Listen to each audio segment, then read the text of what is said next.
I'm trying to think, like, Napalm, in all your years, have you ever even really heard anyone say that thing, like what you just said? Like, have you ever, you know what I mean? Like, I'm not saying no one has. I mean, possibly somebody has at some point, but like, even amongst the speculations and ideas, like that one's even like even more rare. Like, have you ever heard that really? Like anyone say that it's like an impenetrable thing and it's keeping us in like a prison? Oh, never. The only thing is the only containment I've heard for this alleged ice wall, which I don't like to use that term at all ever. The only alleged containment I've ever heard about that is containment for the oceans, meaning it's just the shoreline that contains the oceans. That's it.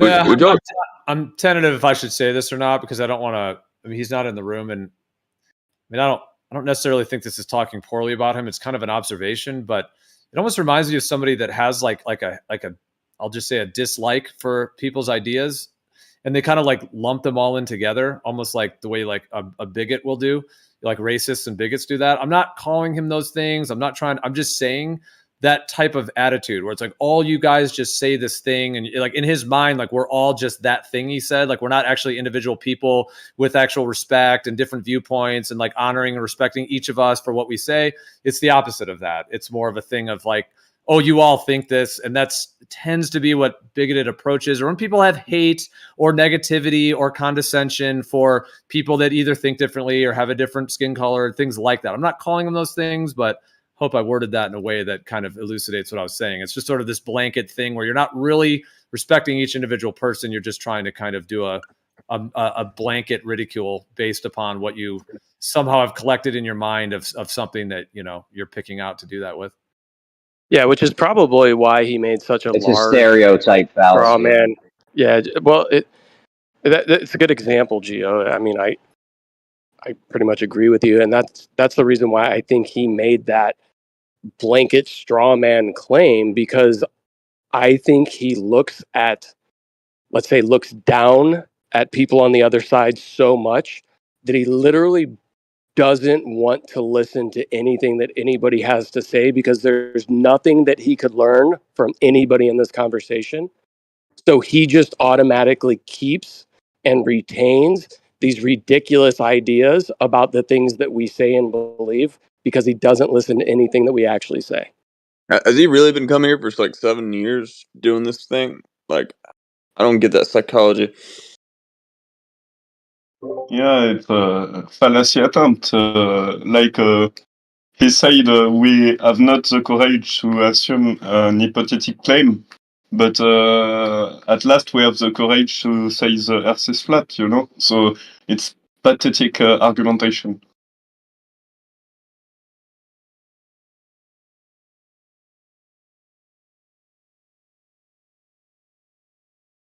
I mean, he doesn't always do that exact thing, which is that's why I was a little surprised. It was a little bit out of normalcy, I guess. He doesn't quite do that exact thing, but like I guess I don't want to talk poorly, but he's extremely condescending usually, and he's very ridiculing and stuff like this. But he's not here. I don't really want to. I'm just saying he is those things. I mean, that's just everybody knows that who's ever even listened to any time he's in here.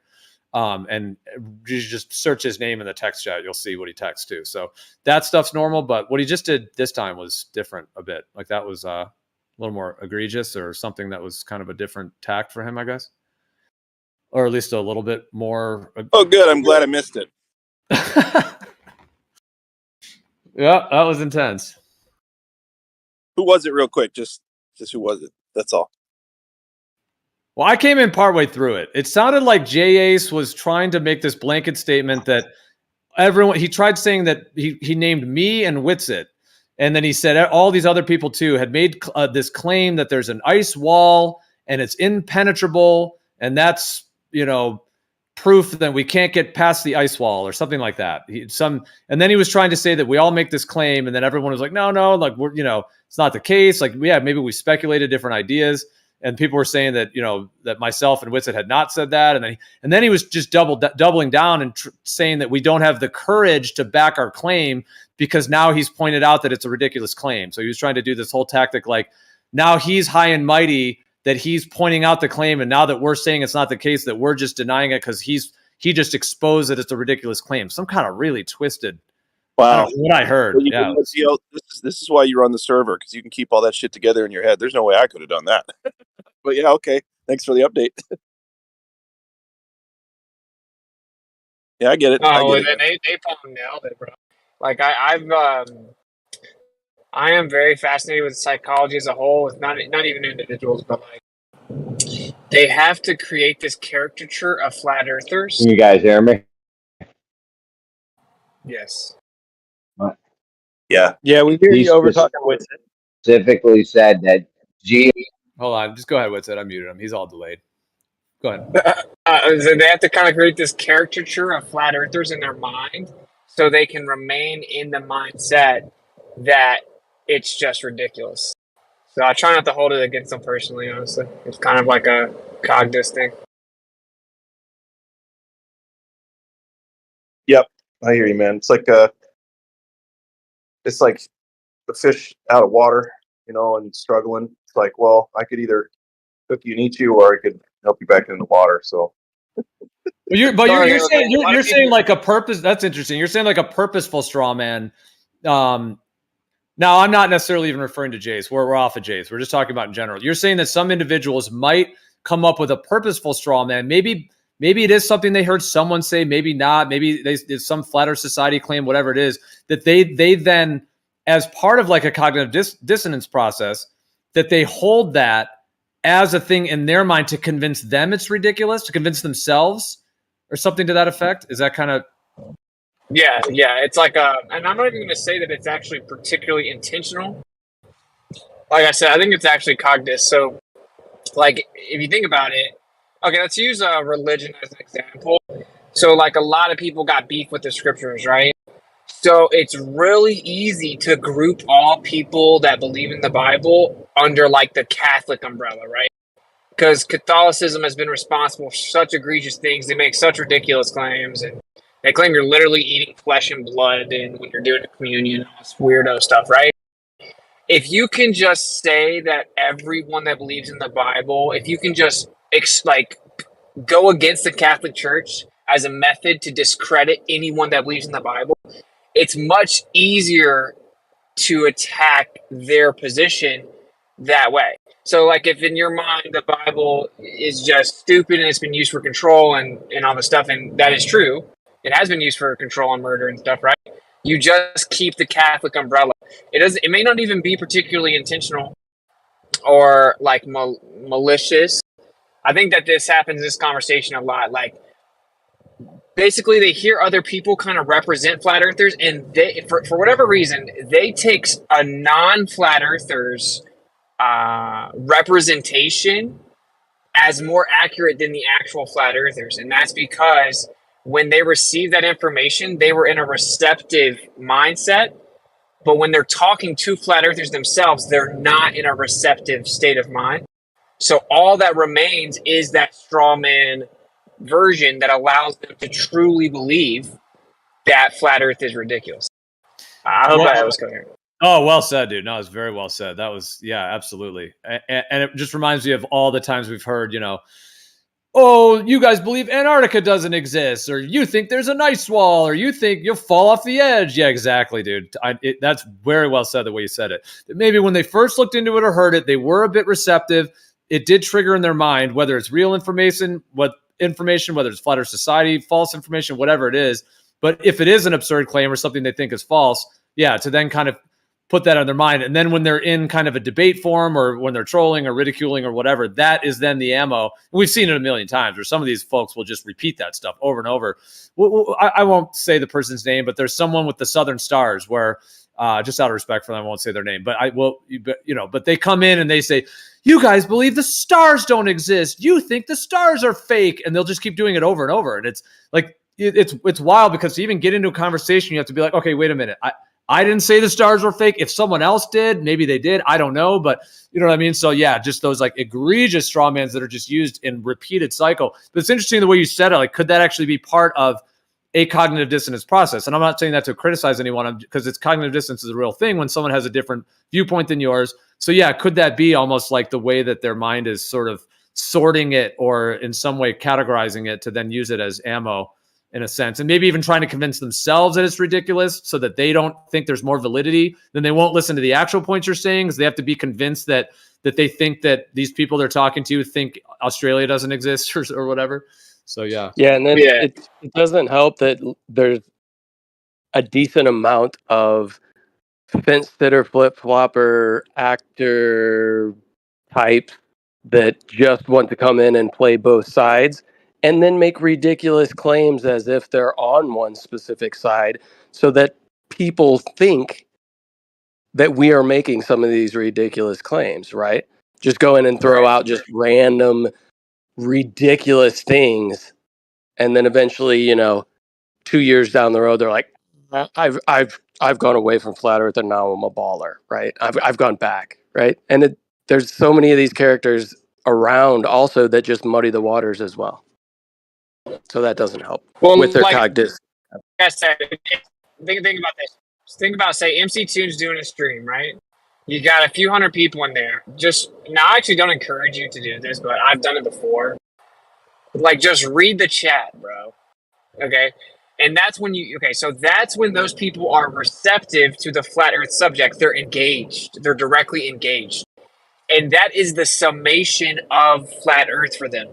There is nothing that can be brought to the table outside of that location that should be taken seriously, right? That's just an example. And if they hear some argument, they're just going to wait for McToon to cover it and they go with that. So since McToon so consistently and egregiously strawmans what we actually think, that's what they associate with flat Earth. It's like a psychological thing. Correct. And then all you have to do is have one or two actors in the chat saying ridiculous things, right? And it's the internet. It's anonymous. People in the text chat that never go to voice, never video, any of that stuff, they're 100% anonymous. Like, I could literally go in there and start saying ridiculous globe claims or whatever. I could go into an opposition, whatever, anti other side of whatever I believe in any aspect of my life, and throw out ridiculous claims to just completely make one side look ridiculous. And I think that happens a lot as well. And then somebody like McToon can look at the chat and be like, yeah, this claim here, blah, blah, blah. And then there you go. Now you've got your perfect straw man argument. Yes, because then you can claim it's not a straw man because there's some actor actually saying it. But what's so crazy about it is, now there are flat earthers that mess up here, right? They don't do their due diligence and study the globe, so they strawman the globe. Like, there are even veteran flat earthers who strawman the globe, but I've made it a point personally to really try not to do that. To try to always articulate a stillman argument, and that's much more common on the flat earth side, right? Where we'll even go to them and be like, well, then what is it? Can you help me understand this, make sure I got this right, whatever. So the flat earthers are like, let's stillman the best case argument for the globe and then see if it works. Where the vast majority of the other side, no matter how long they've been here, still haven't done that. And that's why we had that 1 to 2 week period where we would just ask the ballers, how does the sunset work on a flat earth? Right? And they cannot articulate it. They literally cannot formulate the answer. So they have not received the information yet. So truth be told, they're probably also flat earthers. If they ever allow themselves to truly be in the receptive mindset when it comes to the real flat earth argument, they wouldn't be able to unsee it. You see what I'm saying? It's kind of like, it's like the analogy I always use. It's like not looking at the video of your girl cheating on you. Like, if you don't look at it, then you can just, claim that she's not or whatever. You don't have to face that maybe she is. So I'm fascinated by that. Because I can see, I'll be transparent here. Like, if I hear a new globe argument and it sounds like pretty good at first, because the way they always present it sounds good until you look into it, and then it ends up actually like backfiring or whatever. There's a part of me for a split second that's like, wait a minute, am I wrong? You see what I'm saying? And it requires like fortitude to be like, well, let me really sink my teeth into it, fully understand what they're saying, and get to the bottom of it. Like, boldly face it. Like, you're not scared of the info. I just don't think a lot of ballers have done that. I mean, I think there may be a few. And usually the ones that have done that, they're kind of, if they're still a globe earther, they're like kind of on the fence. So that's kind of my experience. Like Santiago, for example.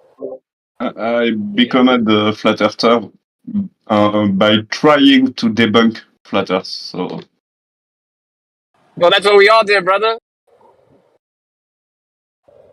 I more so tried to prove the globe. That's what I did. yeah, I wanted to prove the globe for a friend. A friend spoke about me about flat earth, and I was like, no, too weak. I prove the globe. Easy job. Yeah. Yeah, same, man. But this is a pretty fascinating thing, like what the mind is capable of. The compartmentalization of information and the compartmentalization of like the receptive state of mind. Because like, and dude, I mean, we've all experienced it. You will be having a conversation with certain ballers in here, and it's literally like they are not listening to what you say. You know what I mean? And if you get to the conclusion where like they have no response, they'll literally just skate right past it and bring something else up, because they have to avoid that moment of like truly soaking in the information and the conclusion. I mean, I don't know. That's like my primary experience in this room, just to be honest. So I think it's much more prevalent than you may think. To be honest, Well, it's kind of a mix. It's a mixed bag though, because it depends on who it is, and if it's a more of a debate style where they're like, the ego is on the line and there's more like defending energy where they're defending their thoughts and stuff, then that's where it's most very likely to have more where it's like a jousting match where they're not, that where people on either side of whatever the discussion it is could have that, because they want to make sure that their ideas are cued for the next thing. They know that people are listening. They have to rebut the point. So it is even a little bit understandable in debate. It could even be said that like in a debate, it's like the two people debating are not necessarily in that receptive mode. Like they're both in the offensive, in a sense, because they're putting out their information, they're making their claims, they're sticking to their information, they're ordering it all in their mind. And the idea really when you do a debate is that you've already collected all the information. You have the thing you're presenting. Then when the debate happens, boom, the ideas are brought to bear and you're presenting it. The other person's presenting their side. The audience is listening and the audience is receptive, listening to both sides. So it could even be argued that like a debate style is even a little bit more like that. But I know what you mean. There are some cases where the person's almost not listening at all. They're just queuing up the thing that they feel like that they need to say to assert their position. But I will just say on the other side of it, though, I think there's been times where, it's a much more chill environment and no one's like flared up. It's not really an ego thing where everyone's super chill. And then I think we all know we've had certain, discussions where there can be concessions or, that can be made. Oh, I think it's valuable even when there's not concession. Like, don't get me wrong. Like, all the information gets laid out. If you get to the point where there's a conclusion and it's blatantly avoided, like, well, that you can't pull that back out. Like, you can't put that back in the ether or whatever, right? Like, it already got pulled out, or you can't pull it out of the ether more. Like, it's already there forever, so everyone heard it. But like, this is the thing. So in a debate, you have an agreed upon subject. Each person formally goes with preparation time with their evidence, and then they present, the other person presents, and they go through back and forth for a second.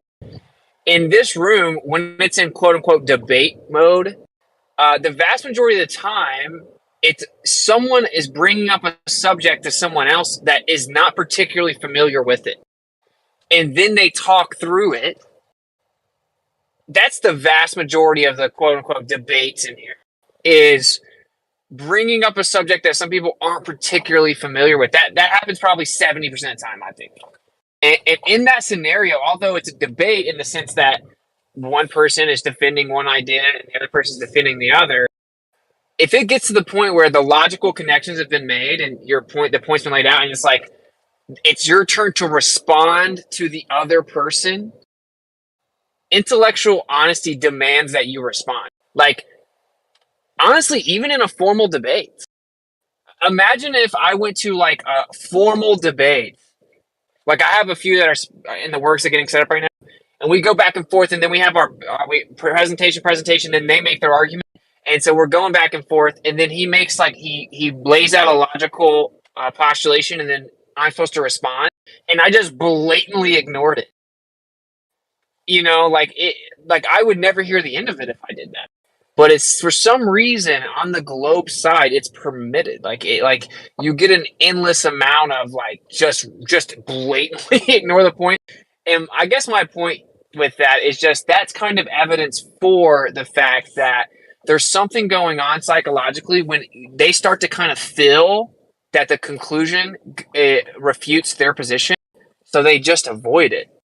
I don't even think it's conscious. That's like I genuinely don't. I think it's like it's only conscious for a split second, and then there's some like default that you just go back to not truly receiving the info. But I mean, I could be wrong. Honestly, that's me like wanting to believe in like the good of people. I think, you know what I'm saying? Like that there's something going on that maybe they're not completely aware of, where they avoid conclusion, as opposed to some like very deceptive and intentional obfuscation. So it could be either one, I guess. Yeah, I mean, I think there's a lot of factors. There's a lot of factors that happen. I mean, on an open panel show like this, where it kind of it shifts back and forth into different kind of styles. I mean, yeah, like doing an actual formal type debate style, which I mean, you know, anyone's free to request to do one at any time. Anyone who wants to do a debate or an event, that's always been an open invitation for anyone on this platform. You know, so that would be a way to have it more structured. Yeah, where, you know, there's the, like you said, the topic, it can be timed back and forth. There's no interruptions. The points can be laid out. And yeah, there is something to that has a uniqueness to it. There's also something I think that's cool to the organic nature of people, because, you know, people popping in from around the world at different times, you know, someone has an hour where they have free, or they have 20 minutes or here and there. So, you know, there's a way in which people jump in. But yeah, there's so many factors, which I don't know if we're going to go deeper on this topic, but yeah, it just makes me think of like some of the things you were saying, where like if it's more of the open panel style, where it kind of goes into that more sort of debate mode in that sense, then all of a sudden, like the other person may not have as much info on the topic as the other one does. And then, you know what I mean? Like maybe that other person wouldn't actually like schedule a formal debate on that topic. Like they only know it somewhat, but then they start defending it, what they know. And then they quickly find out like, okay, well, the other person actually knows a lot more about it, but I don't want to look like I'm losing. You know, I'm saying me as if I'm them or whatever. You know, the person doesn't want to look like they're losing or they don't know. And then because it's debate mode, they're not really in the receptive mode, like you were saying, to actually like learn and be like, oh, okay, so I don't know that much. I don't know that part about the topic. You know what I mean? Because then you'd almost have to switch to like defending a position into actually the receptive mode. And you have to be like, okay, maybe I'm not really equipped to debate this. Honestly, you know, I'd like to actually learn what you have to say about it. And that rarely happens, you know, in terms of a shift like that. So I don't know if that's what you were kind of, there's that component too, maybe where the receptivity and then I don't want to repeat myself, but yeah, all of those factors. Yeah. I mean, everyone has their own reason to be here. Like, for me, I like not really knowing a ton about something where someone else knows more about it than me. And then I get to live time critically assess it. So like when I was talking to, that's how I learn. So like I learn a lot in this room. And I also get guided a lot in how to go research further to learn, right? So like when I was talking to Jace about radioactive dating, like I know some things about it. He knows a lot more specifics of certain things about it. So I get to hear him lay it out and then critique it. Although I'm very like convicted in my stance that it's flooded with presupposition and there's evidence contrary to those presuppositions. Like I like to live time interact and learn, and that's technically debating, but like to me that's how you learn. That's all I'm saying. So like I like that, and so that's why. And I will say I'm starting to learn how to kind of harness that personalities can be contagious. And so if you're like super intense or like combative, or you use certain like inflammatory words, that you're really restricting the conversation. Where I was able to kind of cool the one off with Jace back to some like copacetic vibes, you know, when we did the radioactive thing, because it started off pretty intense. But I like that. I like just going back and forth live. So like when I hear someone make a claim and I don't know much about it, I just start asking critical questions. I'm like, well, what about this? Well, what would it mean if it was like this? And I you know, if they have good answers, or they say, well, do you understand this? And it makes sense. I'm like, oh, fair enough. I don't understand the like, oh wow, it does make sense. So now I'm not going to respond. For me, that's just kind of weird. I don't know. I was just kind of trying to speculate as to what would cause that, I guess. I'm not going to say I've never done it or I'm perfect in that sense or anything, but it doesn't resonate with me. I don't understand it. Yeah, well, like being defensive versus like being able to. I'm not saying you. I'm just saying anyone. The difference between like having more of a defensive reaction versus being willing to actually, not necessarily like full blown concede, but actually like, yeah, take in information or just approach it in an. It is intellectual honesty ultimately, because like if you don't know something, you know, to be able to either admit that or pull back and you know, yeah, there's just all those factors of being able to kind of learn in the moment and accept that. And maybe if, what was I going to say? Well, it's like maturity. What was the thing? There was the other word I was thinking with it. There's like, I can't remember. I would say like it's like good faith though, bro. It's like good faith. Like you are a very good faith person. So like when you're in a conversation and you don't know much about it, you just kind of ask critical questions. Or you're like, well, what about this? Like, well, what if this? And when they make a good answer, I can hear you think about it, like in good faith, right? Don't make it weird, but I'm just saying, like you're a good faith person.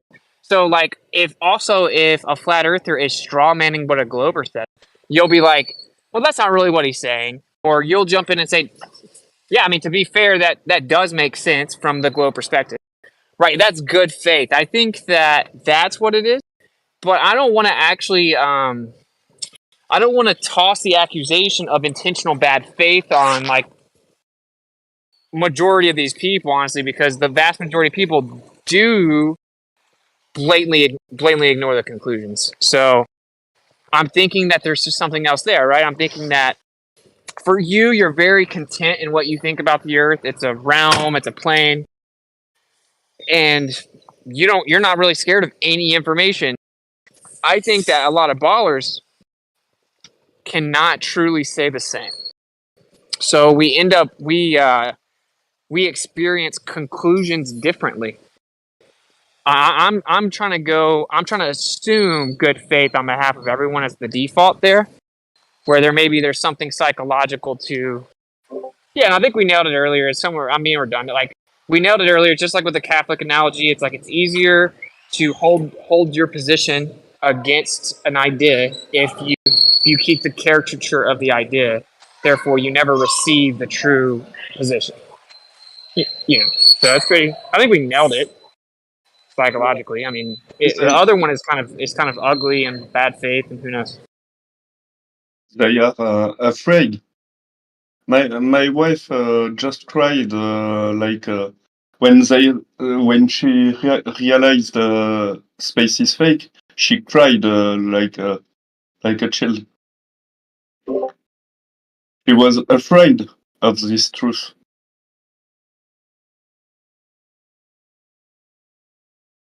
Well, she's not the only one, man. My wife said that when she found out, she just like couldn't sleep that night. She just laid there thinking like, wow, there's like literally a creator like right there, you know. So No, I think a lot of people. she think like that, but at start it was hard for her.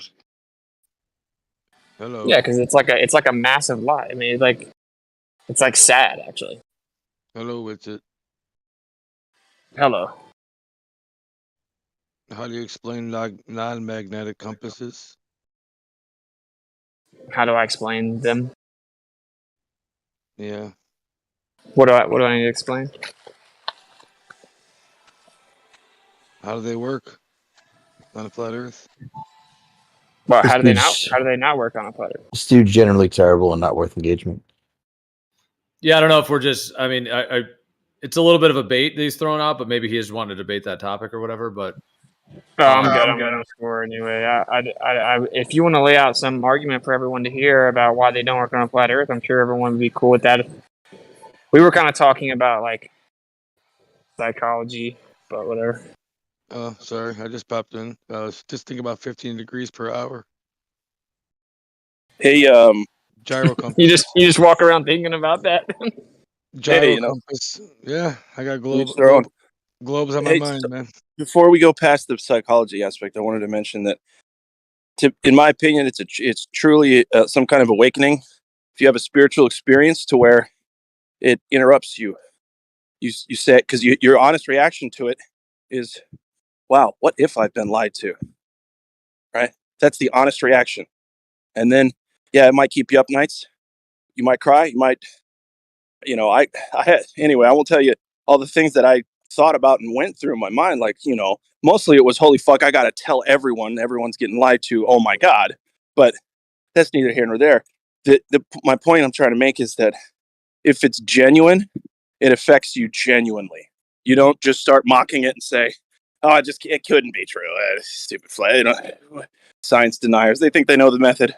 It's none of that stuff. If your genuine reaction is you're taken aback and you start to critically think, stop yourself and go look in the mirror right at that moment. Be like, this is what honesty looks like.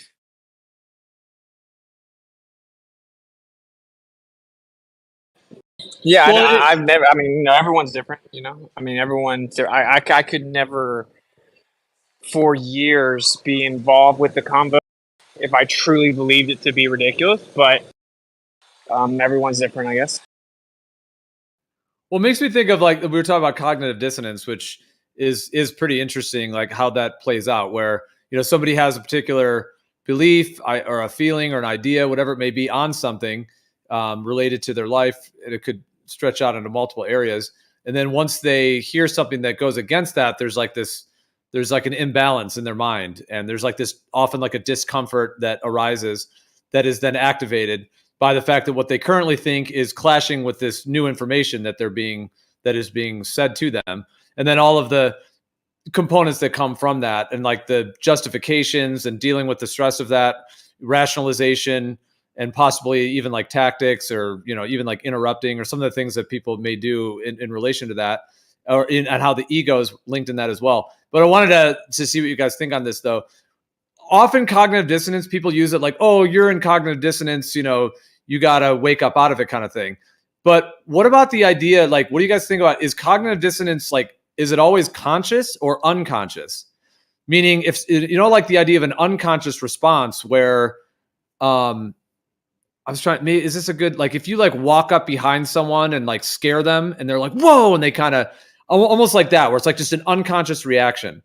Like, is cognitive dissonance something that is, like, for some folks, could it be unconscious to where at least the state that they're in, they're unable perhaps to even see it within themselves yet?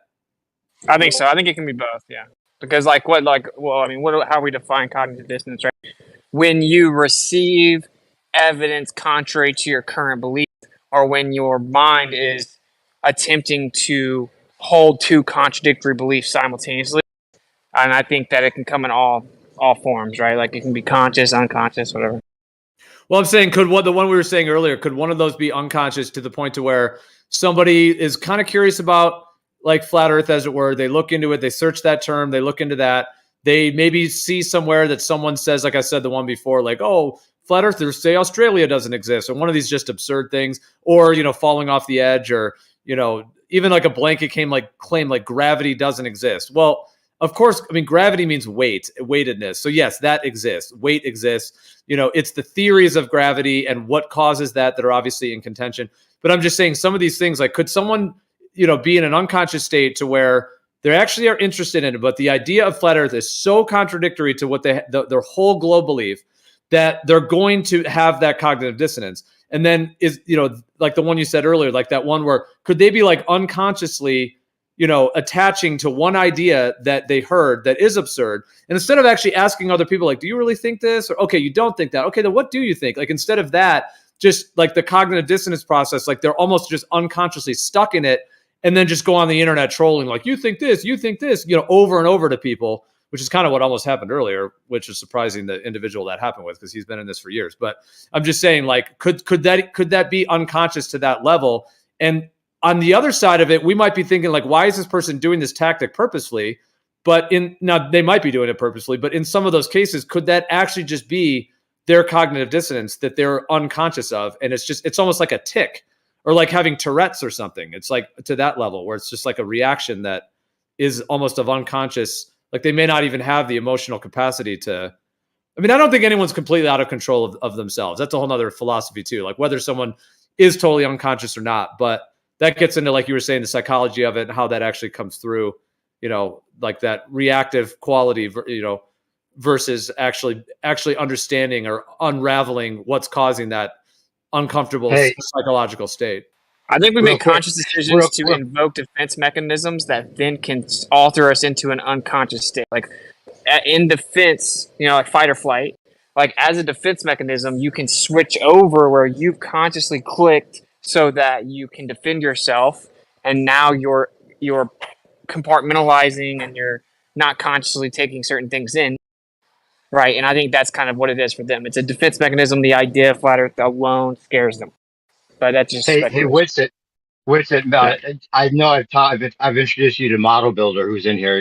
If he's here still, to reiterate some of the stuff he was doing, exactly what we're talking about. Like he actually was he was responsible for giving the data that was like the strips of the land that was supposed to make up like the same thing that what's his name said it's Photoshop because it has to be, and like he realized it was from like the altitude of an airplane, and he's still convincing himself that it must be the case that we're on a ball, even though that he saw through the ISS and the moon landing.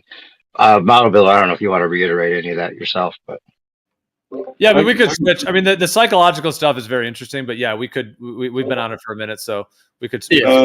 That's what it's about. I don't want to annoy audience with my bad accent. So, but if you want that I share my story, I can. Yeah, like, please do. If you don't mind. Yeah, it's exactly what we're talking about. I used to work in satellite field, so I was a strong globe believer for a long time. I discovered flat Earth back in 2015, and I was joking on the idea. It was a stupid idea for 5 years, and then a friend just talk about this subject.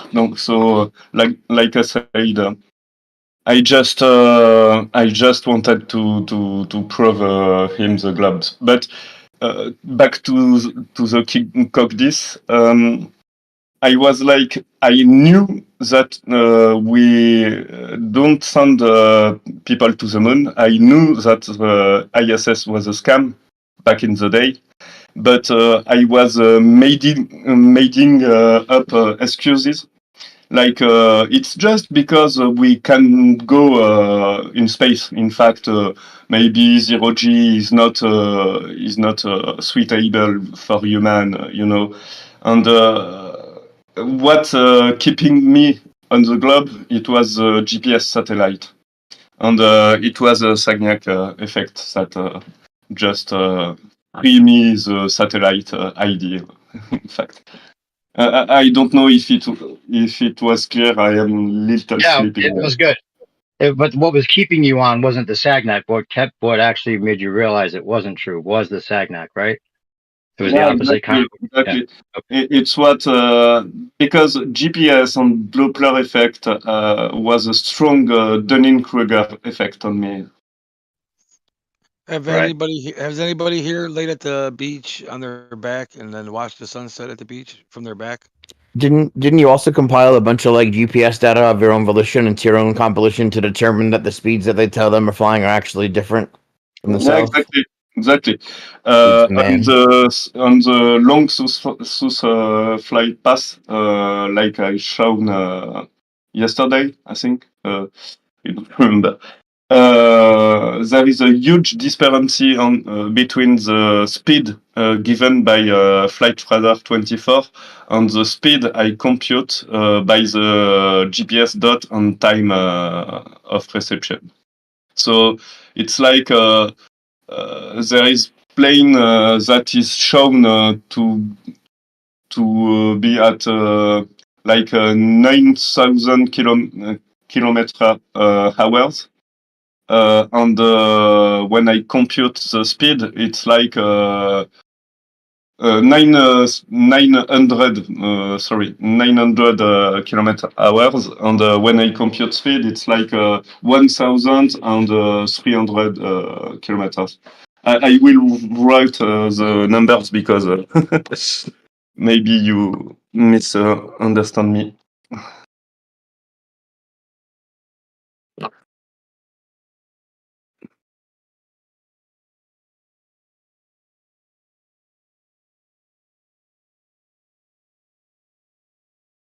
So I just wrote the difference, the speed difference. I have seen also different speed on two planes at the same time, but on how to say on the same flight path, but in reverse. I don't know the good term. You know, one going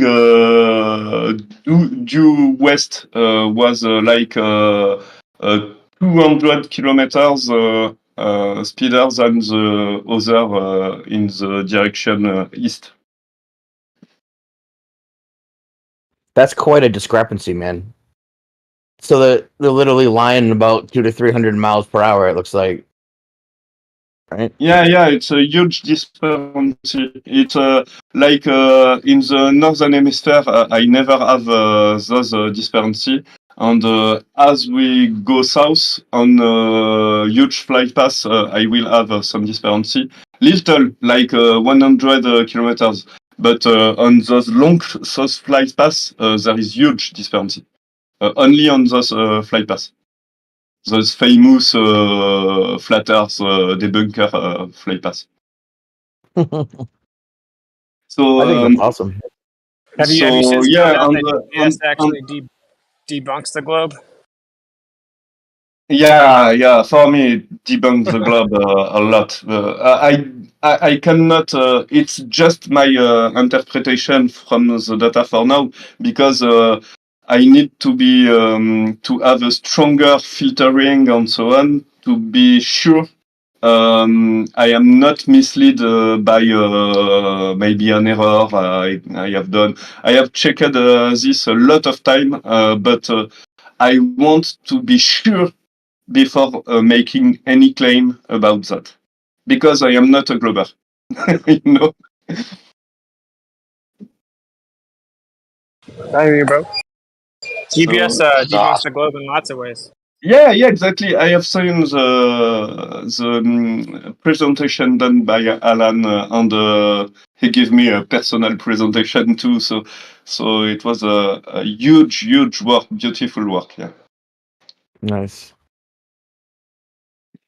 And it confirmed what I was thinking in my mind from the Sagnac effect. So it's always good when you don't have the expertise of someone else, and you have already the good idea of the things.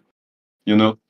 Did you also look into some of the stuff that Alan presented with the interferometry and the side night effect and the preferred speed or what? In fact, I am doing a multiple project in the flat Earth study, I will say. And one of those projects is to build a Sagnac gyroscope. Nice. That's what's up. My man. Oh, there he is. What's up, Alan? What up, G? It's not so hard to do. So. Wasn't there something new that you were going to bring to the table here soon, or is it too soon to even talk about it?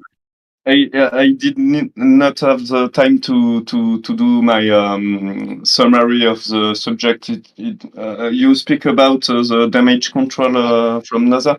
I was. Okay. No, it was that or not? What was it you were going to do again? Just you mentioned it, but the general idea. The general idea about that. Sorry, I'm. That's fine. Yeah, awesome work, bro. Awesome.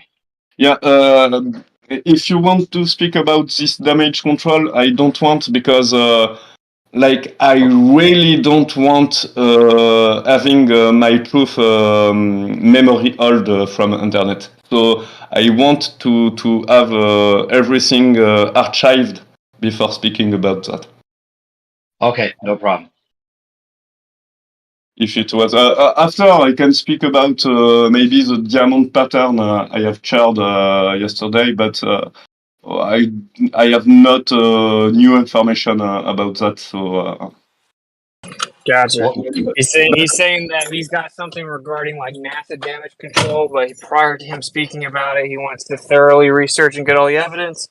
exactly, I have found evidence of damage control from some ISS tour and huge evidence of damage control. So I think it's a good thing to keep it securely before Until it's ready. sharing. Nice. I support that idea. Okay, I am searching for a little screen to remind what I am speaking about. The diamond pattern is a sort of pattern appearing only on water with plane. I will show you. It's really strange, and it looks like there is different referencing system from GPS over water than over land. And as I repeat, GPS data over land is near perfect, but over water it's fuel shit. So it counters the fact that there is a 24 satellite GPS over the Earth, because the coverage should be better on water with this configuration. So. Okay. I think you said there's a discrepancy in winter and summer. I don't know. Yeah, I think. I thought you said winter. But sorry? yeah, well, I don't even want you. If you want to like finish researching it before you reveal it, then don't even worry about it, brother. I want to share something with the plane just quickly. It's not so. I have already the data secured on my PC for that, so I can share it. It's a close-up of the AE map from the north. So there is a United States and Asia on close-up. And over water, we can see some diamond patterns that GPS data is doing from plane. So it's like the plane is snaping on some I don't know, some. It's like one latitude is selected to snape the plane, and every 10 degree there is a snapping mechanism. I am sharing right now a screenshot. What did you say? A snaking? What kind of mechanism? Just snapping. Sorry, snapping. I don't know. Sniping? Like when you have your cursor and it snap on some point, you know. Snapping. Snapping. Yeah. Sorry. Yeah, I think what he's trying to say is, so like to make that diamond pattern configuration, like the way that it has to like intersect, it's like the divergence and convergence of it, of the flight path, is he's equating that to like it's snapping to that location. Is that what you're saying? Yeah, a little like that. You see the diamond pattern? There is a pattern over water that the fly paths are drawing, and this pattern is not seen over land. When you say "do we see it," like, are you supposed to be showing it to us? Yeah, if you look at the live stream text chat, you'll see Yeah, you'll see a big picture some that he screenshot. posted. Yeah. Yep, Okay, I got you now. Okay. It's So, snapped to a grid. Snapped to a grid. Yeah. Yeah. Snapping. Thank you. Thank you. Exactly that. And the most beautiful one with the less GPS loss is between Canada and Greenland, I guess. And there is a GPS loss just on the east. And if I do close up over some water, we can clearly see there is huge GPS drop over water. Oh wow. Yeah, the bottom left. You're talking about the bottom left of the picture. There's like a GPS data gap. Yeah, exactly. Yeah, there is a lot GPS data gap over water. Oh, how convenient! Because that's where they have to lie to make the Earth a globe. Yep. Exactly, man. Same interpretation for my. Wow, that's And fascinating.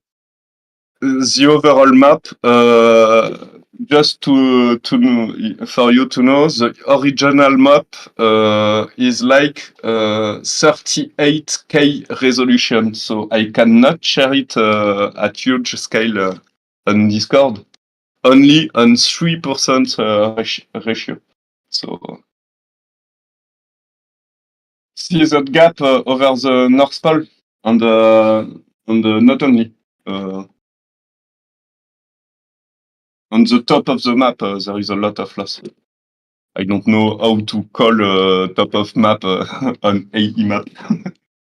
180 degrees longitude. And the overall map.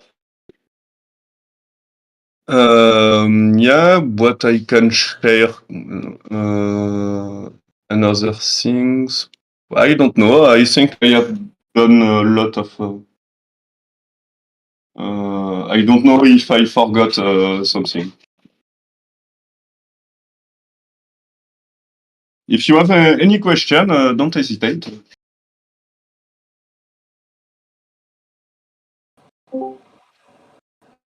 I'm driving, so I can only kind of look at this. Can you give us a link to where you got this information? Any kind of source for this at all? A source is Flight Radar 24. Source Could is. somebody post a link in the? Could you post a link in the live stream text? 24 flight radar. Yeah. Real quick. Google it.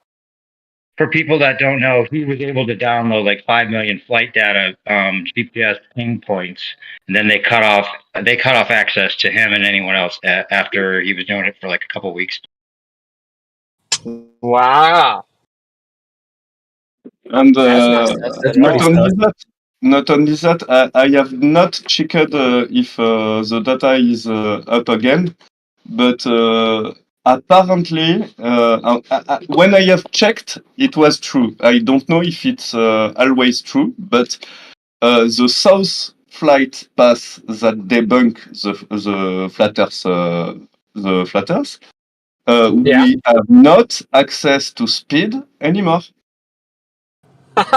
Of course not. What? Of course not. It's not clear. I am checking right now. Because I don't want to make that claim without. Yeah, I just picked a random one and checked it.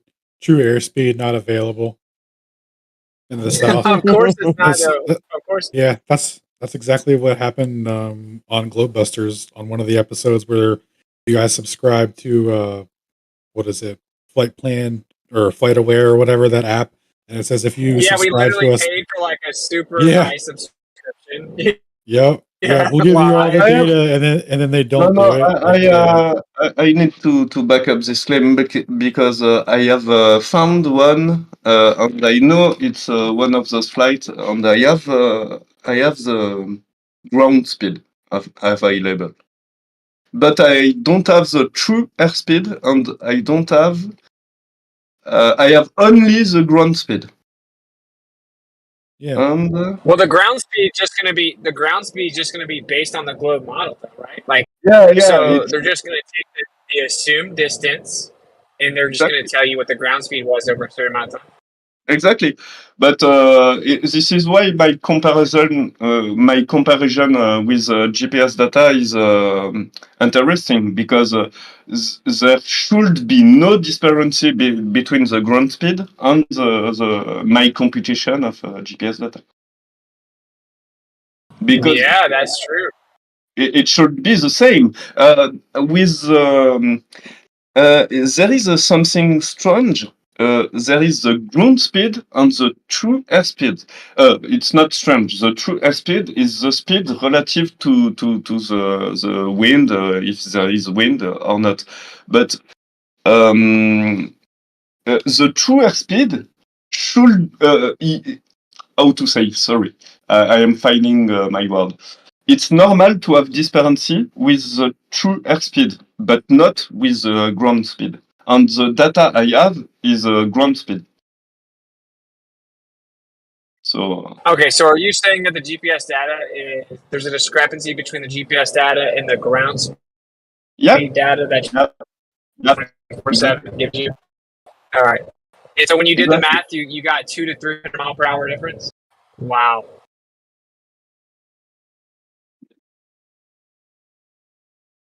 Oh, that makes sense. But so have you compared the different directions, right? Because you know these southern flights, right? Sometimes the return flight will take 2-3 hours longer. I did not have compared that.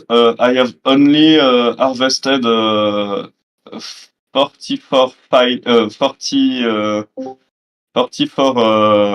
flights. So on 44, I don't know if I have those obvious things.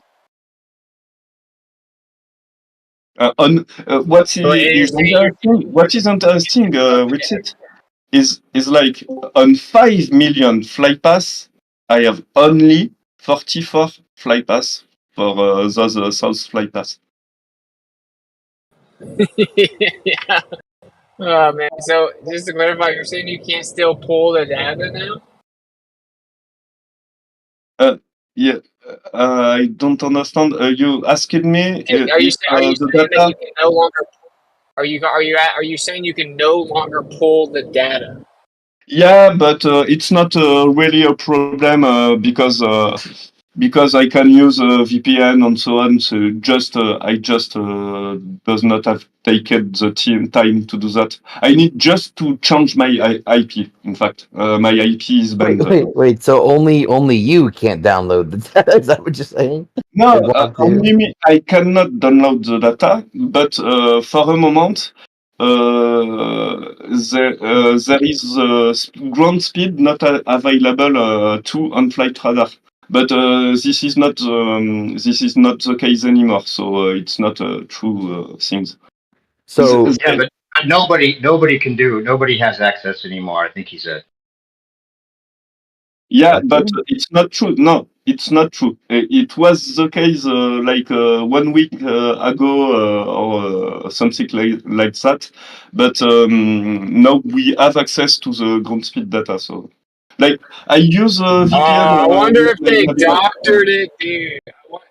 I don't know how familiar you are with how all this works, but as soon as they see you start to have an argument or investigating where you shouldn't, they literally change it. They change the information. So I would be interested for you to pull some data now that it's back up and compare them. Yeah. I am on my way to share all this data, but there is like 10 gigabytes of flypath, so it's huge things to download and so on. And I want to do some to tell some report on those data before leaching those data. Because people can have some bad interpretation and it can be bad for flat earth. Because it will be an argument, oh, you are saying that, but it's not what we can interpret from the data. I don't know if I am clear, but it's like powerful data and it can be badly used because I need to do some filtering on those flights. There is some flight that is in error. It's flight radar 24. It's not my fault, but I need to be absolutely sure that what I am gathering from those data is how to tell, is a good interpretation. I don't want to be. I don't want to defend flat earthers because I want to defend flat earthers. I want to be sure when I share something that it's not misleading people. You understand? Rock on, man. We can respect that. So, if I'm listening right, if I'm hearing you right, you said you downloaded a whole bunch of flight path data manually from the right, and like a couple million flight paths. You compiled it, correlated it, came up with these illustrations and diagrams and aggregations, and found out that the couple facets they were not honest about was the speed of planes in the south on southern transits, and the path in the south from south to other southern points. Exactly. Where they would have to say cross the equator like twice on a flat Earth. Okay. And then you're saying that the data that you got is no longer allowed for you to get, but you can eke around this by changing your IP. Okay. Well, this is an awesome story, man. I'm digging it. It's not they don't block me. It's just a matter of IP change. It's not very hard, but I can't claim it's because of that. I cannot claim that. I have no proof of that. It's just I worked on that, and then I was banned. So it's. Hey, I wanted to say what Whitsit was saying. Like, if you have the original download before it was tampered with, and then you lost access, and they like had the site down for maintenance or whatever, and then they release the data, or you get a different IP and you can re-download the data. If you can cross-reference what you originally grabbed and what they have up now, and find identical flight times and dates, and if you can find that it's been manipulated in the favor of the globe or hiding data, that's going to be amazing. Yeah, it's a good point. Good point. Yeah. He's full of them. I want to use those data to do all of those things, So there is a lot of things we can do, like checking distances and so on. And it join what you are saying here. So it's. Hey, one more thing, you have a way, or you've already backed up the original file onto a different hard drive, and just in case you plug in your only hard drive or whatever, I'd hate for you to not have redundancy, extra copies. I have. Don't worry. It's my. I am an informatician. It's my job. In fact, I am an electronician, informatician, but I know very well those security measures. So don't worry. Perfect. Thanks for everything you're doing, man. It's exciting.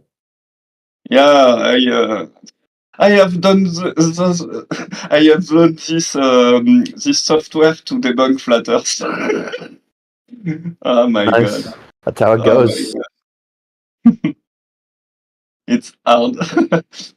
Are you on saying the pilots don't know IS2. what they're doing? Sorry? Are you saying pilots don't know what they're doing?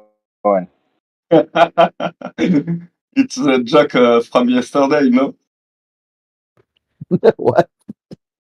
Yeah, it's inside joke from yesterday. Yeah. Oh. Yeah. This man, it was like, I don't know if it was on purpose or not. To join the conversation of the cockdiss, I don't know if it was on purpose or not. I was presenting something and he jumped on me with the pilot things, you know. I did not have speaking about pilot at any time. And he come so the pilot the pilot know what they are doing. My god. Well, I mean, if you can He never was just handle being it, I got a hell of a Coriolis argument that. Oh, go ahead with it. No, you're good, bro. My connection sucks. I can't. We know.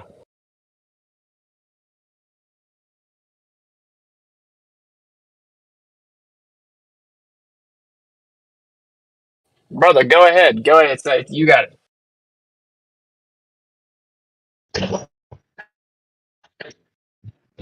I don't even remember what I was going to say. It's fine. Go. Coriolis argument, brother. Yep. Oh, yeah. The pilots, I mean, I don't know. You think they're flying in a straight line? In which frame? We'll get Zanuck in here to straighten you out.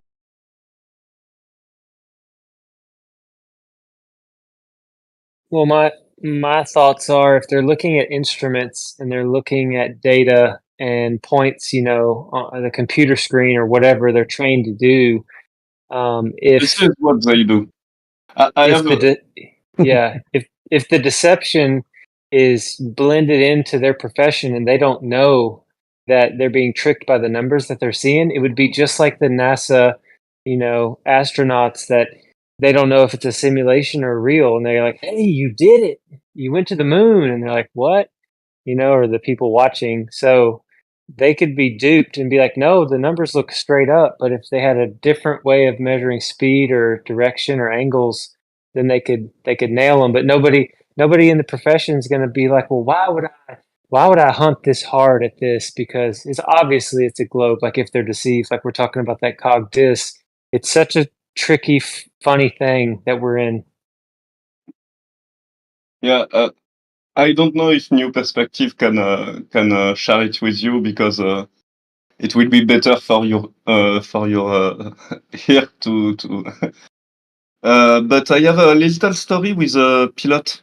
When I just realize the globe lie, I meet a pilot at a night party. I meet a pilot and I ask him about how gyroscope could work on a globe. Just like that, not mentioning flat earther or so on. Just I asked how it could work on a globe, and he was like, "I don't know. Something is odd. It should not work." And I did not push anymore because I did not wanted to go on this subject, but it was funny to see the cockdiss kick in. I was speaking with him. I am doing a simulator and I wanted to simulate Earth and so on, and I put a plane on my Earth, and I encountered a problem with my simulated gyroscope because because my horizon was drifting with the curve of Earth, and he was like, "Oh my God, I don't know how it works." And it was a pilot with 20 more than 20. I have said 20, but it's more 40-year experience. And he used to fly old commercial plane, and it used to do a north-south flight over America. from North America to South America. And I asked him, does your gyro drift? He was like, no, I start my plane.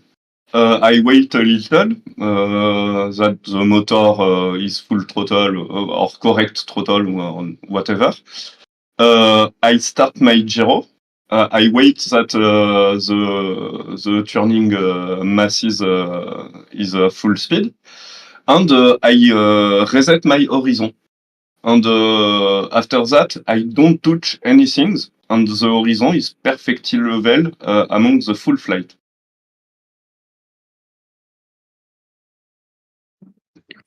Yeah, bro. I'd actually love to go over my lead in the target. Never mind. No, go ahead, dude.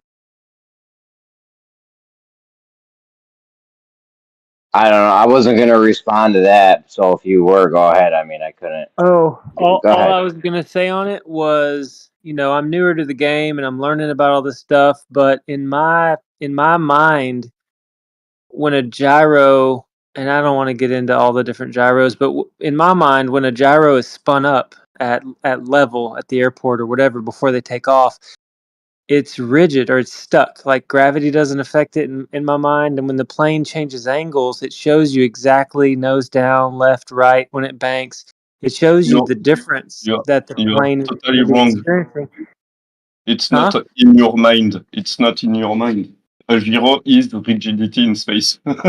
Right. And so the thing is, every 8 minutes at 550 miles an hour, the plane is going to be changing 1 degree of angle as it flies around the ball Earth. If the ball Earth was real, we know the gyro is real. We know the effects of the gyro and what it does. And if every 8 minutes you're going 1 degree change, that gyro would be forced to remain stable and rigid. And it would be all kind of malfunctions and weird things. But it's flying over a dadgum plane, a level. It's up in the air, flying just straight and level. And when you're on the plane, this was one of the first tests I did personally, because I was just trying to figure out what the heck was going on. I flew from Dallas, Texas to Boston, and I had already done the globe math to figure out basically the airport. I knew the airport was created level. I knew the airport floor was level, and I even looked at it with my iPad. I turned it on airplane mode. I turned off cellular. I did everything I could, and I downloaded like a nice compass on there or whatever, or level, and I leveled it, cleared it, and leveled it to the floor of Dallas, and I watched it. I went and got on the plane, and I noticed, it was like 1.2 degrees down when we were sitting on the tarmac. And when we took off, I saw the angle 12 degrees up on the trade table or whatever. And when we were flying level all the way from Dallas to Boston, I watched it for hours. It was 1.2 degrees nose up. It just stayed there. It didn't do anything different. And then when the plane began to slow down a tiny bit, I could feel when it slowed just like a tiny bit from its normal cruising speed. And I could tell that it was going nose down. And I watched on my iPad that it was going nose down before he even said we're coming in for a landing. And then, of course, the wheels came down. We slowed some more. And then I felt like 8 degrees down or whatever it was. It was a bunch. And I was like, okay, this is awesome. And so I was expecting, when I went to the Boston airport and I set my iPad on the ground, I should have seen a 23-degree difference. Well, it would be if we were on a boat. Level would be 23 degrees different from home. No. First of all, the artificial horizon, the attitude indicator of a plane. So, What? Nothing. I was having trouble hearing you, but it was level in Boston. It was level in Dallas, because level is level everywhere, just like water. Any pool you've ever swam in, if anyone is listening has ever swam, that water level is at the same angle everywhere. It may be at different altitudes. If you're swimming in a pool in the Colorado Rockies at a hotel, or you're down on the coast and you're swimming, that water finds its level and it's the same angle. I mean, I just know that this is true. It's awesome. I have Zero, done yeah. plane simulation on Globe, and we can clearly beginning to see the curve of Earth at about 2 kilometers altitude. 2 kilometers. Only 2 kilometers. It does not match at all what we see on the plane. And 10 kilometers height, we have an horizon drop at about 4 degrees, approximately. And on the side of our horizon, we have a huge drop, like maybe 8 degrees. So it does not match at all what we see. Yeah, you can't see the same in all directions. So what you're seeing is the limit of your vision and the attenuation of light on the horizon. But that's cool. Exactly. 8-degree drop of Exactly. Horizon rise to a level. That's all. Where's it? So yeah, you see you can see a curve, especially if there is a lot of cloud and so on. So it will exponentially block your limit of vision, because on the distance, object at the same distance will appear more and more closer. So those clouds will get more and more closer, and it will create an opacity deck. So this opacity deck can be can be mixed with Earth's curvature, but the horizon is at a level, so there is a problem. Yeah, that angle that Boston was referring to is 0, right? So level is 0, horizontal is 0. Yeah. And You can have little drop. You can have, especially when you go really, really high, you can have a little drop, because in fact, it will act like a clipping distance. If you are familiar with simulation and so on, it will act like a clipping distance, not hard clip, like smooth clip, but it will act like that. Yeah, it's an honest mistake, Clovers. On the bottom of the globe, on the bottom of the globe of the vision, you will cut your vision as a circle, and it's exactly what we see. We see a circle. So nailed it. Yeah, and with that test that Boston was referring to, like just a small test of going to your pool, right? So we know that level is a 0 inclination, right? 0 slope, and for water to flow, like in the pool, you have to put it at an angle, at a degree. Raise one end, right? So you change of a water level, right? And you change the angle from 0 to whatever, to however high you want to raise it up, and that will cause water to flow. So water at a level other than 0 degrees will flow. So large bodies of water at rest are at 0 level, horizontal, not flowing. Proven by the water level, 2 tests with the water level, right? That the water will not flow unless no, put on an it's inclination. not true. We never use the water level to do level. You don't use the water level? No, I'm joking. I'm joking. Yeah, I remember I was just scouring every test you could look at. And I mean, I remember looking at the Nile River and just randomly I picked cities all along the way and just looked at their elevation. And it is a drop. I mean, sometimes it's not very much, but the water flows from the start of the Nile down to the end of it. But then when you think about, the globe Earth, it would have a mountain of curvature in the middle, like huge. And the globe tries to explain it's all relative, blah, blah, blah, because of special magic gravity. But man, once you're set free from the deception and you can see, you're just free. You're just set free from it. Except for a lot of times people here will argue all day about relativity and I don't know. They'll argue, but I love being free. All you got to do is look at the beginning where it originates and the end where it flows to, and get the elevation change of that. Doesn't matter if there's much elevation change in the middle. We know it's not going to run uphill, but as long as it's elevation change from the beginning to the end, that water will flow no matter what. You can prove that all day long. You can't prove the opposite. Yeah, Yo, the JT, cool thing was every random city I picked was lower than the city before. Like it is all downhill. Of course. Of course. You gonna go hang out with Shane? He's over there, right? Over where? Are you over somewhere over there? JT. What up? Every or the plane's gyro corrects every 15 minutes or whatever to local horizon or whatever, but your device doesn't autocorrect, right? So it should because the plane has a mechanism in it that manually adjusts, that resets the gyro to keep it level or whatever every 15 minutes. But your iPad doesn't do that, right? So it definitely should have read that 23-degree change. Right. That's what I was thinking is like in the house, because I was playing around with it in the house and I turned off all of the sensors or whatever. And it was just a digital level. And I had it on the counter.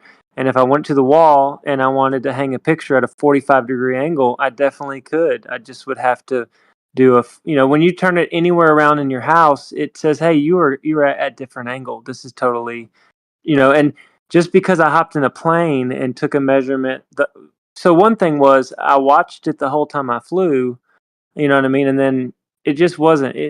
I flew level. It felt level to my body, to my senses. The only time I felt any change was when I was climbing or descending. Other than that, my water cup was sitting on my tray table. Everyone was sleeping, totally still. I mean, that's like one of the cool things about these time lapses from the cockpit of all these planes. Basically, when a plane is flying dead reckoning, it's like super stable, because if you got a time lapse running and there's very much movement at all, it's going to be a terrible time lapse of those stars in the background. It's going to be super jarbly, really wiggly, because I've done a lot of time lapse photography in my day. And when they're set and going over the flat plane for hours, they aren't moving at all. There's not turbulence up at 36,000 feet. It's smooth as can be, and it's like they're literally on a tripod in the sky. It's amazing. Skypod, they call it. Yeah, right. So you're saying that they totally not learn to fly on stationary flat Earth, so it does not match at all. On simulation too, simulation tools are done on a globe, obviously. It was irony. Yeah. Everything done by a pilot is done like it's a stationary fixed plane. So Did you fly? Were you stating earlier that you flew somewhere that has a higher? I mapped out topography, higher elevation, to a lower elevation, and you felt like you could see it through the window for the change in actual elevation. sorry, can you repeat? I misunderstood. No, Boston. I thought he was saying that in regards to a river that flows. I don't know if he was saying that he took a flight that is from a higher, elevated land to something that's lower according to sea level. I wasn't mentioning that, because I mean Tyler, Texas, or Dallas, Texas to Boston is both pretty low elevations, but I've done a lot of flying from Dallas to Denver, and that's like Denver's 5,000 feet high. But I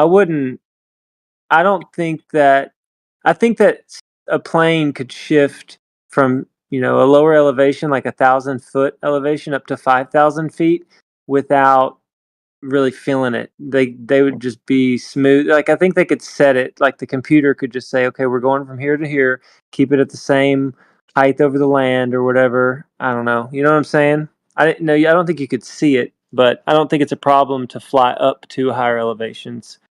But you don't do that. You take off from whatever elevation you're at, say 1,000 feet, and you climb to 35,000 feet, and then you descend into a mile-high city like Denver that's 5,000.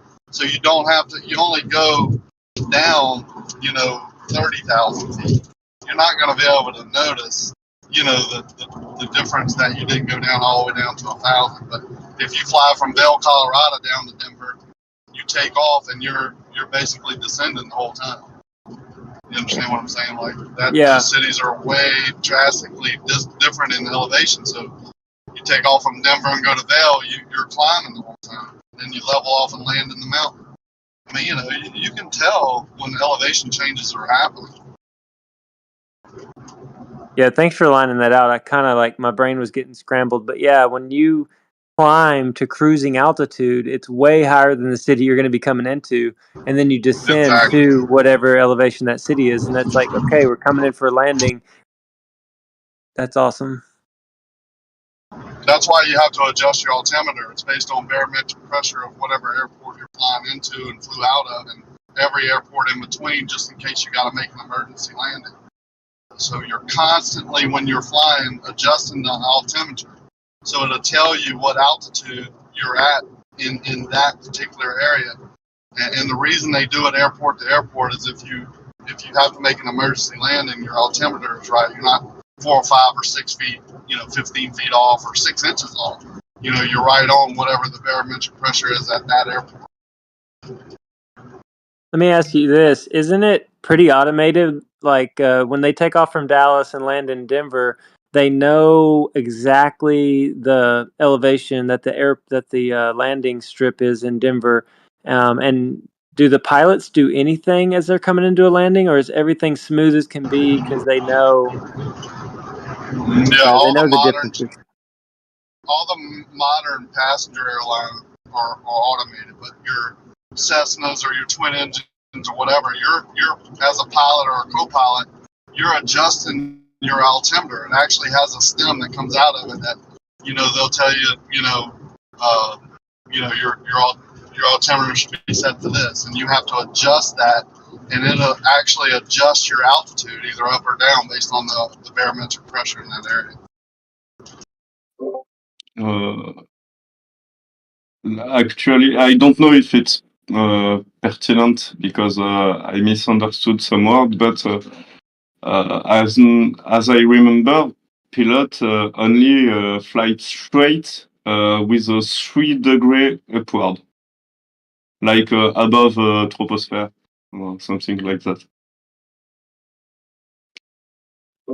Maybe it's not the case for all plane, but for the majority of huge commercial plane, something like that. Not 3 degree for all plane, but this order of magnitude.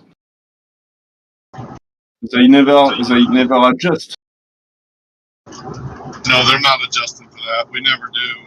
I mean, if you're headed into a headwind or a tailwind, you got a side wind or whatever, you adjust for that. You trim out based on the weight of the airplane, where it's distributed at. If you put the luggage all the way in the back, you got to trim out different. In the planes that I fly in, I mean, you can actually lean forward and make the plane descend, just by leaning forward in the cockpit. So they're very temperamental, but just to give you an idea of what these people are trying to teach our kids and tell us that we're wrong about is over Lake Pontchartrain, 24 miles. If you take off in the airplane and you fly a horizontal line at the 12-mile mark, you barely skim the water with your landing gear.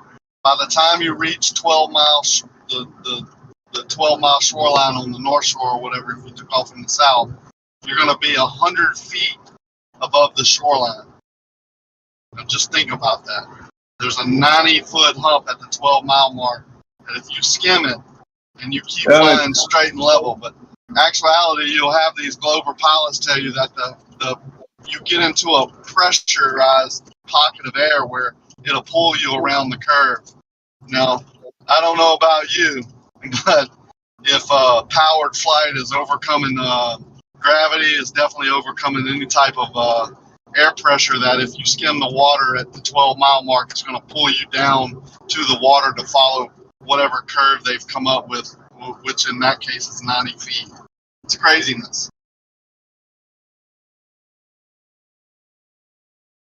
Yeah, flight should be a lot exactly. different on a globe. Yeah, for sure. Yeah, Earth is not so huge. We should see the curve. We should be able to see the curve. Earth is Forget not so about huge. seeing it. Yeah, you'll calculate for it. Like we would fly airplanes differently. We would, if the Earth were a globe, you would just Exactly. ascend to a certain altitude, knowing the radius of the globe, and then that's it. And then all you have to do is nosedive the rest of the way, down, down, down. Right, just skimming the top, just like you said, then going Yeah, over the hump, down, and then landing. You down, would but fly a not totally so much. different way. Down, but not so much. I used to have a hobby. It was how we call this 3D helicopter. So it's a RC, remote controlled helicopter, and we can do really hard maneuver. And the best figure I can say it pop in my mind with the globe model on the plane is like the plane is perpetually doing a barrel roll. It's not the barrel roll, but it's the same figure as the barrel roll, and it should fly only on barrel roll. I don't even understand how he can do a virage, you know? Because on the virage, you must compensate the curvature of the earth and doing your maneuver. There's no compensation for that. We talk about wind directions and things. Every little detail that affects your airplane, you talk about either with your co-pilot or you learn about, or you talk to the tower. You know, you're taxiing here, you got this headwind or this crosswind or this, that, and the other. Coriolis, Earth curvature, never, ever, ever mentioned.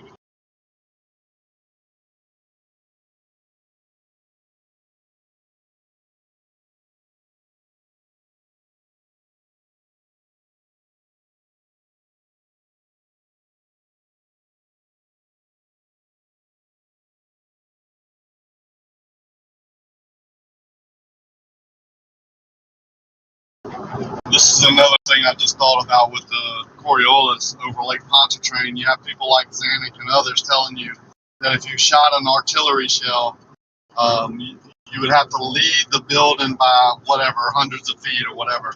Well, an airplane, if you line up and you're not making any adjustment with an airport, you would have to adjust.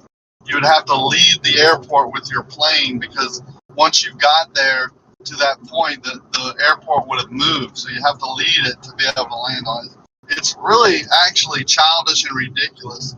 It's almost like a full-grown adult believing in, because he saw a bitten cookie and some milk missing on Christmas morning, he thinks a fat jolly man used magic dust to come down his chimney and eat the cookies and leave presents. That's basically what we've been sold. But more importantly, that's what they're trying to sell our kids and grandkids. I ain't letting it happen. Yeah, I think that's the same reason they give for the rockets launched in Cape Canaveral. Or maybe it wasn't there. It was the when they launched the rocket to go to the moon. The reason the trajectory looked like it was going to miss the moon is because they were accounting for the movement of the moon in its orbit. But we don't need to do that here on Earth. Why not? So they needed to account for the spin of the Earth when aiming for the moon. That's why it was off its trajectory. But we don't need to do that when we're aiming for another building or another landing site here on Earth. It just doesn't make sense.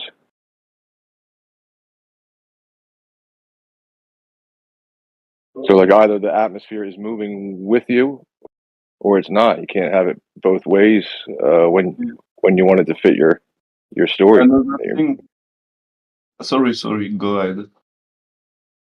No, that was it. In one situation, they're saying Coriolis does exist. The spin of the Earth underneath the moving Earth, we need to account for this spin and aim accordingly with the arch trajectory for the moon that is moving. But the same Earth, when you're on it and it's spinning, they'll claim that the airplane is aiming for its airport, but the airplane is moving with the Earth, so there's no need to account for the spin. Yeah, exactly. And I want to add a point to that. I have seen a documentary from special force, and they when they shoot from choppers from a helicopter for 80 kilometer hours, it's like 50 miles an hour. They need to compensate the shoot for only 15 kilometers, 50 kilometers, 50 miles an hour. Sorry, and for like 200 meters shoot, they need to compensate the speed of the helicopter. And you have like the snipers, the top long range snipers, like said, I don't care about Coriolis. This is a nonsense. Yeah. It's just not. I understand. It's not something that is ever truly accounted for. It's not a real effect. If snipers do not account for the Earth spinning under, or they claim that they need to account for the Earth spinning underneath of a bullet traveling 1,000 yards, yet we don't. We can shoot an airplane across the sky 1,000 miles and not account for it. It's nonsense. Even asked the world record long range shooters. Did you account for Coriolis? He answered no, but I am not a flat earther. No, the Coriolis thing, I'd love to talk to a pilot with my Coriolis argument that I have about leading the target. Because, yeah, when they shoot a bullet, they say they have to lead the target because the bullet can't adjust left or right. The bullet just goes in a straight line, which would be the shortest path the bullet can take. The plane has to adjust. The plane takes the heading. It doesn't lead the target when they fly. They don't lead targets. They don't lead airports. They fly at the airport all the time, and they claim they're flying in the shortest path, and that traces a great circle route on the ground. If you know anything about Coriolis and how it works, you know that that's not the shortest path. The bullet is the shortest path. That traces a curved line on the ground. It's like open and shut with. And I don't every oh shit, I lost the word. Every airport should be on a specific vector, you know, because of Coriolis. And depending of where you come from, you need to have some compensation, you know.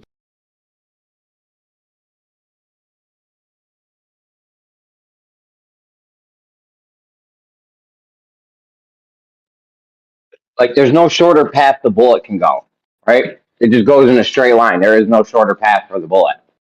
That's why they have to lead the target. But their claim is they're flying in the shortest path, but they don't lead the target. And we already know that's the shortest path. So they're fucking dead wrong on this shit. So the shortest path for a bullet would be a straight line, but bullets always travel in parabolas, not straight lines. Matthew, they fly straight. If you're doing a top-down view, the only parabola you're talking about is bullet drop over distance as it loses velocity. Yeah, every time. I'm talking about curving left to right. What up, Lou? Curving left to right we're talking about here. Yeah. So as soon as the bullet leaves the muzzle, it starts dropping, and that's a parabola shape it makes. We're not talking about the curve. Matthew, you knew exactly what you're saying there. Listen, Matthew, is that a non sequitur or not? Because you understood his argument, right? Are you just being semantical about the argument? We're talking about anything? This. Sorry, I thought he was. Yeah, I thought he was talking. This isn't about if it goes over a sphere. This isn't about if it goes. Yeah, if you're just talking left and right, then you're right. A straight line left to right is the shortest path. Yeah, but and the bullet flies in that shortest path, right? All right. Yeah, typically.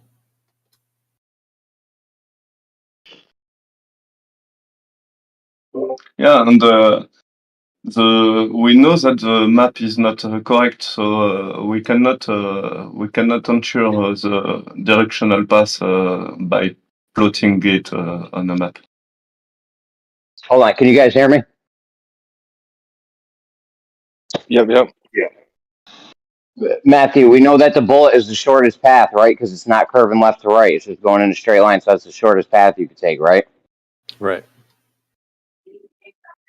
Right. Well, when planes fly, there's a claim on the table that planes are flying in the shortest path. Right? Are you familiar with that claim? Right. I mean, there's wind involved sometimes, but yeah, the shortest path Yeah. left to right. That's correct. Yeah. So there's a claim that planes are doing that. However, planes don't do that. They don't lead the target. They adjust the whole time, taking a curving path. Yeah, because they're adjusting for Coriolis. They adjust the whole time to stay on that straight path. No. Jimmy, are you sure? Are you sure they're doing that? Or is that the claim that they're doing that? Because the claim is that they're flying in the shortest path, but we know the bullet is the shortest path. The one where the one where it doesn't curve and they have to lead the target. Now, planes are not leading airports. Planes are not leading airports. They're flying at the airport. They have a heading at the airport. Same way as if you were in a boat, you fly from so this can't be the shortest path. You sail from port to port. So that can't be the shortest path. Lou, it's just So that can't be the argument. I guess I don't understand your argument well enough. Sorry. You don't know what a straight path the bullet. No, I'm the trying to bullet understand is flying in the second part of his point. Jimmy, hold on a second. The second part of your point, you're saying that they're constantly adjusting for Coriolis. Like, where did you hear that? Like, how can you claim the claim, yes. That's the claim. They're constantly adjusting for Coriolis, yes. Which would be a curved path, not a straight path. That's the claim. It's crazy. Glovers do. The guy that's talking to Jeremy who says he doesn't understand what a straight path is in an airplane. He claims it. He has to. He's a glober. He believes he's spinning on a rock in space. Yeah, it's the second half of your argument, Jeremy, that you got, I think, most flat earthers lost. We're not going to just, like, say that that's what they're actually doing because somebody in some anti-flat earther freaking forum freaking said so. It's proof of concept, right? Of a great circle route versus a straight path. Which one's a shorter distance? It's not about do you actually yet. Who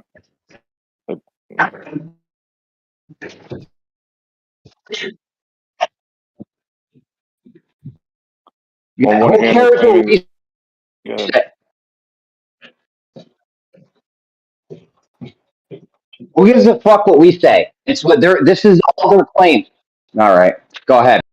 I'm just not sure that that's the official, like, what they officially say. I think that's something like Fight the Flat Earth says or something like that. So, circle route. Okay, what are you not sure about, Lou? I'll clear it up for you right now. No, I understand they claim that the shortest path over a globe is a great circle route. I know that part of your argument, what you're trying to say. But yes, they are claiming that when they fly, they are flying in the shortest path, and it traces out a great circle route on the ground. Yes.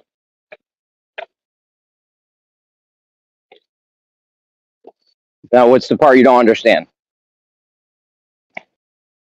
like, so you're saying like, okay, the flight paths, like when they do their parabola, like for some reason when they want to go to the same latitude or an approximate latitude line over the Atlantic from the U.S. to Europe, they head towards the Arctic Circle for some odd reason. Like that's them constantly adjusting for Coriolis in doing so, right? Like they're saying that is the shortest path.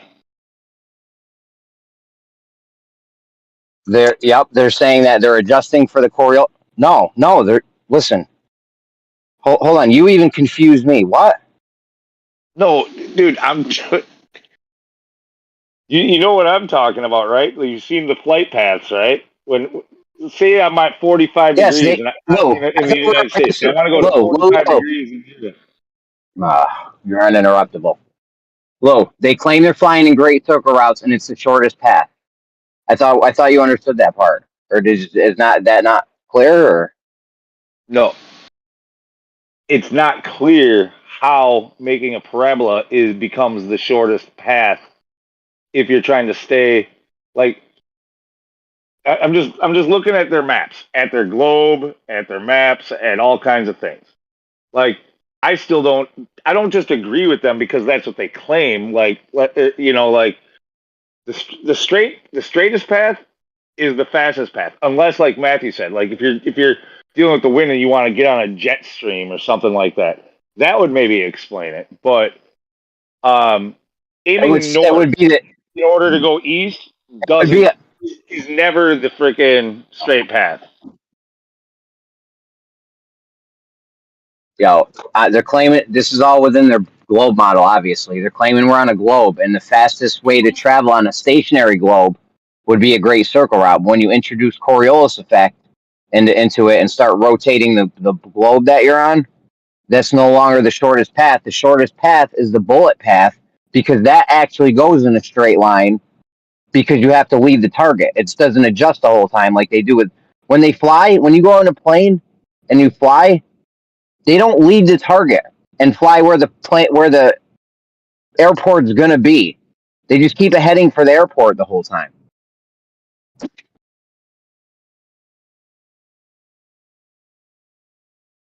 It absolutely demolishes the I mean, claim that they're that would flying in the make shortest sense, path. but that would make sense. But it seems like in conflict with what you're saying about the Great Circle Path.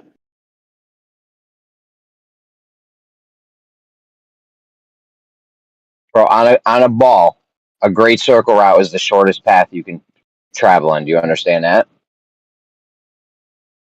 Yeah, in concept. Like if I was to try to draw it around a basketball or something like that, yes, I can understand that concept. All right. Okay. So now they claim that these are the paths that they traced out over the ground. They claim they're flying in these great circle routes, and that this is the shortest path. You understand that part?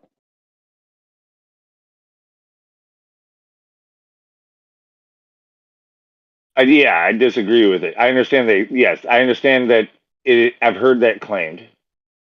I also disagree with it. I don't think they're flying in great circle routes. I don't think a great circle route is a thing on Earth. I understand that. This isn't what we think, though. This is what they think. Who gives a fuck what you think? You're some nutcase flat earther. You know what I'm saying? I'm not trying to like diss you. I'm just saying like it doesn't matter what we think. This is what they think. This is all within their minds Now of you're what's just saving happening. face because somebody else just called you a Glover again.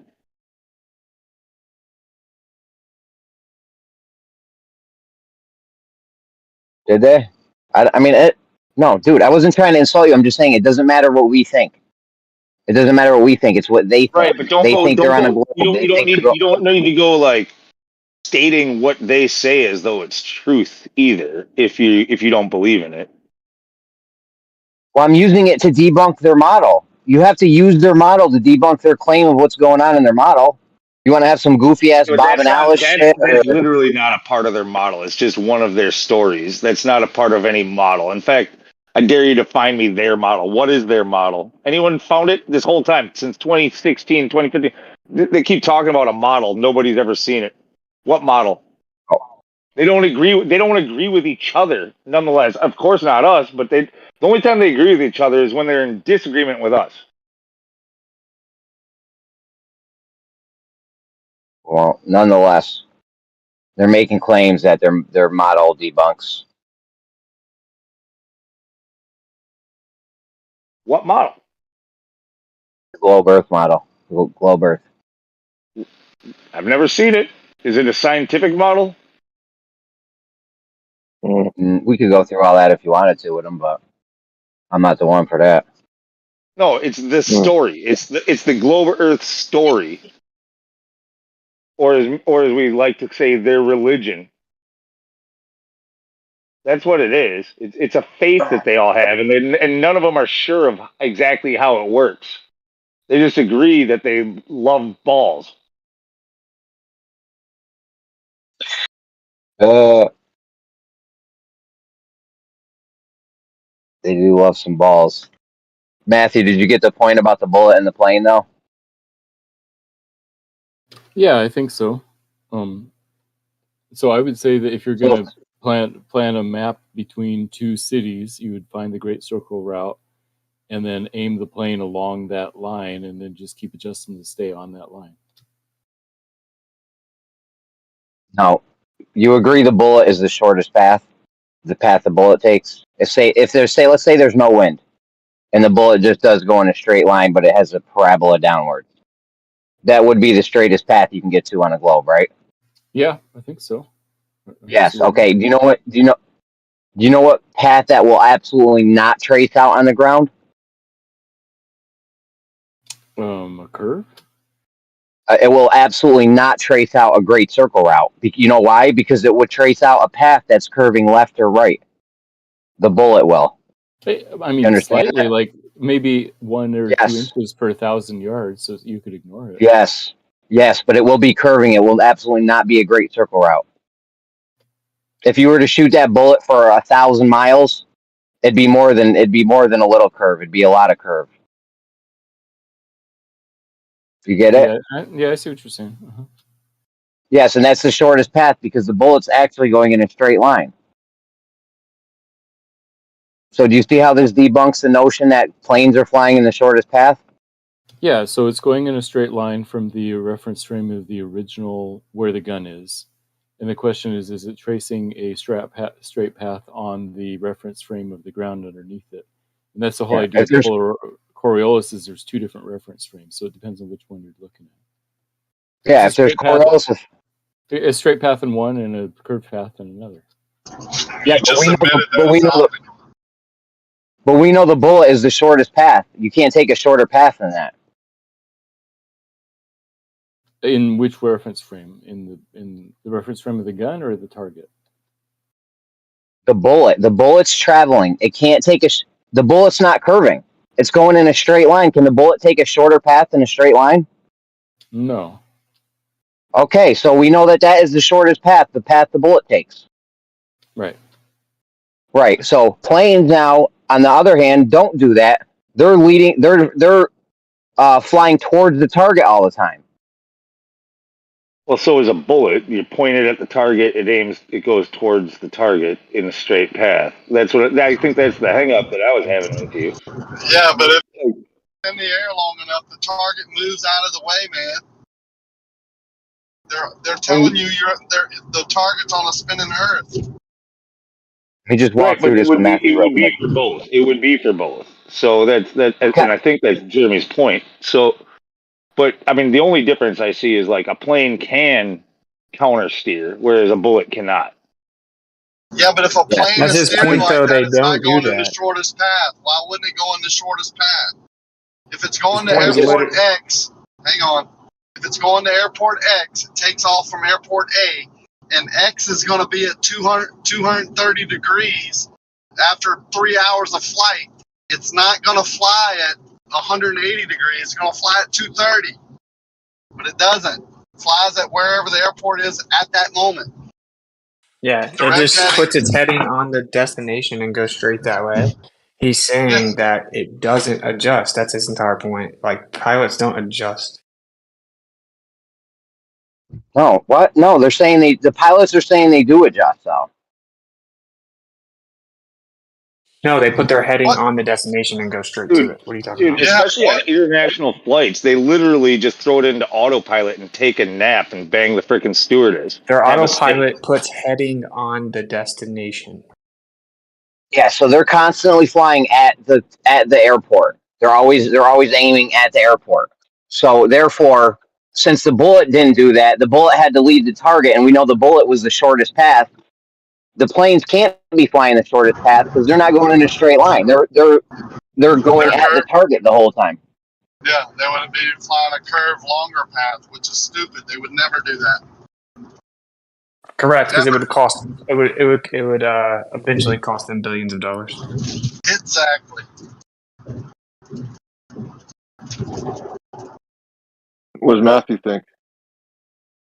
Yeah, and that's a good question. In the long run, I think that even a slight wind is going to have more of an effect than any Coriolis effect. So I don't know that it's going to be. You I have don't to know bring how up much it's wind going to affect. because that's not what we're talking about at all. No matter which path you fly, there's going to be wind. It's not really relevant. Yeah. It's so, funny how y'all have to bring it up every time. It's like the second paragraph of the script. It's like bold print or something. So We're on to y'all now, man. It's over. Yeah, so snipers, the major factor that they have to deal with is wind, and maybe a little bit of Coriolis effect. At 1,000 yards, the effect would be something like 1 or 2 inches, but I think the wind would be quite a bit more effect. I don't know how much what the numbers would look like for airplanes flying. All right, but if we were shooting, real quick, real quick, man. If we were doing this in a building, a 1,000-yard building where there was no wind, there would be no wind to adjust for, and they would only have to adjust for Coriolis. So if you were going to fly to the target and shoot a bullet, okay, you would shoot the bullet where the target's going to be. The plane, however, is not doing that. It's flying at the target the whole time, adjusting the whole way. That's the claim. If you're always flying at the target, you're not adjusting. You're actually following the bullet. You're just doing it much slower. Wait, come on. Jeremy. You just made me think about how your argument can be even better, bro. So we have planes that use laser weapons.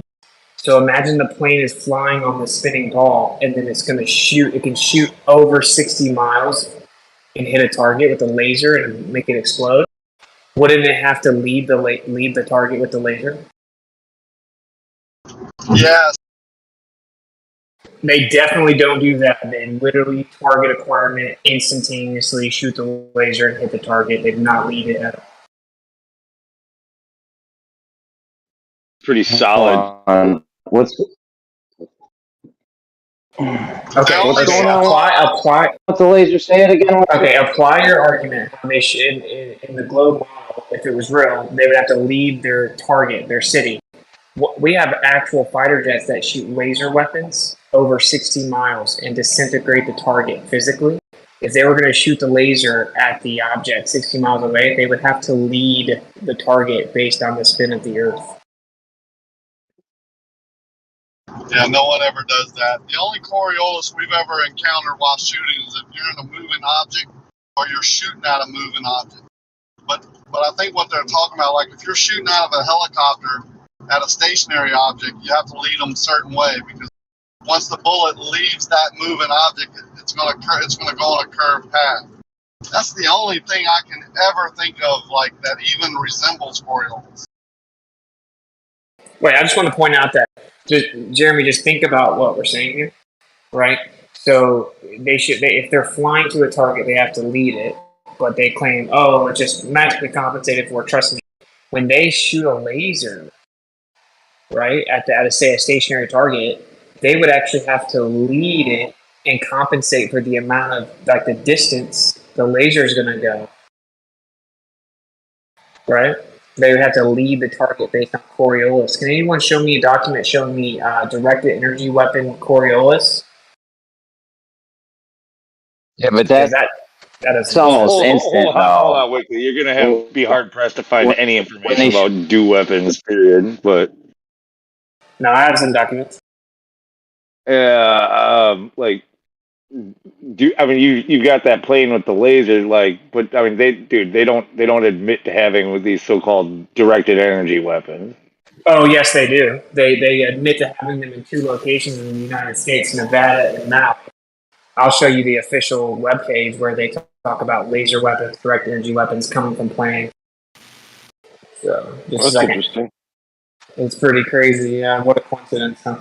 I don't want to detract from his argument. Go ahead. I'm just saying that the lasers just make it worse. So. And it doesn't matter if it's almost instant. That doesn't matter. It's not instant. It's going over 60 miles. They claim you have to account for just like 2 miles with a bullet. So.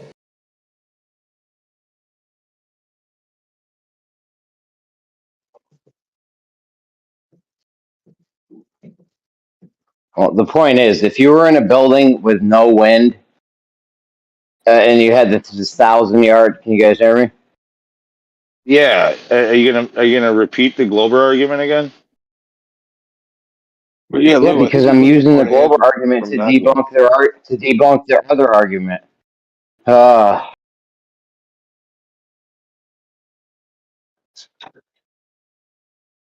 You're how gonna do you try to make an debunk their argument model based off without of a using their faulty model? premise?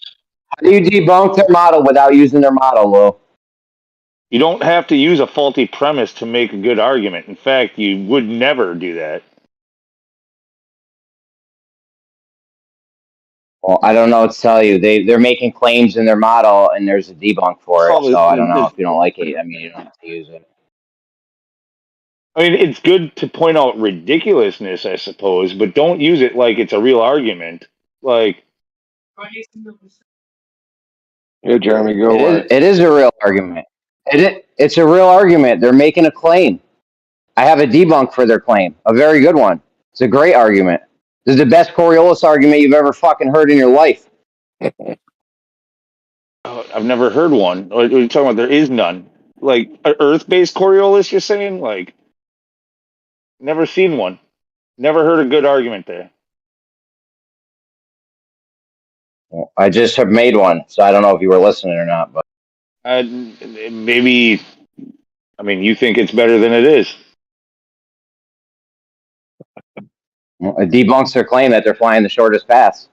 It doesn't debunk anything. If nothing's been proven, if your premise hasn't been proven and it's just nothing more than a mere claim based off of a concept of what would have to happen if you were living on a globe without proving the globe, then it's a faulty premise and it's not a good, and nothing can be debunked from it because it's completely illogical on its face from the start.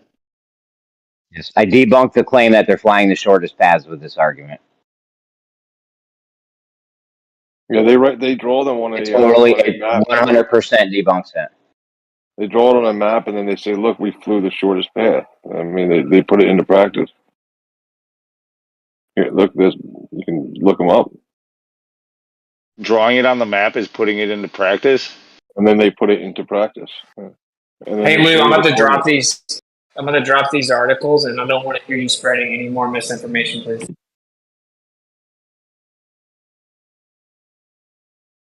Is this about the DEW weapons? Because that's what I was interested in. That's what it is. That's correct. Air Force Research Laboratory Directed Energy, Air Force Maui Optical and Supercomputing Site. And I'm about to show you the. So that's the directed energy portion of the website, and I'm about to show you the laser portion.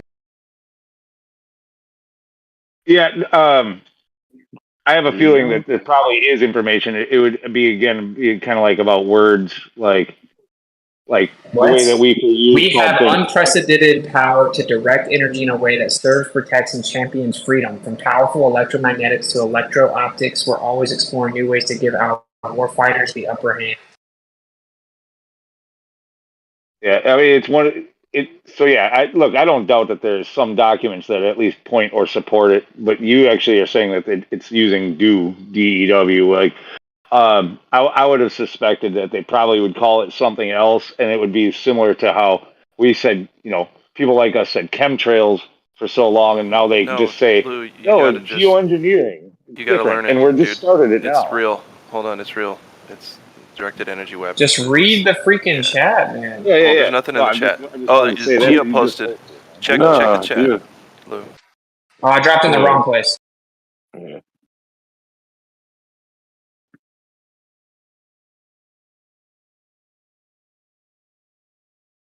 It's all good. This is actually good news, Lou, because this means that they have this capability, and now it's not out of the realm of possibility that they could use this anywhere they want for any reason.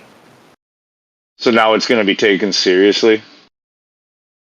It literally like says that. directed energy. Yeah, I know. No. Look, even if it does, it doesn't mean anything. That doesn't mean they have to listen to you. They're just gonna go nah when you bring this up. Call you a conspiracy nut. Some will, some won't. You're totally backtracking. Have you checked out the legitimacy of this company, AFRL? Air Force Research Laboratory? I don't know. Yeah, maybe. The Air Force Valley Optical and Supercomputing Sites, AMOS. And there's only 2 locations that are admitted to have these weapons already in use. And it's Nevada and Mount.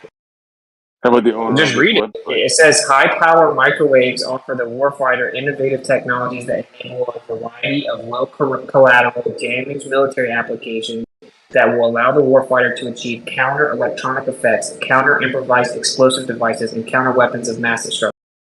This says, in general, laser weapons offer warfighters unique opportunities for quick and precise target engagement, flexibility, and lighter and more responsive support logistics.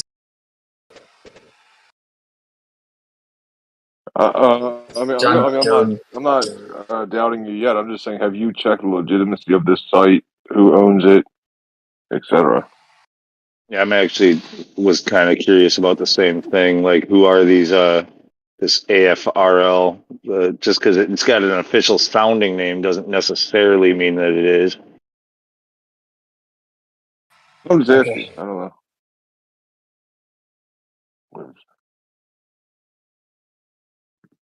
I mean, when I search the website, it does come up with the official government websites. Yeah, I have Lockheed Martin admitting that they have these weapons as well. Yeah, it's over. Which It's is okay. one of the contractors. You don't have to doubt it anymore, guys. It's real. Now we can move on. No, hold on. We're doing our due diligence. We want to make sure that we check this stuff It's out. arbitrary. It's arbitrary. But go They ahead. do have a Facebook with 5,000 likes, so I'm on board now. Facebook makes it legit. They do have a Twitter and a Facebook, though. Well, I would say that the .mil. Would you consider a laser? Would you consider a laser beam that burn things a directed energy weapon?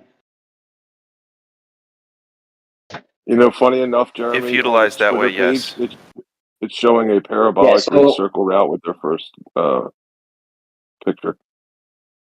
So I don't know what the contention is. Are we doubting that directed energy weapons exist, or? I'm not. Did you see the movie Weird Science? I'm not either. It's just actually I'm still not seeing in this article where they You spread misinformation, and you said that they didn't admit that they did it, and it's literally right there. So there's Air Force Research Laboratory.af.mil to verify it's actually the Air Force. There they are saying directed energy, and then they describe weapons. So They popped a whole house full of popcorn in that movie with a directed energy weapon. Truth in the movies. Bro, that was Real Genius with Val Kilmer. That wasn't Weird Science. Close though, close. Real Genius? Real Genius. Yeah, Okay. that's right. Very similar movies, but same That was time a good frame. But movie. yeah. I mean, I'm in this, at least on this page. I don't know if I got to click around in here, but I'm not seeing directed energy being said. Yes, they say high energy laser weapons.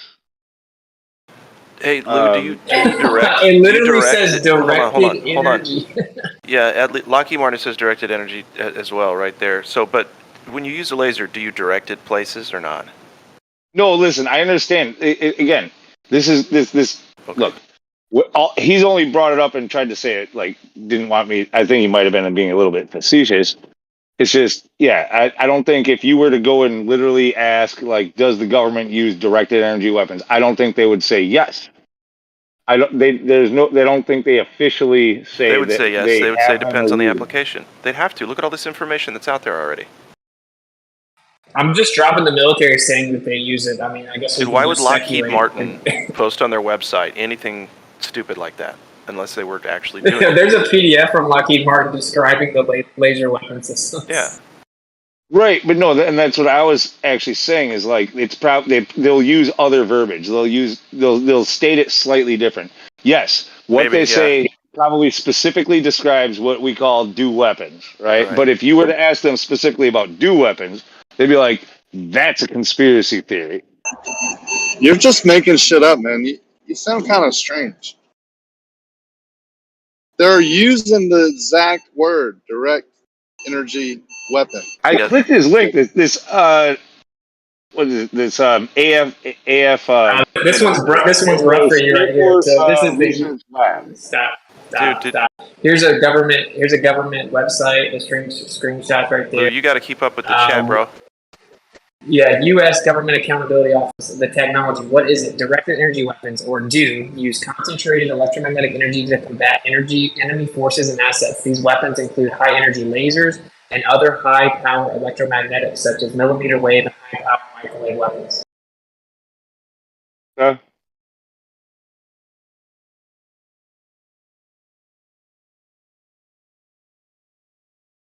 Yeah, I mean, hey, when did they start like literally posting this stuff? Because literally, a year ago or 2 years ago, it was like Snopes would have been all over it, going false. There's no such thing, or whatever. Like since What are when you is it talking now? about? Huh? It's real time, like right now. It's happening now. They're admitting it. What are you talking about? Yeah, so for the last couple of years, here's a 2022 military article about it. Might I add, I'm just literally Googling right now. It's not like it's difficult. Yeah, no, that's. I mean, I guess like somebody else said, that is good news. That they're, in a way, I would. It's not really the The best website news. that I went to wasn't now. It says published March 5th, 2019. That Kirkland about the Maui base. So this is an older article. Yeah, that's it. The reason that's interesting is because there's only two places that they claim to have ground direct energy weapons systems already in use. It's Nevada and Maui. Like, what a coincidence! But wow. Well, here's what they're doing, in my opinion. There's the Office of Naval Research saying that they have it. Here, Lou, you got me thinking. One of my opinions is that they're telling us about these things because they have to. They have to somehow let us know the capabilities and what they could do, just to karmatically perhaps dodge some consequences. Dude, here's a freaking mainstream Vice article saying the Pentagon is spending $1 billion a year on direct energy weapons.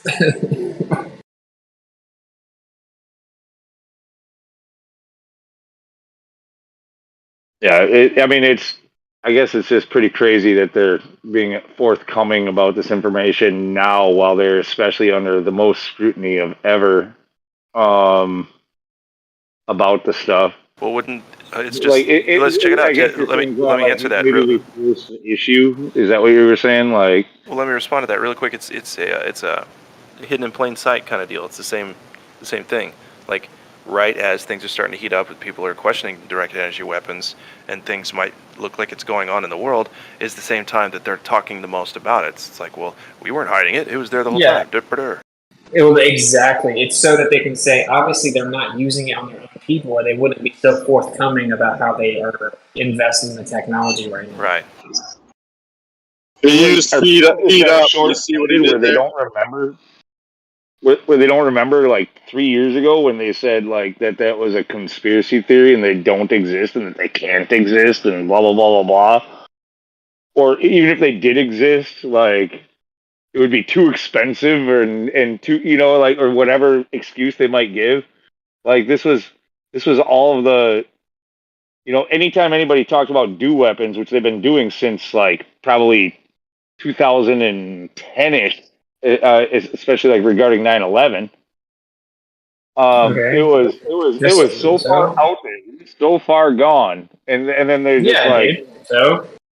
So it's just like how when we used to say they're manipulating the weather, we were called crazy, and now we have an Air Force document called "Owning the Weather" by 2025. Yeah. Or satellites hung from balloons. They fought us on the balloons with the satellites on them for years.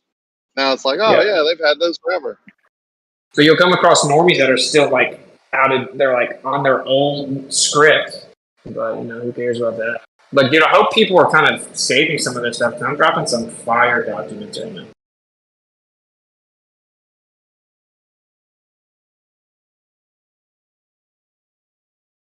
Yeah, I'm right with you. I did watch your do weapons thing, and that was something that I already knew. That I was surprised that most people didn't like when they think that it would have to be a visible laser. Like most lasers are invisible. The ones that do damage are not visible to the eye. That's right. The ones they admit they have are infrared. Yeah. Yep. Look at this. Like Direct energy weapons the only are time you real. have a visible laser is when you're trying to like in construction when you're trying to lay out a floor or a drop ceiling or something like that. Or if you're trying to sight something, that's the only time you use a visible laser. Like otherwise, lasers, as far as like creating, for cutting lasers, for energy, like for heat or whatever, for destruction, any of that, like the power comes from invisible lasers.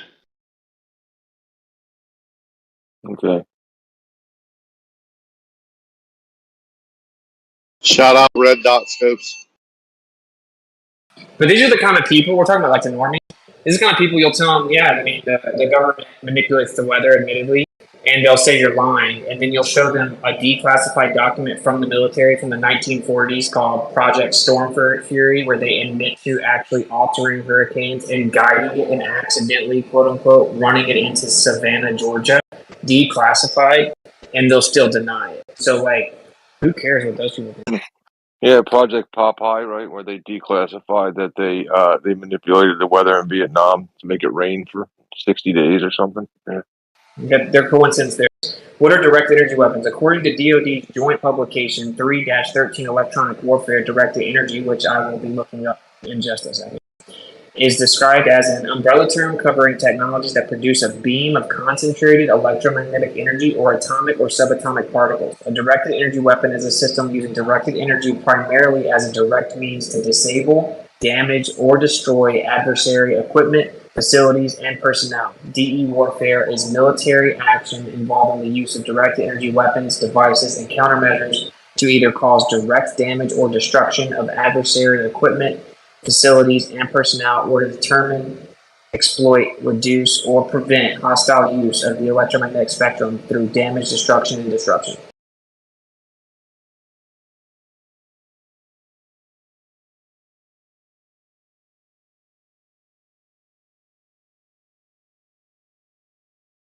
They're bragging about it like all over their Twitter. Our team is using the power of direct energy and electromagnetic spectrum to give our war fighters the upper hand. Like it's definitely not secret. Dude, here it is. Here's the document from 2012. That's official, bro. Have fun with that PDF. Jeez Louise. I have a anecdote. I did national building with a lot of sort of high profile, like off grid people, and one of them worked for NASA and did a bunch of their calculations, and he told us all about the energy weapons. This is back in 2015, 2016, and one thing that he said was that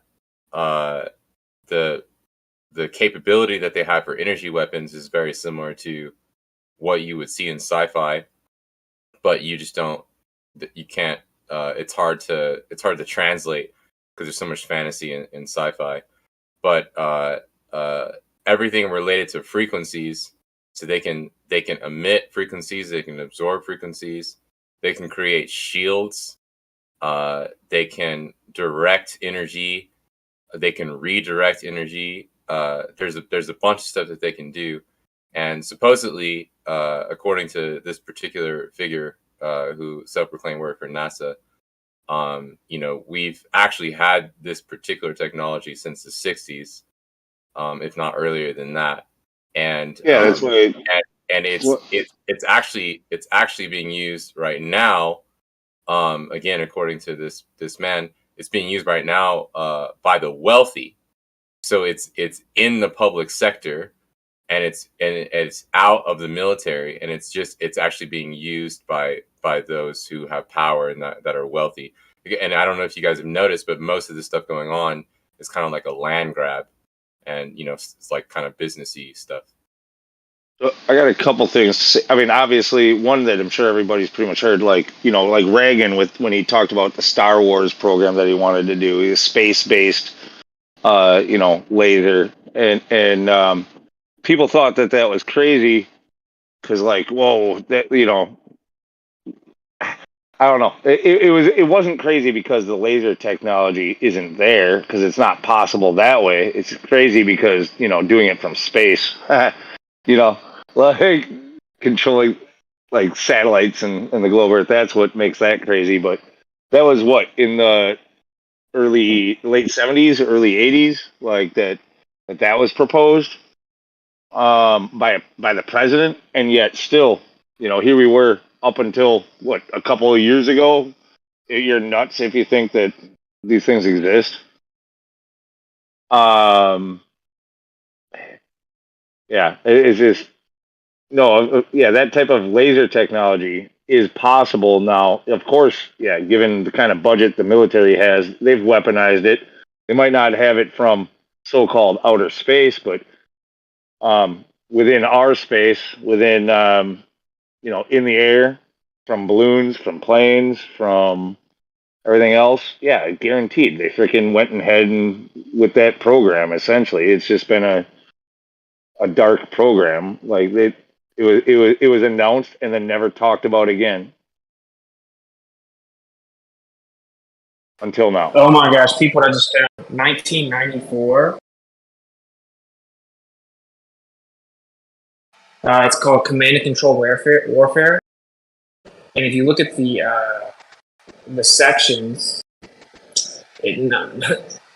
Chapter 4, it says the 5 pillars of command and control warfare: operation security, military deception, psychological operations, electronic warfare, physical destruction, interrelationship, intelligence, communications, and military. Military deception and psychological operations, dude. This official military document, 1994, from a lieutenant. That's pretty much what most of the military focuses on now, because their enemy isn't each other, it's us. So psychological warfare is where it's at. They've declared war on us, their people, the ones who pay their fucking paychecks. And we freaking laugh at each other for pointing it out.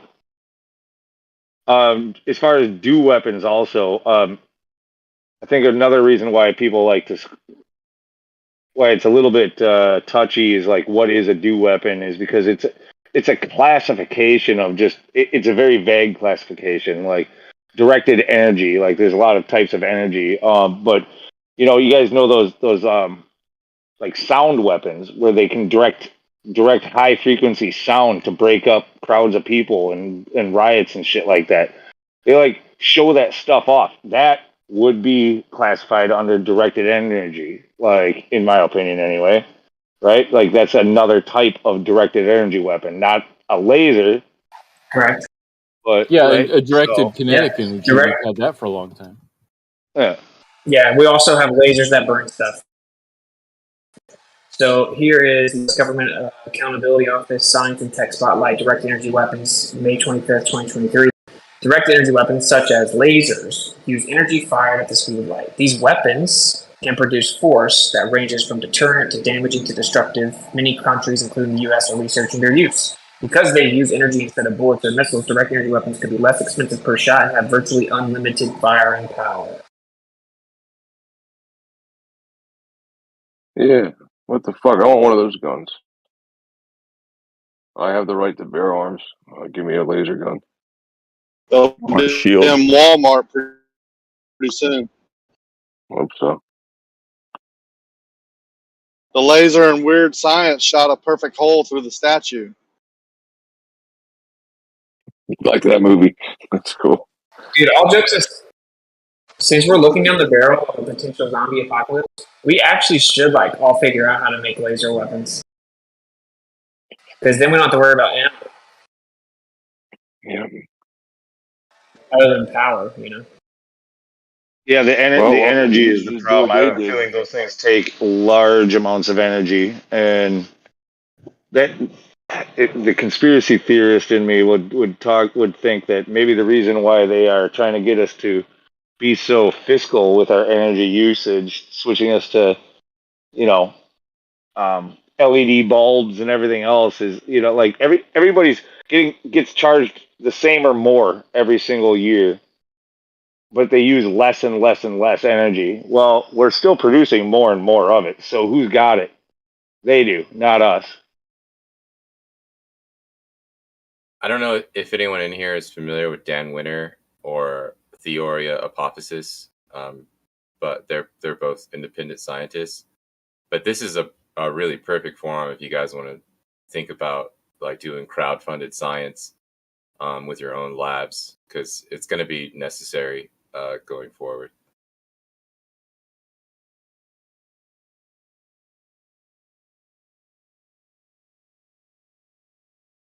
Hey, that guy said the aura hypothesis.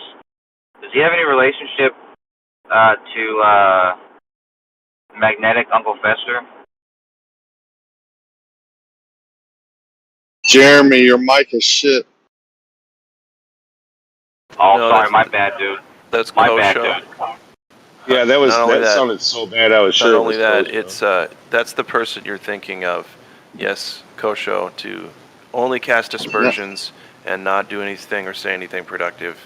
Yeah, it's the same guy you're talking about. Yeah. Oh, it's the same person. Okay, magnetic Uncle Fester. Okay, cool. Yeah, say it one more time just to really try to throw him under the bus.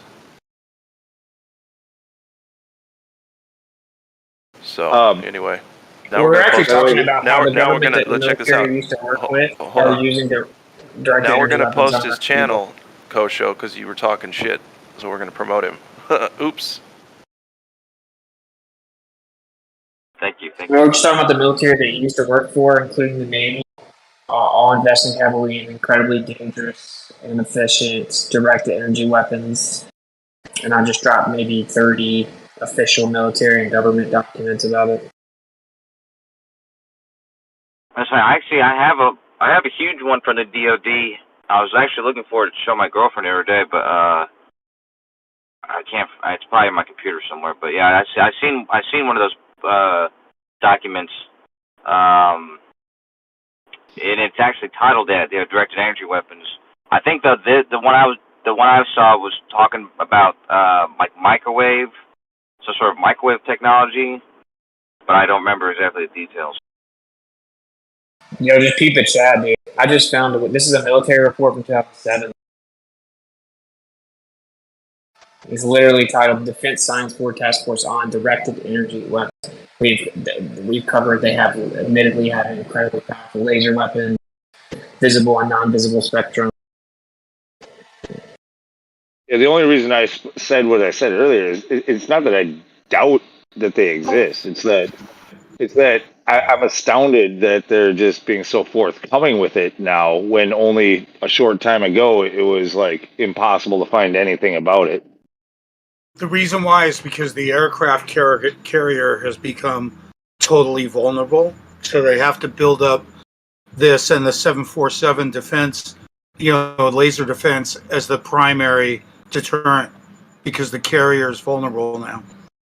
And since they were using the 747 originally because it was flippin' cheap and old, Boeing just decided to revamp the 747.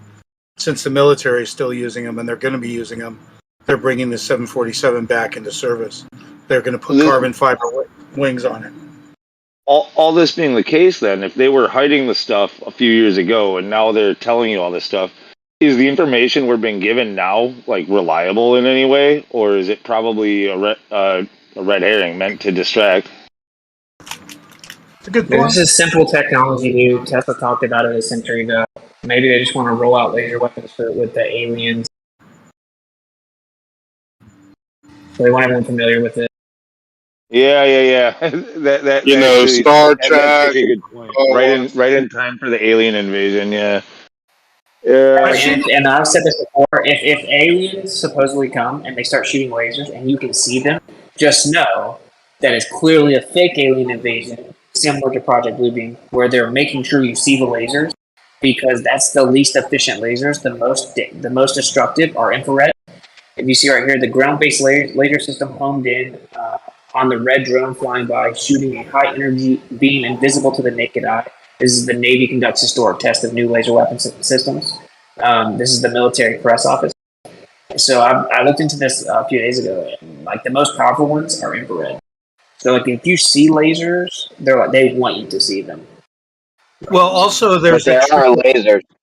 There's a triple targeting system. Like first it identifies the object, then it heat scans it for the engine spot, basically the part that's producing heat. Then it shoots the actual weapon. There's like a 3-part. That's a good point. That piggybacks off of what I said. Like when you're trying to line something up, like a drop ceiling or a floor, you use visible lasers, like because you can track that light and like see that something's on target or whatever. So yeah, you probably get a couple types of lasers. You get a flash, and then the real weapon comes. Yeah, Lou. By the way, tactically, you wouldn't. Good.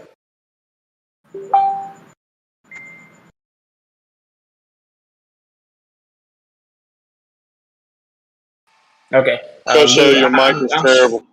Lou, I'm showing articles from like the early 2000s. So.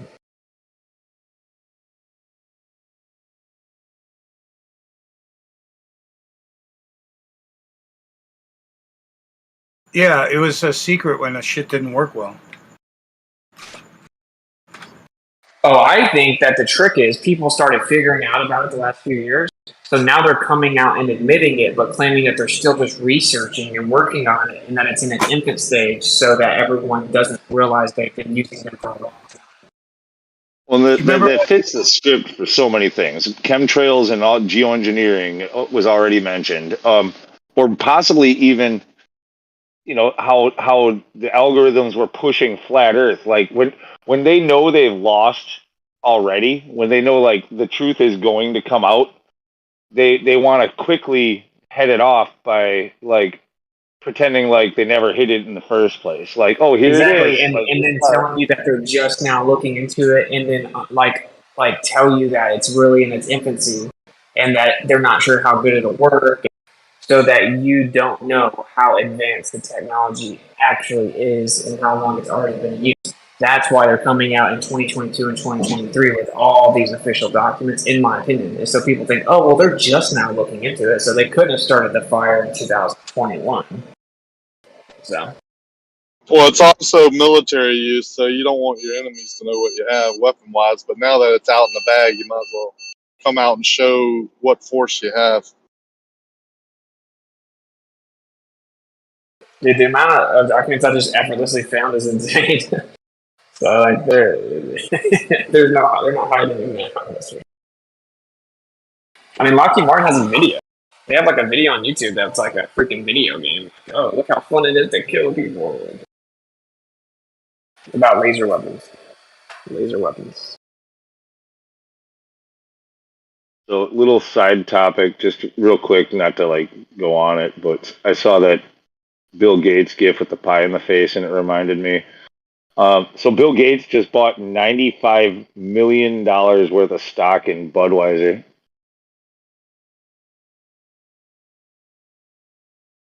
I think he's hiding the truth in plain sight that Budweiser is going to go back up again in value.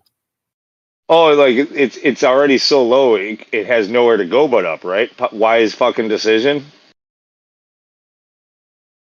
I would argue possibly that when these people threw a trans person as a spokesperson, that they were crashing it on purpose, and perhaps people like Gates and Soros and everything else actually influenced that to get them to do that, so that they could get the stock to go low, so they could buy low. But if somebody like Gates, if the people who boycotted, like this is from, I got this inspiration here from that JP guy who's a little bit too far conservative and whatever, but it's not about his conservatism. It's more about he believes in like politics and shit like that. But he's right about this. Like, if people, because the people who boycotted Bud Light that drove its stock low, when they find out that Bill Gates invested that kind of money into it, they're going to take it to a whole nother level. They're going to drive that thing lower and lower and lower. In fact, no redneck will ever drink Bud Light again, or a Bud product.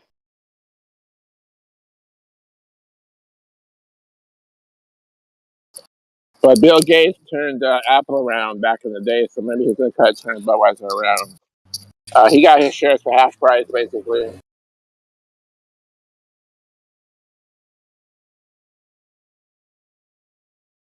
But yeah, I've already, from the very beginning, I questioned whether or not, like, the whole thing, like, the way that they alienated their whole, like, customer base with that marketing campaign, it had to be intentional.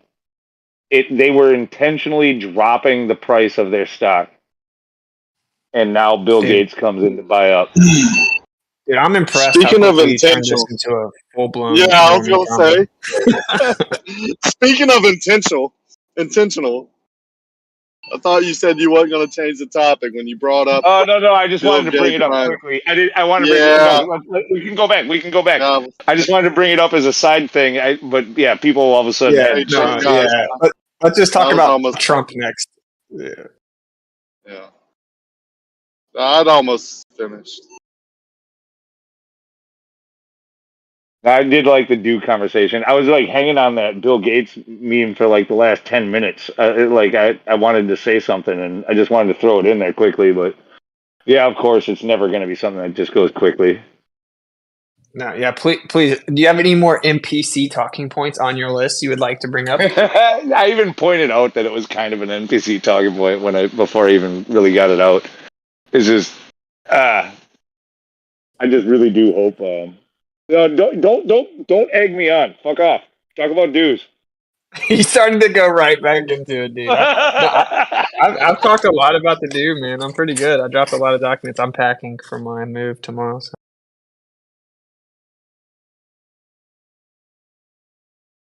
So I would love for you guys to keep talking about anything other than Bud Light.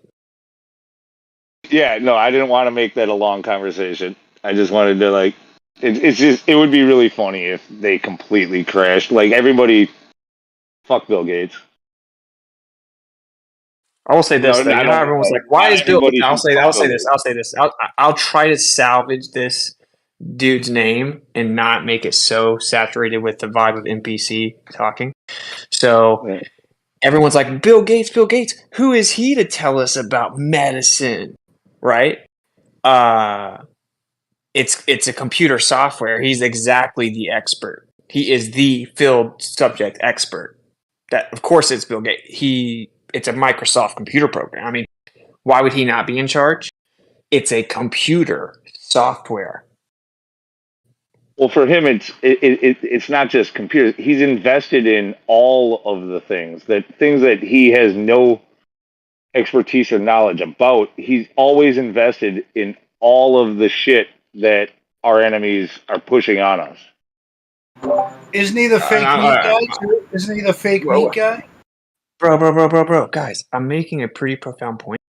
Everyone was like, why is Bill Gates in charge of this situation? It's because computer. Exactly. Computerized medicine. Injected. That's right. Yeah, so it's like literally a program like with codes and like how people hack computers. Yeah. You're being hacked. Yep. I don't disagree with that. Public service announcement over. And he's investing in the food with the GMOs and all of that research. He's investing in now it's in beer. Like, what does this guy know about beer? Nothing. Is it just a financial decision? Like, buy low, sell high? No, that ain't it. There's more to it. And not to mention like his investments in well, it was already sort of mentioned, obviously mentioned to you, like the medicine, but blah blah blah. But yeah, he's behind. Like, not that he's the one behind it, but he seems to be in the know and always have his money there.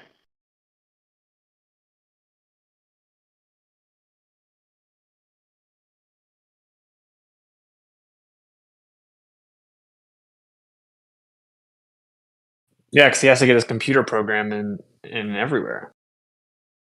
So, which is also openly admitted as well. So. They're growing food with nanotech. So. You're How just much jealous. farmland did Bill Gates buy up? Pristine farmland.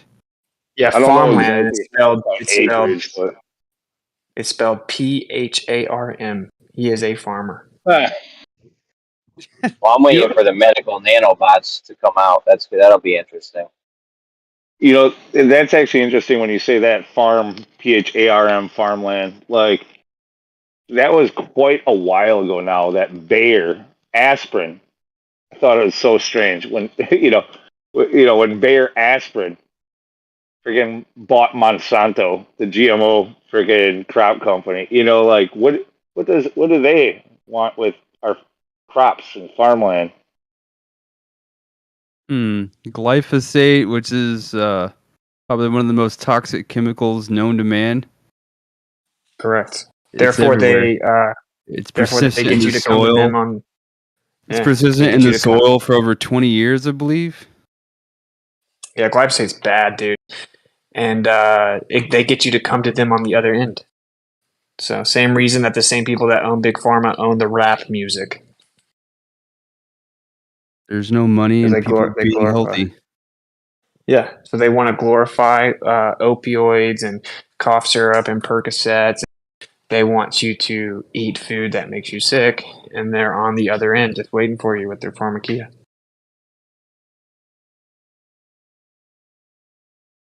I'd wager to say that most quote-unquote diseases are caused by chemical and radiation poisoning.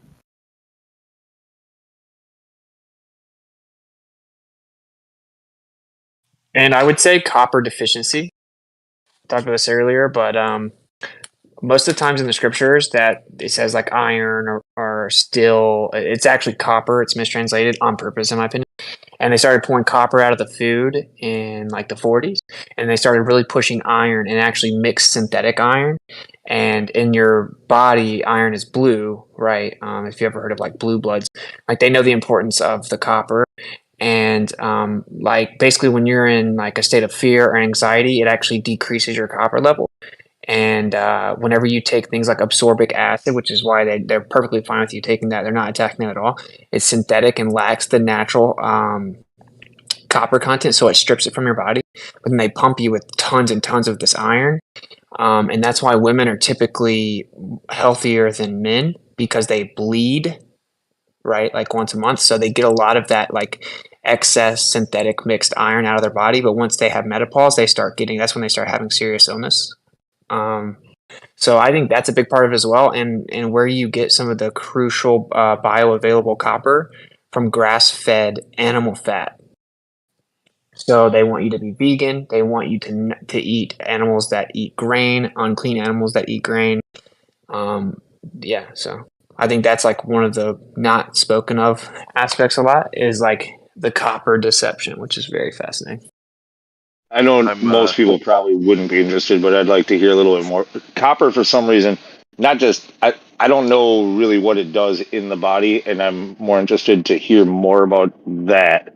But just for some reason, I'm also, being a carpenter and more of a like metal worker, I do wood. I'm a carpenter, do wood, siding, exteriors, but in that, there's a whole lot of stuff. I've built entranceways and done like metal bending, like with copper, like doing copper trim accents and roofs and stuff like that, copper gutters.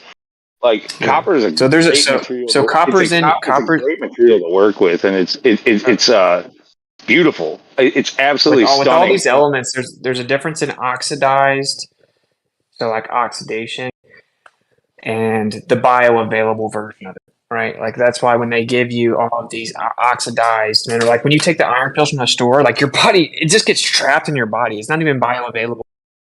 So then it starts going to your joints and all that stuff. So, but specifically bioavailable copper.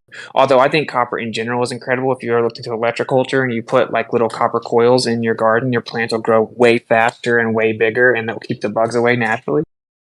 But in the body, your mitochondria, your mitochondria. So again, copper's blue in the body, and your mitochondria has copper in it, and it's crucial to creating ATP energy, which is like very pivotal for brain functionality, for overall immune response, et cetera, et cetera. And when you're copper deficient, you'll experience stress, fear, anxiety, and in fact, fear decreases the production of copper. So it's important for overall functionality of the body because it's literally in what they call the matrix, which is funny because you have iron red, you have matrix blue. I mean, you have you have copper blue, and it's in the mitochondria in the portion that's called the matrix. And of course, they told you to take the red pill, which I'm not really you should 100% take sure the purple.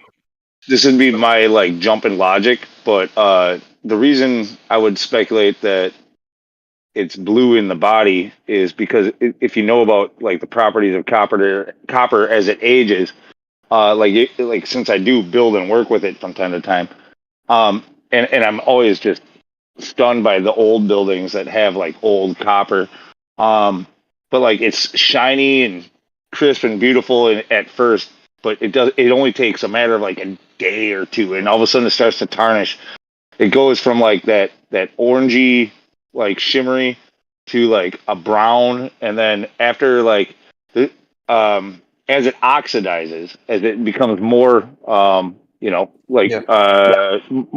as it becomes more in contact with oxygen, it starts to tarnish more and more and more. And over the years, it goes into it goes from this that copper shiny penny color to a brown to like a purple, and then it goes into like a greenish color, and then it goes into that blue when it's like really old, and it takes like 50 years, like 30 to 50 years for it to hit that freaking blue color.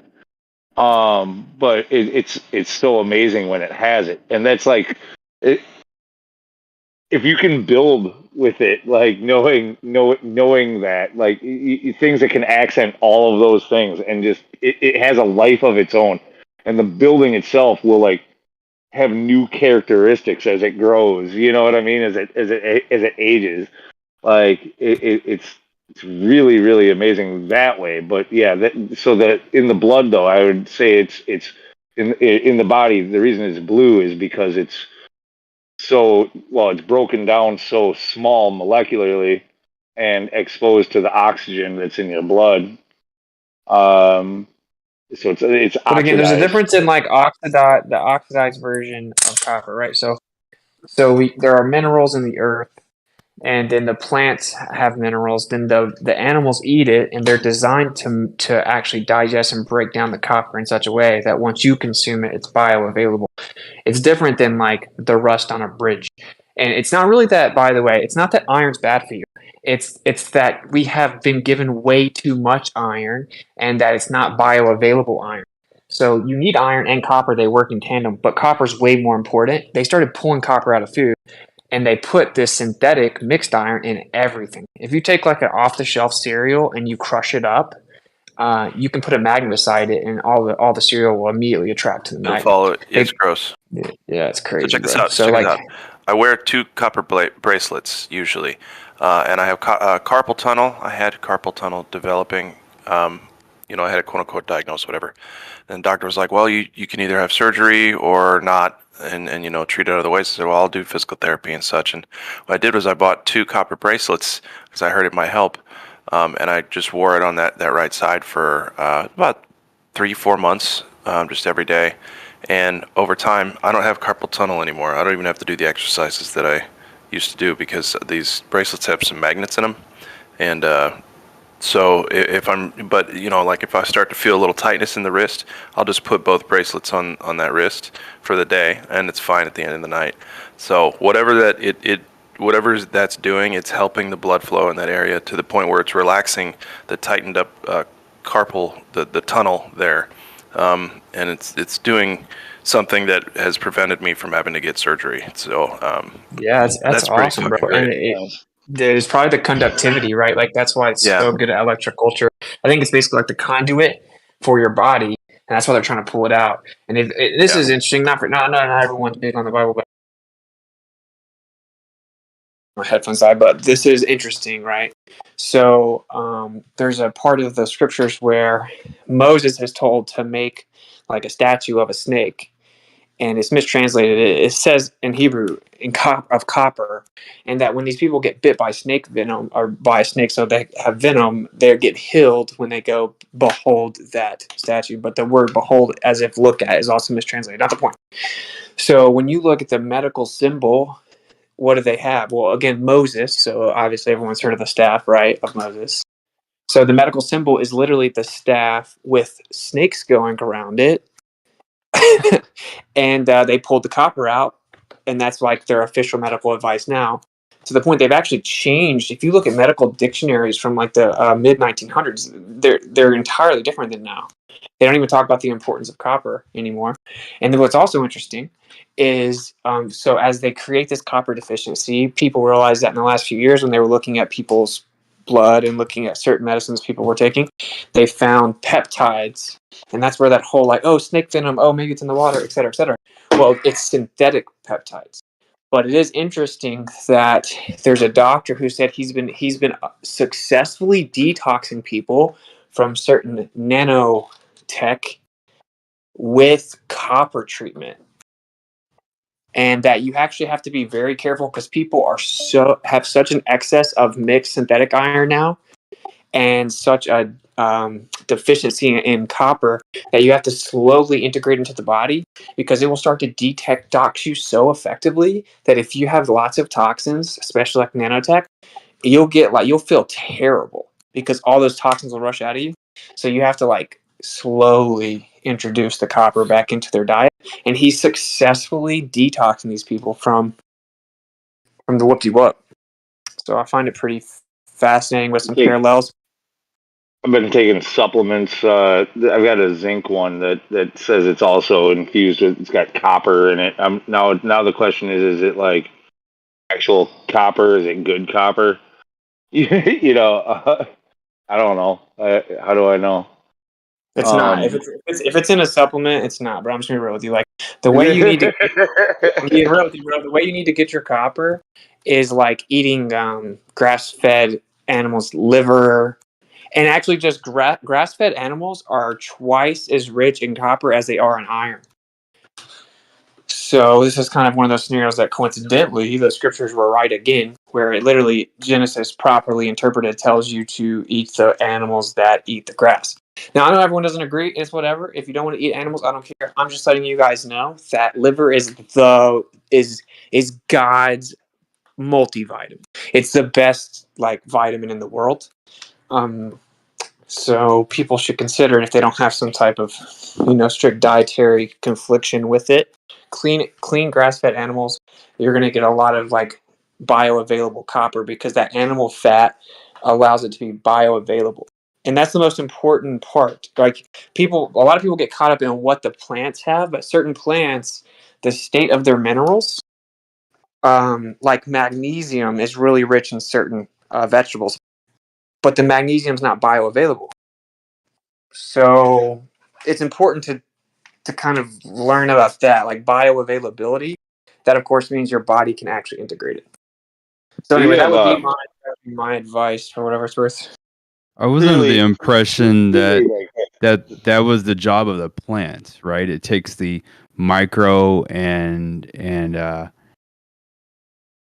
macronutrients from the soil, right? Because we can't just take a handful of dirt, eat it, and it'd be bioavailable, right? The plants uptake it through the root system, converts it into something we can use, and then we eat the plants, not the dirt. Yeah. So what you're saying is the plants convert it, and then the animals do like an extra step that makes it bioavailable, or is it Yeah, more yeah. So it's not bioavailable, That's or making it well. bioavailable It just because makes you are the more. animal that's eating it. Wait. It makes more of it bioavailable. So you're right. Like magnesium, which like almost all illnesses seem to be tied to magnesium deficiency as well, copper and magnesium deficiencies. And yeah, you're right. It's found in the dirt. You can't just eat dirt, right? So the plant does make it bioavailable, but it's not that much of it that's bioavailable. So people are like, "Oh, eat this vegetable. It has this many milligrams of magnesium." A lot of it isn't bioavailable. But once the animal consumes it with like their 4 stomachs engineered to eat the vegetables, to eat the green, it converts it, and then that animal fat is saturated in almost entirely bioavailable magnesium, for example. So the plants are Oh, I see. obviously a step in the right direction, but I'm just saying like the entire system was crafted in such a beautiful way that if you in 2023 have been attacked your whole life, the way to kind of reset would be the fully saturated bioavailable minerals in animal fats and organs. So yeah, I'm following what you're saying, but you mentioned 4 stomachs, so I'm assuming you're talking about cows. Yeah, that's the only one I know of yes, with yeah, 4 like stomachs. Is yeah. do cows exist naturally? Like, do they exist in nature? Well, yeah, just not in the I form think that so. we raise. Like the cow came from the bison, which is basically like a buffalo. Like they're all the same shit. They're cattle. And by the way, I'm not trying to step on any toes. If people want to eat meat, whatever. I'm just letting you know some information I came across, and I think that one of the things that don't get talked about a lot because I've never even truly heard of it is copper deficiency. One of the best ways to get copper is animal fat, but only clean grass-fed animals or like animals that eat only greens and not grains. Grains are like the slaves' food. Grains are bad for you. Okay, so So check it out. Back in the old days, yeah, the peasants would wait for their handout of bread to just barely make it through the day, and they'd mix it with water and create a cheap soup with some shit that they foraged.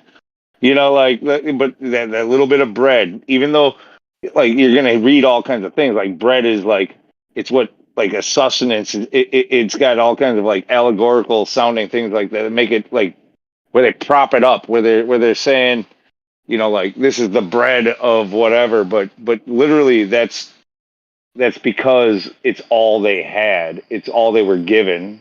Bread and butter. Hey, real quick, if you don't want to eat the meats and stuff to get your copper, then yeah, I suggest you can supplement if you want. They make liquid copper. There's mineral companies that do silver and copper and gold, monatomic gold, and all these kinds of things that you can supplement. You could do the copper pills too, just regular copper pills if you want. But if you want to skip all that, then just like I do. I drink out of the same copper mug every day, and I let water sit in it overnight. And when I drink it in the morning, you can taste it. Tastes so amazing, so beautiful, nice and crisp, like metallic, but it's not too much. You know what I'm saying? yeah, man. You could definitely tell it's in there. And then the bracelets and necklaces, and just surround yourself with just touch copper a lot and put it in your body. You don't have to eat it. But I also take the liver powders. So I agree, man. That shit is fucking. It's number one. Yeah, No, liver is tough to eat. So it's the powder. I want to correct one thing though, that I said. I want to make sure that it's understood. When I say grains are the slave food, I mean much more now, as in we eat mass-produced genetically modified grains or animals that eat those grains. Like bread isn't supposed to last for 2 weeks, bro. Okay, so the whiter the bread, the quicker you're dead, basically. And these genetically modified grains are bad for you. And almost all of them, this is one of their big, big weapons that most people overlook, is seed oils. The seed oils are terrible for you. Yeah. And they put these in everything as a actually preservative. So genetically Vegetable modified oil mass-produced is grain with seed oils. vegetable oil is probably the worst offender of them all. It's What do you not think from a about this, vegetable. though? That's So crazy. The seed what do oil you think? deception is crazy. The only seed oil that I keep in the house, I do keep grapeseed oil, a little bit of it, for it's like a really, really, really good oil for using for seasoning Throw it away. your cast for seasoning your cast oil cast iron pans. Throw it Like away, man. You can throw it it does away. a really good job of seasoning. Like No, throw it away. So if you like, just throw it away, man. I don't cook with it, but like I do use it to freaking season the pan. All right, whatever floats your boat. But there are oils that you can get, right, that aren't seed oils, but you want to get like the most recently pressed. You want to make sure that it's like virgin, extra virgin, organic, and only specific ones. You don't want to Yeah. get a lot of like the mass-produced oils; they're very bad for you. And then and this is real. The real trick is though, Well, they put. do you cook with cast iron? 'Cause, like, I just want to be sure you know what I'm talking about. Like, I know what you're talking about. Yeah, you have to put oil in the cast iron. I get it, but you yeah, don't have no, to you put don't it put it in grapeseed it. oil I'm in. not talking about putting it in it when you cook. I'm talking about after you're done cooking, you wipe it You out let it with soak into a the little bit of freaking. it, tiny bit of it, All right, brother, and then brother. yeah. All right, you can drink it if you want to, bro. I'm letting you know No, no, that. no. I still don't think you understand what. Do you know what seasoning a pan is? Like No, how I know what seasoning you're a cast saying, iron bro. I pan? know. Yes. You have to Okay. hand wipe cast iron. You can't put it in the dishwasher. You take a little like napkin or whatever, paper towel, put some seed oil on it, and wipe it out with that, and it soaks into the pan. Okay. Now, Yeah, what I'm talking well, about is truly seasoning how it though. they. You actually it's more than that. So you wipe a little bit on there, but very thin, and you wipe off any excess, and then you bake it in the oven by itself for at like 500 degrees for like an hour, and then it seeps into those pores. That's what gets you. The reason why grapeseed oil is so good is it's got a really high flash point, so it doesn't smoke off, and that means that the seasoning lasts a very long time in the pan. Like gives you that natural non-stick behavior that the cast iron can have with a well-seasoned pan. It does like the best job of it. So like All there's right, Betty Crocker. All right, I'm just kidding. But like real fast, let me say one more thing with some gravy here, because I have to start. I'm getting distracted. Let me say one more thing. I'm just saying, like, watch out. They put seed oils in everything now as a preservative, and it's really bad for you. Really bad for you. But anyway, one thing of gravy for any of those that are somewhat interested in the scriptural aspect of this. So iron is used something like it may be 78 times, or maybe like 100. It may be 78 times or 98 times. I can't remember. But like, there's two different versions of the word iron. Okay, one of them is more accurately translated or applied as mixed iron. Okay, every single time that version of the word is used is in the book of Daniel. And in the book of Daniel, it's a that's prophecy about racist. the end, and it's mixing the seeds, and it's about the end, bro. And it's about clay mixing with mixed iron. So I find that to be pretty interesting because that's what leads to the destruction. And it seems to parallel kingdoms, and also seems to immediately talk about mixing of seed. So whatever, take it or leave it. I think that there's even a scriptural aspect where they've mistranslated the word copper. And I'm just saying this really happened right after World War II time or leading up to it, 40s, 50s. They just really started introducing gene therapy and these scheduled inoculations. That's what the Nazis were so obsessed with, and they've been putting people on schedules because with gene therapy, it has to be a schedule. You have to keep doing it. This most recent time, they just decided to openly state it, but they've been doing it for decades. And then they removed the copper and they increased the synthetic mixed iron. But for anyone that's interested in maybe looking into it, it's pretty interesting. So two things. One, again, this is 10 minutes ago or whatever, but what somebody in the chat said, so should I invest in copper?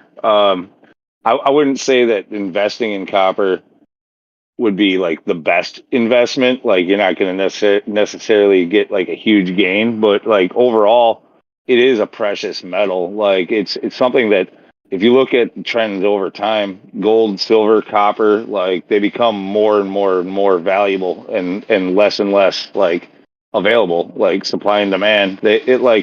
Copper couldn't be a bad investment, I don't think. Yeah, it's interesting. But and then when you talked about clay and iron, mixing clay and iron, for some reason, and because I don't know enough about this, I don't want to go too much out on a limb, but it just reminded me of clay. Like I'm trying to think of what clay could be, and the only thing that I can think of is like We're clay. We are clay. It says that no, we are but like he's hold the on. Yeah, potter yeah, and yeah, we are yeah. But clay. that might not be good. That might not be good because like they also talk about like if you look at like what a golem is in the like like Jewish faiths like books that they've got like where they mold a golem of clay basically like it's creating a beast to do your bidding that you molded from clay, and I wonder if that's somehow related.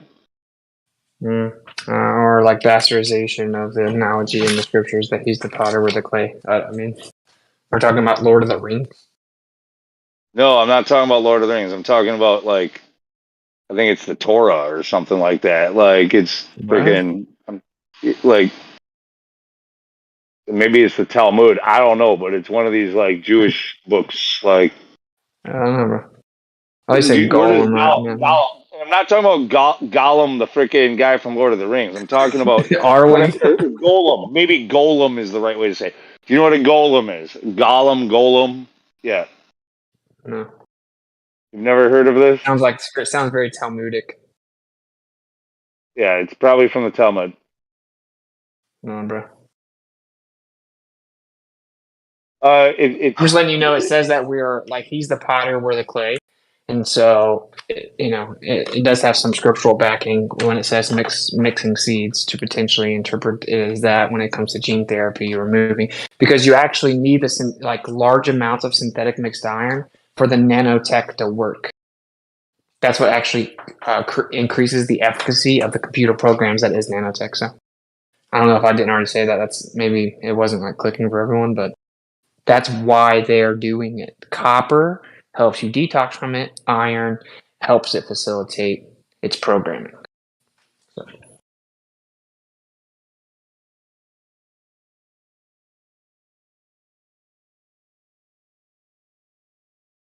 Which is why this recent gene therapy is crazy with all these like menstrual irregularities or whatever. Sorry. But or like how women that were younger were all of a sudden getting their menstrual cycle. Yeah. Food for that. I'm really surprised you have never heard of a golem. I've heard of a goyim. No, that's that too. It's probably in the same book, but no, a golem or golem, whatever. Yeah, like that's where that word from Lord of the Rings probably almost guaranteed came from. But he's not a good example of what a golem is. Like it's supposed to be like a I don't know, like a hideous beast that like some kind of monstrosity that is of your creation, but you made him basically like a master and master slave relationship. Like you're the master and he's your slave. Like he just does what you order him to do, and he's sort of an NPC of sorts. Just a monstrosity NPC made of clay that you molded. Okay. One thing I wanted to say before I hop off here for the night is someone mentioned cooking, and I was thinking about I hear somewhere that nutrients aren't really destroyed by the heat, but more so the digestive enzymes that are required by the body to make the nutrients bioavailable. And by limiting the digestive enzymes or destroying them altogether, the body has to create what's called metabolic enzymes, digestive enzymes. And that just takes more energy from the body. So it kind of makes it counterproductive, right? Because we're not supposed to get tired and want to go to take a nap or go to sleep 30 minutes after eating like a massive burger, right? People are like, oh, I'm so tired, after they eat a huge cooked meal. So, because I've always wondered that, like, why do I get sleepy after 30 minutes after eating like this huge meal? Well, like that's Mexican that's food why or whatever. having a healthy gut biome is important. So, like taking probiotics, things that help to create like a good environment for the good bacteria that live inside of your digestional tract, like in the system. They more if you have a good gut biome, then you can more efficiently break down the food that you eat and take in the nutrients that it has to offer. And probably like so you don't need to eat as much as well. Like instead of just pooping out most of it, you'll actually absorb what you take in.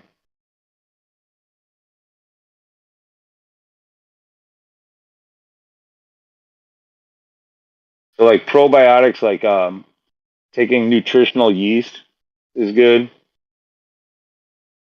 Um, that's also one of the reasons why like Bragg's or just apple cider vinegar, like things like that. It's a probiotic as well.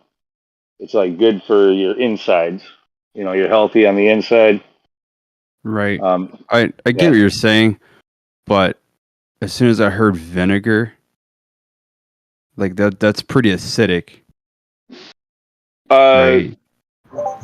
Yeah, you Shows your whole only system. need a small amount, and you dilute it. You dilute it like a lot. You do like a capful.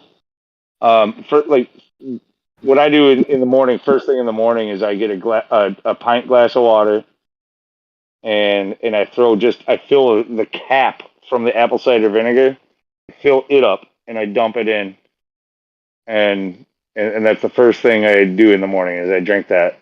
Like it helps with your it helps with a lot of things, not just what I just mentioned about like your gut biome and stuff, but like it helps to I don't know, for some reason people don't really know exactly why, but for some reason it helps to raise your metabolism. You burn calories more efficiently. You freaking I don't know. It like apple cider vinegar is actually it's one of those like household. It should be in every household. It's a kind of a.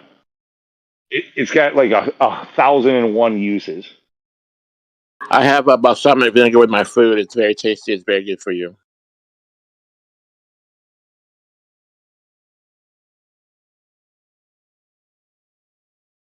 Have you ever heard of doctors? I think I'm going to butcher his name. Sebi. Dr. Sebi, Seby, Yeah. or Dr. Robert O. Young. I haven't heard of him. They basically promote an alkaline diet. Yeah. Which basically just means just eat more alkaline food than acidic, so that at the end of the day, when we urinate in the first thing in the morning, that we keep our urine at 7.2 or higher. That if we're below that, we might be in trouble eventually. It might not be tomorrow or next month or next year, but Let's just skip to the end. Are you drinking your urine? Let us know. No, he did. Obviously, I mean, if anyone that doesn't know who that is, I mean, he was tried by the federal government in court for malpractice, claiming that he cured people with cancer, and they have like a 98% conviction rate. He defended himself and won. Had over 70 people come in and testify that the claims were true, and that they had pissed out, pooped out, sneezed out, all kinds of tumors, been cured of all kinds of cancer. So for sure, he found an approach that certainly helps you detox and heal from like serious illness.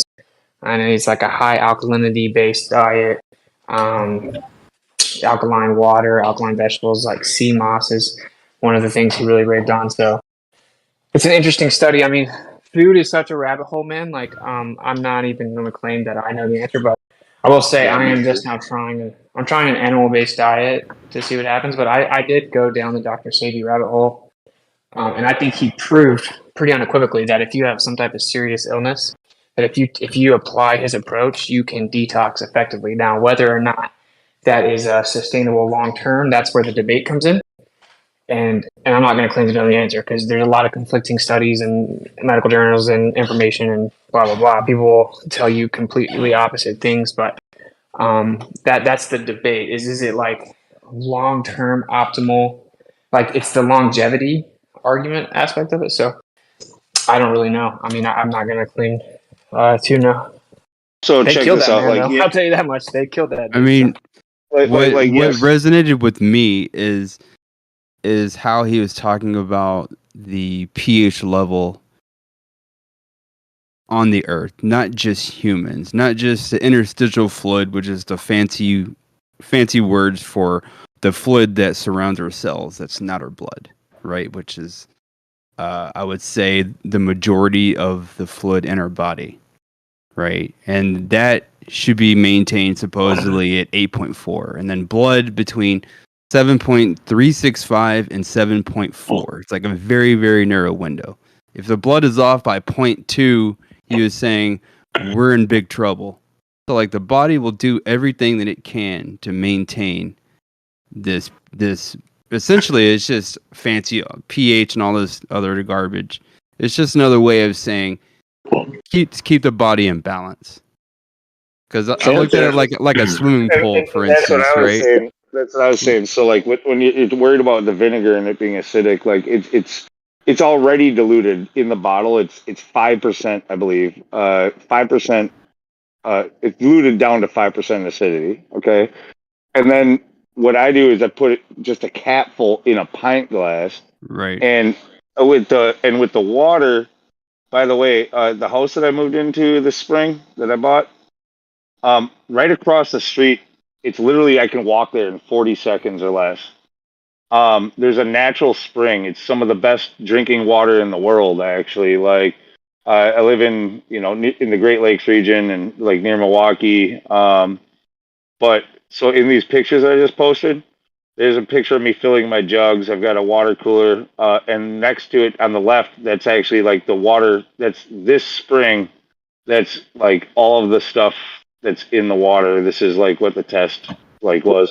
This natural spring bubbles up from 2,250. No, yeah, 2,250 feet. Yeah, 2,250 feet down below the surface. And it's just open to the public. The guy who owns the land keeps it open for the public and maintains it based off of donations only. There's always like 4 or 5 cars there, like all day long. It's actually open 24 hours a day. You can go there 24 hours a day, 365 days a year, fill up water anytime. But it's really good, high quality water. One of the only really thing in criticism of it is it's a little bit high in the dissolved solids. But that's not really a big issue. Yeah. Otherwise, yeah, this is some damn good freaking water, and it's like You get straight bubble it commission. out. I mean, if it's a lot of calcium and magnesium, Dissolved solids are heavy metals, though. not necessarily. It's just what's in the water. I mean, that number is way higher than I see anywhere, and I do that shit every day. According to this right here, according to this chart, like the common safety recommendations is 500 milligrams per liter, and it's at 574. It's a little bit high there. It's not much higher than what they say is like healthy common levels. But what the thing that I would also point out though is like the pH, like the pH is freaking like nearing the top there. It's very high there. It's got good magnesium, good iron. It's low in all kinds of other things you don't want it to be in. It's just a little bit high in those dissolved solids. Yeah, it's all dosage. Dosage is everything, right? There's nothing wrong with acidity. But they don't. But You don't know what they are. what is bad is for it to be out of balance. Like if we consume way more acidic, live an acidic lifestyle, right? Like to finish off what I was saying is, I looked at it like a swimming pool, right? If we go on vacation for a month and come back, more than likely the water is going to be dark green and cloudy. And it's like we have to ask ourselves, well, what happened to the water, right? Well, I can tell you this. The water went from acidic to, it went from alkaline to acidic. So then the fungus, mold, and bacteria, they thrive in an acidic environment, so they overgrow. And so that can occur in the body if we're out of balance. If we have an acidic lifestyle, the fungus, the mold, and the bacteria overgrow. They're not kept in check, right? Because it's still there. It's everywhere. It exists everywhere in nature. You can't escape it. That's part of life. That's why we decay, right? Yeah. But if it's kept in numbers, it's not expressed as diseases, right? Because it overgrows. Another thing Dr. Sabi was really big on was he says that maintaining a proper alkaline balance prevents mucus buildup in the body, and that no illness or disease can occur or survive without mucus because it creates the required anaerobic state, which means without oxygen, of course. So the mucus, he says, is the reason people get sick because it creates an anaerobic environment within the body, and that allows the illnesses to survive. Right. See, I don't know a lot about this either, but I've heard this. So, like you're talking about the pH levels, the alkaline levels. It cuts down that mucus, and it keeps you from getting sick. Like cancers and things can't develop and live in that alkaline system. So, like somebody else said, like that, or maybe it was you, that he was like kind of taken to court over saying that he can cure cancer. But I don't think it's not about curing cancer. It's about creating an environment in your body where cancer can't develop. Cancer thrives in an acidic environment, not an alkaline environment. It's like changing oil in your car before the engine, grenades, right? You change the oil before it fails.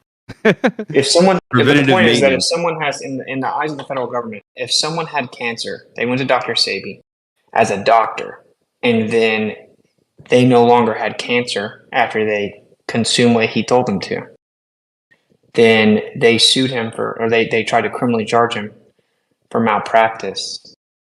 Okay, for false claims that you can cure cancer. I'm just saying, like, that's what the court case was. You can go read the document. And he defended himself, and he had over 70 witnesses come in on his behalf, and he won the case. I mean, that's all I was saying. Like, I mean, well, what is cancer? I mean, I think cancer's parasitic. I mean, there's lots of evidence that everything is parasitic.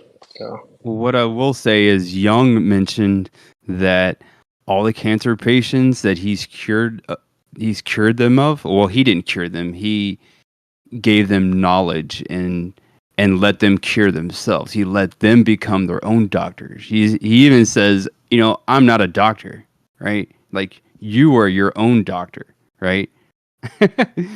Which is kind of like changes the dynamic of how we think about health, right? If you think it in that aspect. And what he was saying was every single cancer patient that he saw, they all had lactic acid off the charts. Every single one of them.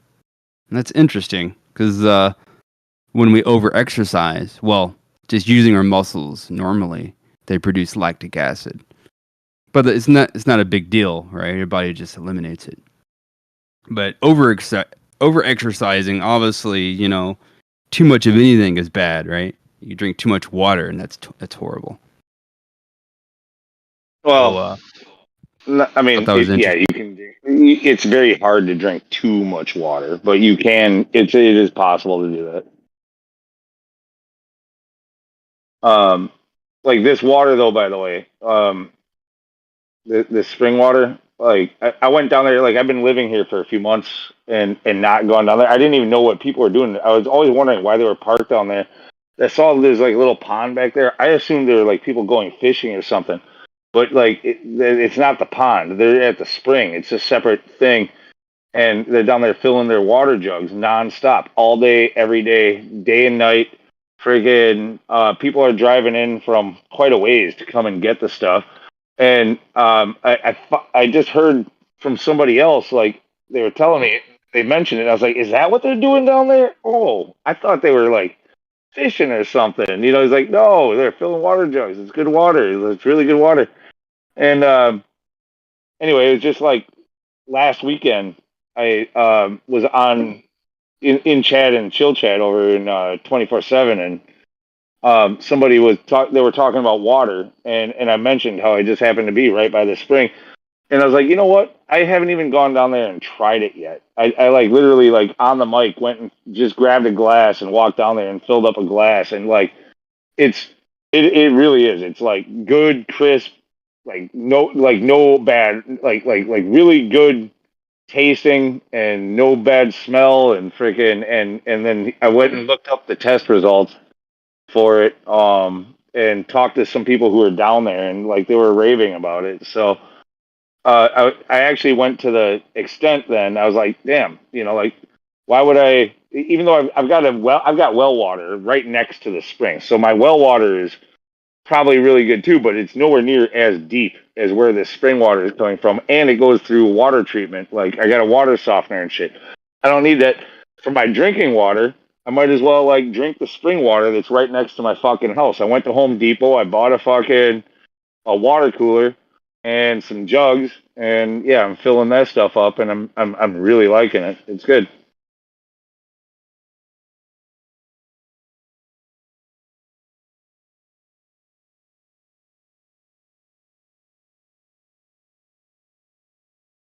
Well, another thing I just recently discovered is like this whole like everyone's like drink a gallon of water. It's much more about the retainment of the water and actually flush out certain crucial minerals prior to absorption in the body. If you just drink too much water, you have to make sure you have electrolytes. So like fruit juices and adding sea salt, good sea salt, preferably with minimal microplastics, is what actually maximizes and optimizes hydration, not just consuming a large quantity of water, but water with electrolytes. And fruit juice is a very efficient way of doing it, as well as adding sea salt to your water. Yeah, but even still, like unless you cut salt completely out of your diet, for the most part, it's really, really difficult to be depleted in the salt and the electrolytes from drinking a ton of water. You can drink an awful lot of water without being depleted if you have like a normal diet because of the salt that's in your food and shit like that. Totally not addressing my point. Like people think that the way that they're getting really hydrated is by consuming a large quantity of water, but the actual way to efficiently hydrate is having electrolytes in the water, because if you consume too much water by itself in a short duration of time, you can actually flush out a lot of nutrients that have been yet to assimilate into the body. So okay, I'm just saying, and this is something I just found out about. I'm not claiming to be an expert on any of this, but I always thought, oh, drink as much water as you can throughout the day. I'm not going to say that that's bad for you necessarily, but there's an argument apparently that it actually is flushing out certain nutrients, and you may be better off like actually getting some real deal organic fruit, juicing it yourself and drinking it, and adding some sea salt to your water. And even Dr. Avocado Wolf, he raves about this. He's like, dude, if you'll have to, there's a taste acquirement, but if you start adding like a tablespoon of sea salt to like a couple quarts of water, whatever, and you drink that, you will be amazed how much more hydrated you will be with way like less water. That seems like a lot. He said you have to work your way up to like a tablespoon to a couple of quarts. That seems pretty salty. Like it sounds pretty salty. He said you have to work your way up to it, but he said just adding any sea salt to the water is you're going to noticeably see the difference. So I'm just pointing out, David Avocado Wolf is like a freaking walking encyclopedia. Who? So I take what he says pretty seriously. David Avocado Wolf. I'll drop his Telegram. Thanks. Also being like an outdoor worker, sweating my balls off. I've had times where, all of a sudden I was feeling like, in fact, with it right before I met you, I freaking, as you know, I had a heat stroke, concussion and shit because it was very hot summertime and we were working hard and I was drinking way too much water and nothing else and freaking got lightheaded and freaking boom, hit the fucking ground. But you have to be in a pretty extreme environment to have that kind of a thing happen to you. Most Probably people easier than you'd think. I lived in Houston for a few years. It was like super humid, so I like drank a ton of water, probably 2 gallons, and I didn't urinate once. That's how much I sweated. It was unreal. Yeah, but and yeah, no, I almost like passed out several times. And I think it yeah, was due to low electrolytes. I didn't have any that's salt in my what I diet. think it was too. That's what I think it was too. But I'm saying, like, it sounds like you're like me, where you work outside in a harsh environment, and you're constantly trying to replenish, and you're doing the water, but not the electrolytes. Those are the people. You and I are the people who needed it at that time.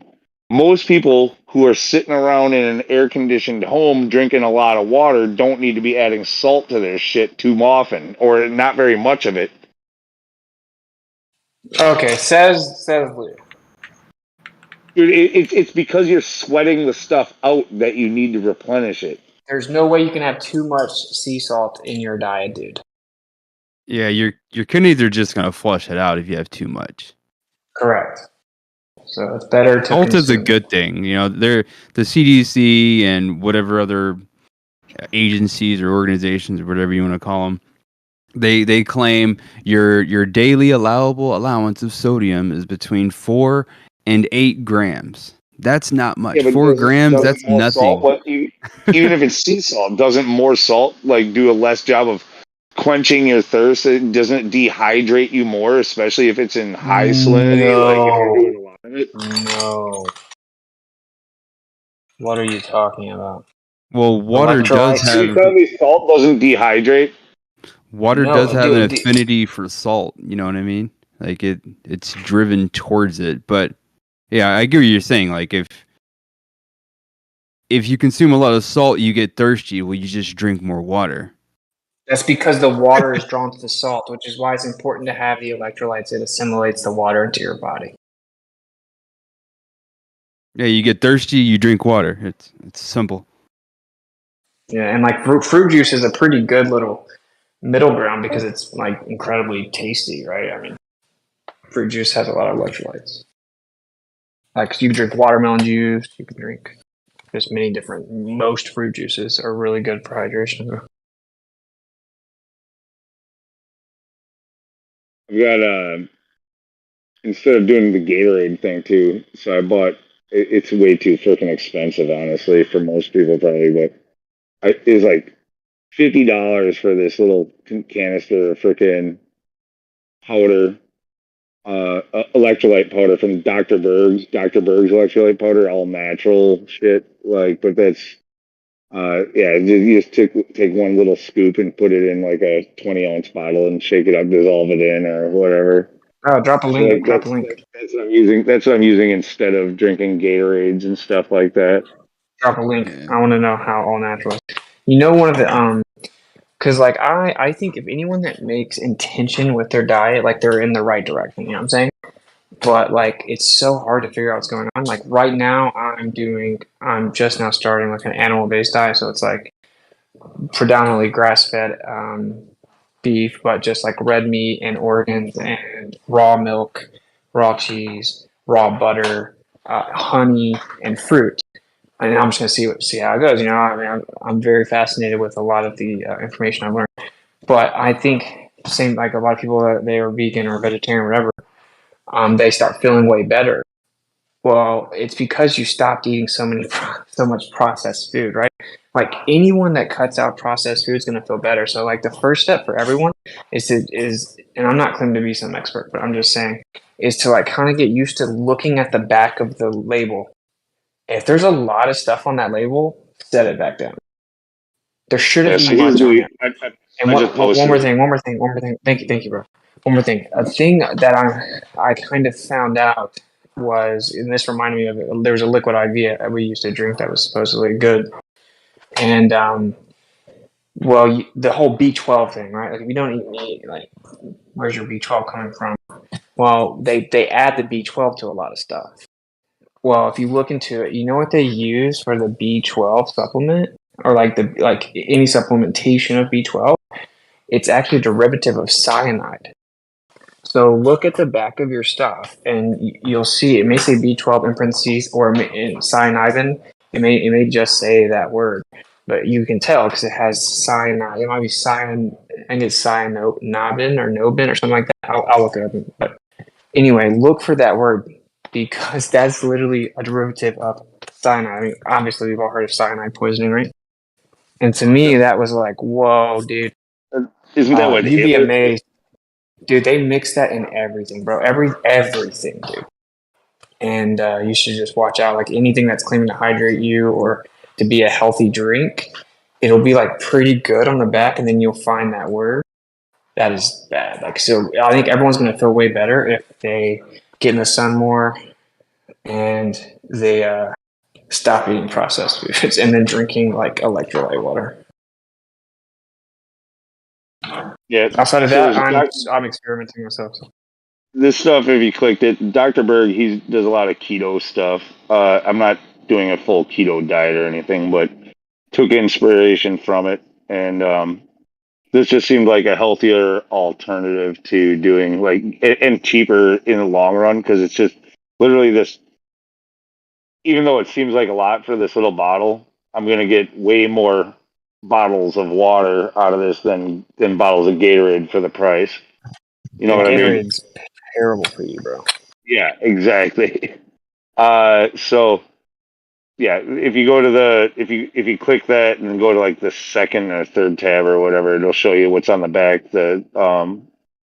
It's got a little bit calcium, magnesium, chloride, sodium, potassium, and trace mineral complex. It doesn't really tell you about all the ingredients that's in it, but other ingredients: citric acid and anhydrous, which is non-GMO form, he says, and natural lemonade and raspberry flavors, malic acid, organic stevia, and Reb A, 98%, whatever Reb A is. But and then the stevia as well. I guess all that organic stevia, Reb A. That's all about the stevia.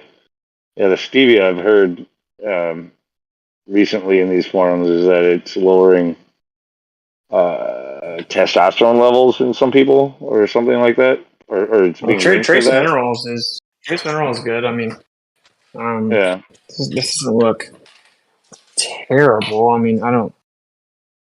It's gonna be tough to Yeah, I get like don't a think powder. there's nothing in this that's. I'm not saying like it's some amazing thing. I'm just saying this is what I've been using instead of like to add electrolytes to my water. That's it.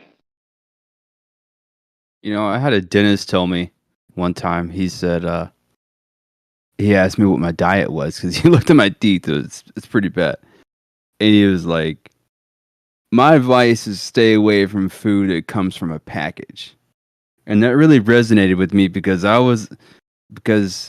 soon before I went to the dentist, I got in the habit of looking at the nutrition facts and looking at the ingredients. Okay, what does this have in there? What does this have in there? And it's like, and I started thinking, I'm like, man, there's not enough time on this world to be reading the freaking ingredient list for every food that comes in a package. I was like, just get rid of the food in the packages altogether. Yeah, It's that's simple. actually. I was about to cut you off. I'm glad I didn't. That's exactly it. Just stop eating packaged food. Yeah, Just it's that stop simple. doing that. Exactly. It was like eureka, like the light bulb went off. There's a. Dude, for sure, I've why heard don't you it just go said meet like before. I've heard it local? said before, but like my dad, who's a moron, is extremely smart when he says this. He's like, when you go to the grocery store, you shop around the edges. All the stuff in the middle aisles is garbage. You shop around the perimeter of the store. Okay. I will say that that stuff isn't terrible in the sense it doesn't have that cyanide derivative in it. So, I mean, go for it. I was Yeah, trying like I to said, look into it for you. it's better than Gatorade, right?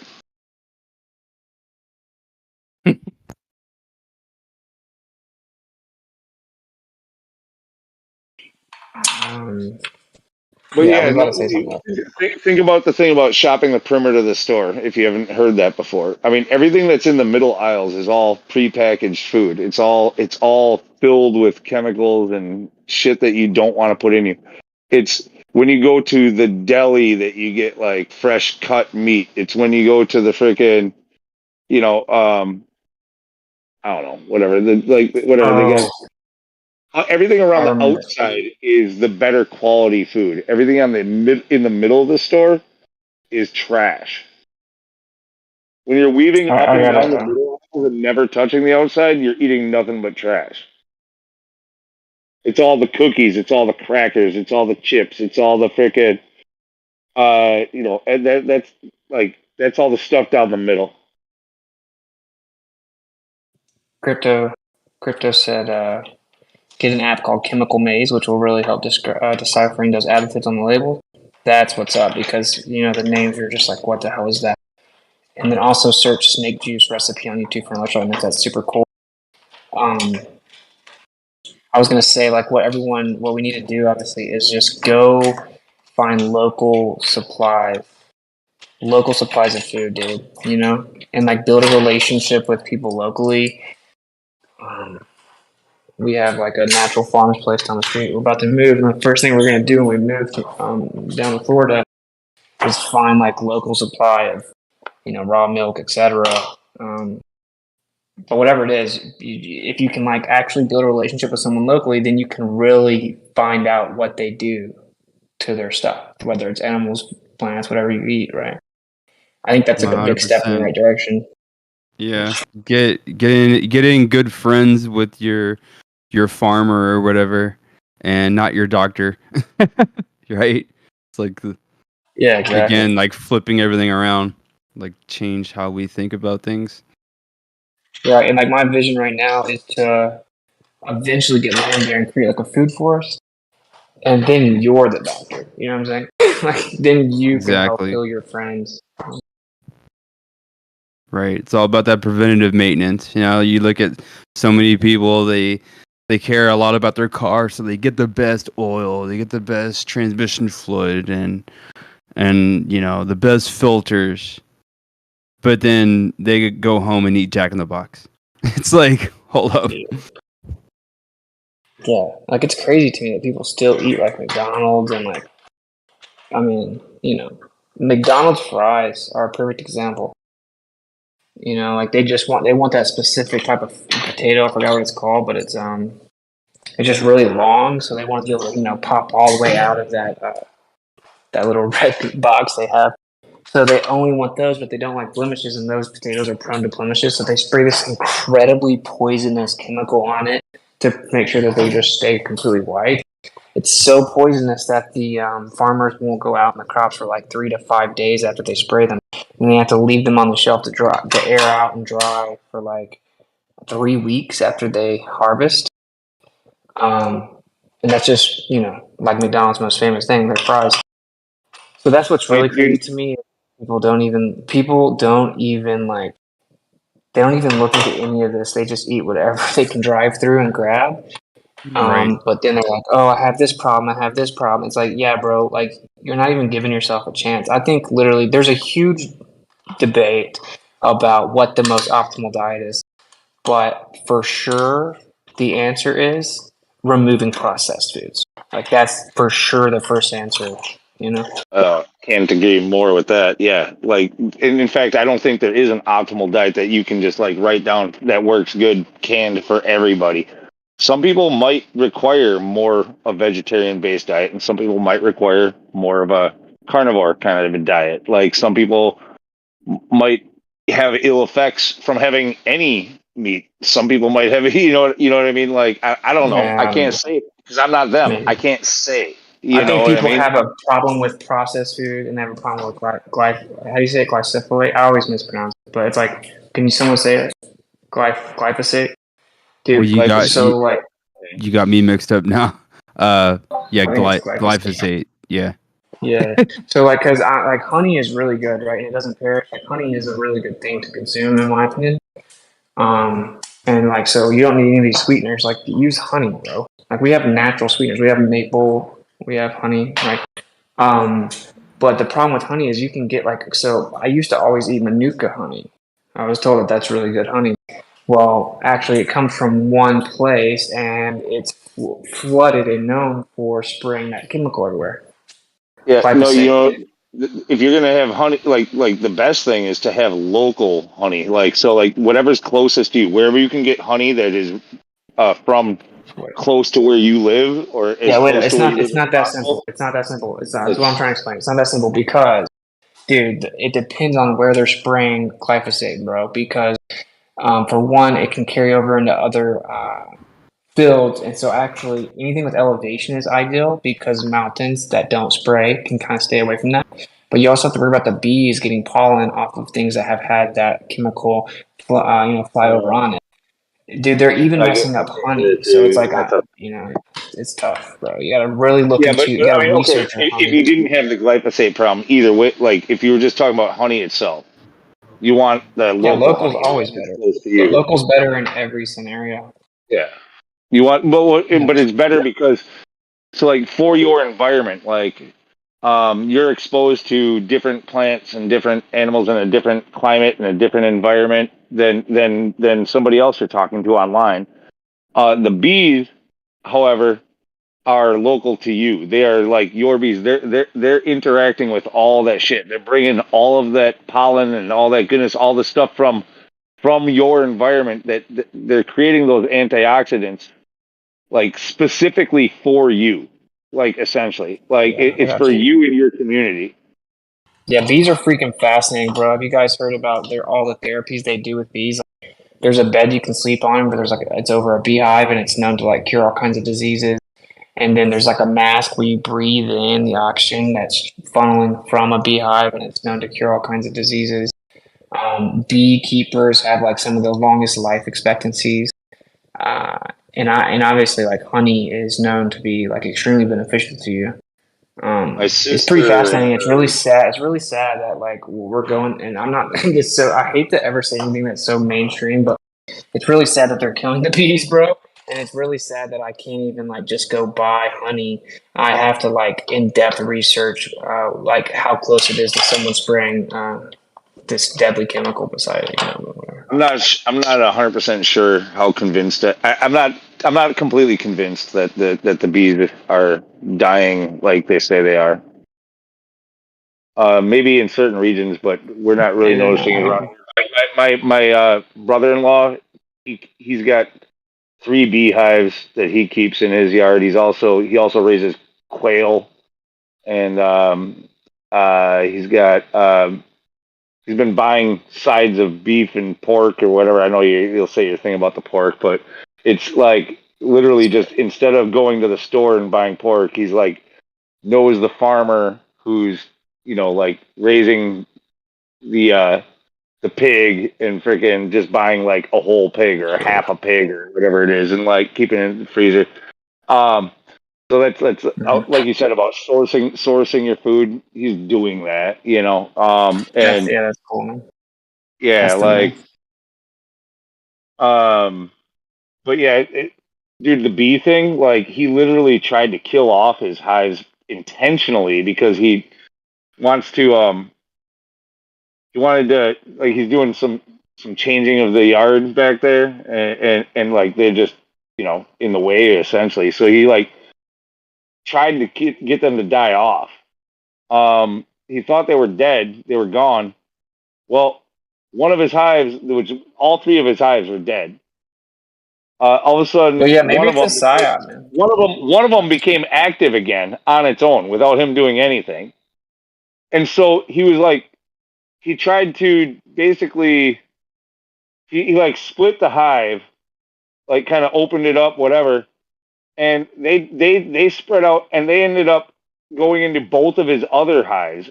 And so now he's got 3 hives that he tried to kill that are completely active and buzzing and creating honey when he wanted to get them out of there. He was trying to evict the bees, but he was unable to. He's got 3 queens going that he didn't freaking intend to have. Dude, you know what's so fascinating? Dude, bees are so fascinating to me. So like, and maybe it is a psyop because they just want to be like, oh, don't take the honey. The bees are dying because honey's so incredible for you. But did you guys know that? So like a queen bee, right? It just chills, and it maybe only takes like 2-3 mating flights its entire life. And these male bees, their whole life, they're just like waiting for a queen bee to come by. So then obviously the queen bee comes by, and then they all fight for this bee. And then you guys may know this, but like she'll mate with a handful of them, and then she'll have enough sperm for the rest of her life, and she'll take off. every male that mates with her, like their body, like basically like explodes and they die. Did you guys know that? So they wait their whole life for the queen to come. They wait their whole life for the queen to come. Then they slide through, and then like parts of their insides come out through their body, and they die, and they just fall down and die. Pretty crazy, bro. These are wild. But anyway. Yeah, I mean, I'm up here. We're not seeing any like loss of bees around here anyway. But yeah, same here. It's not to say that it's not happening in certain places in the world. It's just along with everything else. They tell you this is happening, you got to question it. Like when they say, all the bees are dying, like we're going to be without bees. It's like, are they really? I don't see it. You were mentioning the all the different medicinal qualities of bees. There's also like bee sting therapy, where they actually you get stung by the bee, like they sting you purposefully. Yeah, that's like for. I don't got to go to therapy. I work in doing fucking outdoor. I do crazy, home bro. I've never heard. Yeah, I know a woman. I mean, it's done. There's quite a bit out there. I mean, there's practitioners that do it, and they literally purposefully sting you at certain meridian points on your body. So they'll take the bee, very gently, and they'll place it on these meridian points, and then the bee will sting you. And there's specific meridian points. I know a woman who had Lyme disease, and she was struggling really intensely with it. She actually did a whole bunch of like mainstream medicine stuff for it, and that just messed her up worse. And she was just like desperate because her health was just like deteriorating. And she was pretty young at the time, like 30 years old or something. And anyway, she ended up doing the bee sting therapy, and it completely resolved her Lyme disease problem. And I remember when they do that, Gio, do they do it with actual like bees, like honeybees, or do they do it like because like I'll tell you this, like I've been stung hundreds of times throughout my life. In fact, I've been stung like 4 times this summer. Okay, like, but never by an actual like. I've never been stung by an actual bee. It's always by wasps or hornets. Like I've never been stung by an actual bee ever in my life. What are you doing? What you're giving off some type of vibration that makes things want to sting you, bro. Yeah, so I'm freaking destroying their home. I'm working on people's houses where they build their nests. I have to tear apart their siding and shit like that, and freaking remove their gutters where they build their nests. Yeah, like I get stung. So you deserve it, is what you're saying. Dude, no, they deserve the fucking wasp fucking spray that's about to come at them. They deserve. Yeah, I kind of agree with you. Wasp are one of those things that I'm like, they're kind of assholes, dude. Yeah. No, like what I'm saying is bees have never bothered me ever. And this is what I do for a living. I get stung by wasps and hornets. I don't get stung by bees. Okay, actually the only bees that do stick that I have been stung by, there's these little tiny ones that they live under the ground, like under like wood chips in gardens typically, like, and you won't know it, but you might be stepping in there and disturb the nest, and before you know it, you're stung freaking 5, 10, 15 times, and they're chasing you. They're little furry fuckers, and they're mean. But those are the only ones that they're really, really tiny. They're not honeybees. But I saw this YouTube. I saw one of those YouTube short videos of like, I don't even know what type of it was. It's this huge like wasp of some sort. It's like massive. It's like 2 inches long. And the guy was saying in the video, I didn't look into it more, so I don't know all the details, but he was saying that this wasp, this specific species, it looked like the guy was in like the Amazon or something. So yeah, I don't know all the details on it, but he was saying that these wasps will actually remember your face. So if you like mess with them, they like facially recognize you, and like they'll like come at they like come after you. I don't fucking doubt it. They're fucking mean fuckers, dude. And they're like kind of badass, like they're like very efficient flying machines. My point was bees, like in Witsit, I think you'll like this because you were saying like bees are. I've heard you even say it before. Like they're sort of like the alphas, the you know, like whereas like wasps and hornets are like just betas and gammas, like but They're forget gammas. yeah. Yeah, like bees like unless you have to like be seriously fucking with them for them to sting you. Like they don't just and none of them really do it unprovoked. None of them bees, wasps, or hornets. None of them really do it unprovoked. But even bees, when provoked, like I don't know, they just usually more scatter than actually attack.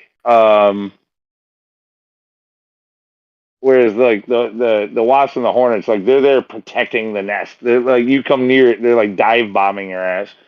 I mean, I'm freaking yeah, I have to fight them freaking all summer long. In terms of the other health benefits of bees, there's also the bee pollen and also the royal jelly. Those are both like superfoods as well. Like bee pollen is like full of all these enzymes and trace minerals, and bee pollen tastes really good too. And then the royal jelly, which is pretty expensive, it's like $30. It's like usually like $20-30 for like a small little jar of it. But yeah, the royal jelly, which is apparently like it's like deep in the hive, like it's like that's why it's called royal jelly, because like the queen, it's like a liquid that the queen distills in some way, and there's like a very small amount of it in the actual beehive, and they like extract it.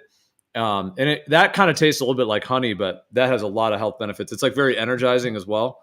But Wow, dude, that's very fast, bro. Geo coming in with the gym.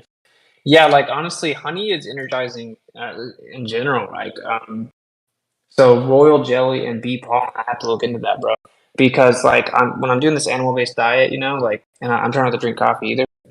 I wake up, I'll drink like a glass of whole milk, and if you take like a couple tablespoons of honey, like I can go work out, and like it's pretty fascinating when I'm like kind of experimenting with my body, like when you don't have a bunch of other stuff in there, honey will like it gives you like a boost of energy. It's really wild, and obviously if you want a little more energy, you can eat some fruit or whatever. But I've never heard of royal jelly. yeah, dude, that stuff's magical. And it is even more energizing than regular honey in that sense. Like it actually has like an energizing. It's not like a stimulant per se, but royal jelly is unique. It has like these very very unique enzymes in it, and that's why it's pretty expensive too, because it's like rare and they don't get a ton of it. Is that like KY jelly or no? Yeah, yeah, that's exactly what it is.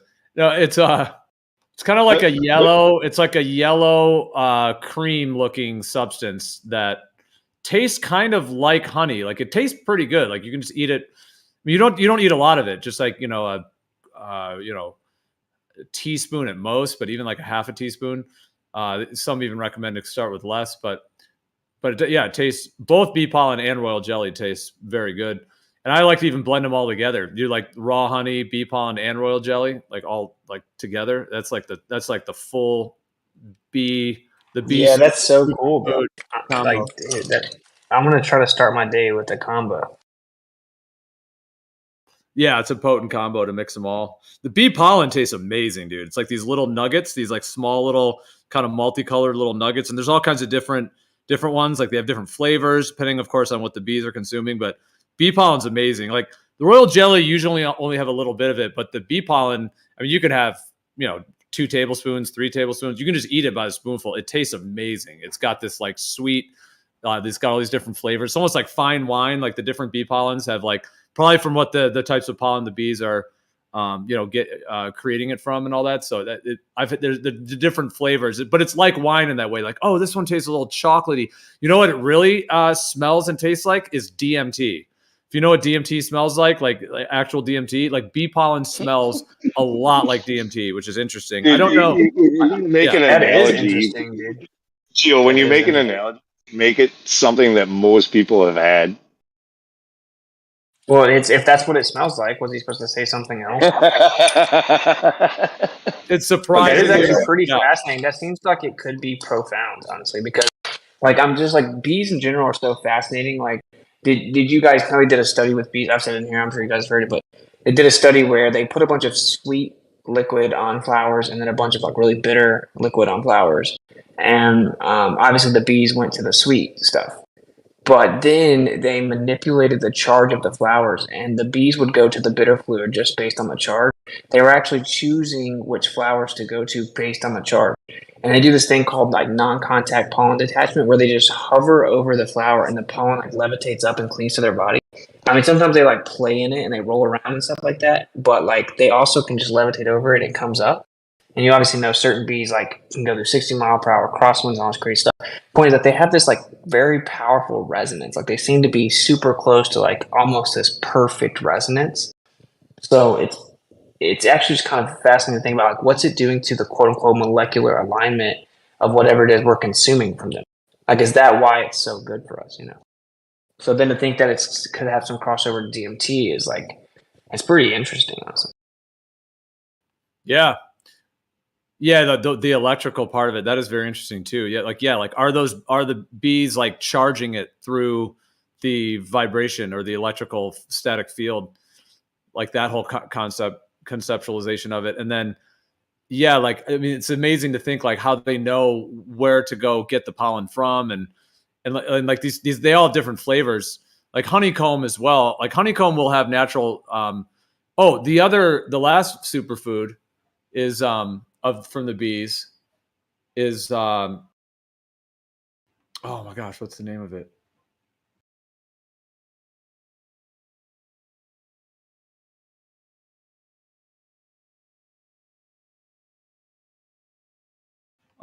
Propolis. So this is the last one of them all. Like there's honey, bee pollen, royal jelly, and propolis. And propolis is like that dark it's in the honeycomb itself.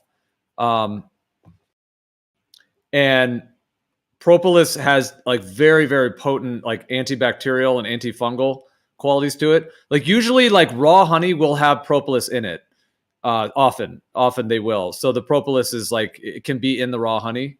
But yeah, propolis is another one that you can get either in like, there's different forms of it. Like you can get, look, natural honey will have some propolis in it naturally, but usually not like a very high amount. So then there's some products where they'll add propolis to the honey. So you get like a higher propolis content honey. And some of them you even put them all in together, like royal jelly, bee pollen, raw honey, and propolis all together. And then you can also just get propolis like either in a tincture or they even have it in certain capsule forms. That one does not taste good. It's not super tasty. Is that the reason why it's like either it has to do with the bees and their nectar that they're getting locally, but like if you've ever looked at a place that has might not be you look at the shelf that's got the different honeys wherever you go, and you might even go to like an all natural honey section at a store or something like that, and they're all different colors. Some are more golden, some are more some are more pale yellow, and others are deeper orange, and some are more red, some are more brown. And like, is it because of the flowers that they are? That's what I've heard. Is it's because of the flowers that they're getting their nectar from changes the color of the honey. But is it that, or is it because of different levels of this propolis and stuff like that you're talking about?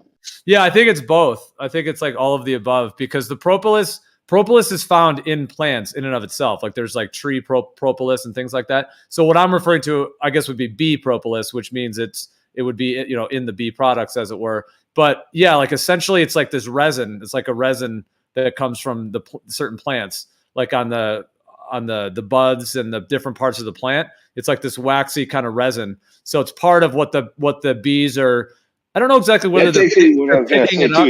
They're picking it up. Yeah, they're picking it up like it's part of the pollen as well, because it's part of the plant. So it's like this resin. So certain honeys will have higher propolis because those plant species have higher propolis. Some may have less. So like you said, the colors of it as well. And then, yeah, it's amazing. Like all the different plants that bees are getting their pollen from and interacting with creates like all those different flavors of honey and even different medicinal benefits. Like some of the honeys I get here, because you can get honeys that are actually like neem honey, where they're having the bees get the pollen from the neem plant, which is a very medicinal plant. as well. There's like sage honey, where the honey is specifically from bees that are getting sage, pollen. And so some of those have like, you're getting like the medicinal benefits of the plant through the pollen, through whatever the electrical charge that the bee is, imprinting in it as well. And then the whole process of the bees, which brings in all these enzymes and all these additional minerals. And it all works together in a synergy and like alchemy in terms of how it all works together in that way. So again, when you first mentioned the propolis, like I like again, I don't know this stuff very well, but I believe, like you said something about the wax. Yeah, like I wanted to say, like, isn't propolis that's like the bees wax? Like that's like if you buy beeswax, it's like propolis is, I believe, it like the ingredient actually that's on beeswax. Like,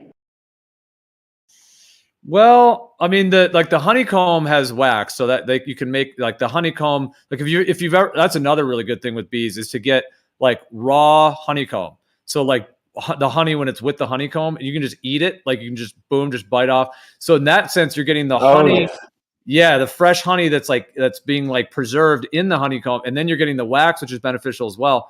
But I think the propolis, as far as I know, it's like a resin that comes from the plants that the bees are interacting with, which then ends up kind of blended in with it. Yeah. So yeah, it is some kind of it's like a resinous or a resin kind of material. But the one thing I know about, I think I bought like a wax for treating like leather or something that had bee propolis. That it was a wax, and that might be where I made that connection. Like it's a beeswax type of a like weatherproofing and leather conditioner.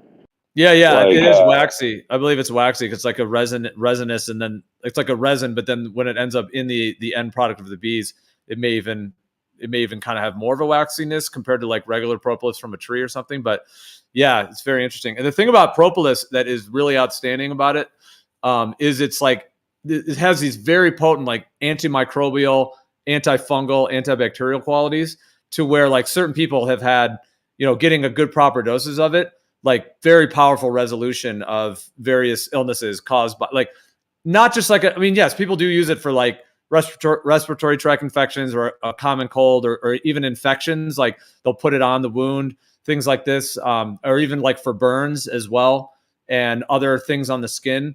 But what's amazing about it is that it seems to have these very potent like antibacterial qualities, even to the point to where some people that are struggling with some kind of infection, that when like bringing in propolis for certain things, maybe not for just every infection in the world, but for certain ones, can like resolve it, and in some cases very quickly.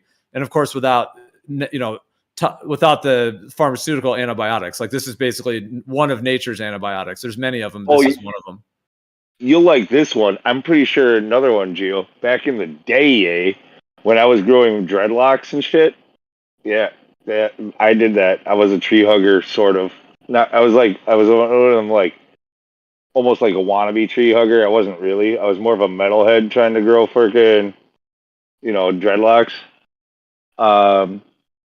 But I bought some dreadhead beeswax shit, like to help you put this beeswax type whatever they called it. Dreadhead was the brand. But yeah, you work that into the hair and you kind of rub that in, and it helps white people get dreadlocks. And that had bee propolis in it for sure. Oh, interesting. Yeah, that is interesting. Well, it might be good too to keep those things a little bit, less likely to get, possibly if it even has like antibacterial effect in the hair, in the dreadlock, like keeps your hair, like protected. Because propolis can be used like I said on the skin and in different areas to like keep your body. Like for example, if you were to have a cut on your body, honey is good for cuts. There's a lot of parts of honey that can be good, of bee products that are good for cuts. But if like some people might have propolis that they would use as well on the cut, which will then like seal it and protect it from it being infected from something else. So like if you have a cut or an open wound, the propolis will actually like seal it, like not only act as an antibacterial to make sure it doesn't get infected, but also seals it in case you rub it up against something else, or you possibly have some other kind of bacteria. It creates like a waxy barrier in between like the outside world and it. Yeah. And that's how it also plays that function in the beehive, to keep the beehive from being because you know how like honey is so, I mean, there probably could be contaminated honey out there, but there's something about like really just natural honey when the bees are doing their thing that it actually has, again, it has its own antibacterial, antifungal because of some of the propolis in the honey as well and all of that. So honey has those effects, those benefits too, but it generally also doesn't have, like, you don't hear of people like necessarily getting sick on honey that it's infected with something, meaning that like honey has like these natural, like these bee products, probably because of the propolis and the other compounds from the plants. It's like, I kind of think of it as like just like ejecting anything that is of a sort of bad bacteria or bad fungus or something like that. It tends to like eject it out and then create like the beneficial complex of bacteria and enzymes. You know, it's amazing the stuff that flat earthers either know or pretend to know and sound so authoritative on. No, we like we got all these. Not only are we smart, like I think that's just it. We're self-educated about a lot of different topics. Like, and we might not know everything about it, but when you get us together, we can have a pretty good conversation talking about things and figuring things out and like kind of like well-rounded, maybe not like experts in any one thing, jack of all trades sort of situation. Like, but yeah, there's a lot of information in these servers and amongst like flat earthers where it's like, yeah, trust me, I've heard many people who just spout shit as well, but no, this is like one of those like weird off-topic conversations. Like all of a sudden we're like getting pretty in depth about bees and what they create and how they work, and it's like, and I know the stuff that you've said, I've actually read it in places, like because I've taken some interest in it myself, and I know why you've picked up parts of it, and I have as well. Like we just pick up bits and pieces of things, and then we get together and we start like kind of putting them together, talking about it, and yeah, I don't know. It's just funny. I really like these little bit slightly off the beaten path conversations that you get with what I guess would be more intellectual type minds. That it's funny how the Globers want to write us off as stupid, or say that we're morons and just in a friggin' echo chamber or something like that. It's far from it. Well, I was actually thinking something similar the other day. Like, whenever the conversation is kind of free flowing, it's pretty insane the wealth of information in this place. Like, it's pretty wild. Yeah, we can be funny too. We can be comedic and talk about nonsense as well. Like they have no sense of humor either. They don't know how to be comedic. They, like. Well, you're somewhat overly generalizing, but yeah, like there are some ballers that know a decent amount of a wide variety of stuff and can occasionally be funny, right? But I think that there is actually some truth to the fact that the more creative people, like Flat Earth is very like creative centric, like those people. Like you're gonna get the most like artistic, humorous, or you're gonna get musicians, writers, and you're gonna get a lot of people that are just like fascinated with information. Like, so it's crazy. Like if food comes up in the server, our health in general, like the amount of information that starts going around is pretty wild. It's just a group of people that like feel strongly about like discovering truth, and so they have they're like little encyclopedias. I think most people kind of like just take whatever they're told, right? And they only kind of look into it if they have a reason to. So I think that would be the generalized differences. The difference between thinking because you were told something and you can repeat it, or you were told something and you can believe it, that makes you smart, because so and so told you so, and if anybody thinks otherwise, they're a freaking moron. Yeah, it's interesting how much the programming of that is a factor in terms of that whole side of things. That sort of this like like being quote unquote educated by an authority that makes you bow to them and then somehow projecting and like interjecting that authority that you gave into to then like reverse that into one's own ego into being like, this is the best information or this is the true thing. And then, yeah, ridiculing everything else that questions that. And yeah, it's like they're in it and maybe don't even know they're in it. But yeah, that, and I agree with what you're saying. Like, I think I would even go as far as to say is that the globe is like fundamentally isolating from nature. It isolates you from nature in a fundamental way. Even though you're still on the earth, you're on what the earth actually is. I think by believing it's a globe, there's like a disconnection there, I think on multiple levels. And it does seem to have that more like compartmentalized knowledge structure where it's like, okay, I only know this or I only know that. Now, these are all very generalized You things, of have course. you, But you have these to are very, because if well, let you me if just finish real quick. Let me just 2 more seconds.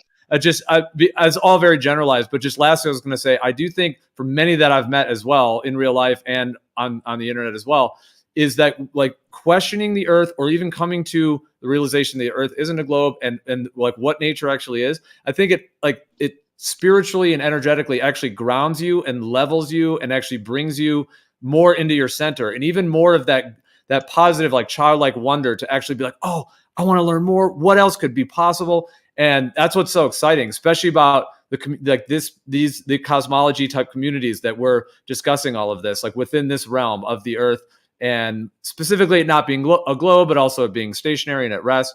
And many of us, of course, think it has a planar geometry overall, etc., and then the expanses of it. But yeah, it just seems to like ignite this energy of like of more exploration mixed with open-mindedness, mixed with high intelligence. It's an incredible combination that seems to be unique in today's world. Let's throw in definitely the comedy effect. Like the reason probably my argument about being comedic too is like good comedy isn't like stupid comedy. Like a good comedian is actually like pretty intelligent. Hold up, Eli, you're hot, Michael. Eli. Earth to Eli. A good comedian is able to be witty and create a good joke on the spot because he's intelligent, because he's smart, because he has a well-rounded knowledge of a lot of things that he can point out things that are either ironic. Like irony is like one of the biggest like motivators of pretty much any joke. It's like one of the biggest drivers of any joke. I could only. So you have to. Oh, sorry, Arthur. Yeah, I do that to you all the time. But yeah, you have to be able to see many different fields and where they contradict, and know how to put them together in a way that's going to make people laugh. Like the fact that like I said, I mean, if it's true what I said, that we're just better at being humorous than they are, and that we're better at like finding patterns and putting things together. That's what it is. The pattern recognition. I was about to say it. That's for sure what it is, bro. Like pattern recognition is also a pivotal aspect of creativity. So like artists, comedians, musicians, the ability to see patterns where others do not. And ironically, this is one of the major components of a lot of IQ testing.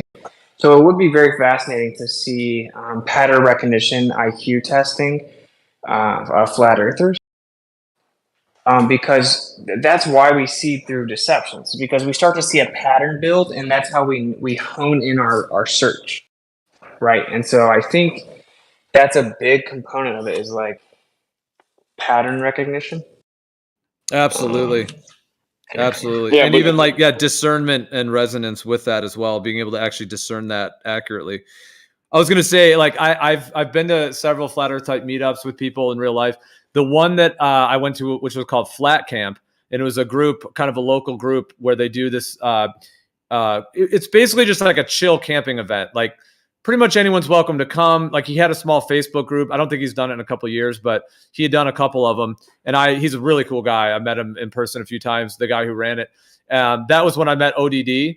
But dude, I just did like that event. I bring it up not necessarily to give the whole history of it, although I could, because it was an amazing time. But the reason I really bring it up is to say there was probably, let's say, 40 of us, something like that, 30, 40 people. cooking out food, bonfire, kids playing, everybody just talking and hanging out.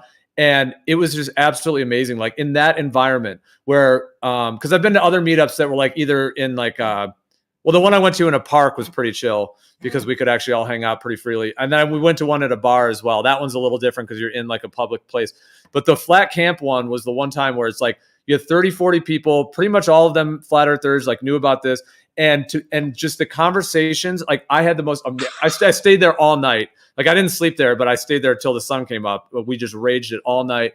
And every single person was just kind, like open, just very like, just you could look at them in the eye and there's just this smile, this positive energy. Like there isn't that.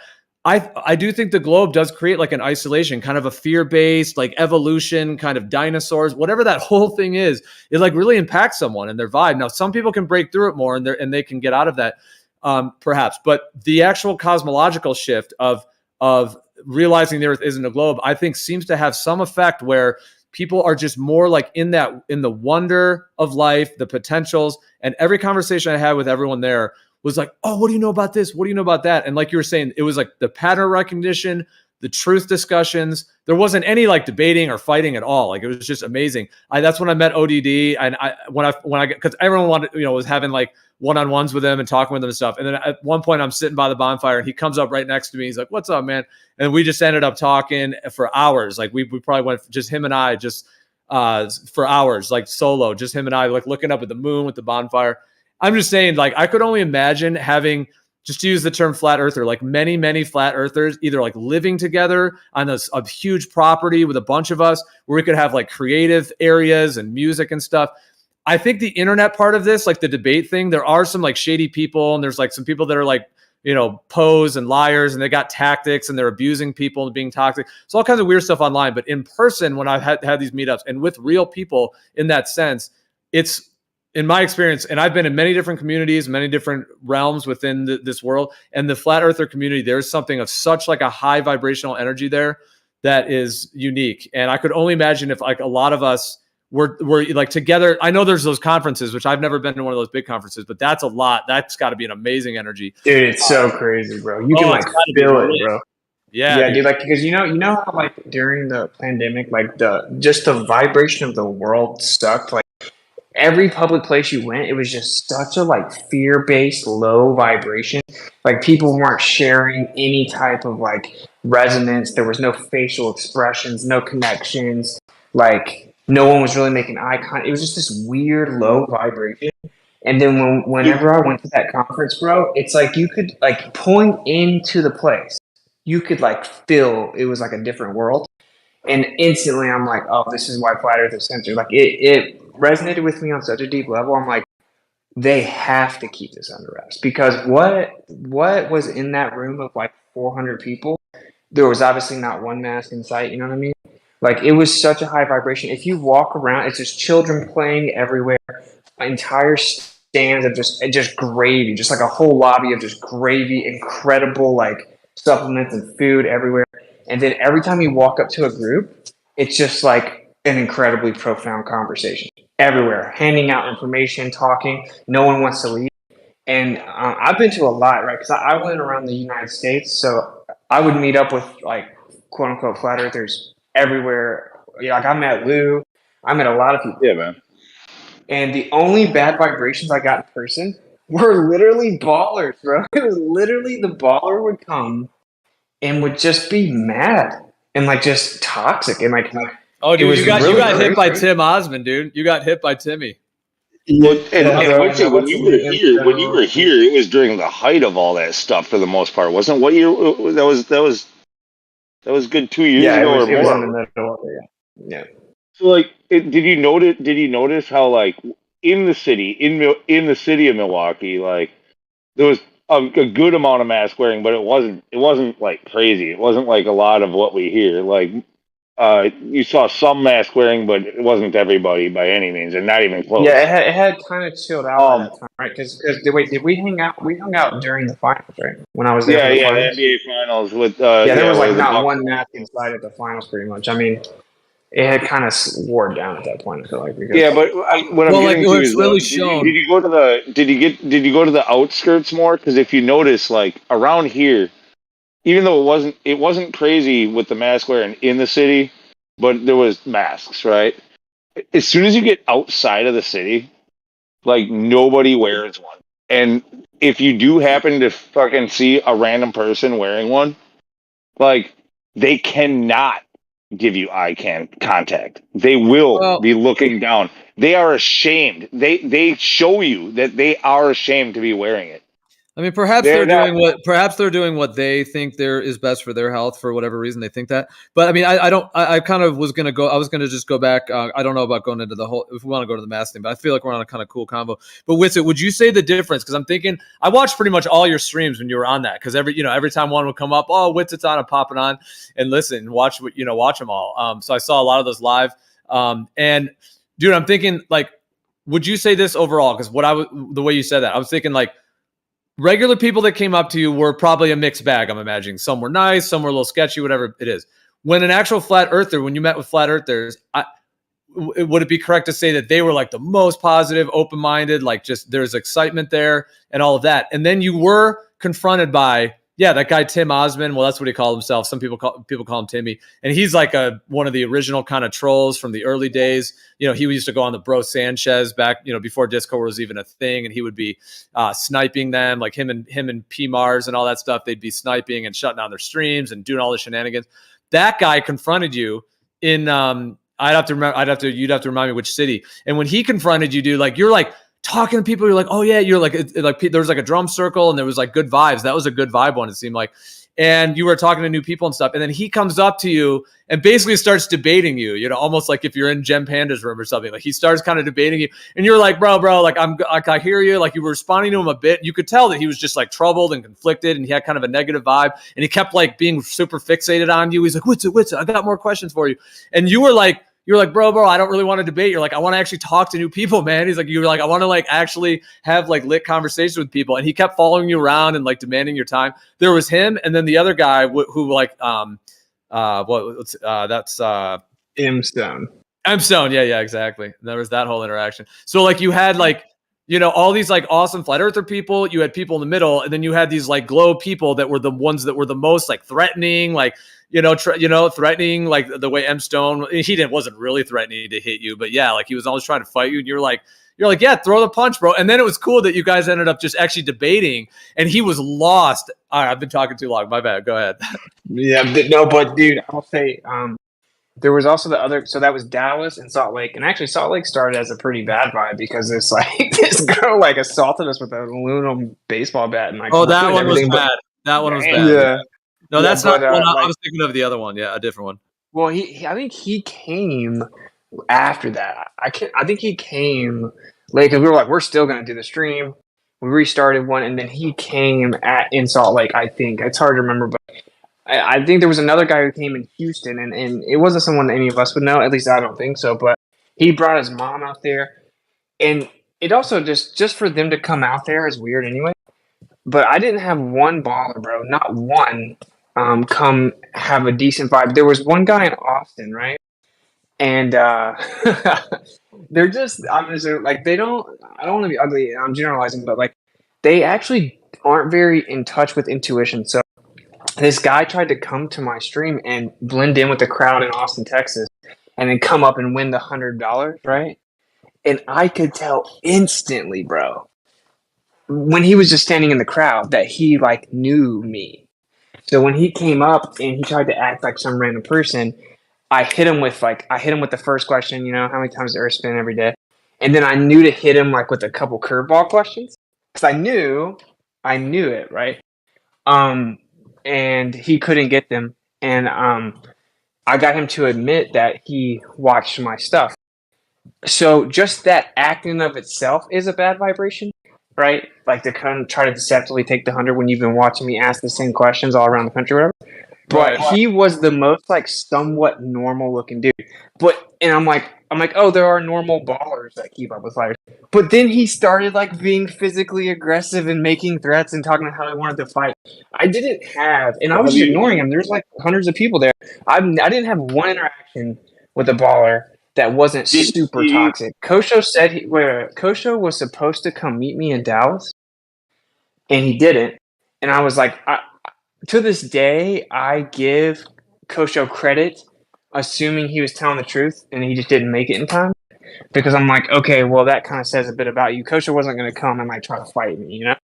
So I'm going to say that that's why this conversation is generalized. But I don't even remember a flat earther being toxic. Like ever. Like, I mean, I've been around thousands of flat earthers at this point. I've never had one be toxic. And that's why the internet is such a weird paradigm, because it's like, dude, when I get to look you in your eyes, everything changes. We don't belong on the internet. That's why. Well, you're also like I can read you when I look you in your eyes. Like there is no like act tough or be super crazy. Like it's like right. It's just real, you know.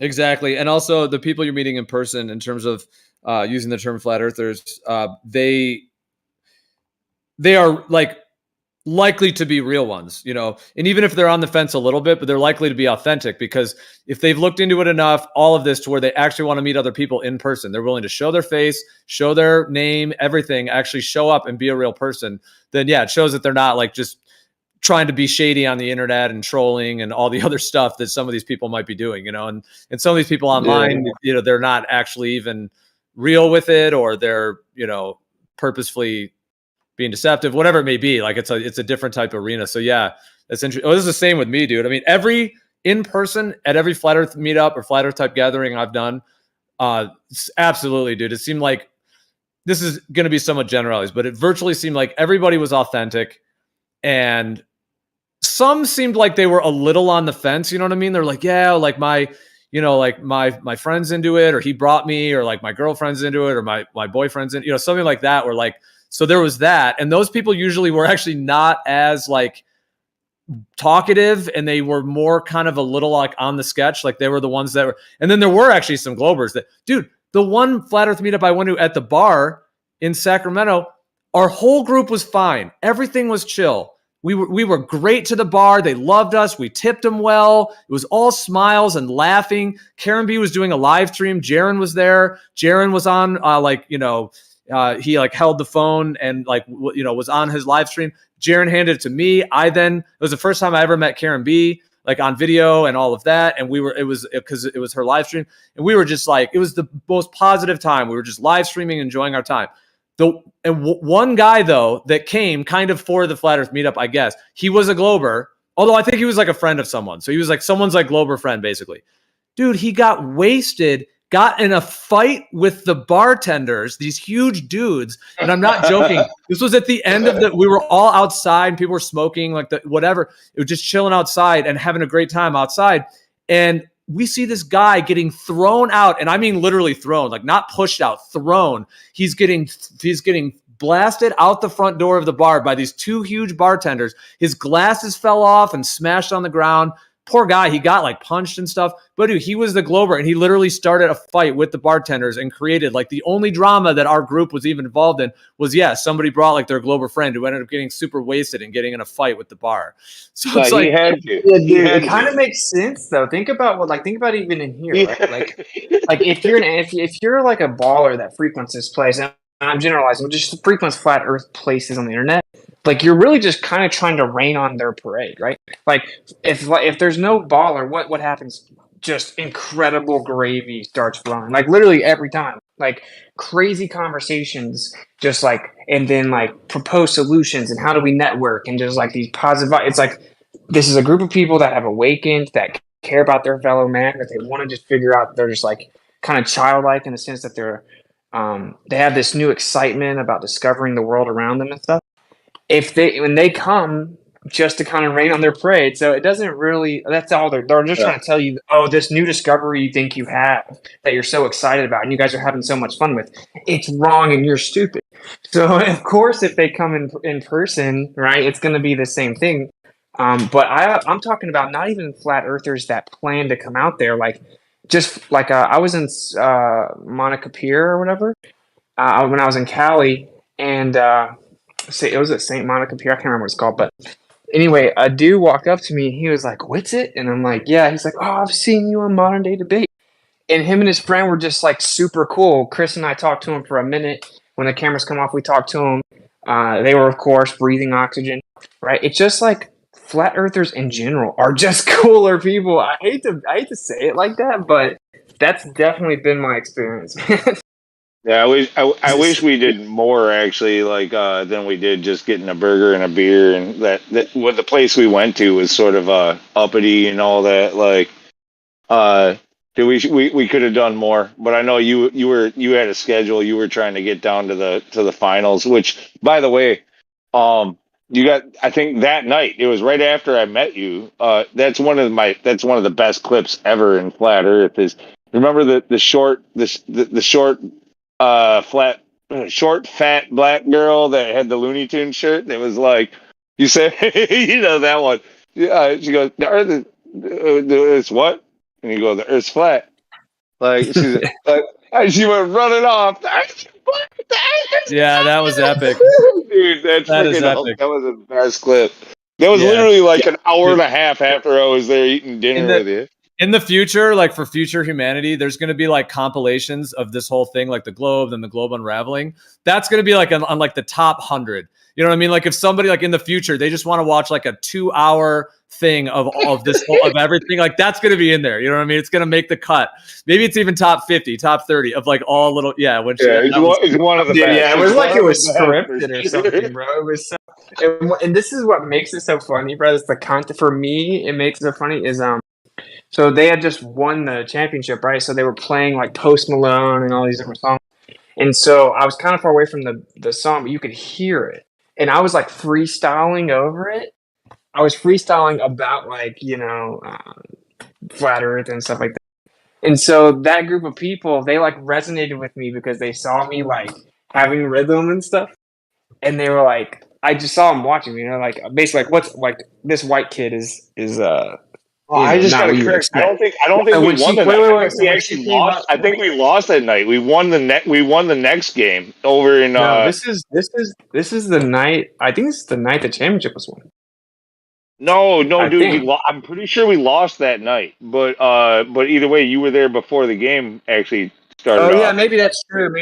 Because whenever the championship was won, it was like insane. I honestly can't remember, but because she was lit. My point is that the reason that she took what I said like it was the gospel is because I had been just exposing the government with so many truths that they clearly agreed with, and then I kind of rapped and stuff. And so when she came and asked me, like whenever I told her, she had already been like, "Oh, everything this guy is saying is true," and he's like a cool white boy or whatever. So when I told her, she like internalized it like it was the gospel, bro. And the reason it's so funny for me is that it was so real, Wow, dude, that is amazing to hear that whole backstory, dude. That whole pre-story, man. I've never heard you share it that way. That's amazing, dude, because you were already like rapping, you were chilling with them, you were obviously cool, you were dropping things that they agree with, and that's great. She comes up to you like, "Yo, can I get one more piece of wisdom? Like, drop me something else." And you're like, "The earth is flat." And then oh shit, like it's just like everything went up another level from already like what you had dropped, dude. That's epic. Yeah. Dude, that's why she ran to her friends because like her and her friends had clearly been like listening and been like, "Damn, like he's spitting truth," So when I told her, she had to get to her friends as fast as possible. Like, you won't even guess the other thing you said. Like it's so funny, dude. Right, like you guys were obviously parting ways. She was heading on her way, you were headed on yours, and she was like running to tell them, like, it's so funny. But he didn't have to convince her. All he had to do was say the earth is flat. The earth's what? The earth is flat. And her eyes lit up. She's like, "Oh shit." She just went running off to tell everybody. Little Chicken Little.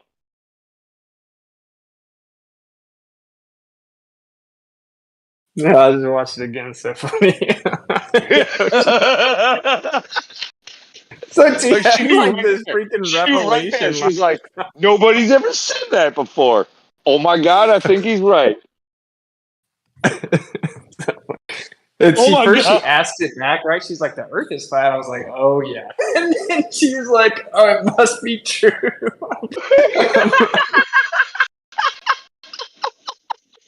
It was super funny.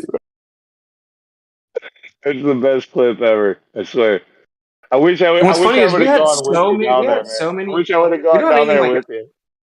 we don't have anything like that necessarily, but we have so many dope interactions that are just in the ether, you know?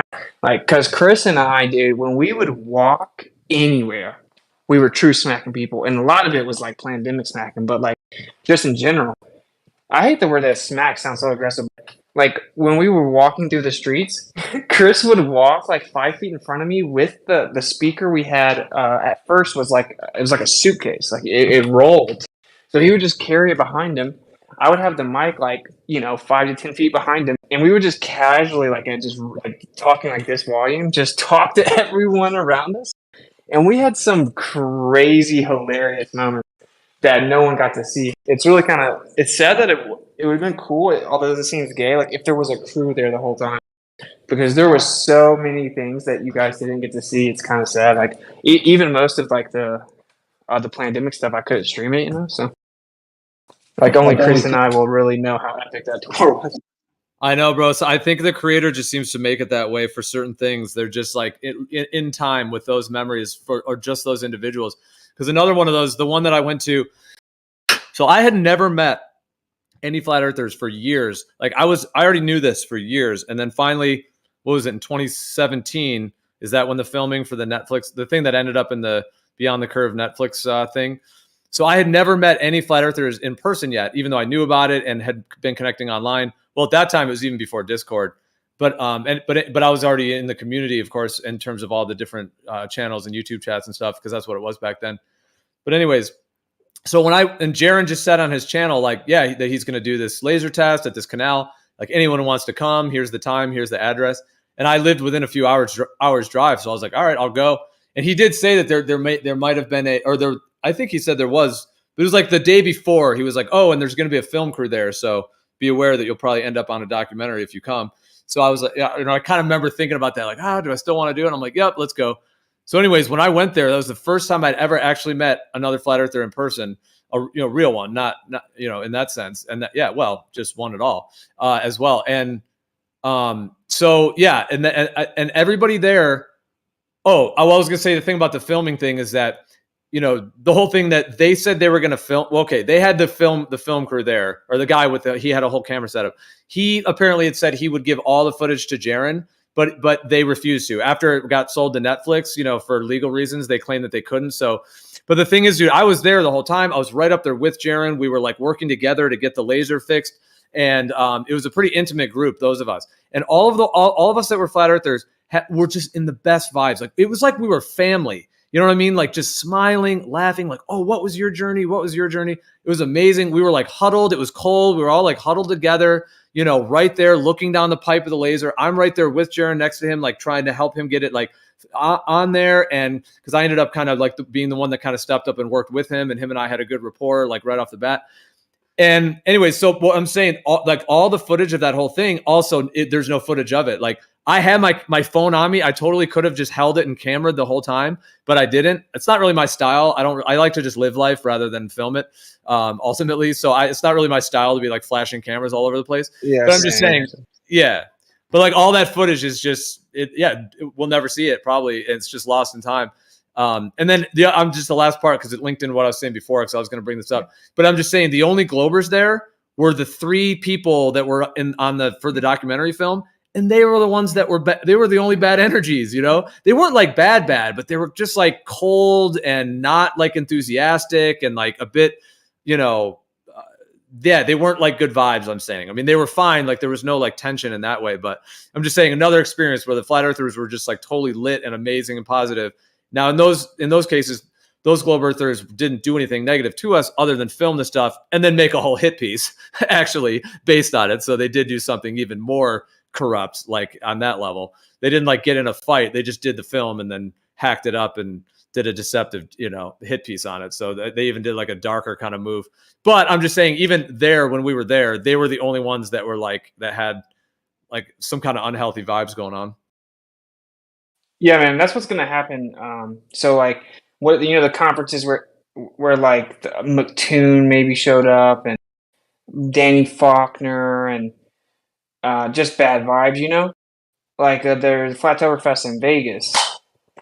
I can almost assure you that like the only drama or bad vibes comes from like a baller that shows up and tries to crash it. Because, and honestly, I like what's really funny though is I've never been there for that. I can't even fathom it because if a baller comes to one of the conferences, they have to immediately feel so lame, dude, because it's just so high vibration. Like it's literally like children running around, everyone just like hugging each other. Like the way that everyone greets is like pretty much hugs, right? And everyone just like if you don't know, they're like everyone's connecting. It's just like such high vibration. If you come to like crash that party, you have to feel lame, you know. And I've heard Matthew mingles pretty well when he crashes the party. I heard too. I heard that also. Because like if you've seen the video where like Danny Faulkner's there, he's like just sitting by himself and you know in a chair like looking all sad, and then Thompson like harasses him. You know, it's not like if you know the Earth's flat, you're automatically cool or something. But I just can't even. To me, I can't even fathom. You know that? Do you guys know the Bryant Myers dude that I debated? Former professor. Yeah. So he was supposed to go to the last Oktoberfest, and I was like strongly encouraging him to do it because I'm like, dude, I just want to see what you do. Like, I want to see you come here because the presentations are like so high level, and the conversations are as well, and there are physical demonstrations set up and all this. Like, I just want to see you come. I think it'll be good for your spirit, you know, like to truly understand what it is that you're opposing. Because when you go to the big in-person meetup, like you immediately like understand it on a deep level. But he didn't show up. So I've never actually experienced that. I've only experienced like someone trying to like come get on my stream and ruin it, you know. I've never seen someone come around like a flat earth army. I actually can't really understand it. You like how you wouldn't just feel really lame. Like I don't know. I mean, we'll see if it happens this year. But it's in Vegas, so it may. Yeah, I can think It's of others probably as gonna well. get worse. It's probably gonna get Other worse. ones. Like the bigger flat Earth gets, like you're gonna get more of these passionate globers that are just so triggered they have to literally stalk you to your event. And like the story about the guy who got thrown out. You know, like imagine being the passionate glober surrounded by a bunch of flat earthers and having nobody there to back you. Dude, that guy drank himself into a stupor while just you know, in an internal conflict the whole time. Like I want to say this, I want to say this. Just chewing at himself, getting more and more mean until he had to take it out on the fucking bar staff and get thrown out of there. Why don't they just have like an anti-flat Earth meetup? You know, like why doesn't Bob the Science Guy and Blue Marble Science and Jesse and why don't all these people just go hang out? Like, why follow the flat earther, right? And this is kind of goes back to what we were talking about earlier, Gio. There's something inside of them that's drawn to it. Yeah. Like I think we're naturally engineered to just like seek out truth. And so they want to kind of, even if it's just sit on the sidelines type of thing, they want to be a part of it. Yep. Absolutely. Pretty fascinating to think about. Even to the point to where they call it dead and then talk about it all day. Yeah, for years. Yeah. But Dude. yeah, dude. Would you guys? Actually, we would. All right. So, like, imagine there was a flat Earth meetup. Would we go and stalk them at their meetup? Oh, you mean an anti one? You mean like an anti-flat Earth? Yeah. Of course. That is the last place you would ever see me. Yeah. I'll be. We would be like, we would literally take it like a holiday where they're not going to be bothering us that day for sure. Right? Dude, no, I'm gonna go there and I'm gonna get like I'm gonna just chew them out. I'm gonna be the one guy going like, "You guys are so dumb. You guys don't even deserve to exist." And you know what? Never mind. Fuck you all. I'm gonna go and talk shit to the bar staff. Don't even breed. Yeah. It's Don't breed. crazy. Don't breed. Well, it's I almost like want them to come to the conference, bro, because if they come there, I know for a fact, no matter what they say, what they do, they're gonna instantly feel that they're in the wrong. Like that's how those conferences are. That's why I can't believe it's ever happened, because it just would be very fascinating to see. Well, yeah, I remember the one with M Stone and Karen B. I remember watching that one live. That was all. It was being live streamed. Well, Which one? Karen gets like Karen gets really defensive. Like, so if she throws like or there's an event and a Glober comes to ruin it, like Karen B does not play about that. You know, she's like, this is the one time a year we all come together and hang out and have positive vibes. You're not gonna come here with that BS. And like, there was a group of people I tried to do at the last Plateauberfest, but they were just like kids though, kind of trolling. And she was like mad, you know. So I can see. I don't know. I never watched that, but I can see. I would assume that Karen B wasn't excited. Well, yeah, I mean, she's got that protective mother instinct. That, yeah, exactly. Like, and that's understandable, especially in person. Yeah, I mean, that is important because yeah, especially in person, you want to have the vibes all be good, and it's really. Like somewhere like an open panel live stream type thing is different because there's the discussion happening. So there's all the different sides being expressed and how it links in with the current kind of mainstream, as it were, and then what the truth actually is. So there's going to be more interplay in sort of live stream environments. But yeah, in person, I mean, it seems like though, I mean, somebody could come to one of those events, like be a really like a globe earther. I think like, yeah, someone mentioned Matthew Learns. Didn't he saw Dan. He ran into Dan the Waterman on the street, and he was pretty chill. So I mean, there's some that would be chill. You mentioned Kosho. Yeah, I would chill with Kosho. I think he'd be fine. Yeah, I mean, he would just be. Yeah, I told him the same thing. I told him I'd have a beer with him. I told him to come hang out. And honestly, I would meet Zanuck. I would honestly be down to. I would love to meet every single one of them. Like, because when you're in person, it's just totally different, bro. Like I want to feel their energy. Does that make sense? Like I want, because it's like it's just totally different, bro. It's totally different. Like I feel like the tables turn so quickly.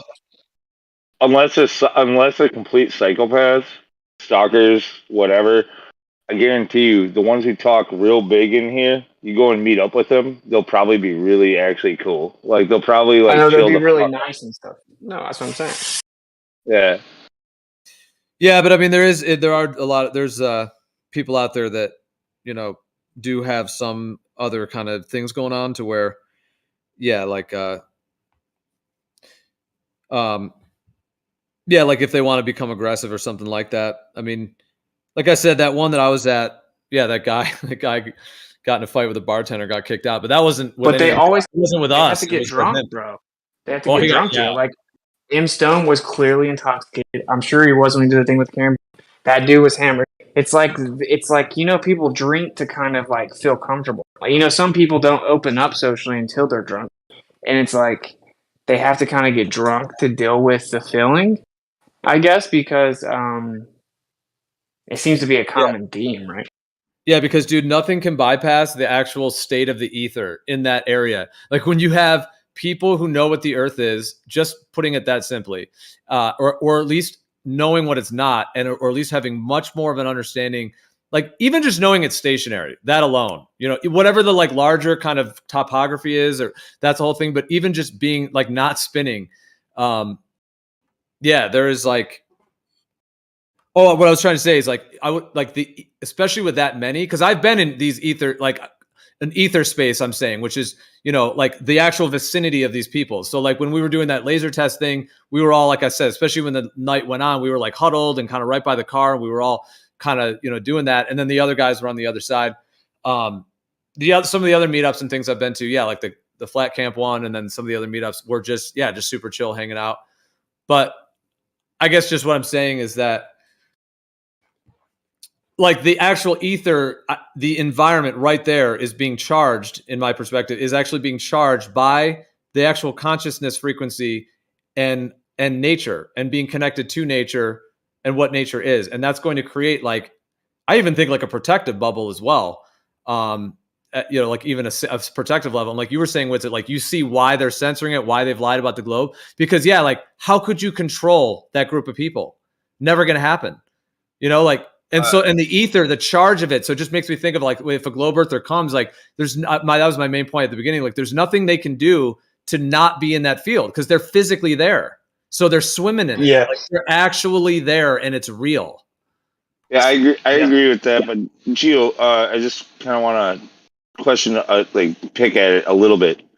So, like when it comes to it being nature, like human nature, yes, I agree with you. It's human nature to kind of like adapt with your surroundings, right? But like, people don't act natural in most cases. Like if you're out in the woods, it's nature to act with nature, right? But like, it's also human nature to act animalistic and have a. I think it's more of a like a mass hysteria type of a thing. Well, real quick, though, what I meant by nature is, okay, so I don't think nature is a like that. This Earth is a ball spinning through space. Obviously, yeah, I think it's absolutely stationary. And so if that's what nature actually is, like we're on a level platform, horizontal, water's level. You have the tides, the land coming up out of the tides. You have just the XYZ, you know, coordinates, up, down, left, right, etc. Just that basic foundation with horizontal and level creates, like, if that, just use the word if just to be neutral. I'm saying if that's nature, if that's what nature actually is, then knowing that or being closer to knowing that, or specifically like even to start with knowing that we're not spinning and that the Earth is at rest, let alone makes you more geometry. It makes I'm saying it makes you. Well, hang on, let me just finish. It makes you more connected to nature, the person more connected to nature is what I'm saying. And so then when you get a bunch of those people together in physical person, like literally within 20 feet, 10 feet of each other, there's like an actual charge within that of those entities who are connected to nature and then being within that. And that's what they can't control. They had to break that down. They had to break that down to even get control over us because they can't. This is where I was picking on the nuance, though. I think that qualifies as being like mass hysteria, like it would be the same if it got violent. It would be the same as mass hysteria. Like it's this. The energy is there. You're right about that. Like the energy is being projected, and people are picking up on it. You're right about that. But I think it's something that it's more about connections between people and going along with like what the energy is, what the energy flow is of the people than it is. Yeah, I think do it's the with intention. nature. Yeah, like the intention of the flat earthers there are such pure intention. So it's just like, I think it's literally high vibration. Yeah. And so then you put it together, just like how toroid fields can connect and stuff. And when you're showing these like positive emotions, your torus field actually like increases, right? Like in actual physical proximity to others, they're connecting. And so like you come in there with this like anything else, you're gonna kind of get like pushed back, like physically, you know. And I think that's why I would be so fascinated to see one of them at a like big conference, bro. Like, I mean, in this weird way, I actually want to see it because I think I know what's going to happen. They're just going to like almost be paralyzed. I want McToon and Fight the Flat Earth to show up and just break down in tears. McToon was supposed to meet one of you. Like, yeah, I told every single one of the ballers, dude, my tour is publicly available, bro. Like, come on out if you want to have a discussion, you want to meet or whatever. You know, MC Toon said he was going to, didn't. Coach said he was going to, didn't. It had a lot of them said they were going to, didn't. And a lot of them would be like, "Oh, I'm gonna beat your ass whenever you come through Florida or whatever," you know. But it's like I'd watch out for FTFE. Apparently, he beats up freaking drug addict neighbors and shit. So like, he's got a temper. Yeah, I will say of everyone that I've known, like within the internet realm of all of this, this entire community and discussions and everything, I will say for myself, at least at this point in my life, there are some that I probably would pass on meeting up with. You know, I'll just say that. Yeah, no doubt, dude. Oh my goodness. Like I would have never agreed to meet M Stone.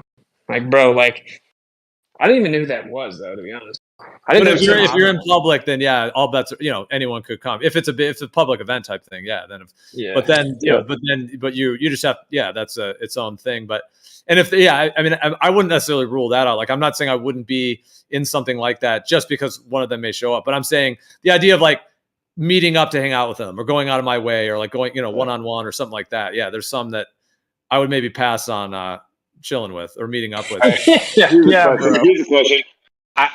My first choice of the way you said that. Glover, Yeah, what Glover bro. would you want to go out and get a drink with? Like, Posho is definitely my number one as far as Glovers go.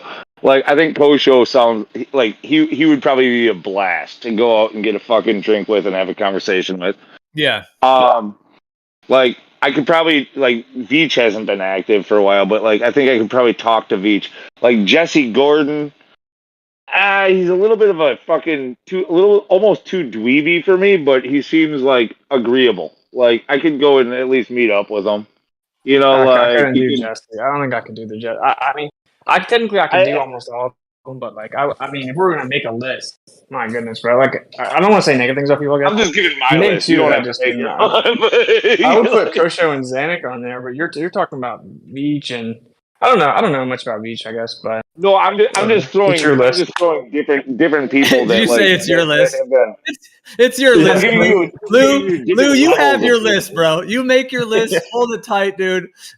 Stick to No, it. I'm not saying. I'm not just saying funny that that's we my all have list like a in list. order. Let's say, like I don't want to infringe on your list. I'm not saying that's my list in order. I'm giving examples of like what I'm saying is like Kosho I could probably hang with actually. We could probably have a blast.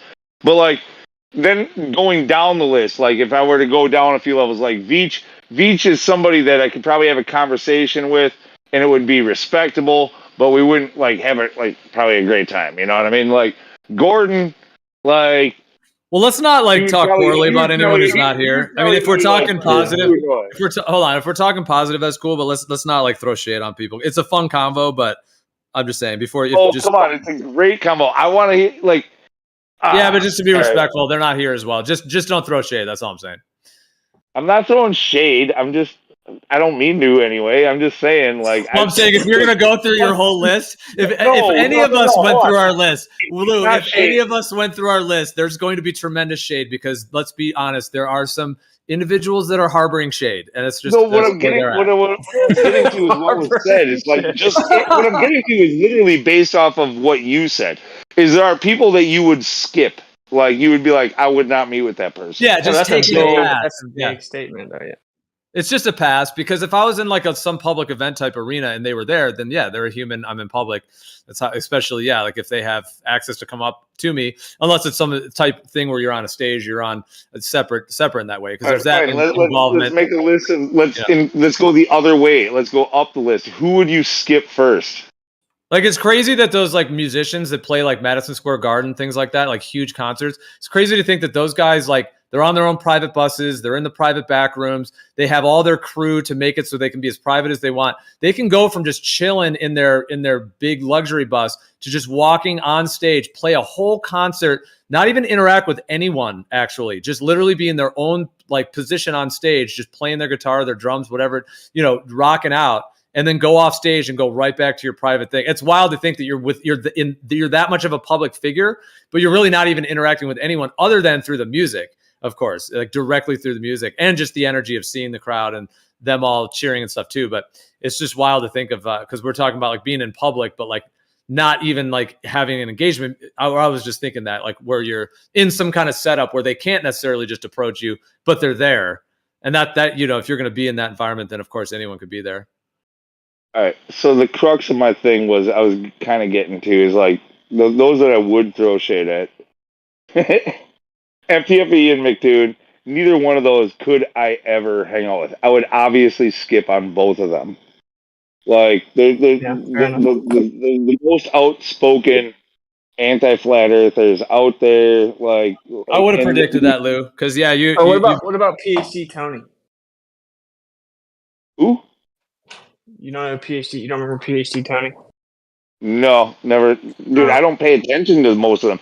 They have I to be debated that dude. really He's a outspoken for seismologist. me to get my attention. Like really outspoken What to about get my Professor attention. Phil? Well, I debated Oh my God, the Phil. PhD Tony. Yeah, pretty much all the most outspoken ones. Like the ones who think that they want to prop themselves up and have their channel and like whatever else. Like, there's no Globe channel that I would go meet. There are Professor Dave. There's dude. I'd only meet Dave in order to fucking sock him in the lip. Dude, But no. I just DM'd him asking him to debate me at Debateathon in person in Texas, and he just left me on red. I'm like, yeah. You know No, what? I yeah, actually yeah. imagine he would be fine. I think he would actually be. He's probably. I don't. Well, okay. You'd mellow- We're not. you would Okay. At mellow this out. point, we're kind of talking about somewhat public figures because, like, those guys have. You know what I mean? They're somewhat well known. I was saying we shouldn't throw shade around about people if we're going to get into this because it could go. But anyways, I guess this is like in bounds because it's sort of he's a public figure. But anyways, I'll just say like I imagine it's not really like a negative thing on him. I'm just being honest. His vibe. I feel like he would be a little bit kind of awkward and kind of shy. Like if he came up to you and was like, "Hey," you know what I mean? I don't think he'd be talking big in your face. Like I think he'd probably. No, I agree. That's why I wanted to debate him in person, bro. You want to talk about your Yeah. next weekend? Like I think he probably is somewhat. He's like I think he has like a professionality that he's. You know what I mean? He's not like M Stone. I don't know. M. Did you Stone's see him a- debate that?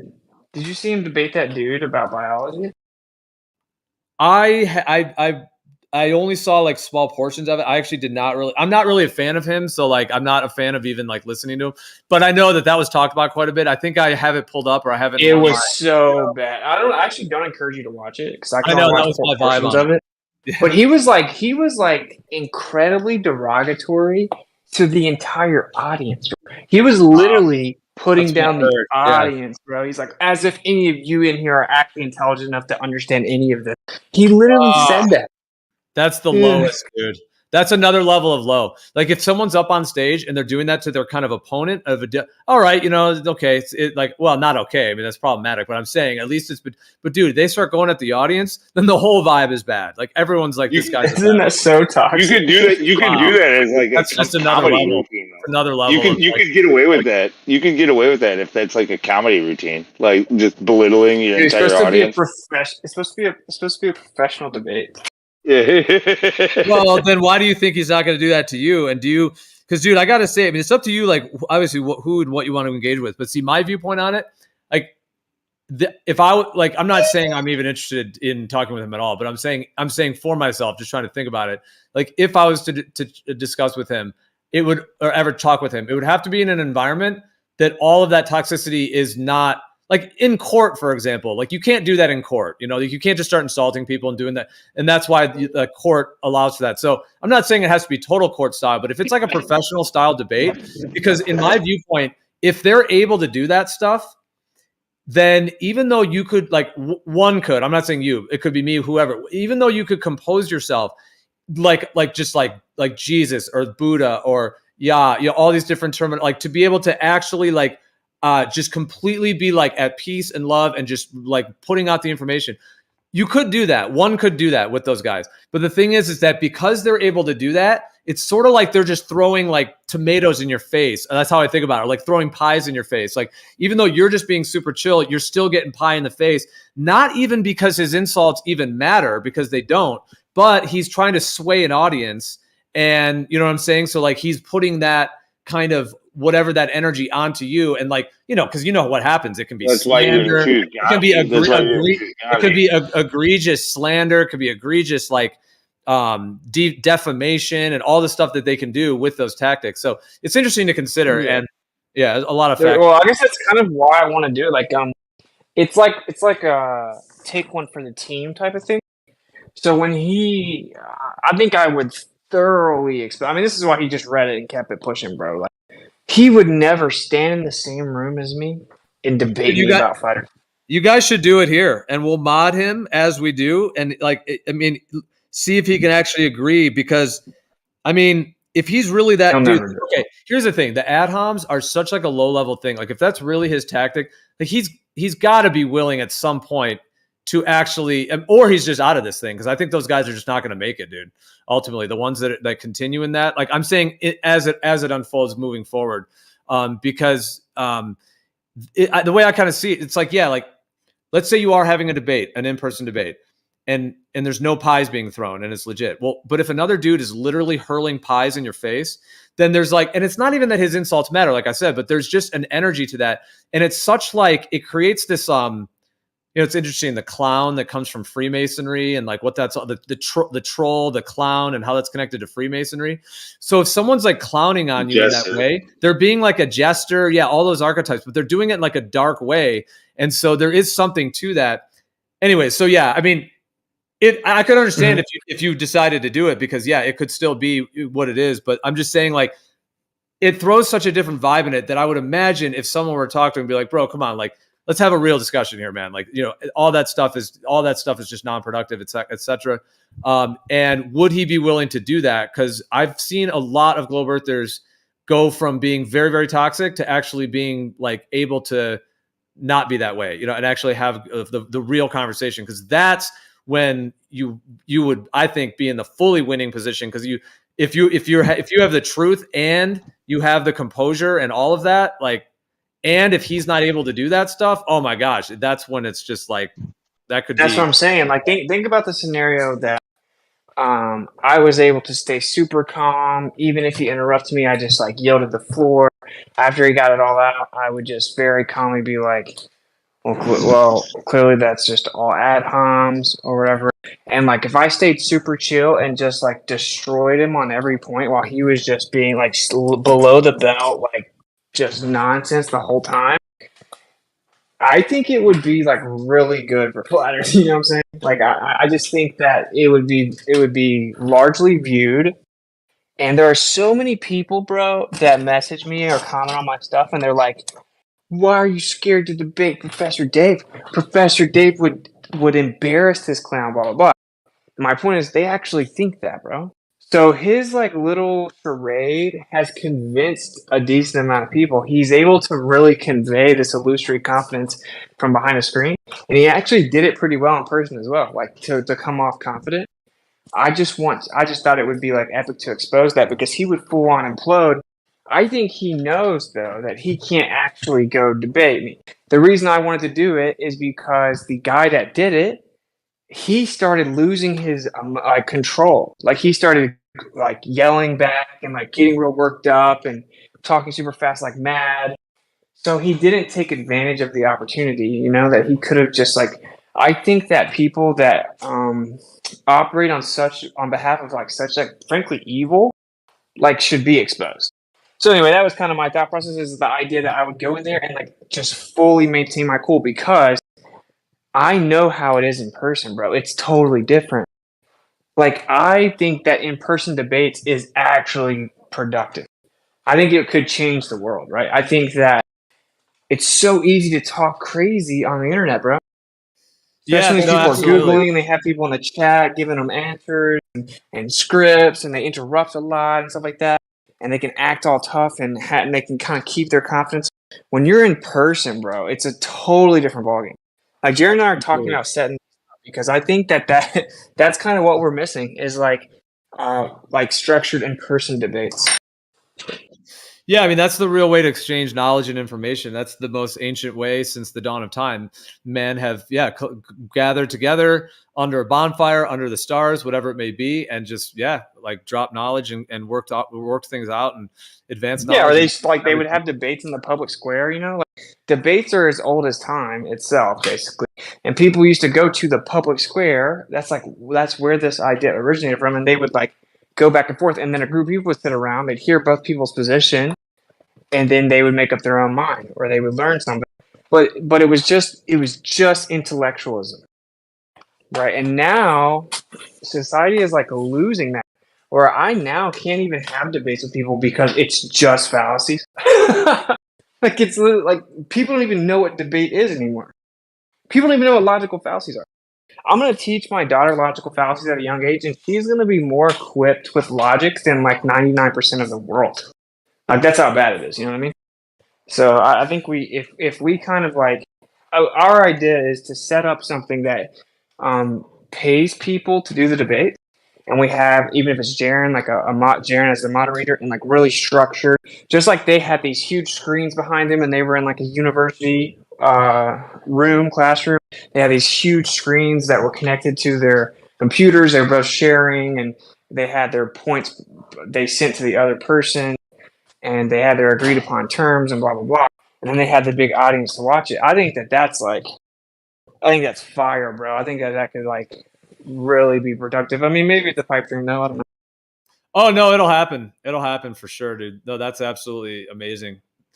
That's how I think that's how the new paradigm is going to be, or the next paradigm, should I say? The old, new, ancient, re-ancient, the rebirth. Yeah, the reawakening, rebirth, birth awakening, all of the above. But yeah, like I think that's where I mean, the internet though is useful, of course, because you can also reach a lot of people. But ideally, you have people in person, maybe like, let's say, well, there's a lot of different setups, of course. But if you had like a panel, like 12 people, 10 people, 5 people, whatever it is, in person, and then, actually have that real. And so that's why they do talk shows. Like it is that style. You have, Conan O'Brien or Jay Leno or, Dave Letterman. They're there. They're interviewing someone that's like, a musician or a movie star, actor, whatever it may be. And then there's an audience. So they have the audience energy. They do that combo because they know it's a killer combo, because you have real people that are in the audience. And in that case, it's like entertainment. So they're just kind of listening and laughing and stuff. But in the case, if there's like knowledge being dropped, or like, this is why conferences are amazing, you can as well. But to be able to have like, you could set it up like a panel like that. And then you can even have people from the audience come up as well, or like speak from a microphone, but have that going and then have that live streamed to the rest of the world for people who can't be there. Exactly. Yeah. Yeah, because like I kind of thought the tour. I mean, I will say that it did kind of like give some life to Flat Earth from my end of things. Bob got super excited because that was totally impromptu. It was never the plan. And just randomly, I'm like, you know what? I had like a speaker, and I'm like, I had kind of messed with it in DC with my friend Alex, and I'm like, oh, bro.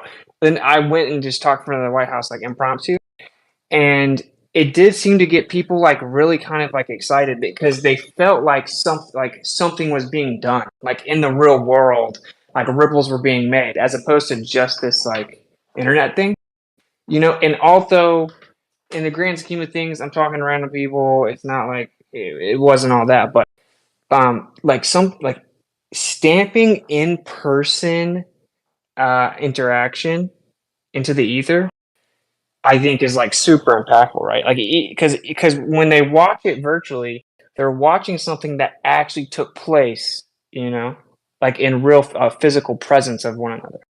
So I don't know. I think that may be kind of what we're missing. And like when I did the tour, bro, like people were so excited about Flat Earth again for a second. And then it got kind of redundant, but like people were hitting me up just like rejuvenated, and that was just me talking to random people on the street.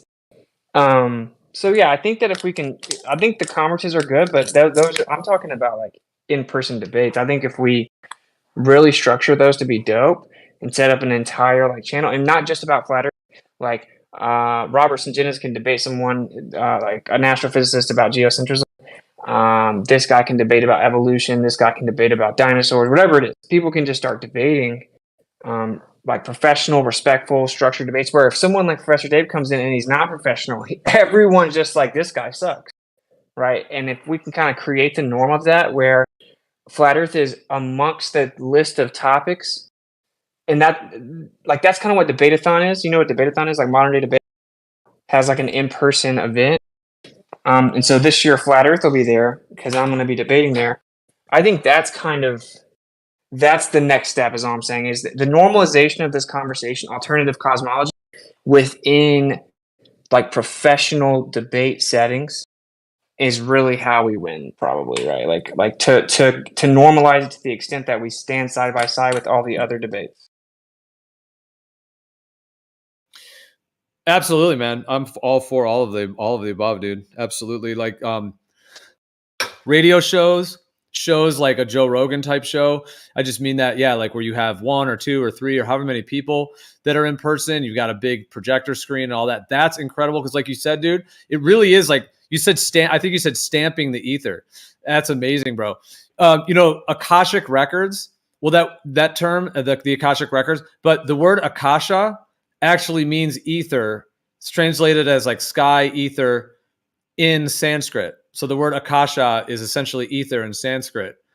And with the Akashic records, that's the concept of like that all of the memories, the thoughts, the experiences, the emotions that have ever existed are there in the Akashic records.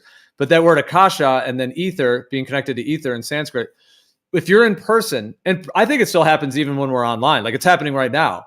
But when you're in person, it's happening just on this live stream. It happens every day on this live stream, 24 hours a day, every day. So, except for the few times where it's quiet, but it's always happening here as well. So I think we're doing it in terms of connecting with the ether. But what you're talking about too, being in person, the way you said stamped in the ether, just made me think of like the word Akasha on how that's connected to Akashic records, because everything that happens is like in the Akashic record. So if you have something in person that's happening and the actual in-person vibrations of your toroidal fields and of your minds, that's just incredible to think that it's like a very real interaction. And what do you think of like about being in person? Like, yeah, like how does it seems to definitely give a whole nother level of potency. Yeah, like you can feel it. Like even when you're watching it virtually, right? Like that's why the podcast, like Joe Rogan's so popular. Well, it's like real life guests come sit across the table from him and they have like it's just totally different. Just like we said, the conversation with the ballers would be different in person. So it's such a much more real vibration that like you can feel it even through the computer. Like when you're just watching it through a screen, you can feel it. There's something that can't be replicated unless you're in the same physical proximity. And it's like you get better conversations, more gems pop out. And you can just feel it. It's something about it, like the energies combining and even clashing in person translates even virtually. I think. I just don't think that can be replicated. I don't think it can be replaced with the internet, and I think that's why they're so dead set on like making us entirely virtual, right? Because there's something about like this physical interaction. And I would say, yeah, it's based on like the ether. Everything is so it's based on like the energy exchange within that in person interaction that basically stamps the ether. So yeah, I think that's kind of what we're missing, especially since the pandemic. We should just kind of take that back if possible. Absolutely, bro. And what if this could peak in the coming years, the coming decades, to where we have like thousands of acres in different parts around the world that we could even have, because I think of it as like a ceremony, essentially, like coming together. But to be able to have like that happening all the time and more so, to where we can actually like sustain that and even like, yeah, like to even just to be able to create like, if there was something that's more permanent, because if like a conference is 1 or 2 days or a meetup is a couple hours, things like that. But yeah, dude, to have something that either, I mean, this could be done in like a yoga studio type environment where you have extra rooms, or it could be done in an office building, even type environment, there with like, you could have a home studio set up. There's obviously like many different options and ways of doing it. But to have even something in the future where you could have like large gatherings, almost like a retreat center in a sense, like a mixture of a retreat center, or like there's many other options at that point too. So I'm kind of going through all the scales of it. Like it could be done now in like a yoga studio environment and just in the local city. It could be done in the future in a place where it's like, either hundreds or thousands of acres where there's food being grown. There's like healing centers. There's like medicinal gardens.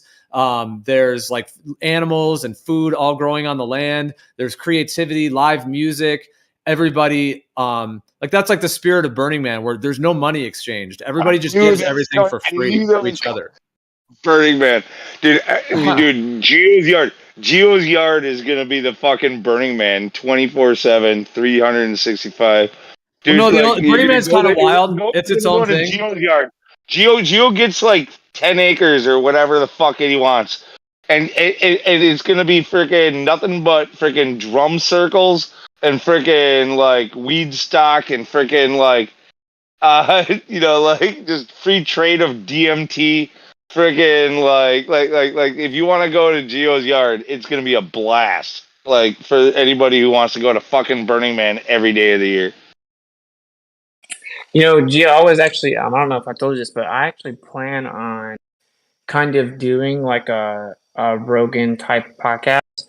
I haven't decided if I'm going to rent out a place or if I'm going to do it at my place that we're moving to. We're moving tomorrow. I'm actually like, I'm like packing all this stuff up last minute, but yeah, like you know, where the cameras from the outside, you see all the people, whether it's 2 people, 3 people, 4 people. You have someone else kind of running it, like Joe Rogan has Jamie or whatever his name is. You have like the big screen or projection, so as they're discussing, things are pulled up.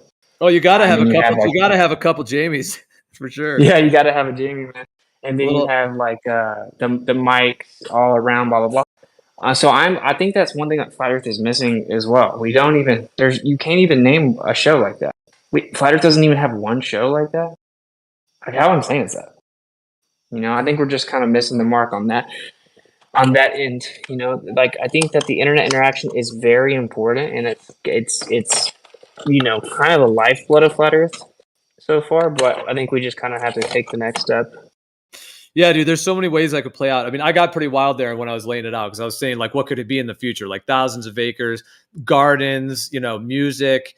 You could even do like tests on the land as well, like actual like set up, do like physical, tangible water tests. So people could like come, they could see the proof that the earth isn't curving and that water isn't curving, while also enjoying amazing food, amazing herbs, amazing music, amazing art, positivity, and like very positive things. So that's like a very expanded version of it. But, and then there's like, yeah, other scales of it. And then I have heard you mention you doing that. And dude, every time you've mentioned it, I've felt like super positive about it. I'm like, that's awesome, bro. If you feel drawn to that in that way, because yeah, man, it's a great idea. Like you have the perfect personality and articulate and hosting and all of those factors to do it. And you've had tons of experience and are continually getting more and more experience.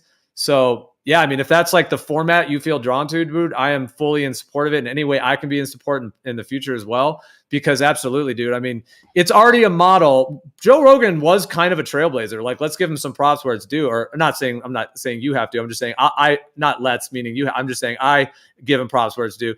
Not everyone has to if they don't want to, of course. But anyways, because he did kind of pave a road. Like it's a format now. Like that style of, even though it's just like a film on Joe Rogan's face, basically, and then it goes over to Graham Hancock or whoever but it is engaging and it's obviously very, very popular. So that format's already there. So if you feel drawn to that calling and to doing that, yeah, man, it could be an awesome, like you could do an incredible show, dude. Yeah, absolutely. And then have other guests or however your plans for it are. But dude, that sounds amazing.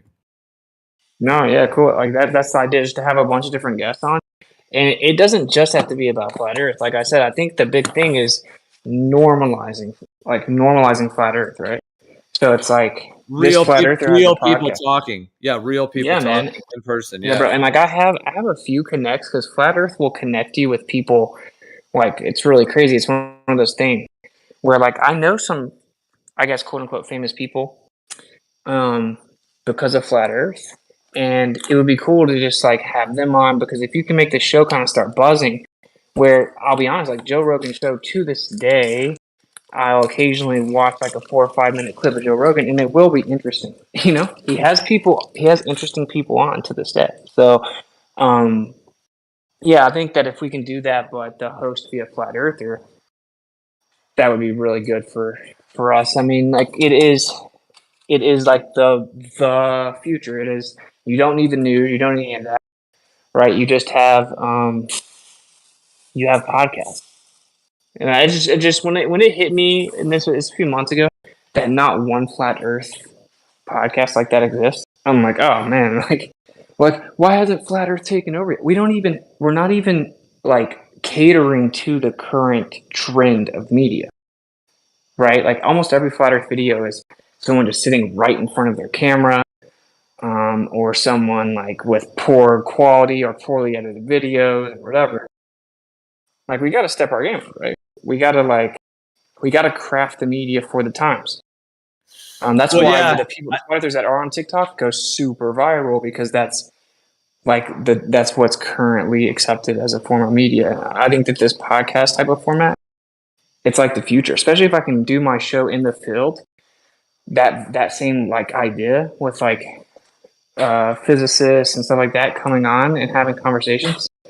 Yeah, so I have a vision, at least. I just haven't fully mapped it Hey, all out. just in time, Jesse popped up into the chat and take a look at it. This instantly instigating, like just trying to I freaking don't see his messages, dude. Yeah, I mean, we've been giving more warnings to people that are just harassing people, and it's been getting way better. So we just have to, if it's happening, we just mod it, and because You yeah, hear that, Jesse? You're they about can to just. get modded. Well, I didn't even see what he wrote. I don't even know, but I'm just saying, like, No, here's the solution to it. I took a screenshot. Like, I was constantly got complaining to Gio. I'm like, dude, we gotta take our chat back, blah blah blah. Then I realized, like, oh, I don't have to see it. So now I just don't see it. So now I don't see it. I don't get in toxic exchanges. They still get to say whatever they want to. Other people get to get in the only way I know there's toxicity in the chat is flat earthers are taking the bait. So I mean, there's a pretty simple solution. I mean, I feel like everyone's happy. yeah, I wish you could make it so that Discord doesn't show you the block message thing. You know, I wish they could just make that a feature, like block them and don't show me their blocked messages. Just have them not even exist.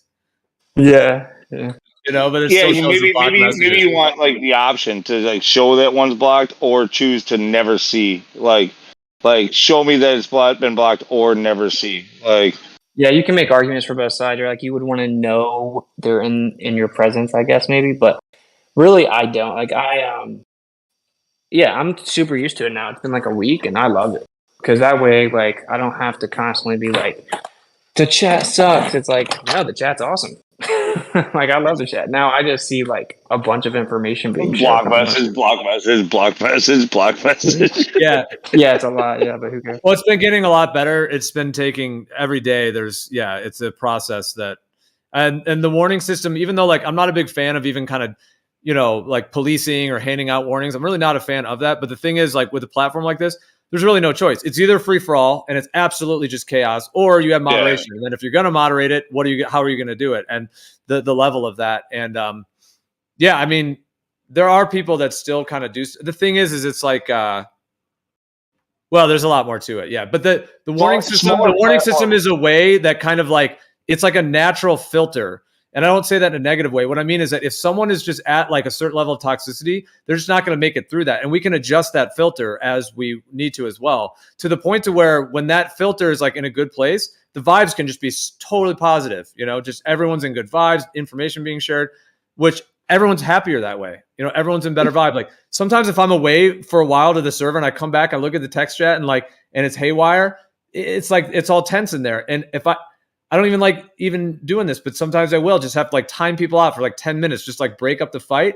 And then it's totally great after that. So sometimes it's only like 2 or 3 people just doing whatever stuff like that. So anyways, it's a weird balance that has to be played when it comes to like, having an open discussion. Yeah. Well, more. Yeah. Well, if you're trying to have an open discussion, you start out small, right? With your small platform, you can get away with having a lot of leniency and giving people second and third and fourth chances and so on and so forth. But as you grow, which this place has done clearly, you know, like you get more attention and you get more of the trolls, and like if you want to keep productive conversations going, you have to censor them. But now that becomes an issue. Like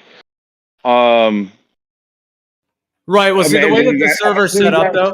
You got so big with something like Twitter, or X or whatever. Freaking like you got to give everybody an equal platform. Like, no, I don't. It's fucking my platform. This is why Facebook, like Mark Zuckerberg and his leftist friends, get away with it. Is because it's like no, it's mine. I get to freaking do what I want. I get to censor whoever I want.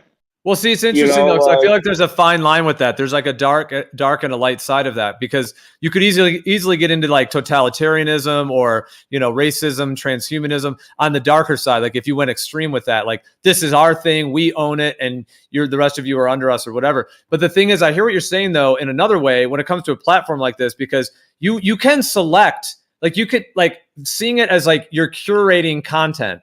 And like an art curator will get, all of the artwork that they're going to have, and then they have an art show and their art thing or whatever, and they have like this guy's art or that guy's art. So they're curating the art, and if it's a good art show, type of place, then people like going there, pay the $20, go to the show, enjoy it, etc. And that's another kind of model for having like live debates, and like you could have we could have like a whole scene, like a whole like area, like a whole there's many options of like places that's like it's like a permanent installation. But anyways, yeah.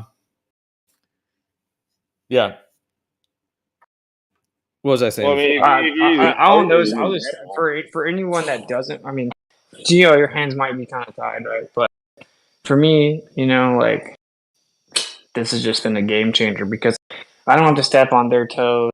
They can be as toxic. See, because what I know has happened is they came in here just, doing the normal like gaslight me thing, but I don't see them. So I've kind of removed the ego from the equation forcibly because I was just really struggling with not taking the How do you bait know at what times. Jesse was doing without actually like reading it? How did you know? It's just like it's their default. So like what I can almost tell you as well, what has happened is they don't do it as much. And that kind of proves that when they were acting like they weren't talking to me, right, they were still trying to instigate me. Because I'm saying this, it's not going to block them and see, but my point is that it's just kind of a game. And so now I just decided not to play the game. And if they want to play the game, they certainly can. And if they truly do just want to talk about me and not try to instigate me, then they get to keep doing it, right? So I feel like it's like a win-win. It's been. I'm like, I felt so stupid for not thinking about it earlier too.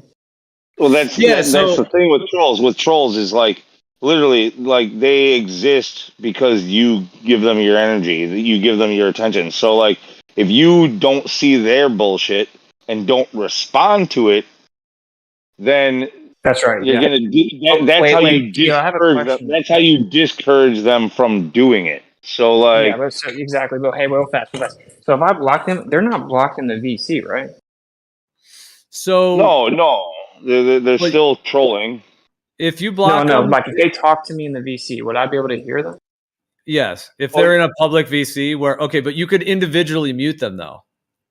Oh, that's fine. I don't care if they talk to me. Like I didn't want it to be where like I was censoring them in the VC where I couldn't hear them, because then it's like, how people like turn you down and talk over you or pretend. You're only blocking their text. So the block feature makes it so that you won't see any of their posts on any server. It'll just say block message unless you click it, or and they can't DM you obviously either.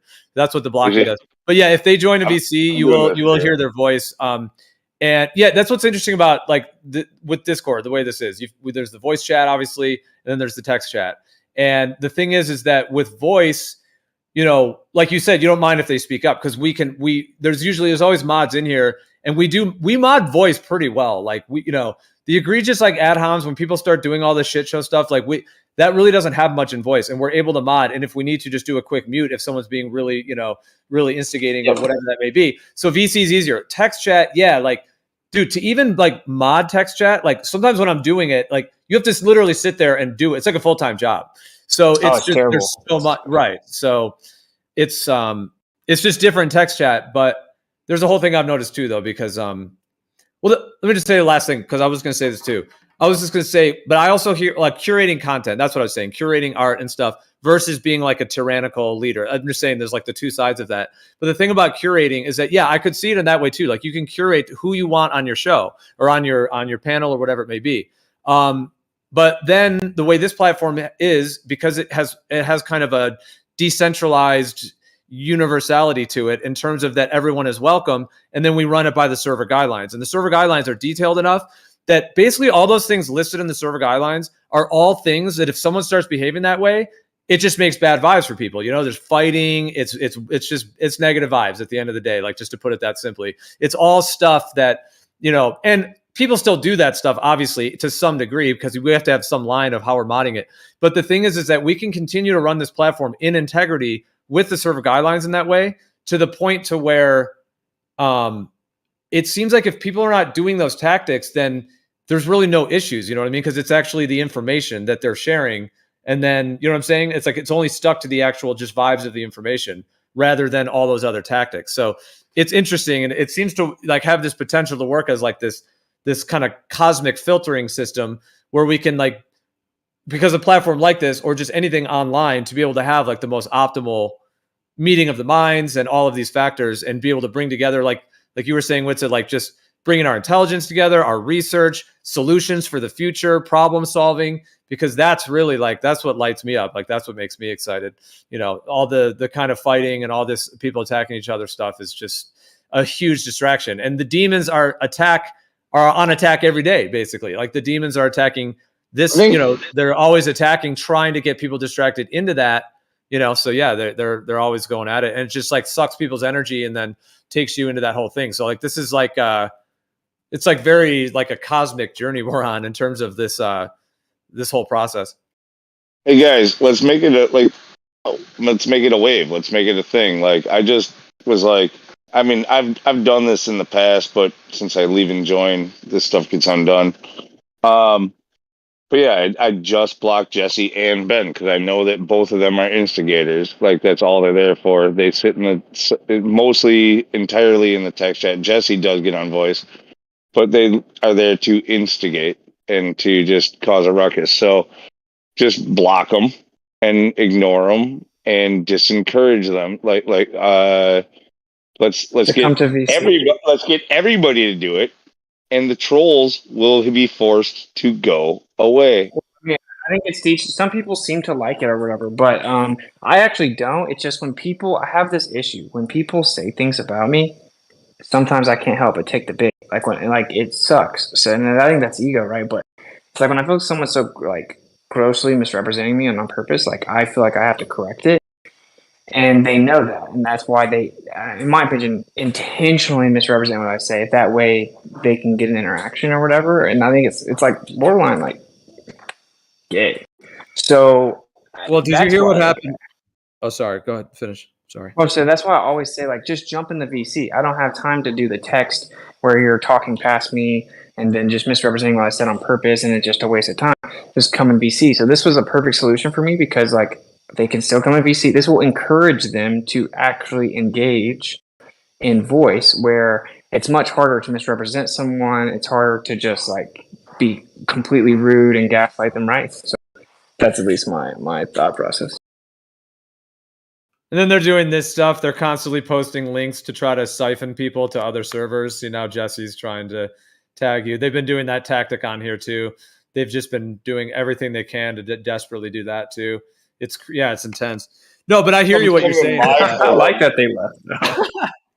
Come to my forum where I control the chat and talk to me there. Dude, no, I went there one time and it was like, oh, Bob the Science Guy was just like, bro, just mod abusing the hell out of me. I'm like, okay.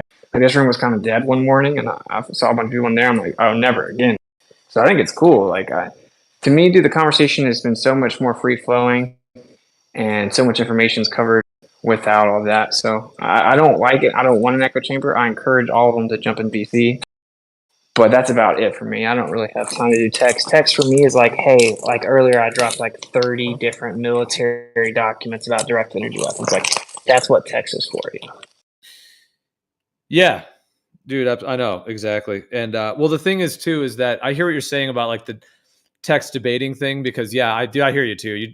I've tried that's why I even tell these guys, like I might respond to a comment here and there though, you know, be like, oh, this, or like post something or whatever. But if I can tell that they're just trying to bait me into that thing, it's like, you know what it is? It's because it's not like egregiously against the server rules, but basically what it is a lot of them do, it seems, because they figured out a way to like be civil, you know what I mean? And kind of informational and kind of still, you know what I mean? Because they know that they can't just full on just insult and just do crazy stuff. You know, they know that they'll get warnings. So they found all these other ways of like wording it, you know, like all expertly to try to like loop you in.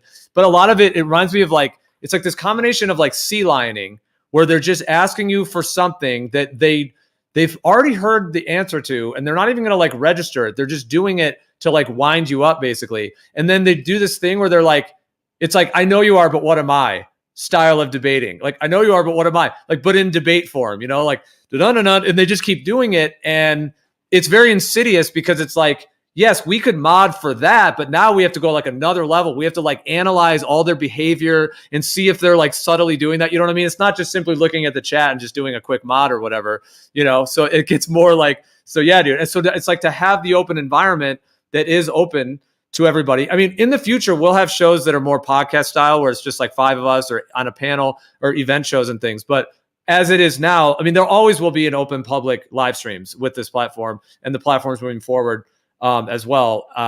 Everything I'll be involved in, but then we'll have other ones that will be, you know, with certain panels, and then people could kind of come up and ask their questions or kind of call in type of environment. There's all that kind of setup. So there's many options for that, but there'll always be some level where it's open to the public. But then again, if it's not moderated, then it can be wild. So then the moderation part of it. So it's very interesting, that whole component of it. But yeah, so yeah, they found those ways to do that. That's why I just tell them, I'm like, yeah, jump in VC and we'll go in detail on it. You know, we'll break it all down. Yeah, exactly. Like, and what they would normally do in a scenario like this is they would just spam the chat. I mean, it's kind of late, but with how Witsit just wants an echo chamber because he knows he can't actually defend flat Earth, blah, blah, blah, right? And they'll just do this little tactic. Like, well, I know that's not true. You know that's not true. Anyone that knows me knows that's not. Like, I'm not afraid to debate anything that I think. So I don't have to see it. So therefore, it doesn't really exist. It doesn't work. So it just removes a lot of the bad faith. So it's not like I'm trying to censor someone. I'm like, just have good faith. If you have good faith, you'll come in, you'll talk. So I think it's a good solution, you know, for me, because I didn't really have to say much about it. I just did it. And then I'm just, think about for me, my experience has been much better. Well, in the dude, real world, yeah, because in the let me real just say world- this real quick. Hold on, you can go right after me, and I'll be short. I'll try to be short. Just real quick. I was just going to say, yeah, because, dude, I'll just say, you know, role in this community, position, whatever word you want to use.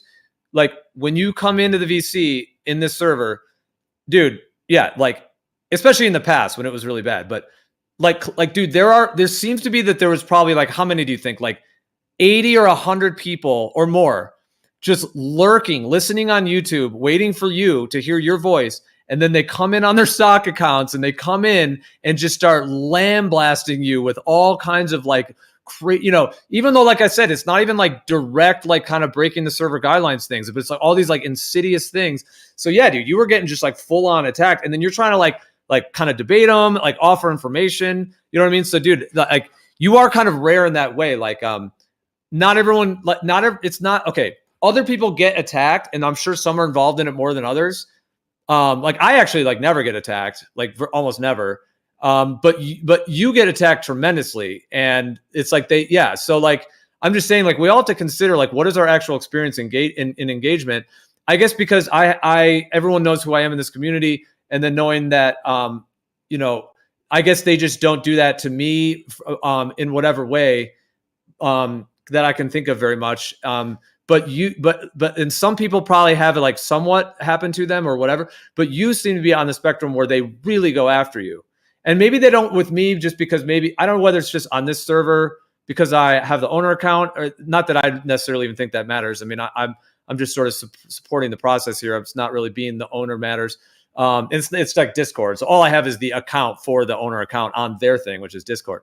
But anyways, so I don't know if people, you know, kind of don't do that to attack me because of that reason, or they know that, yeah, they'll probably be modded or whatever. But like you don't really mod them, and then they go after you hardcore. Because yeah, I have no problem modding like somebody. Like if they're going to do the insult stuff, I'll just mod them fairly. Like I don't do it biased. I just do it in terms of like if they actually do the attack to me, I just mod it. Now you could have done that. But what I was realizing, remember when I used to tell you, I'm like, dude, just mod them. Or Jeremy and I a little bit were like, you should just mod them. I wasn't like, dude, in a negative way. Like I wasn't saying that. I was just kind of more like, oh yeah, you could mod them. But then I thought about it later. I don't know if I ever told you this, but I thought about it later, and I was like, dude, what was I thinking? Like, yeah, like Witsit's going to come on and just be like, timeout, timeout, timeout, timeout, warning, warning. Like just, you know what I mean? Like just spend the whole first half hour here. Just like, yeah, that's like not even realistic. And then I was thinking, well, we should be modding that. But then you get so attacked that the minute you come in and they're listening for you, then we have to have like all hands on deck to even mod it, you know? So anyways, it's wild, man. Yeah, that's why. Like, yeah, this is really such a hard good to go right after Gio when he talks for 5 minutes in between. All right, chill. This is such a good. This No, is a I good was middle ground. literally next. I wanted to say All something right. to Well, you. as long as Like it's 5 literal, minutes good. ago. As long as it's literal, good. No, think about it. Like in the real world, like you don't have to deal with everybody who wants to say something. Like if you don't feel like listening to them, if they rub you the wrong way, you can completely ignore them, walk the other way. You don't have to be friends with them. You don't have to listen to them. You don't have to freaking give them like an audience. You can always ignore them, but not online. Online, you have to hear them out. Fuck that. Fuck them. Yeah. Well, I think no, it you has don't have also. to. You don't have to. I mean, there's Yeah, you all don't. the Yeah. yeah. I mean, there's of course, especially with like let's say Discord server alone. There's so many options. But yeah, go ahead. What's it? Well, so like Geo, you are the owner, and that is probably a decent part of it. But also, like Yeah. I'm an Aries, you know, like I do trigger people, like and like even to like a flaw, like some flaws of mine, right? Like I can be like overly aggressive or like backhanded and stuff like that. And so there's just a bunch of built up resentment to me. Like I'm like a very like intense person, so then that just I'm like an Aries. Like I'm like like actually an Aries. You know what I'm saying? Like intense. So it's whatever. It's just my person. And also, I think to be fair, we all kind of know I can hold my own in a debate. So they just don't like me. So and also like I'm like a public figure about it, right? Like whatever. So I'm very unfazed by the attacks themselves. I find them almost humorous in a way, and I look at them as like this like this interested scientist. I'm like trying to understand the psychology, but it just kills the vibe. Like a lot of Right. times I'll be doing something and I'm like, oh, I gotta run errands. So I'm like, oh, let's jump in Discord. You know, I chill in here a lot while I'm doing other stuff, and I'm always in such a good mood when I come in here like every time, and then like it has the ability to just immediately drag me down into like this weird toxic, so like now I just don't see it. So for me it's just been like a breath of fresh air. Now I don't care, you guys don't have to worry about like, oh well they're talking bad about what's it, like censor him or something. Like I don't care, like I don't see it, so let them say whatever unless you want to, or like I don't care, right? Like 'cause they can come in VC and talk to me directly. And what we found out, honestly, is that most of them are not capable of doing it. They are not capable of coming in, talking to me directly, or even most of us, without incessantly interrupting and stuff like that. Like almost none of them can talk without interrupting. So I think that what'll happen is really they'll just start looking for somewhere else. That's like what Jesse just did. I'm assuming, right? Like he just said, "Well, come over here." So if that shows that they had bad faith, and this place is better without them. Not that you want an echo chamber, you just want good faith people, no matter what they think, right? You want everyone to come here and set all disagreements aside for one primary agreement, and that's that we're just going to like operate in good faith and just like basic respect. So I think that this kind of it'll fix a lot of the problems. That's just what I think. I don't think we even have to do. We were talking about like, oh, create different chats, or do we have to make chat roles, or do we have to set up all these different formats? And well, really, from my end, I'm like, yeah, I solved the problem. So I think it's like was pretty obvious, and I just kind of overlooked it. Yeah, well, I mean, those are all good points. And for your position, because yeah, like the fact that you've been on Glowbusters for years, and we're with Bob and Jaron and Dave Weiss and the conferences, and so you have your history in terms of, I mean, if there is like a public persona side of flat Earth, true Earth, any terminology, etc., within all of that, like you have been in that position. Yeah, you were in that role. Now, I don't necessarily, I'm not trying to say there's like leaders or there's any one that's better than anyone else or hierarchy. I'm just sort of saying the current positioning, as it were, because like I said, yeah, you've been on Glowbusters, you've been on a lot of those channels with those guys as well. And that's all been, and then of course there's always been the sort of Discord worlds and these communities, which has generally been the places where it kind of interfaces with the public, although those other channels do that as well. I mean, you obviously know all this. It's all just kind of repeat, it's that, obvious stuff. But so yeah, like they want even more so, it seems, to attack you. And yeah, you have like a lot of knowledge and a high level of intellect, and you're good at debating. And so there's all those factors where they like want to try to like, well, I guess they try to outwit you, basically. They want to, or they want to like, they want to somehow kind like of it's a trophy, or like they can take me and behead me and put me on a trophy or something. But like, I think it has a lot to do with how intense I am as well, bro. Like even when I'm like in a pretty chill mood and in understanding, like I'm like real passionate about things, and I'm like real intense kind of. And I don't think that helps. But also, I'll say this: out of all the people that you listed, none of them are up in the trenches like in Discord like I am. So like, they would do the same thing to Dave Weiss, and they'd call him like a grifter, shill, con man, blah blah blah. He doesn't come in here, you know. And Jaren, that's why Jaren doesn't come to Discord, is because of all the toxicity and the trolls and stuff.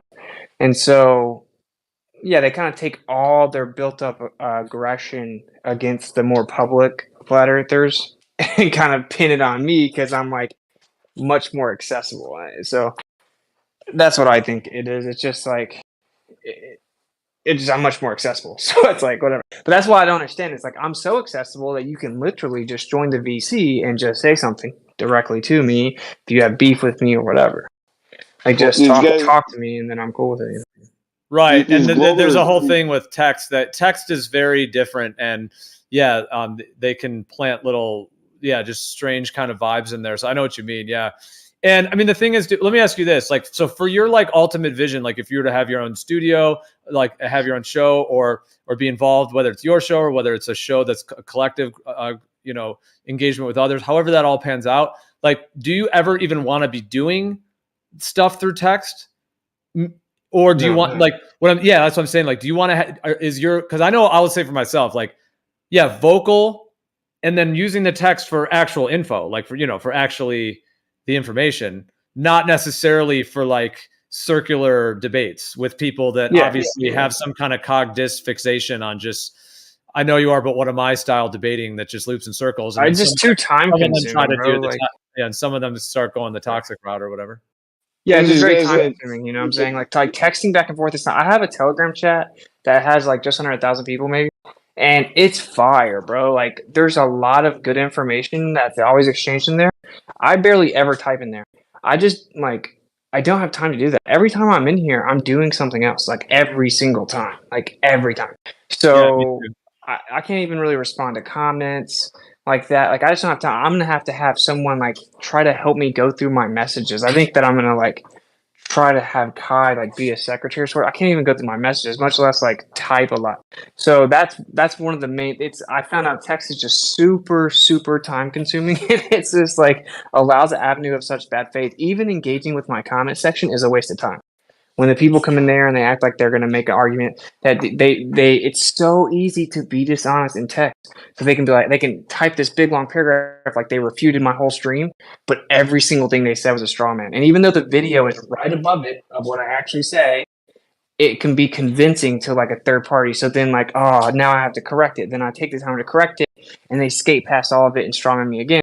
So I'm like, okay, well, it's even a waste of time in the comment section. So yeah, long story short, I just don't have the time, especially once I move. I'm going to be doing so many things. Like voice is just straight to the point. It's thrown out into the ether, especially when it's recorded. You know what I mean? It's just like it can't be edited. It can't be, you can debate what happened, but everyone heard it type thing. So yeah, anyway. I mean, how are you going to have a debate against somebody though that when the debate is basically back and forth about one side saying Earth is not a globe, and the other side is saying Earth is not flat. If that's the debate, then both sides are trying to prove a negative, which is like that's not how it works. You know, like this. No, I know what you mean. Like some people do loop in that. Like when I do kind of debate style stuff, like or when I kind of get into that kind of zone, it's like I don't have Like some seem to have that type of vibration with it, whereas I'm more just interested in hearing the information, and then it is fun to me like too. assert what's true though, and put That's that what to I'm the trying test. to get to, Gio. That's what I'm trying to get to. These anti-flat earthers like Jesse, he doesn't want to talk about proof, evidence for a globe. Really, I mean, he goes out there trying to debunk flat Earth. Like, what is there to debunk about flat Earth? All we have is reality around us, which presents itself as flat. That's all we have. You should be, Jesse, friggin' proving the fucking globe. Give us something that we have to freaking say, oh, holy shit, look at that. But you got nothing like that. Like, Yeah, so you're instead, saying from your viewpoint, you're saying that you're here in truth with others that you resonate with within truth and various other components of it. Yeah. And then they're the ones basically coming here kind of almost, they're coming to us. Yeah. Basically just with some kind of thing. course. And we're just Of chilling. course Like, they are. There's yeah. no doubt about that. I'm not just saying that. That's the reality of it. Like, we're here in a corner of the internet trying to talk to each other, and they come in crowds trying to disrupt. Yeah, it's kind of funny though. If you think about it like that, like, yeah, like I don't know, it's so good for me to just realize, like, oh, it's just kind of goofy. Like, their whole thing is like, you're such a minority, you know? It's like, bro, you are the minority, bro. Like big time, right? Like flat Earth is pretty big. It's growing, tens of millions of people. People that think there's a globe, a lot more people. People that are obsessed with flat Earth but think it's wrong, very small amount of people. So it's like when you really think about it like that, it's kind of like, oh, that's cute. It's whatever. You Dude, can kind you're of hang right. out. It's fine. Yeah, we've talked about that. It's totally intense when you really think about it. Like, okay, so the masses obviously have been taught it's a globe. Most of them generally accept it, but they haven't even started their journey. They don't even know probably much about it at all. The ones that have some education, yeah, they know like Coriolis, they know gravity, mass attracting mass, they know some of the basics, you know, and then there are some of the fields where they know more of the model. But it's kind of amazing to think the true minority are the ones who have learned about this, are not already just instantly like on the fence or open-minded, like, oh my God, I want to hear more about that, which most people, at least these days, a lot more people are like, oh, I want to hear more, rather than like resistance to it. To then be one of the rare ones that's in resistance to it like this, in like a kind of aberrant way, if I may say. I'm not trying to insult anyone, but like it is aberrant. Like it's not natural what they're doing. In terms of having some issue about what someone thinks the Earth is of all things, when it's also exactly what we experience directly. I mean, it's wild to think that they then are like the ones who have, many of them have like learned the argument. So they've even gotten into it to that extent.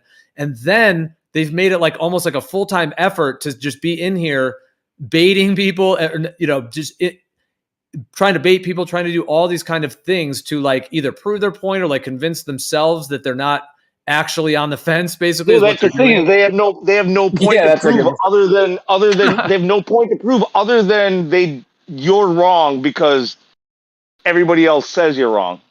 But they're thinking about what he just says. It's actually so true. It's like convince themselves they're not on the fence, basically. Like that is what it is. Like that's it. That's the only way you could be here that long. That's it. That's summing it up in like that one sentence. Yeah, that sums it up. Convincing themselves like that they don't have cognitus that they're actually on the fence. Or yeah, even bro, that explains why you would put that much energy into it. Like, yeah, nothing else does. That's it. Just not being true to yourself that you're actually on the fence, or even more than on the fence, and then just like you started to see that we're right. Yeah, that's a trip. And then use it as like a reversal. I was going to make a link to like gay people or homosexuality. I'm not linking flat earth or any of that to that, but I'm just saying there is a phenomenon where I know I have to preface it. And yeah, I know, right? But it is a thing where like, okay, people are gay or whatever, right? And then you know how there's people that like hate on like men, for example. There's other men, like there's gay hating men who hate on gay guys and they like beat them up, you know, that whole thing. They find them in the street and punch them in the face just out of the blue and stuff, just because they're gay. Now, what's the psychology of that? So the one guy claims he's not gay and he just hates gays. The other guy actually is gay. Now, if the other guy's just being gay and doing his thing, that's what he is at that point in I his know where you're existence. going with this. He's doing his Yeah, thing. If he hold on, let me just say, if he's getting like literally attacked in that way, then what does it say about the psychology of that person? Well, you could say they question their own homosexuality, urges, or whatever that may be. Now, I'm only making the link to say when it comes to the earth, which has nothing to do with homosexuality, only in the way that when it's the earth, like the globe, I think the globe is perverted. It's a perverted cosmology. So it is connected to perversion, actually, ultimately. Maybe some of these guys are not all perverted in a sense or whatever, but it is a perverted cosmology, and believing in it has got to associate you with that. So there is that factor of it too. But not even having to go that kind of intense on it, but just in general. And then what was I on with there? I guess talking about how Glovers are reason that they're basically the attacking same the as gay bashers. That like see, they're closet homo gay bashers. That's what they are. Yeah.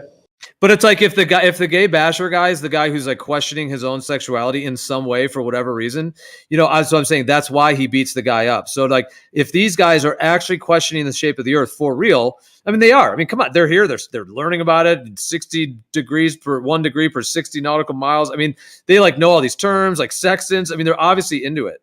So for any of them to claim like, oh no, I'm 100% on the globe, I'm just here for what reason? Like like they're having no success at changing anyone's mind back towards the globe. So it's obviously not that, because if that's the case, I mean they're just failing so hard. Why would they even continue? So it's obviously not that. It's some kind of psychological need within themselves that they're trying to figure out. Yeah, I mean, they'll probably try to say that it's like, so, I mean, we've all heard what they say. Like, they say it's for entertainment.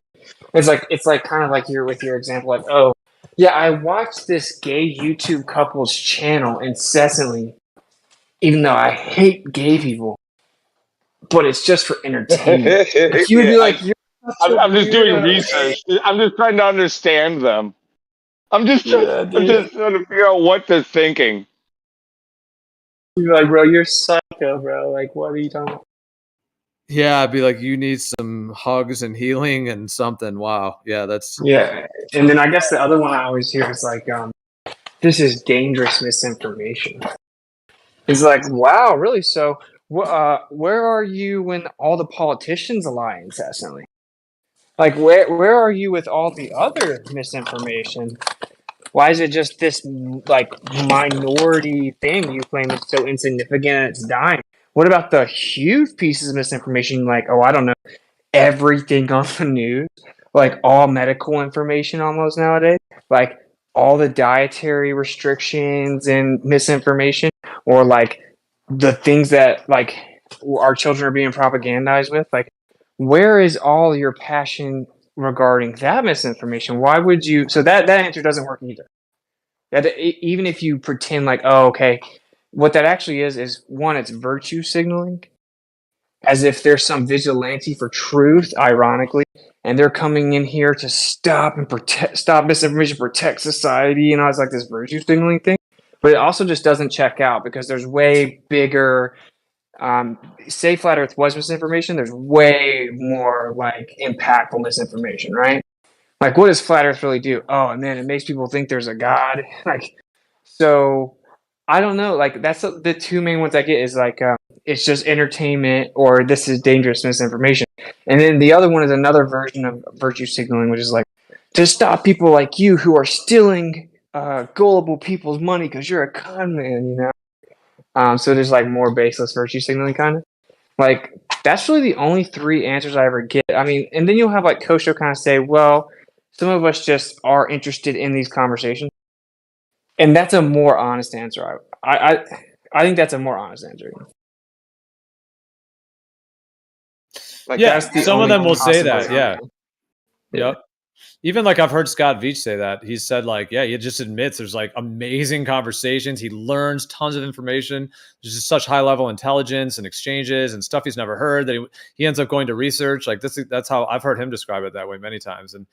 And when he said it, it felt authentic the way he was saying it. Like, it didn't seem like he was making that up. Like, he really finds the intellectual level to be so high that it's... And it really is, right? I mean, it's very, like, to listen to our conversations, you would have to just lie to yourself to claim that's not the case. That's why when people say, like, people are just so stupid in here and like blah blah. They're just bold-faced lying. Like there's no way around. Like it's a lie, right? Like it's a lie. It's intentional misrepresentation and dishonesty. If the average person, okay, if you walk up to a person in the street, and Blaze was saying she does this sometimes, she'll just like pretend that it's kind of like not on purpose, but she'll play the Discord with the volume up around people. If you take an average person, you went there and you said, "Hey, have you heard the Earth's flat?" And they're like, "What? That's so stupid. Oh my gosh, you don't actually think that." Then you put this on speaker, they'd be like, "What is going on?" You know what I'm saying? They'd be like, "Bro, these people aren't stupid." Like that alone would convert a ton of people. It would make people look into it. To hear how high level our conversations are, they're like, "Oh wow, this caricature I had in my head of flat Earth isn't true."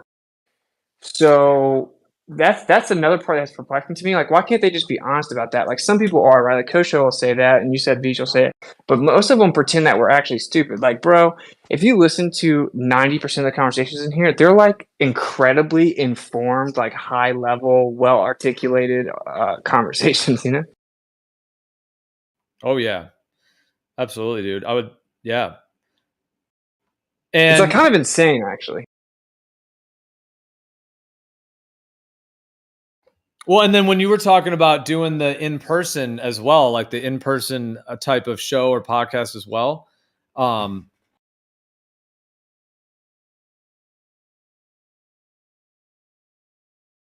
You're smoking. whoa. What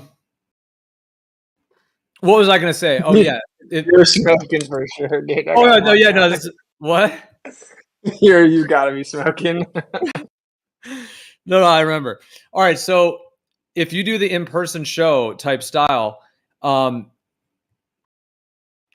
like you were saying, how there isn't a format show out there, you know, like out there that it really doesn't exist. And I was thinking of like NPR, because like NPR is very intelligent, you know, like when you hear it, I mean, whether you agree with what they're saying or whatever, it's obviously, you know, there's no like dumpster fires necessarily. I mean, they could get a little tension, but you know, NPR is professional sounding. If you listen to Joe Rogan, it's professional sounding. There's no over talking, those basics, all of those things. And so we were talking. I was just going to link it back because we were talking about before about how, like that format, which doesn't currently exist in this way, because you were saying normalizing. And so when people could like have that component as well, seeing like people's faces in person, actually discussing these topics and hearing the intelligence, and with live streams like we're having here as well, where if they were to tune in at any time, they're not going to hear, you know, well, you know, some of the stuff that goes on in certain other servers and platforms and places, and even here sometimes too, if it's going off the hook or whatever. And anyways, it just seems like if people can, you know, it's going to be very interesting to see how everything moving forward and how many people will slowly be awakened to the actual like relatability and realness of these discussions of the Earth and all the other related discussions as well, and having it be more real and not sort of the corner of the internet vibe, but actually like on the actual stage on the Earth. And it's interesting to think that maybe the creator has kind of delayed it until it's meant to be, maybe in the next months, the next years, whenever it's going to happen, because it's so potent. And you were talking about having that like another 2015 moment. I could see that coming to fruition, you know, with the combination of many of these factors like we're discussing. Like it's so potent that when it happens, it's going to have such a huge additional impact. Oh, dude, I would put money on it, right? Like there's, you can say this about a lot of shows, right? Like if it really came out to the masses that the government's been manipulating the weather for so long, whether they have invisible laser directed energy weapons, right? Like people will be like, "What's going on?" Like flat Earth is only as small as it is, which it's not small, honestly, because of the censorship. It's such a pure, organic, like contagious conversation. Like people are just so open-minded and intelligent and knowledgeable, and like they're inviting. You know, they're like come. So the only reason it's been suppressed so far is that it's in the corner. Like legit, that's the only reason, in my opinion. Like I would bet money on the. But when you said like, it's interesting. It's almost like maybe the creator had suppressed it because of how potent it is. I also think it's until we were ready, right? Like, yep. until the I stars think, align, as it were. Yeah, the luminaries align yeah, for the time. yeah. I think we're like a lot more ready now. Like I can almost give you a fully functional flat Earth model at this point, right? And like the only hiccup is like I don't know the exact map, and I'm not claiming that that is what the Earth is. I'm just saying that like I can answer. I could replace most of the claims of mainstream science from a stationary plane Earth cosmology. Like most of them, like going into the depths of astronomy and stuff. Like we're getting to such a point that's like I can tell we're almost polished enough to where it's going to be that time and the creator's going to let it pop back out. That's what I think. I think he kind of recruited like, like say you have an NFL draft, you like recruit your players, and then they have to go through training and they have to kind of play together for a couple years before they really get good. So he had his draft team, and I think now it's like, okay, now you guys go play. That's kind of how I see it. So I think the creators kind of like he kind of held us back until we were ready. And if you think about it, it does make sense. We've made huge strides in the last 7 years. Huge strides. It was much more like from the hip, like we see too far. Now it's like, bro, just you name it. Like just ask like any question. So yeah, I think it's like a combination of the two. I think it's gonna be dumped on the people, but I think people are more ready for big truths right now. Way more ready, especially after the last few years. Like they're just way more ready, and I think we're more ready. And so I can kind of feel it. I can feel that it's gonna happen. So it's actually pretty exciting. That's why I'm like kind of savoring the moment because it's like the calm before the storm, you know. Yep, absolutely, dude. It's the match is being lit for the healing fires, as it were.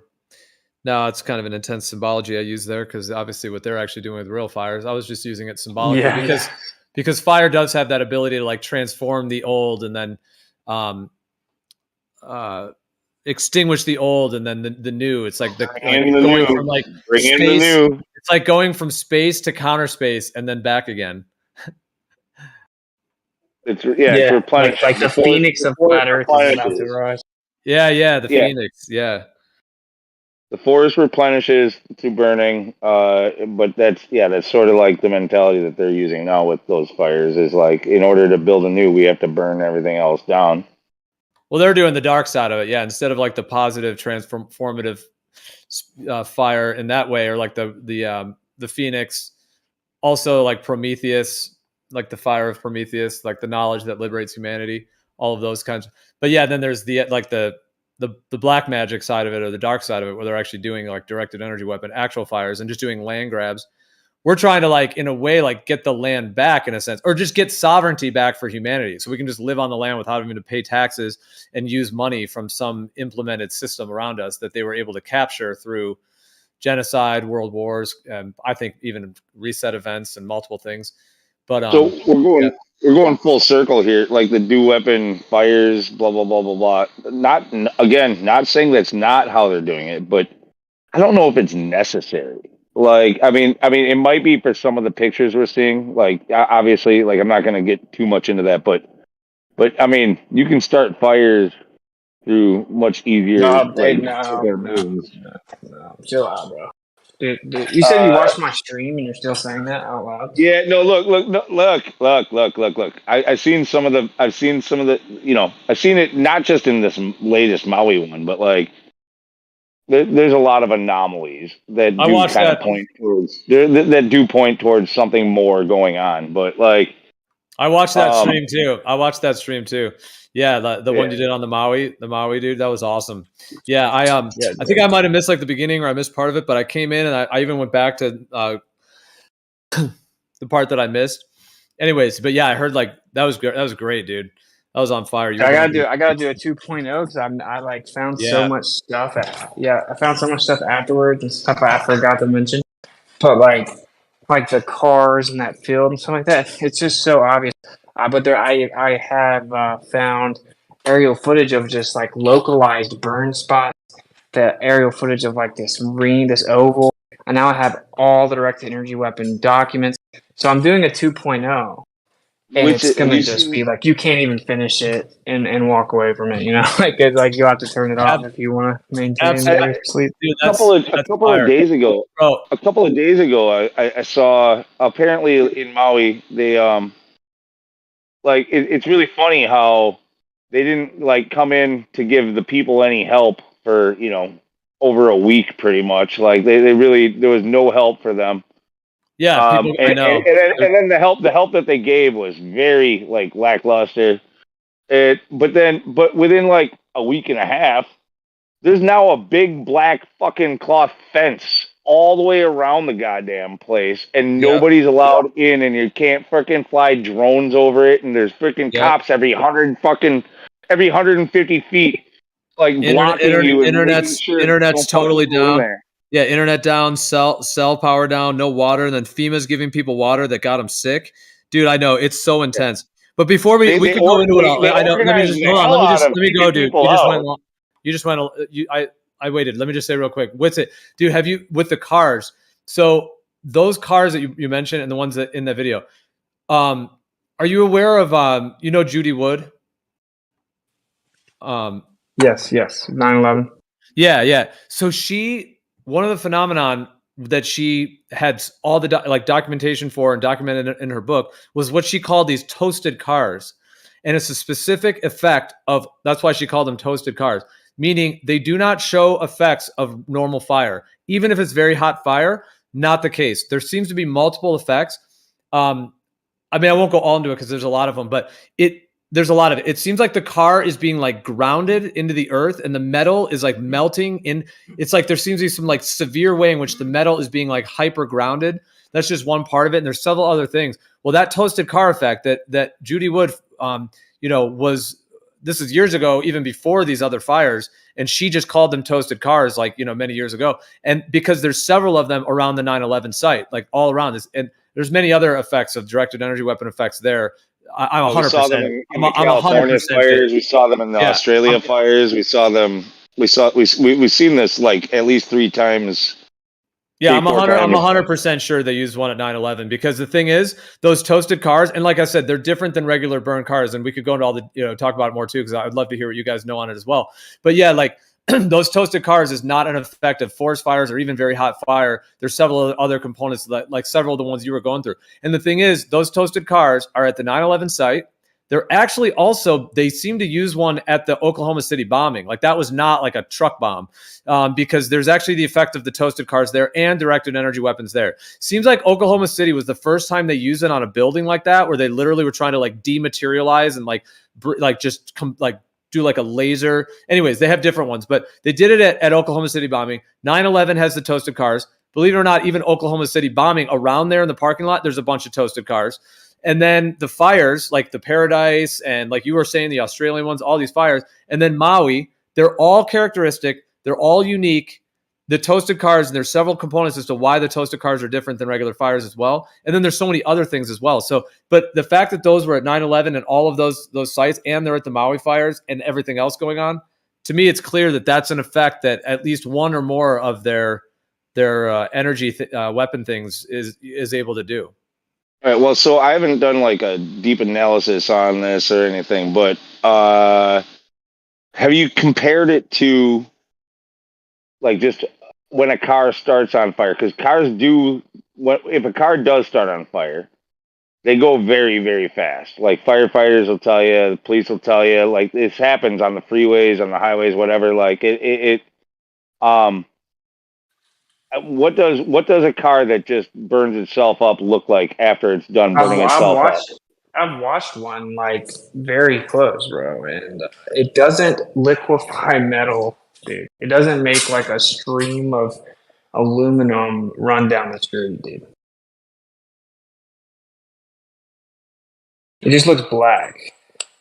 So I've watched one. They're very intense. I've seen one in real life that I didn't hang around. You know what I mean? I seen one that was pretty intense. So it was freaking big flames and lots of black smoke because of all the upholstery and shit like that. But like, yeah, it was intense. I saw it like right as the firefighters were coming to put the shit out. But yeah, Yeah, it's totally different. I didn't look at the wreckage afterwards, or what happens. What happens if nobody comes to put it out? You know what I mean? Like, what does that look like? I wouldn't know. Like I said, the car was still there a couple hours later when we came back, and it was just black. So, I mean, they did come and put it out. I'm gonna go set a car that on thing fire. was I gotta be right. I'll be right back. I'll be in a little bit. Give me 2 hours. I'm gonna set a car on fire. Well, it's just obvious that like fire isn't just liquefied metal, man. You know, so Yeah, and then also there's the like porcelain. Porcelain doesn't melt and deteriorate at the temperatures that any forest fire could even burn at. And these houses and also the 9/11 site and other where like especially in like Paradise, that's one of the more kind of clear ways to see it because it's an entire neighborhood of homes and they're just literally turned to dust.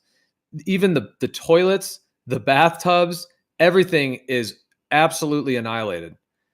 And like I said, forest fires don't like any type of house fire that has ever been observed, even in extremely hot type situations. There's several things still standing. There's always the toilets, the bathtubs, and then also the frames of the washer and dryer because of the metal and maybe like a refrigerator. Like a lot of those frames will be there. But in these things, it's just like that's why Judy Wood, she called it dustified.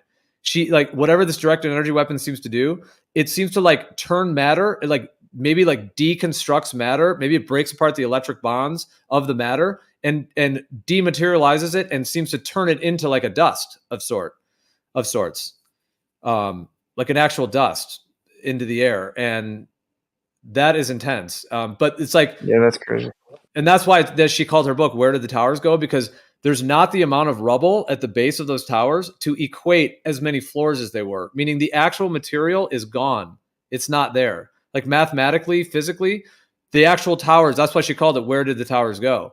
And so it seems like the directed energy weapon is able to deconstruct or that's why if those 9/11 where you'll see it's when the building's coming down and there's like a huge piece of metal, like a girder, and it starts just tipping to the right, and then it literally turns to dust in front of your eye. That's the one that's the part like I would probably ignore almost all of that other than seeing that like where literally the slow motion video of the things that were being jutted out that like giant pieces of freaking steel like just literally like disappearing before they hit the ground, like turning to dust before they hit the ground, like while they're in free fall. Like what? Yeah. Yeah, I know, dude. Well, that's why they can't have people making videos in Maui, right? Because from my understanding, locals have reported that like entire families are just like disintegrated in their vehicles, and like no one just sits in their car as a fire comes, nor do they just get disintegrated, right? So like that had to be something fast. So I mean that's why they can't like see with 9/11 they had a cover story. But like with this, it's different. Like they can't. It's kind of like Hiroshima. They couldn't let journalists go there. They cannot let you go to the crime scene because like if you see all these families just like completely disintegrated, right, in their cars, you're gonna be like, wait a minute, like what killed these people that fast, and what turned them into just like actual ash. Yeah, and then all around them, there's buildings that are like non-touched and like trees and stuff, and it'll just be like, that's exactly, dude. It doesn't fit. Oh, but but Maui's open for tourism still. They opened the beaches for tourists. Like that's still a go. You just can't go inland. Yeah, you know that's why they put the fence up, and they said it was to protect from like the particular like the dust in the air that could be bad for you. Although obviously the dust could just go over the fence, and then they put barbed wire on it. Like, oh yeah, that makes sense. Totally legit.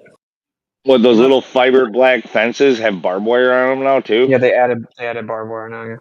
Wow, that's a full-blown operation. You know what that is? This is pretty dark. I mean, this is going real deep and dark because really what they're doing, I mean, that is a full-blown hostile takeover. That's what that is. Well, I mean, that's the tell only way to Oprah, get she'll make Maui, it bro. right. They've been trying to buy that land for a long time, and the locals are just like, no. Like that's the only way to get it. Wow. They won't That sell is for any amount. They call it $1 billion land because they literally won't take like $1 billion for it. They just won a lawsuit back in 2019 against Monsanto. They've been in a long battle, yeah, for quite a while. And there was a lawsuit in 2019. They won against Monsanto. it isn't it's intense. Yep. I mean, I've seen what they've done with the fires up here. I've felt the energy in the ether when they've blasted their things.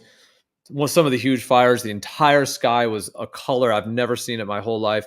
They definitely seem to be doing some kind of electrostatic field charge in the sky. It was insane, and all the smoke. Oh my god, it was unreal. It was like an apocalypse. Is what it looked like, an actual Yeah, dude, it's apocalypse. crazy, dude. It's great. And like, what is kind of a positive of all this stuff is like whatever big events they have planned, it's clearly always going to backfire. Like, dude, that didn't work at all. Everyone knows something shady happened. Like, almost everyone, bro. You know? So, I kind of see that as a positive.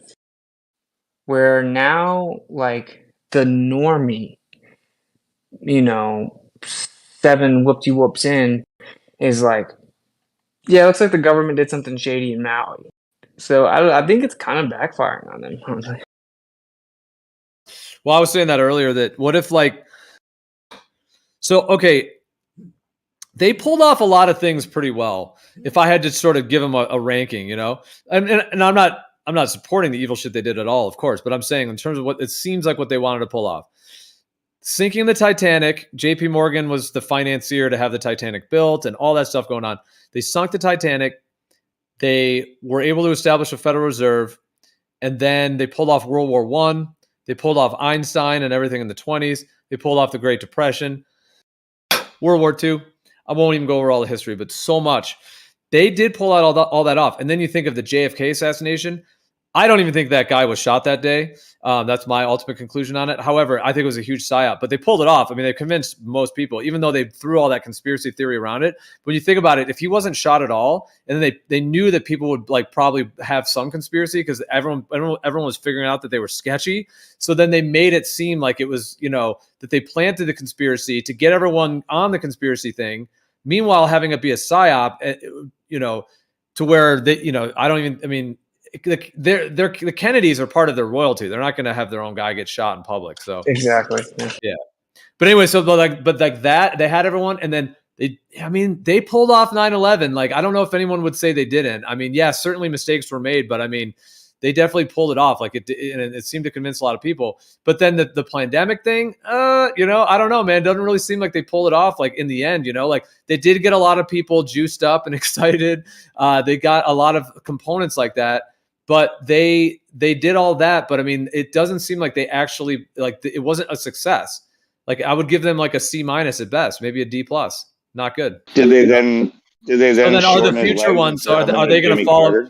Just my last thought, in the future ones, are they going to trip up more and more? And then people are going to wake up more and more as they're doing more egregious things. So that was your good news, kind of, is that more awareness.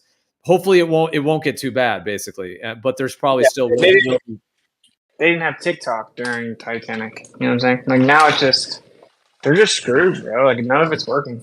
I think it's like evil is incompetent. It has to use good people to accomplish its end goal. It can't create. It can only imitate and steal and stuff. And clever, I but just think it's like their time's running out. Clever. I agree with you. Just real quick, just 2 words. Just that Hold on, it's just very 2 words. slow, I was going to say very slow. clever, clever and incompetent. Like they do seem clever. They seem clever in a way. Like they do seem that there's obviously some coordination. I mean, the globe model is fairly well woven. There's definitely some thought behind it. I think they may have stolen it from others, but I mean, but I don't know. On another level, they're doing terrible when you think about it. Like it's interesting to think about that. I mean, they're pulling it off, but when you see through it, it's so obvious. I worry about the double dupe, you know, like, because if it's that obvious, then how do we know that we're not being duped again? But it perhaps that's just the way that it has to go. Like, people are seeing through their shit, and they're just kind of throwing shit together now at this point. Like, they don't really care if people see it or not because they're arrogant or whatever else. Yeah. They're much more on like a "what are you gonna do about it" vibe now. Yeah. That's interesting. They're like on the defensive now. They were on the offensive. It seemed like before the pandemic, they had like, it's crazy to think, like, if you were like the manager for their crew, like, you would right now be like, oh my God, like, this is going terrible. Like, that's what it seems like overall. Like, because there's just so many things that seem to be kind of closing in on them, and so many things like ready to pop off. They don't seem confident, like, what are they doing right now? It seems too. So you can tell, like, when like, if there's some like predator or something attacking, sort of like if a lion's attacking you, if it's really growling and coming at you, like, oh, something's going down. But if that lion kind of like backs off and is like, well, I don't know about this, then that's always an indicator that, that threatening kind of force is pulling back for some reason. Like, they don't have the foothold that they want to that effect. And I think, like, they know that their next move, it's like on a chessboard when you're getting closer into their queen or into their king and all that. Like, when you're getting in, it's like the other person's starting to kind of sweat. It seems like now they're more in that position, realizing that they still kind of have to pull off whatever they're going to pull off. But it seems to be, on a whole, it seems to be unraveling in terms of their control. Well, it does make me think, I hate to say this, it makes me think they have something else that they know is going to be so, like, overwhelming and such a shock that that something, whether it's alien or whether they just send out some pulses and people turn into zombies, like, whatever it is, something is going to be so off the wall. I mean, I hate to say that. I hope that's not the case, right? But they are still so arrogant that it's like, like Bill Gates was so arrogant when he said, I'm sure the second one will get their attention. Then he smiled. It makes me think, like, oh, well, they all know, like, oh, they may think that they're about to win, but we still have this big card left. I mean, I don't know if that's true, but that's kind of how they act. I mean, my theory, it's not mine alone, but like the one that I'm sort of leaning towards is, I mean, the depopulation agenda and all that stuff. Like, it's quite apparent. Like, between the foods that we eat, it's lowering sperm counts. That they say if you follow that trend, given the next 30 years, like, fertile male sperm is probably going to be, if you follow the trend anyway, it's going to be extinct in 30 years. Yeah. No, they want to grow us in labs. Yeah, they want to grow us in labs. Dude, Google thank sperm you, Gio. count Yeah, by that's exactly where I'm 2045. going. But they wouldn't do this. They wouldn't do any of this. This depopulation agenda, they wouldn't do it unless they already had a biotechnocratic answer to save the day, the Hegelian dialectic. So they must already be, like, they have it ready to go, where they just want to do the designer babies, and lab grown, catalog ordered, or whatever, Amazon ordered babies, because nobody's going to be able to do it on their own. You're going to need them to freaking provide you your young. Yeah, if you Google sperm count 2045, it literally says the meta studies show counts of quote unquote good sperm decreasing by 1 to 2% a year. The trend line of these statistics implies that human sperm will be approaching zero by roughly 2045. Also, make no mistake, female fertility is being affected too. Like, I think, I hate to say this, but I think that how do I say this? They rolled out a computer program, and, like, say the hacker hacks your system, right? And he just sits there dormant waiting for you to open up your crypto wallet or something. Like, you may think you're good, but he's just waiting for his attack just because he's just in there. You know what I'm saying? And he's just like finalizing the rest of his, like, encrypted moves once he takes your money. It seems like, I really do hate to say this, it seems like they can do something with what they pulled off last time to create a 2.0 that will be real. Meaning, they rebranded what always happens and told you to be scared of the air and stuff like that. But what if it was real, bro?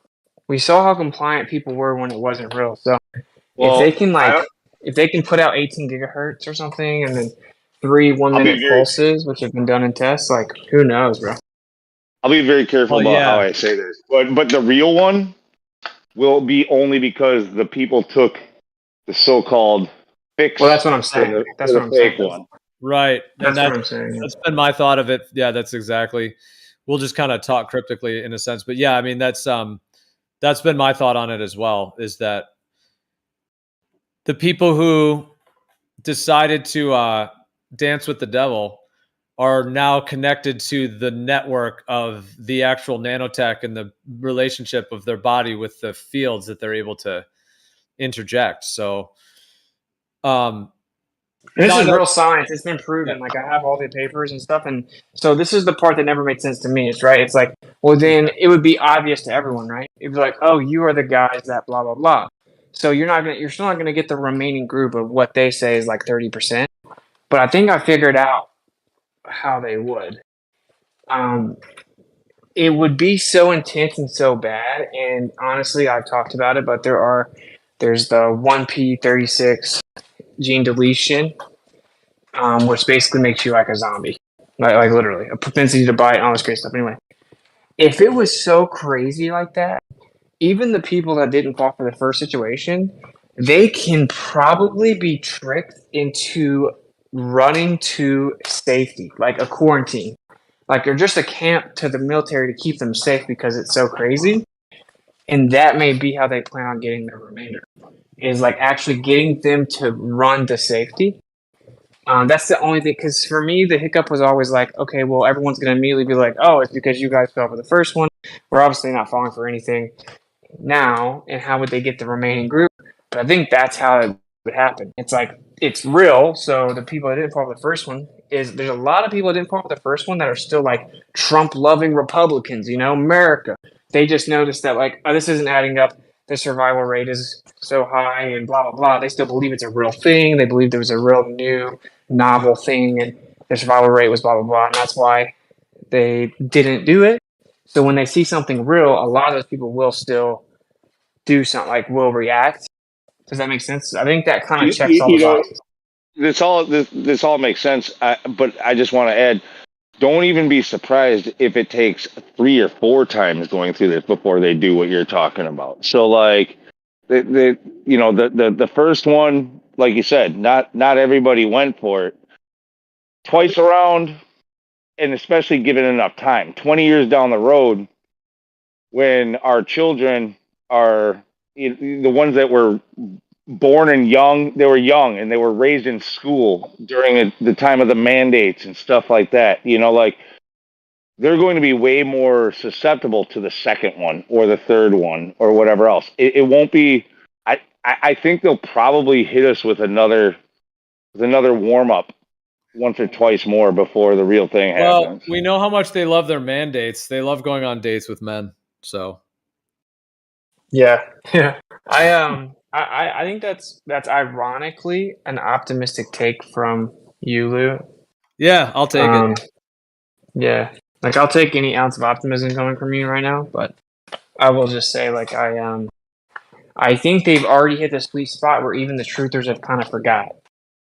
Meaning, they'll never forget, but they've just like moved on. Because we were just worn out. They were like all day, every day. Oh my gosh, So everyone just kind of moved on. So now it's like that sweet spot where it's like,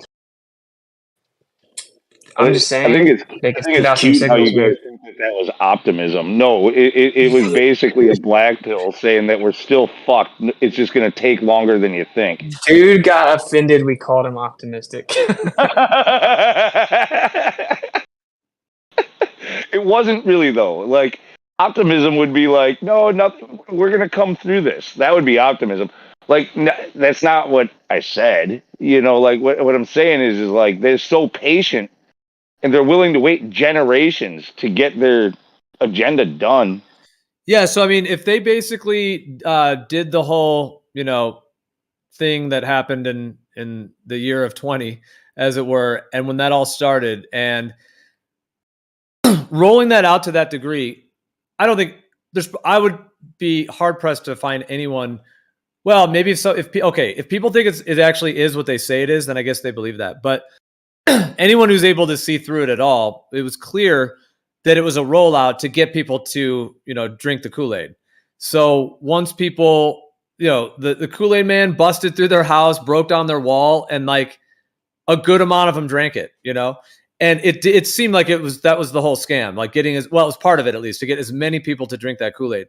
Now, the numbers, maybe they're even lying about how many actually took it, but we do know a lot of people took it and then got extra Kool-Aid boosts as well afterwards. So once they're all like in that, and then some people stop doing it as well, but I know this is intense, but it could be very deep, like on a karmic level, to where perhaps some people got the thing in them, but their body was able to like break it down and they could like be saved by their own like health. And maybe that has to do with like how they treat people and who they are and like their vibration. Like, I like that idea that you could just like disarm it yourself. But others maybe that are in a lot of the negativity or kind of like, continuing on that path, it is a very intense thing to think. And imagine I'm just saying like a sci-fi movie script, because it's so intense what I'm about to say. Yeah. But if they have the capacity with whatever they've put in people to be able to remotely access your health functions in your body, either through like a blood blot, if you know what I mean, through that, through like where those just happen. And there's even been shown that like nanotech, like if you expose it, like graphene and these components, if you expose it to like vibration, and it will go from just chilling to going boom, and it just expands out. So like if that's in someone's, bloodstream, as it were, like it's very intense to think about. But like, could they, with the 5G system, 6G, whatever's going on, that was the whole thing with it, and when that when the whole, we all know that when the whole thing happened, when it started, when everything was shutting down, who upped all of their systems? But all of like the 5G network started being put up when we were all in our homes, like being told to like, you gotta let me jump in shelter. here, man. Yeah, go. So Trump, in the first week in office, one of the very first things he did was just like what he did later on with Operation Warp Speed. Is he had a meeting with a Chinese 5G manufacturer, I forget which one it was, talking about how they were going to bypass testing and he was going to fast track 5G across the United States. Okay, like they bypassed the testing with Trump. Right, because everybody was now going to be working from home, and with all the new people working from home, they had to up the system and give everybody faster speeds because of the thing. Yeah, I got more. So, and what you said is mostly correct, at least. I mean, I can't say if it's incorrect, but I'm just saying, like, the way that I see it is, it's similar to like that Utopia movie or show, like, where instead of somebody's energy getting them to beat it, though, however, it was specifically designed to target certain individuals based off of their genome, so like that's what the whole Human Genome Project was about back in the late 90s. So you think in certain areas they would send out certain batches? That's what 23andMe is about, collecting everybody's data, and all these other companies like 23andMe. And that's also during Afghanistan. They talked about how they could actually there was a specific gene on a specific chromosome that made a person more willing to believe in God and to believe in to distrust government. It's like the same gene. They might be trying to target and eradicate people with a certain trait. Yeah, it seems like it. Free thinkers and a lot of those people interested in like herbal medicines and healing and the earth. And yeah, dude, they're trying to create this like synthetic transhumanist kind of there is some evidence to kind of support what there's some evidence to support what Gio's saying about the like karmic aspect, though, right? Because have you guys seen, for example, where the comedian is talking about how she got all of her whoopty-whoops and she's bragging about it. She's like, I got this, and this, and this, and I even got the flu. Da, da, da. And she's like, I I know that means one thing. Jesus loves me the most. And then she fainted on stage, the comedian, and started like shaking. You guys seen that? So like the timing of that is insane, right? And Yeah. I've seen a lot of that are like people that were really vocal about it, dying. So I don't know if there's because obviously if it's them pulling the strings, they would want that girl to get to keep telling her doing her set, right? You wouldn't want her to fall then. So I think there may be a component of that. But personally, what I think is it's gene therapy. So you have to keep doing it and keep doing it and keep doing it, and you get as much of the software in as you can. It's like viruses in the computer. Like if you're gonna hack someone's computer, you gotta just keep on going. And then yeah, dude, it's been proven that, like you said, you can introduce certain frequencies, and then um, they can remote access nanotech to self assimilate, and also they can trigger the nanoparticles to open up and then release whatever's inside them. So to me, it's right now. It's like keep going, keep going, keep going, keep going. Okay, weaken, weaken, weaken, and that's why that's why I make AIDS jokes, because like it's not a joke though. Like they're actually just got approved for their AIDS shot or whatever. So, and why in 2023 is this coming out? Right. Well, long story short, so you weaken the natural defense system with the repetitive schedule as much as possible. You get people to take as many as they can. Some will take more than others. Like I think the last one dropped down to 17% of Americans. Like people just kind of said, okay, that's enough. But they didn't need a certain amount or anything. They just wanted you to do as many as possible to maximize the efficacy, meaning weaken, weaken, weaken, weaken, then attack. So like it opens it up, and that means at any time they can either geographically isolate it or whatever, but they open up what's inside, and now your body can't do anything about it. You see what I'm saying? And this is all I have patents and experiments for all of that. Like all of it. So it's already been done. It's been done in mice, blah blah blah. Right? So pathogenicity, right? Is like a field of study, which is weird. Why would you ever even want to study that? But anyway, trying to improve the pathogen's ability to spread. But anyway, you get it. Say you throw some of those inside this little ball, you hit it with its wake up call, and it opens up, and now its environment can't stop it because it's been weakened. And this checks all the boxes, man. It checks all the boxes. Because then if they have we've actually been able to find the very things they were studying just so happened to have zombie-esque symptoms. And in that situation, like if you're living in a really big, crowded city, you can be the biggest truther in the world, bro. You don't got a gun or any type of plan or haven't thought about this at all. You're going to kind of freak out. And if there's some broadcast of a place you can go that's like a safe haven, like the military says there's a safe haven, when people are scared for their life, they'll do a lot of things, including truthers. And then you can get them to come in voluntarily. Once they come in, you can't leave because it's a serious danger. And now here you go. We have the fix. Take this or whatever. So yeah, that's kind of where I'm at right now. And it's not like a very optimistic take. And I hope that I'm incredibly wrong about all of it. You sound pretty black pilled tonight with it. But this is just a well-informed position. I mean, I prefer it not be true. Well, yeah, there's a difference between like elucidating truth, even if it is dark, versus actually promoting it or pushing it. I don't get the vibe that you're promoting or pushing it. I feel like you're just shining the flashlight and being like, hey guys, look at this. Look at this darkness. Because I do that too, man. Because I think that's okay. Like I think like relishing in the darkness or being like behaving in that darkness, that's majorly problematic. But being able to like see it and even illuminate it is actually helpful because then you actually know more. Like knowledge is. I agree, but I have to because this is what I do. And tonight, Witset's kind of taken my place. I'm all of a sudden I look optimistic compared to him. Look, my optimism here, Witset, is instead of like having that huge like something very, very traumatic that forces people into camps and government help and stuff like that, or whatever else it is. FEMA, yeah, FEMA. It's already been signed. Yeah. It's actually already No, been signed and passed by federal legislation. Well, this is how they're going to get everybody. Hold on, All Lou, I'm saying, all I'm real saying quick, is Lou. again. Let me just interject for 2 seconds. This is how I think, Let like me the whole finish the thing sentence. of I'll be real quick. smart Okay. cities.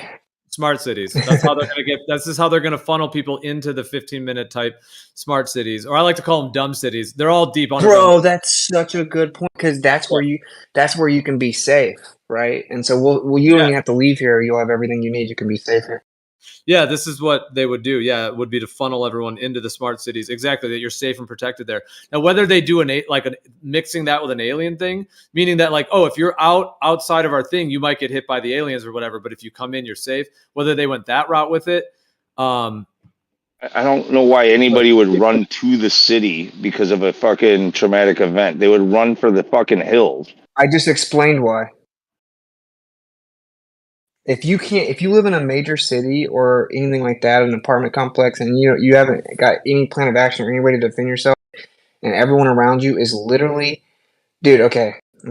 There's literally something that's been signed by the federal government, okay? It's for an illness called Marburg, like Mark Zuckerberg combined, okay? And it's only a few hundred cases in the history of mankind. It has a super high mortality rate. It causes people to start bleeding, okay? And then they have erratic and aggressive behavior. They've been described to lose all the life in their eyes, to go pale and look ghost-like while they're bleeding. And it's not very transmittable other than direct contact with body fluid. There's also something called 1p36. None of this is interject. 1p36 gene deletion.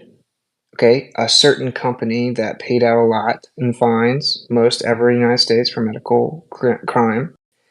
We all know who that is. They were taken to court. They were forced to release their documents. They tried to fight to keep them classified for 75 years. They were rolled against. One of the documents came out about adverse situations. Number one on the list is 1p36 gene deletion, which is supposedly a genetic disorder that you're born with. It makes no sense for that to be the case. The symptoms of this is lack of functionality in the prefrontal cortex, propensity to bite, loss of hearing and sight. So combine these, and there's a bunch of crossover between symptoms. There's also propensity to bite aggressively, even with the Marburg thing, or like an obsession with like consuming the blood. It's really weird. They signed a piece of legislation in the scenario that there's an outbreak of that for unlimited federal funding to already have the ability to house tens of millions of people in camps. This is a real thing. I have the legislation. I dropped it in their Telegram, actually. Actually, So it might be the same thing I've heard that, about. I remember that being a thing that I heard about probably 5 years ago or something like that. Like the it was 2021, bro. 2021 legislation. But here's the important part. It isn't transmittable. So why did they sign a piece of legislation for this immense outbreak where they need unlimited funding and they have to like house people to prevent it, when the biggest outbreak ever is like 387 and it requires direct contact with bodily fluids? The only way that millions and millions of people could get it is if there's already something within them that's going to cause them to have it, because it can't be spread. So that speaks for itself, bro. I mean, I'm not saying that I know what's going to happen or that is going to happen or anything like that, but like it is a real piece of legislation, and it is. I literally just described a zombie. And guess what would happen if the person with these situations bit you? You would get it because that would give you direct contact with their saliva. So now all of a sudden the movies are like scientifically possible and the government's prepared for it. Now combine that with the CDC and FEMA literally putting stuff out about zombie preparedness. Yeah, whatever this legislation is that you talked about, that was in 2020, 3 years ago. That's not the first time the government talked about this. Like back zombie in the early preparedness. yeah, like funny. Zombie preparedness. Let's get prepared for like the zombie. That's intense though, bro. No, yeah, it reminds me of rabies. You know the way that they claim rabies is a little bit. Because you know rabies, that's what they do too. Like when a dog gets, Yeah, very that's similar. why like you don't want to get bit by a rabid dog. That's the whole thing. Like if the dog has rabies, like you definitely don't want to get bit by that dog. You know, getting bit by like a healthy dog, yeah, it might hurt or whatever, but it's probably not gonna be a problem, especially if it's like a natural healthy dog or whatever. But yeah, like I mean, there's that whole question. I don't know what you think on rabies. Like, does that exist? It seems to though, and it seems kind of similar to what you're talking about. Like it maybe different, but like a flavor of that because rabid dogs just want to like they get super aggressive and just want to bite other things. Yeah, it's a lot like that, and it's The first girl ever to weird. survive rabies, like they treated it early. They gave her like some crazy freaking vaccines. Was actually from this area, like right around here. Like there was it was in like I don't know the early 2000s. There was a girl who. Yo, it's it. I just heard what you said about like the things. You might be on some with regards to the monosomy 1p36. I think you might be barking up the wrong tree. There's a lot of different conditions and like syndromes where your prefrontal cortex is basically like inhibited. And Yeah, but look, you I'm not have saying that same symptoms. 1p36 gene deletion is on the list. It's on their list. If you go to Earth Awakening's Telegram, and I dropped a document in the screenshot. It's they were forced via FOIA to release the list that they wanted to keep secret for 75 years, and that's on the list. It's supposedly something that you're born with, but that's on the list. And if you look at the side effects of that, it literally lists biting people. Like it literally Yeah, no, lists it's just that. like it's like you have no social kind of like awareness or social skills or cues or whatever. Just like if you lobotomized someone or gave electroshock therapy or something like that, it's the same kind of I thing. hear what you're saying. You're saying like a whole bunch of genetic situation disorders or something could cause like stuff like that, where people are so unaware socially that they would bite you or something. But what I'm saying is combine that with the other thing I talked about, right? Like if you combine the two, yeah. I kind of wonder if stuff like that is thrown in there just to get people like us talking. Like we watch too much Walking Dead, and now look, the government's freaking preparing for it. You know, like, and I then hope that's the case. it just never plays out. It just never plays out. But it's there to make you look ridiculous. I hope that's the case. But I'm telling you that that's a piece of legislation have a tendency that to bite almost. as well. Say again. The patients have a tendency to bite as well. For the 1p36. For the Marburg thing, it was something about like wanting to consume, like being very erratic and aggressive, and wanting to consume their own blood as they bled profusely from like everywhere. But there's only been a few hundred cases ever, so there's not like a ton of information on it, other than it has a super high mortality rate. They're described as to basically become ghostly and very unpredictable, erratic, and actually the reason that it spread in the past was they would attack the nurses, and so they would end up getting in direct contact. And it's named Marburg because it was first discovered in Marburg, Germany.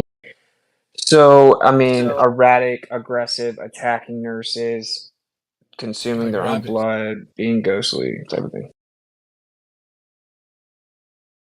So I don't know. I mean, yeah. I mean, the biting itself is just listed in the 1p36.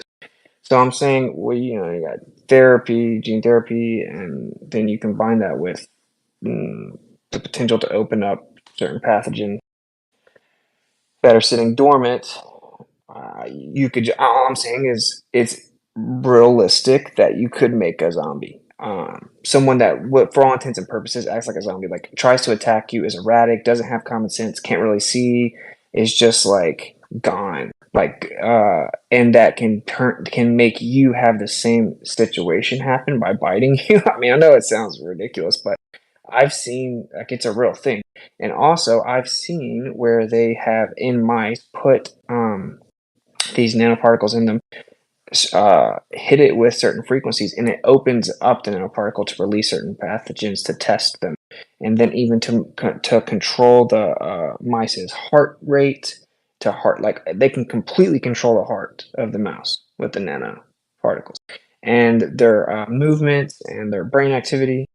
So it's pretty wild. I mean, the possibilities are endless, honestly. I just think it's important that people at least consider, like, okay, well, hypothetically, worst case scenario, like, what would I do in a situation like this? Like, I think that people should think about it before it potentially happened. That's all I'm saying. I hope that this is crazy. Well, Trust me. clearly, if that happens, especially after this morning, you do not run to the city, you run to the hills, just like you should have fucking thought if you weren't a zombie. Well, yeah, they're not going to get the super base truthers. They're going to get the Trumpers that just didn't fall for the first one because the story was, oh, well, the survivability is 98%, and but they still believed it was a real thing, and they're like, oh, but this maybe doesn't really work, and it's being rushed, and there's all kinds of other remedies, blah blah blah. Right? When they see something real happen, then they will freak out and ask they still trust the government, they still trust the military, right? That's the whole Trump conservative thing. Us, we're gonna be like, no, we knew that was a complete facade, and that was all ridiculous and all crafted and blah blah blah, and we know we can't trust the government and military for anything. There's a group of us that aren't going to fall for it, for sure. I'm talking about like a lot of the ones still standing. How would they get them? And this would check that box pretty clearly. There's a lot of America Yeah, the loving masses, people who, the masses, the NPCs, and the ones who think that they're enlightened, but clearly are still following the scripts, like, which is the vast majority. Yeah, there's really not much you can do. Like, yeah, they're gonna always continue to follow the scripts. They're gonna say one thing today, but when shit hits the fan, they're gonna do another. It's just nature. It's just the way it is with the vast majority of people. well, There yeah, are a when lot people of are in people, fear for yeah. their life, I mean, they do a lot of stuff. So this is like a zombie possible event. But and then what about a well, this is not necessarily fully zombies. So you're saying that this disease basically just causes people to like essentially lose their minds, try to bite other people, and then what? They end up bleeding and dying. I mean, that's extreme, dude. That's like Yeah, that's a movie script plot right there. Like that is hardcore. If that yeah. I is mean, it. they believe so. What they believe them all over the place.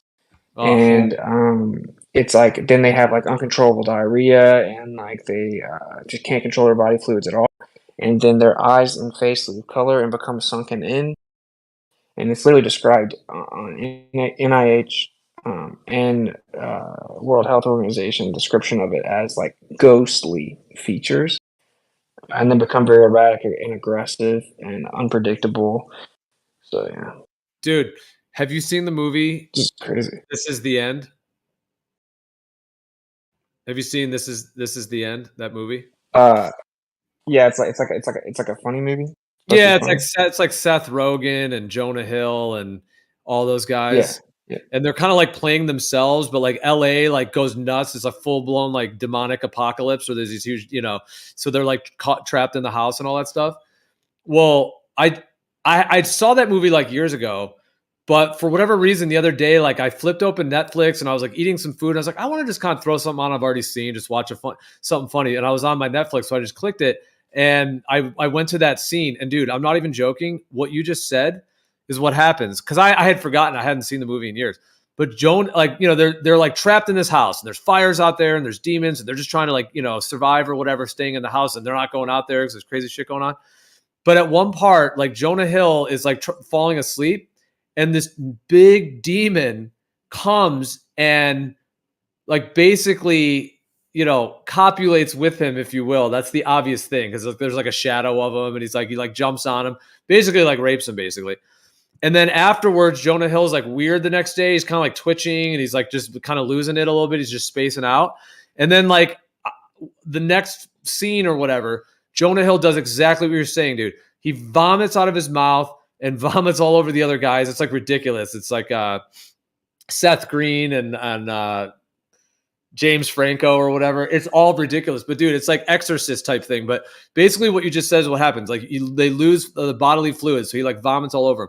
And then Jonah Hill, he like started like talking in a demonic voice, and like his face, like his eyes look all sunken. There was like blood vessels coming out of his face, and he just became like enraged, almost like just a demonic rage. And he had like super strength as well. So this is in the movie. I'm saying this is that movie, and he like gets up and then he starts like beating, going after like Seth Rogen and like throwing him against the walls and shit. And it's like this whole fighting thing. But basically, like their friend, like Jonah Hill or whatever, is now like possessed by a demon and is super strong and is just totally going after them. Like just probably will kill them if they let it. You know what I mean? And then they have to like. Anyways, they have to like they tie him up on the bed and they try to do an exorcist. It's a whole it's like a ridiculous kind of comedy. But I only say all that is to say that I just happened to see that the other night, and then it's exactly what you're describing, and it's in the movie as being pre-programmed. Yeah, that's crazy, man. And then like World War Z, where like they're just told on the news that this thing happens, and then all of a sudden, before they know it, it's just all around them, and they're like super erratic and. Yeah, it's pretty. Well, what about the other crazy, option? Man. I dropped the federal government document. What do you think about the option that they can activate it remotely, and just people would just basically die like within seconds? Because I've thought about that too. Like that's kind of another. That's not quite the zombie thing. This would be more the idea where. Well, it doesn't get the other people that didn't fall for it. This would actually get a lot of the other people because they could get bit. Yeah, I'm with Wichita on this one. Like that, if you're gonna go as far as to say like, if you're gonna go as far as to have the technology where you can like remotely basically trigger a response, why would you kill your weapon? Like you can weaponize this thing instead of just killing it. Why not weaponize it? Like make it so it gets those who have resisted you up until now. Okay, so now everyone rethink about the clip of Bill Gates when he's talking about the situation. He says the second one, I'm pretty sure the second one will get their attention. And then him and his wife smile. Oh. Yeah, now maybe it makes sense. Crazy, bro. Crazy world. Like the fact that it's even possible on the table scientifically is insane. Like whether it happens or not. I mean, I guess I don't. Well, what would that be then? That's just like the end of the world, then, huh? I mean, there would be a remnant of people. There'd be a remnant of people that'll just like kind of go out like a G. They'll kind of find the fellow people, and then they'll create a parallel society. Like so you guys spread out. Yeah, so this is hardcore. This is a hardcore plot, dude. So yes, a disease type thing that makes humans like kind of lose their mind, go aggressive, bite other people, and then they eventually just like bleed and die. That is so severe and extreme. And then if they were gonna roll out like another like Kool-Aid during that as well, they're like, "Yo, get our Kool-Aid now to save your life." You might get bit at any second. So everyone addicts. It's that Kool-Aid exactly. And maybe it really is. Hold on, Lou. Hold on. Maybe it really is an antidote if they made the thing, whatever that thing is, that that agent or that. I mean, I actually think it's nanotech biofilm that's in the blood, ultimately. But then there's different. But you're talking about But you're talking about more like a disease. Are you talking about like the juice, or are you talking about like the like an actual? I'm talking about the little nano pieces inside of it can be remotely activated to open up, and then pathogens can be released. Since the rest of what was in it weakens the immune system, that will automatically bypass your natural protection against it. So you basically ensured that those pathogens effectively infect the host. So now that we've weakened them. Oh my gosh. So you're talking about a material that is some kind of a material that is containing a substance that it is purposely not releasing until an actual, so like a timed nanotech release. No, it already exists. No, it already exists. It's already been done in mice, and it's not timed. It's activated with electromagnetic pulses. And in this study, it was specifically 18 gigahertz, 3 1-minute pulses at 18 gigahertz activated it to open up. With it's Bluetooth. The Bluetooth. Well, the 5G routers, they range like a huge spectrum of frequency, including going right through 18, all the way up above 60. So like you could just tune it and send it out everywhere. the same time with three for 1 minute and then another minute and another minute and then in a matter of 3.5 minutes, or it could be 10 minutes, like 1 minute, like 3 minutes separating each one or whatever, right? Once that third one finishes, it's been programmed to open up, and that exists already. Like that part isn't like there's no speculation about it. Like it's already been proven to work, which is wild, dude. And guess who did it, dude? The same companies, dude. The same companies, the same researchers, blah blah blah. And all these different names of the Kool-Aid, they all have one thing in common, and it's that part. And they all got it from the same person, the same place in China. So the So can nano you guys part answer my is the question? same I in just all I of just them. really want to know, have either of the two of you watched the series Utopia, either the 2013 UK version or the US version that came out in 2020? No. Neither one of you watched any of it? Either one? Watch 2021. No, I haven't watched any TV shows in years. All right. I would definitely suggest you watch the series. It's two seasons of the 2013 UK version, because the 2020 version, the US version, it was a higher production value, but it was less like plot and story and detail. No, I hear you. Was, TV shows are awesome, but I have seen I've seen some in the past and whatnot, but they're so time consuming to get involved because it's like it ends up being so many hours. But I hear you. Is there something about it that's No, you're not hearing anything yet because I didn't even get to the fucking point of my sentence. Well, sorry, you're just starting with a very normie suggestion, but go ahead. So, in this, which started it, dude. You fucking love you, Lou. Come on, hit us with it. Let's go. So you're eating your Lucky Charms, your magnetic Lucky Charms. Yeah, that's what it is. Yeah, that's what it is. That was my point. You have your 5G. The fucking. You have your 5G pocket protector ready to go. Oh, dude, you guys definitely got to see the show. Anyway, I'll tell you why if you fucking quit laughing like a freaking douche. So what the whole premise of the show is that there's a V, like not the Q. Well, okay, so there's a problem similar to like what we had. It's the VI instead of the VA. So there's that starts going around, and all of a sudden people are dying, and everybody like starts like a huge calamity begging for a cure and of course the cure is given. Well, the cure turns out to be the real problem, and then you find out later on during the series that not only is it a problem, but it specifically targets like it's a whole world depopulation thing. And it targets everybody except for one type of people with a certain gene.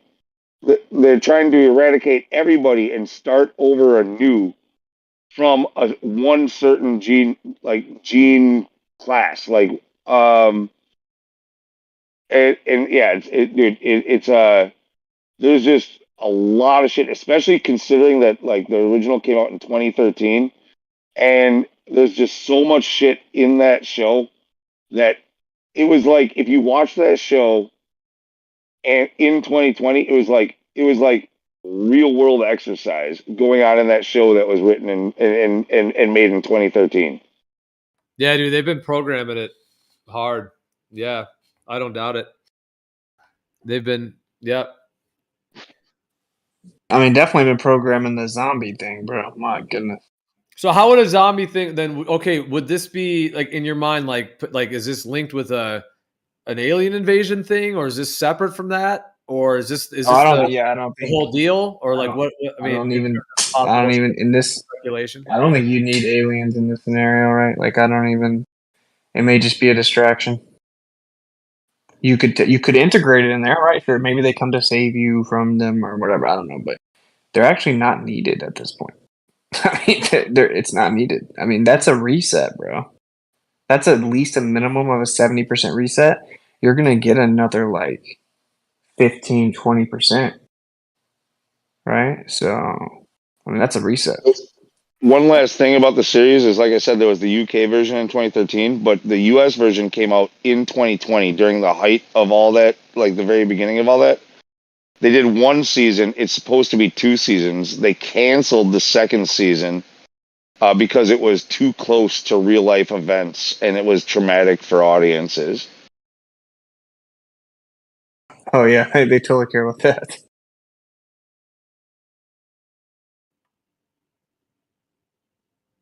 That's pretty crazy. Well, okay, Witsit, here's the real question I have then.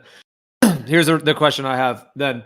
Are you saying that what you're describing here, this outcome, are you saying that this is something that like they're planning for, that they want to do or are planning to do, or are you saying you think that this is actually going to happen? I think it's very possible it could happen. I hate to say that though. I mean, I hope I'm wrong. I don't even know if I should like say that either. But I mean, obviously, I don't. It's as far. If something like that happens, far out of my control. So I think it's. All I'm saying is, I think it's very possible because everything's in place for it to literally scientifically happen. Like it may not, but it would explain their arrogance. It would explain their sloppiness. It would explain how just boldly in our face they are right now. Like why did they need Maui right now? And maybe this is a few years away. Like maybe it never happens, but to me, there's something in there, right? Or they wouldn't have tried to make the whole world take it. They wouldn't have gone to it. Like that explains Bill Gates' arrogance and all that to me. It makes a lot of things make sense. So yeah. And no one's really put together what it is. They're like, oh, it's snake venom. Oh, it's this. Oh, it does this. Oh, Mario Kart. Yeah, Mario Kart, like the game, like when you race Mario Kart. Itis, it's like, well, it may be something a bit more orchestrated and sinister. Right? I mean, I don't know, bro. Trust me, I hope I'm wrong, bro. But if you're asking me, do I think it'll happen? Like, I think it's possible. Yeah, I would just say like, I don't want to give a percentage, but like right now, it makes the most sense. If you think it's going to happen, what are you doing to protect yourself from it? Well, we're moving tomorrow, and I'm, getting a tactical vest. I have a 9mm and an HK-47. I know people in the local area that I'm moving to where you have like food supplies, and I know accessible land. And yeah, what else can you do? Like I just buy more 7.62, and that's all you can do. So can I add another horrible thought to the horrible thoughts we got going on here, or horrible possibilities we got going on here? I predict like, outer ponders. Outer ponders. Yeah. Could be that hey, the outer ponders, that could be like there could be other lands, outer ponds, whatever you want to call it, where people can go right now to be safe, right? And of course, people, yeah, right. So, but then think about the kids that are disappearing, right? Well, the people that are taking the kids think that they're saving the kids from what's about to come. Or maybe that's who they're going to rebuild with. Yeah, that's what I'm saying. The kids are being saved, not taken. In their minds, or whatever. Maybe in actuality, if this is actually going to happen, So I mean, they're like, oh, they'll be reintroduced as the next orphan train. Yeah, exactly. Yes. And honestly, if there are some people in the general population which they considered mundane slaves, if they had the foresight to see through all this and fall for it and survived, they're probably fine with them being part of the new world because they're like the cream of the crop, So, like intellectually, so I don't know. You want? How can they actually accomplish a reset? Oh, this would do it. We've been severely programming to the point that one of the most famous games in the last decade is literally about like killing zombies.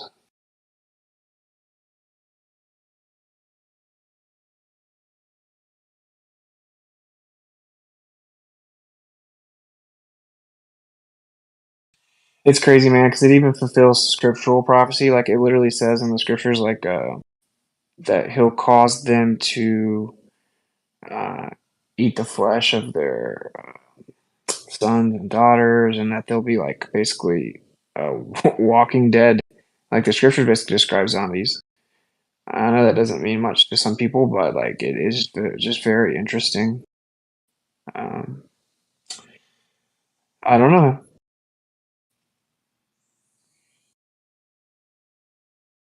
I don't know how you could get to under 500 million without something extreme, right? I mean, whether they're able to pull it off is a different thing. But in my opinion, the creator could intervene and make the EMF not work for all I know, right? But I mean, you would think they've told us that that's their plan, and so they must have some type of plan to accomplish the plan. So,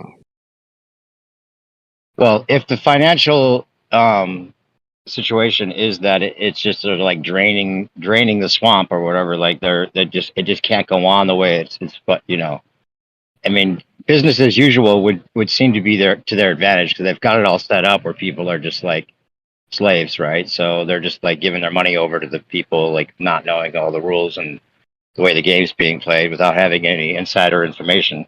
That seems like, the most likely scenario is they'd like to keep business as usual and continue. Why would they set it all up just to destroy it all? But maybe there's something more esoteric that they have to. Maybe there's something coming even naturally that we don't know about, and they have to like prepare for that. Who knows? Yeah, hold on though. So how long does it take for all these scenarios to play out? Like just because it might be, let's say it's all true, it's all gonna happen. How long does it take for it all to happen? Like how long is the zombie apocalypse? How long does it take for us to freaking, start fighting off zombies and then eventually retreat to the government and to only still be eradicated so that the orphan train can come in? Like, we're talking about a long period of time here, right? Or can it happen very fast?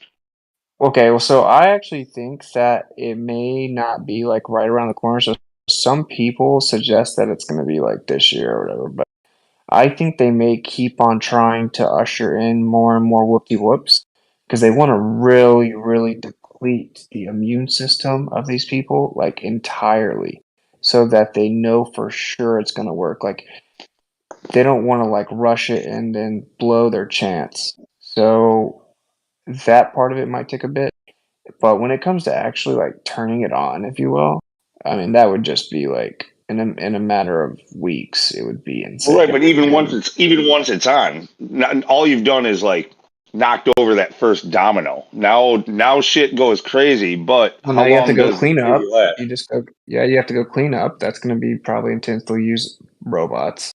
No, but I'm And trying to then get you like a just let the time children scale. grow up. Like, are you saying like all this could happen in a matter of a year? Or are you saying it would take a decade? Are you saying it would take 30 It years? depends on. That's what I'm saying. I don't know. Like if they need, I think it may take a bit because they want to really weaken the immune system. We're talking about after that part of it. Once they flip the switch and everything goes haywire, like how long before we're all gone and they bring in the orphan train? Well, it'd be a few years. They have to clean up and stuff. Yeah, think about like well, they have Agenda 2030, right? Let's say it's 2030, and they have these long-term plans for the smart cities in the certain areas that are designated for that, like Maui and everywhere else. That they're going to start putting these smart cities. Maybe they want to get those built first, and then that will be the safe haven for like the new population of people. Oh, there's a landmass where no one dares. Let's relate it to the whole Agenda 2030 and stuff like their or Agenda 20, which is the sustainable development for the 21st century. It's a 100-year plan. We're only in the first 23 years of it. They've got goals for 2030. They got goals for 2050. They got goals for 2070, and they got goals for 2100. They just released goals for 2045, and it's to have like basically a full transition to AI, even transhuman at that point. So. Right. So I mean, I would guess if I'm going along with all this, right? I would guess that we're talking about 75 years from now. That would be when we're gone No. and they bring in the orphan train. That's hopeful thinking. It might be 2045 when they're ready to be like fully automated with the least amount of people to start over with, the smart cities that people think they have to stay in and all that by then. And by then, you know, maybe the zombie apocalypse could have been going on for 10 years and people are just living in their smart cities trying to stay away from the zombies. Yeah, because they may actually want to integrate with AI. They look like it's not just something they want to force on the people. Maybe they think like, oh, this is how we're basically godlike. We reverse aging. We can live forever. We get rid of the mundane slaves. Blah blah blah. Use AI to mass produce everything, so now we don't need the slaves. You can extend your life. They may actually be all about transhumanism themselves, with this like God complex type of thing. And they claim they want that done by 2045. I mean, they just released that recently. So. You know, it would make a lot of sense if they were outer ponders. I mean, I'm not saying they're outer ponders. They could be outer It ponders. make a lot of sense if there's land. It makes a lot of sense if there's land where none of this occurs, right? Like they just sit on the land mass that no one's genetically modified. None of this happens, and there's no 5G or anything. And they're not spraying. They're not spraying chemtrails either. Yeah, exactly. They're just It's chilling with beautiful Tupac right now, and they're just watching it on TV.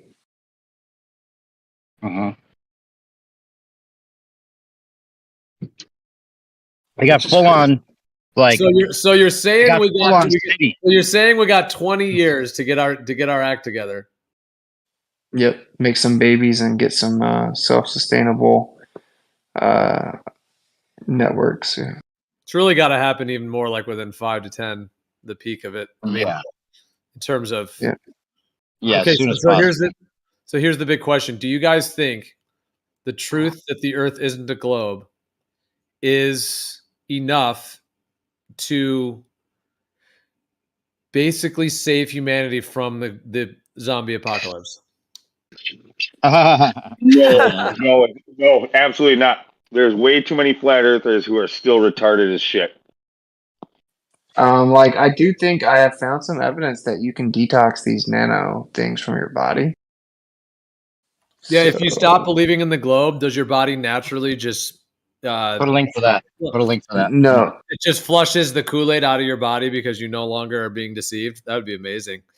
No, but more like when you find out about that, you become a full-blown truther, and then you'll actually do the research required to detox. Like I have a guy named I won't say his name, but he took the first one, found my channel, and now he's all about like just doing everything he needs to try to detox. Right? I mean, like once you they find could also out be about flat getting Earth, all of this through the food. They could be putting this shit in the food. We could all have it, and not even think we have it, since we didn't get the. No, it's not the same. It's not the same. No, I hope not.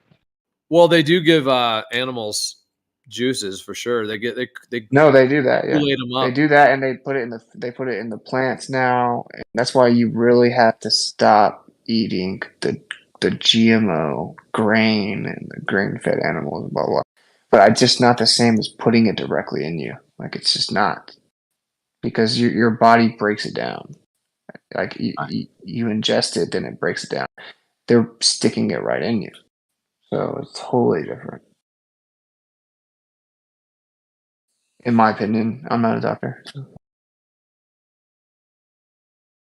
But yeah, the thing that Gio said a while back that I mentioned again a little while back is that if they do use flat Earth as a way of like, you know, getting us to you know, see that or believe that there's outer ponders living amongst us and they look just like us, but the only way to identify the real us from them is to get the chip inside your skin, and that would be putting something right inside you like they're talking about.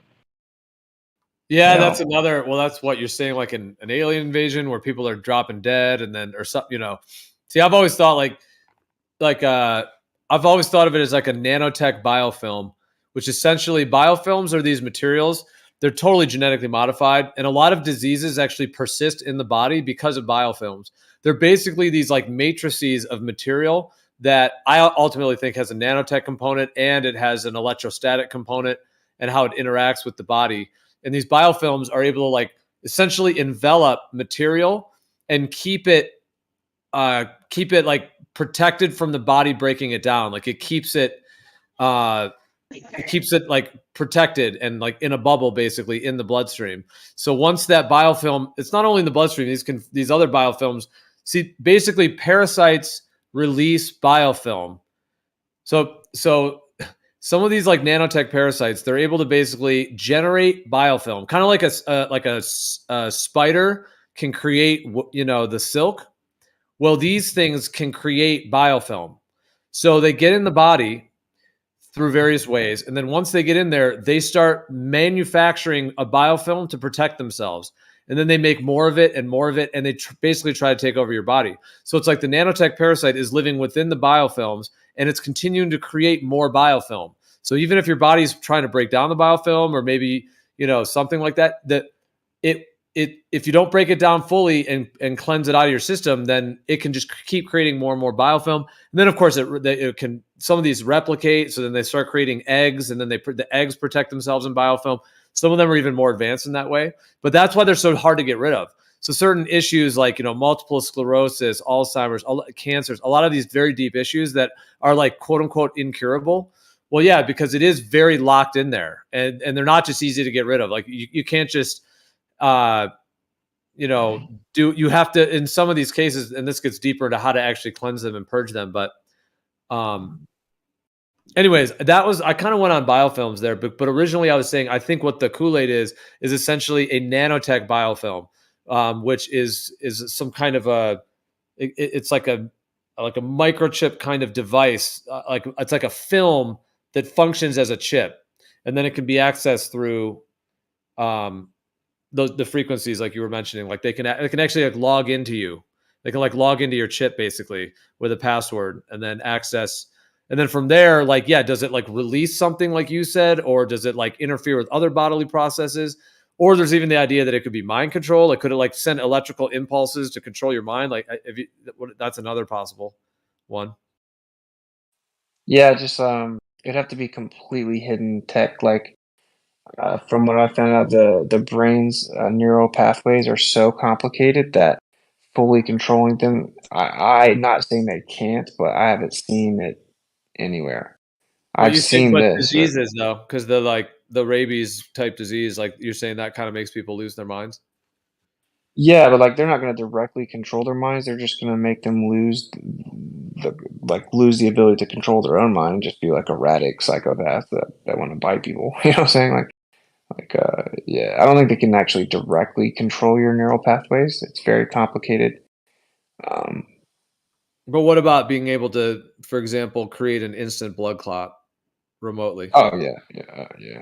Because if people start dropping dead in like in an area, like people will freak out. Could you imagine if like in a neighborhood, if just like even if they didn't activate all of them, but just like 30% of the people just literally just drop dead and people, all at once, and they're just getting calls from every house, like either the husband or the wife or one of the kids, I think that's an extreme one too, where people are just dropping dead, and then, and if they already got the juices and they thought they're fine, you know what I mean? Like, oh, it's been a few years. Yeah, I got some booster juices, all is good. But then if that starts happening, people will think like, well, why is this just happening out of the blue? And they won't go as deep to think, oh, okay, like 5G and like it's actually going through the, frequencies. They're not going to even, well, I mean, the word may get out, but that's like another possible event.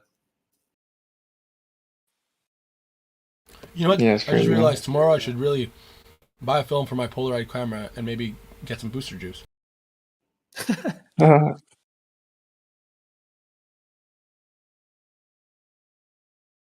Yeah, bro. I'm literally going to order a tactical vest. Like, I don't plan on talking about this a lot more. Like, I talked about the last couple days. I'll probably do a stream in depth showing all the documents, all the science. I'll have to do it off YouTube. But So you yeah, guys are it's just what it is. It's kind of intense. demic, right? Triple demic, What? freaking RSV. You're not worried about RSV? Are you fucking nuts? Well, yeah, like what are those things? That's a whole question because I think those are part of this all too. like the flus and the respiratory things. Those seem to be. I think they're nanotech. Like, I mean, what terminology? Yeah, like parasitic nanotech, etc. Like, I do think they're like infectious agents. They're just not the VIs that they try to say. Like, what they say VIs are is not really what VIs are, but they are kind of similar in a way. Like, they do seem to set up shop. Like, now I'm talking about things like pneumonia or like the flu, because I mean those. And I know people have different ideas on it. Like, there's like the train theory ideas. There may be different ideas as well, but I mean, those, I do think those are agents that seem to get into people's bodies, and then they seem to kind of play out like that for them. No, I agree. They are like infectious in that sense, and they're parasites, but they're synthetic, and they cause all kinds of illnesses. They're like programs. They're like actual programs. So like That's right. That's why you have the most prominent computer programmer in charge. Wow, dude, Crazy. Couldn't even be written with more just like symbolic archetypal resonance and significance on all levels. It is like you can see why they'd be so cocky. Well, hopefully this is just like all set up, seeming as though it's insider information for the insiders to go along with the program, and it's tricking them into thinking it's happened. So because they see the nightmare scenario happening, so for them to escape the nightmare scenario, they'll do whatever they're told, and maybe the nightmare scenario is more of like a hopefully this is the best case scenario, right? Like that are just going along with the program so that they can control us a little bit more and keep the business as usual thing going. I don't know. That's the best, maybe. I don't know. Like I said, I mean, I think the creators of control, and you can intervene. It's up to him. So.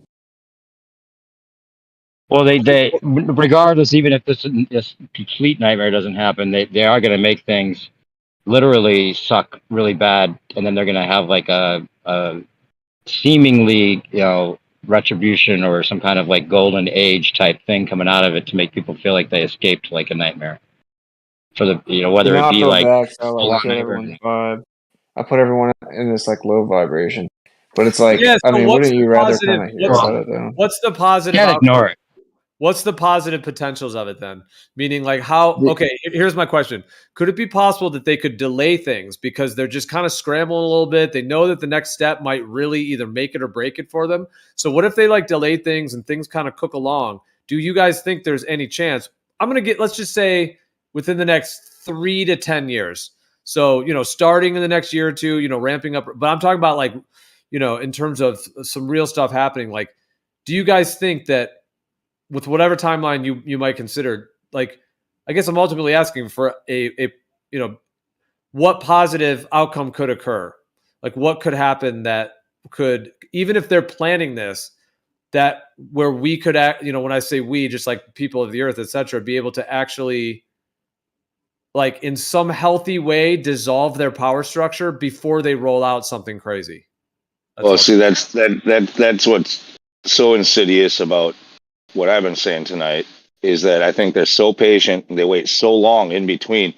Like the big major events, they kind of time them, it seems like generationally, like 20 years apart. So like approximately, not exactly 20 years, but like like 9/11 was huge. That was like 20 years ago. We were young then.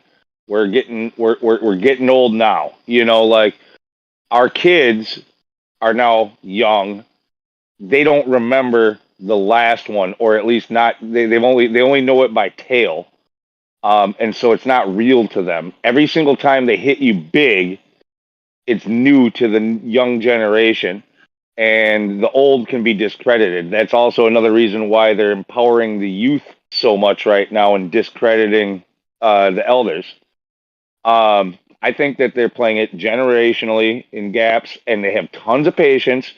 And even if all this is true, that it's probably going to be on 10, 15, 20-year cycles in between events.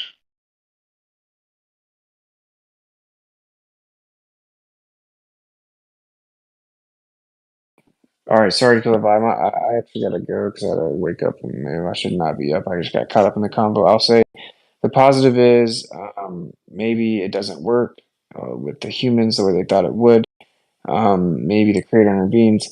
Maybe there's some type of way to prevent it or to fix it once it starts to occur. Like chlorine dioxide has been proven to help with that illness. Maybe that information gets out and people kind of can, mediate the issue.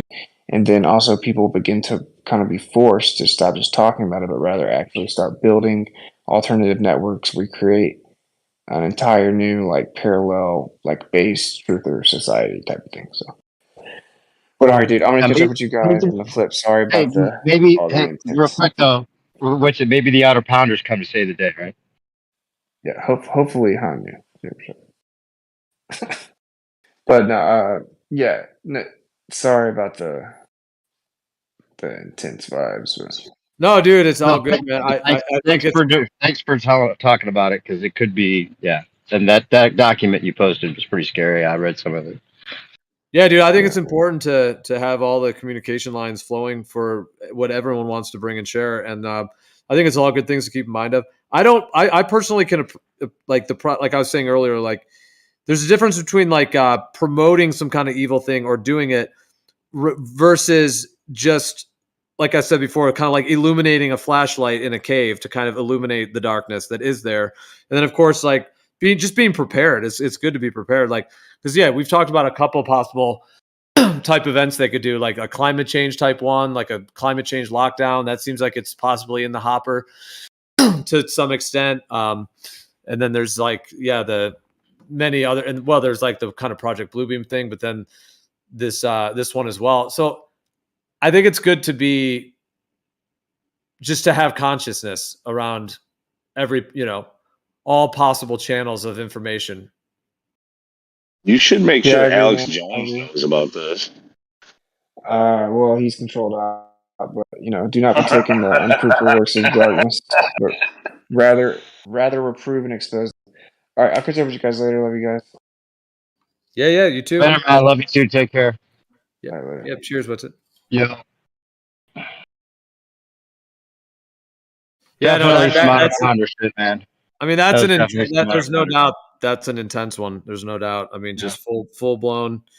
Well, it reminded me of rabies. That's what I was saying. Like, don't they say that when like animals get rabies, they basically just become like crazy aggressive? They're not their normal selves. They're just like biting and mauling people, basically. No, that's mostly something that comes out of like movies and shit. That's the movies. That's the werewolf. It's mostly out of movies. Yeah, like they become very sickly, and due to that, like you don't want to approach a sick animal. Like they could lash out, but they're dying. They know they're dying. They're threatened. They don't come and just like hunt you down viciously and attack everybody around. Like, no, they're trying to be alone to die by themselves. Like yeah.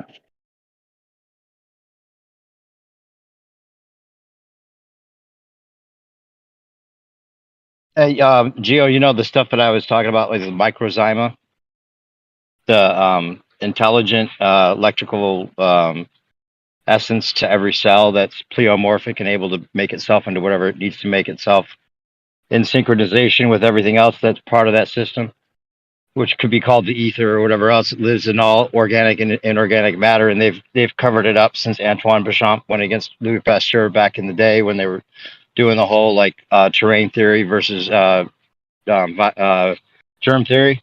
Anyway, so it's interesting because even if you look up microzyma, Google will tell you it's what eats the body after it dies, right? So it lives on after the body dies. So what this conceptually could be doing is that it turns the whole body into the thing that eats the rest of whatever's alive in the system outside of it in the same way. So like it reverses because that's what happens when there's instead of it actually being a V that's actually coming from the outside and like infecting you, it's your body trying to heal itself is what we figured out, or at least seems to be what people think might actually be what's going on. So if the body is like, you know, repairing itself by eating it or you know, damage, like seeming to damage itself, but it's actually trying to repair itself. Well, in a way, you know, and then if your body dies, then the decay process is the microzyma eating the body, you know, away. So it's like what lives on after the body. So it's kind of like a zombie apocalypse going on in your body after you're dead. And if this was like able to somehow like make all of your cells think that everything's dead and it needs to be eaten, that would be kind of like the zombie apocalypse, I guess.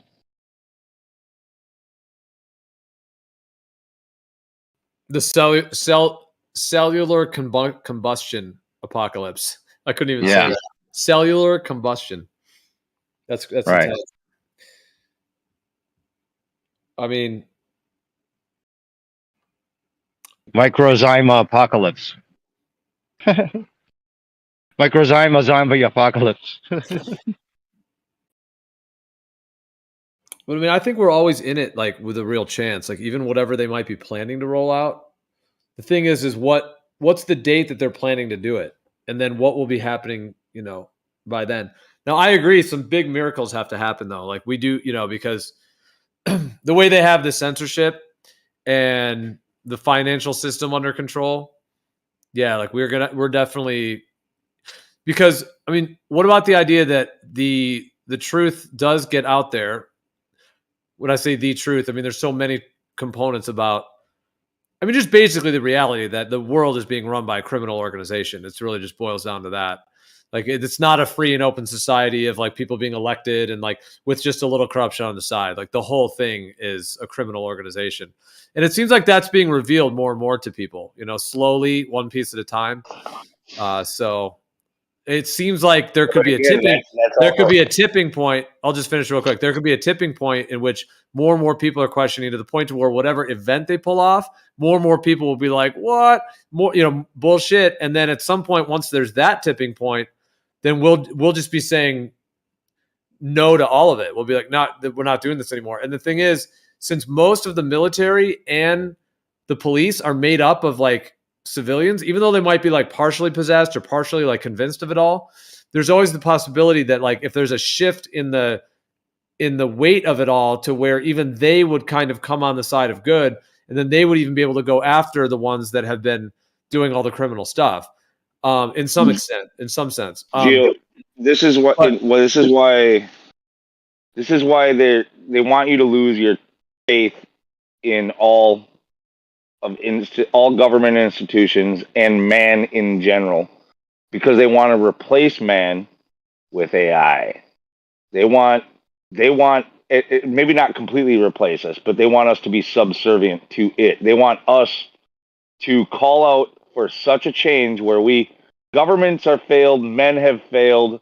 Let's come up with something. Let's rely on something better. Let's go to AI. Let's have AI make all the decisions. Let's have AI rule us. They want us to cry out for that. Yeah, and it won't really be the AI at that point. It'll be them acting as if they're the AI, and then they could just like have all the excuses that, oh, it's just the AI, and that's what the AI said, even though it's like them still controlling it, and the AI will be doing a lot of it, but it'll be under their control ultimately still, not just the AI. Yeah. Who the hell's programming the AI? Is it really intelligent? Yeah. No, of course not.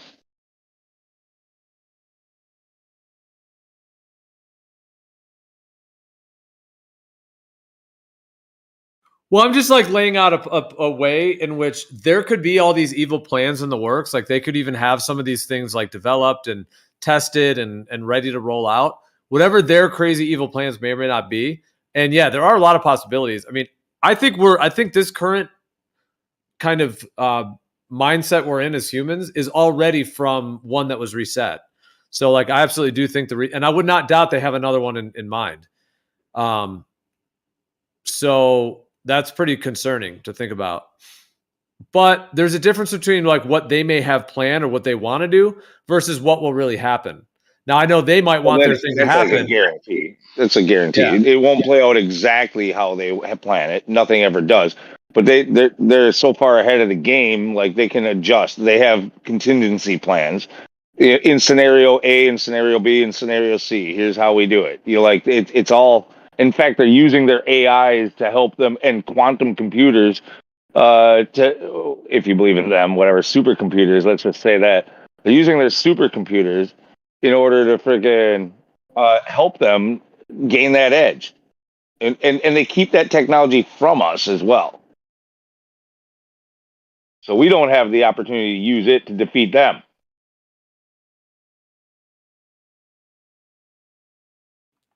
Yeah, it's definitely complicated. But like, dude, you know how people like kind of like do protests and all that? Is there a way that enough people? I'm not really into that whole thing, like going on the streets and stuff. I'm not really saying that. What I'm saying is that that's the spirit of that. You know, like we're not going to take it anymore. That's it. We're standing up. Yeah. If enough people, if enough people did that, which they kind of did it against the Kool-Aid, like it does. No, you would have to do it through a boycott, not just an on the street protest. You'd have to boycott. You'd have to toss your fucking cell phone in the fucking trash and never pick one up again. You'd have to stay off the computer. You'd have to go off and start a community with people like you who also ditched that fucking technology, because these are the fucking chains that they put on you. You're carrying around a security camera, a monitor, it's your slave device. That's what it is. Yeah, and they have backdoor code to all of these. Windows, Mac OS, Android, they have back-end code to all of it. They can access all of it. So now you could still have stuff that maybe you could hide from them if you have certain encryption. So I don't think they can get to everything, but I'm just saying like our basic like our basic Microsoft Windows and all that, if they want to, they can connect to it. How many bit encryption do you think they can't beat? Like, I mean, dude, with their supercomputers and shit like that, you got 128 bit encryption. You think you're fucking safe? Bullshit. They didn't release that kind of encryption until they knew how to crack it.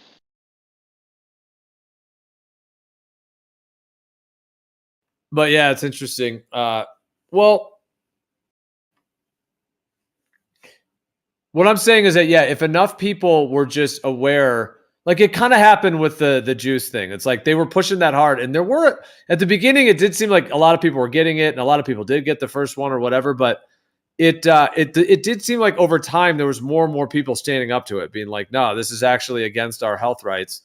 And it did seem like they backed down because, dude, I think as far as I could tell, you can tell me if you agree or disagree.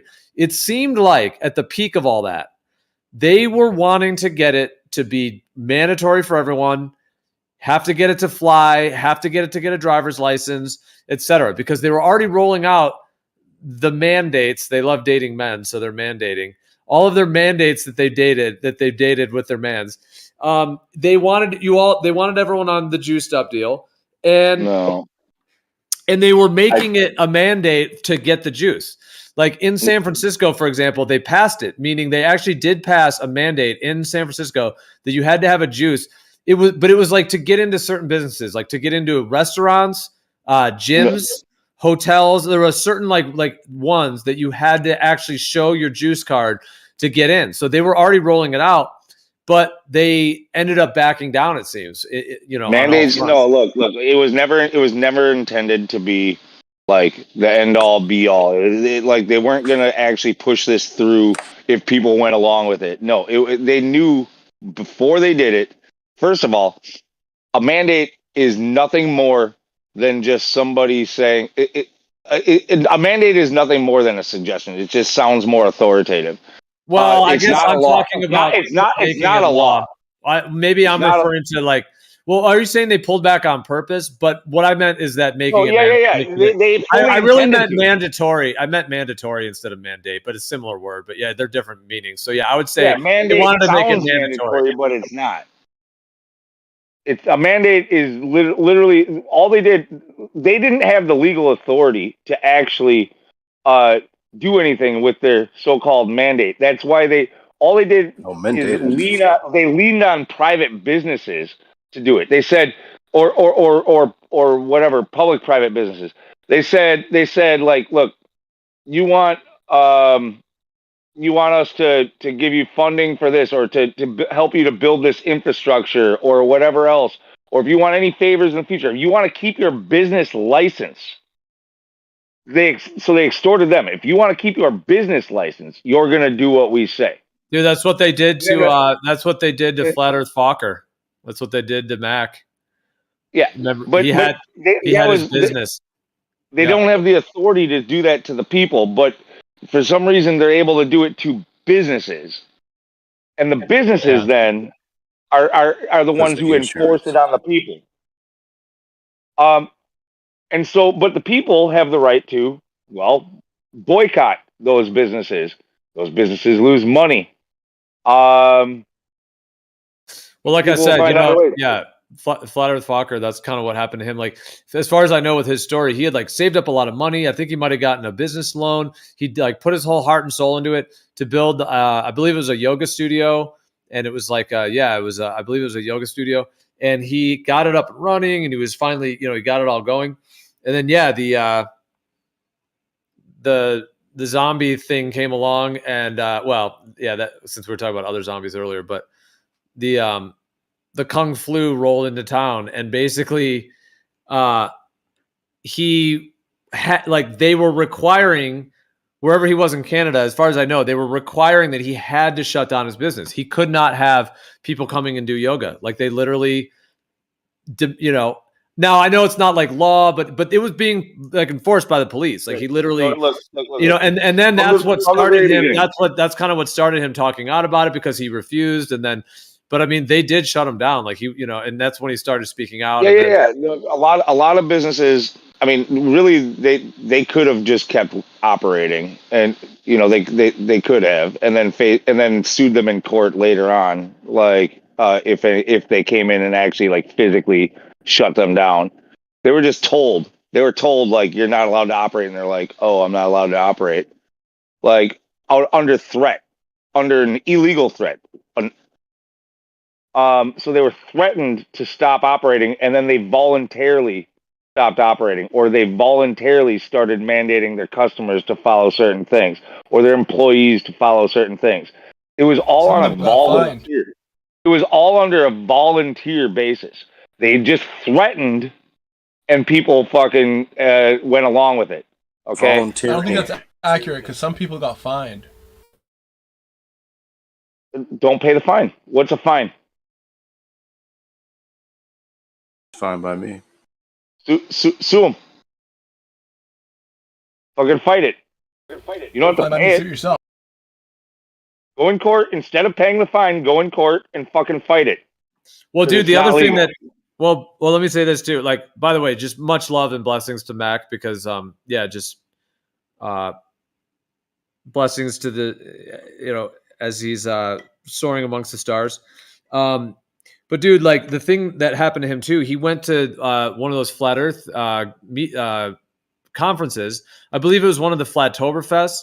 It was in like South Carolina one of those years that Karen B did. So he like flew from Canada to Flattoberfest. I think people helped him, like helped pay for his ticket or whatever. He went there, he interviewed people, he talked to a bunch of people, all that stuff. And then when he got back to Canada, they had a quarantine like thing, whether it was a mandate. I know it's not a law technically, probably, but they had a quarantine. Yeah, if they left the country, when he came back, he had to sit for 14 days in a quarantine center. Yeah, all that shit. Well, he could do it at home, but he had to do it at home. Meaning, like, he was allowed to go to his apartment, but it's like, 14 days. You're not supposed to leave your apartment at all. Like, you can't even go to the grocery store. You have to have someone bring you food. You have to like you're not supposed to interact with anyone. All this bullshit. So they had that. Yeah, they had one of those in place. And so, as far as I know, because I was kind of following his live streams at the time, because he was live streaming everything, so I'd watch him and whatnot. And what happened was, he just basically said, fuck it. He's like, I'm just living my life. He's like, I'm not doing anything. So fuck that, basically. He's like, I'm just going to live my life. So he lived his life. And apparently, I don't know the full story, but just from what I gathered from his live streams, like, it sounds like maybe a neighbor of his literally called the cops on him and said, like, he's not quarantining. And then the cops show up at his door, and then a whole bunch of stuff ended up going down. And he ended up going to jail. Like, didn't he spend, like, was it a week? That's Canada. He spent, I don't know, it wasn't like a ton of time in jail, but I don't know if it was a week or 2 weeks, but yeah, he literally was actually put in prison for not fucking Yeah, no, that imprisoning. shit, that He shit, was that put. shit He was flies in put in Canada. That prison. shit flies in He was. Australia. He was arrested. Let me just finish real quick. He was arrested and put in prison for not putting himself in his own self-imposed prison. Right. That wasn't going to go over in the United States. In Canada and Australia, they do have authority to do that based off of the way that their laws are written. In the United States, our laws are not, it doesn't work that way. So, like, they can only suggest it. They can threaten it. They can coerce you, but they don't have any legal grounds or authority to do so or to enforce it. I mean, unless they go crazy with some like FEMA, what's that word when the military takes over? It's passing my mind Martial right now. law. Yeah, martial law. Unless they roll some crazy shit out like that. But dude, have you seen some of those videos during the whole like the whole thing the last few years? Did you see some of those in some countries? I don't remember whether it was like Singapore, I'm not sure, but dude, some of those countries or like areas where like the police can literally just knock your door down, arrest you, and take you to a quarantine medical center. It's Yeah, crazy. that's pretty much that's pretty much every single country in the world other than the United States. So we really are free, Lou. We're really free then. Is that what you're saying?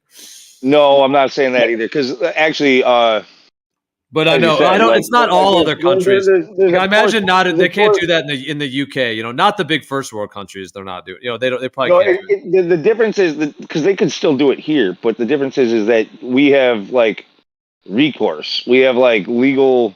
Like like in these other countries, their constitutions don't give them recourse.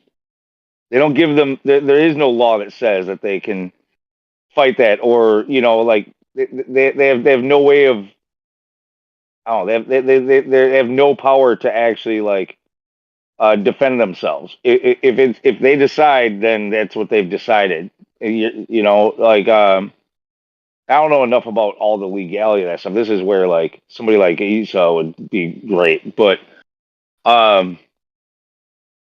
yeah, like our constitution is a little bit different than everybody else's. We do have a little bit more power. Not that we're 100% free. Because like you said, I mean, martial law could come in and then it's all out the window.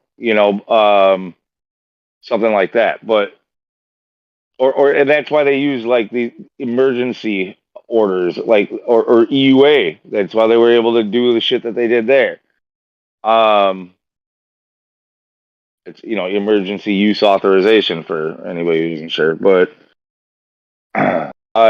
just go back to the original question that you had with me about whether or not they intended for it to like sit and then they pulled back. They didn't reel back on accident. It was the plan from the get-go. Are you familiar with like Pavlovian training, Pavlov's dogs?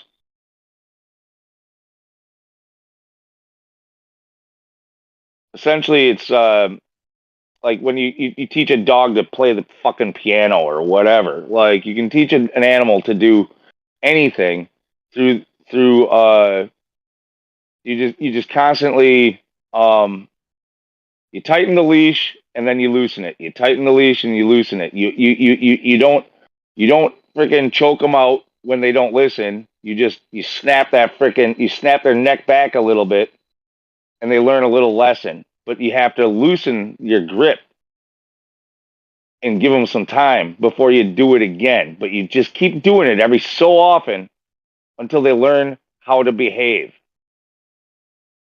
Yeah, like the Hegelian dialectic, the problem, reaction, solution, and then the Pavlov training part of it. Yeah, getting the salivating dogs and building that into like the behavioral programming. That's what they intended for this. That first one, that those lockdowns, that wasn't the end of them. Okay, like it was a big one though. They're doing smaller versions of it and more localized and things like that. But that one was the shocker that told everybody, okay, like we're taking control here. And from now on, when we say to listen, you're going to listen. And people push back. They expected it. And they also expected to loosen the leash. But it's now already in your head. It's that they could come back and do this at any time, and they've already flexed their fucking muscle. They're showing you what they can do. Most people are like, I'm not gonna fuck with that. I'm just gonna do what I'm told. And every time they do it, when they do it again the next time, even if it's not like just as big, every time they choke that, tighten that collar a little bit, they get more people gonna go. I mean, there's a lot of people who want to bite at them, but those, but more people yet are like, oh shit, like I can't afford to take that kind of a hit. I have to freaking fall on, because they hit you financially, they hit you in the pocketbook, they hit you in so many ways. It's like that leash wasn't just you're gonna wear a mask or you're gonna take the shot. It was, we're gonna fuck up your economy. We're gonna fuck up. We're gonna make inflation go through the roof. We're gonna make it so that you're not allowed to work. We're gonna, so that you can't run your business. I mean, they like, people can't afford that. They can't afford to not listen. And now the homeless problems are getting out of control, dude.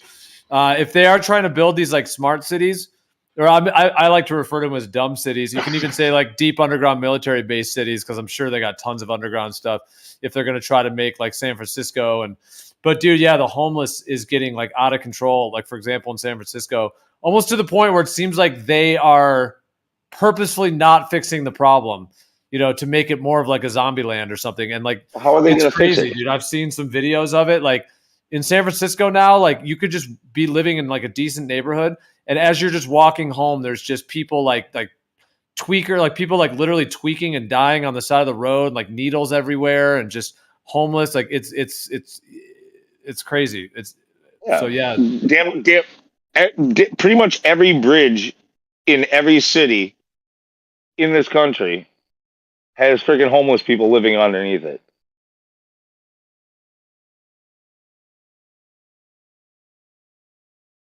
Yeah, man. I mean, it's just I really feel for each and every one of them, and I would hope I will do everything I can do to assist them in their situation as much as possible, because yeah, that is very intense and challenging.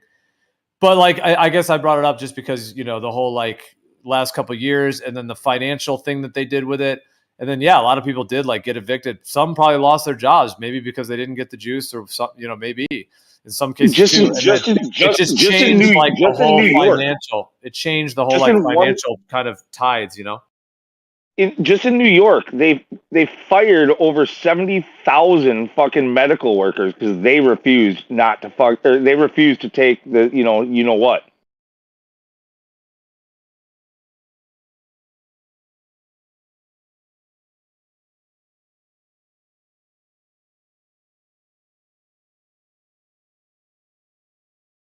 Yeah, exactly, dude. A lot of people did refuse it. That's what I'm saying. Like, I think a lot of like mothers just had a gut intuition as well. Like, nah, not doing that, So I think actually a lot more declined it than we were told, if that makes sense. Even though it did seem like a lot got it, or at least got, one or more, either got Kool-Aid or Kool-Aid blasted with some Oh, sorry, I extras. probably shouldn't say in one city. The state, I think it's probably the state of New York that they did that, because it was a statewide thing, not a city thing. But yeah, like 70,000 fucking medical workers in New York.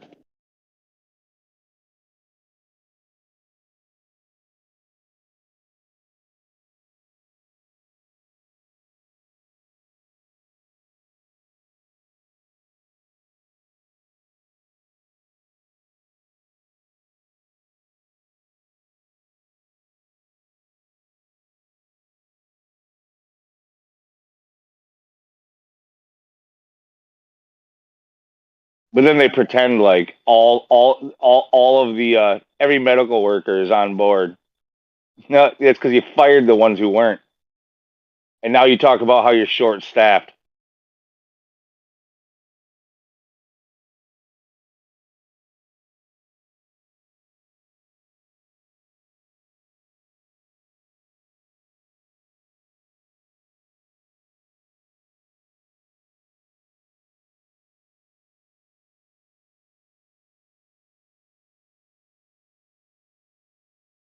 Yeah, I mean, I don't know though, man.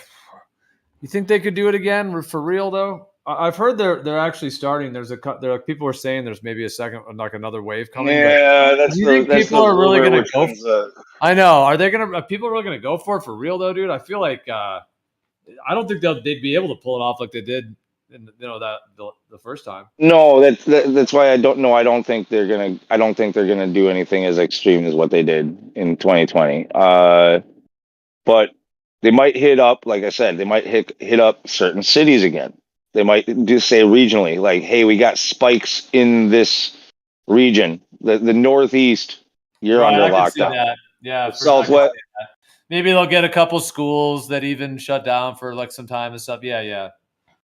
Yeah, that's what I was talking about how the first one was a message to everybody. Now, don't be surprised when it comes to a town near you.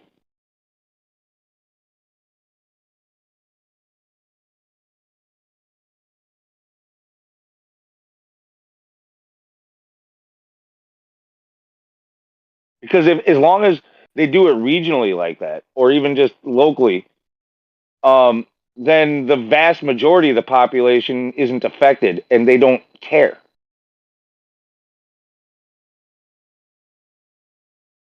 Oh, did you hear what's happening in the Northeast?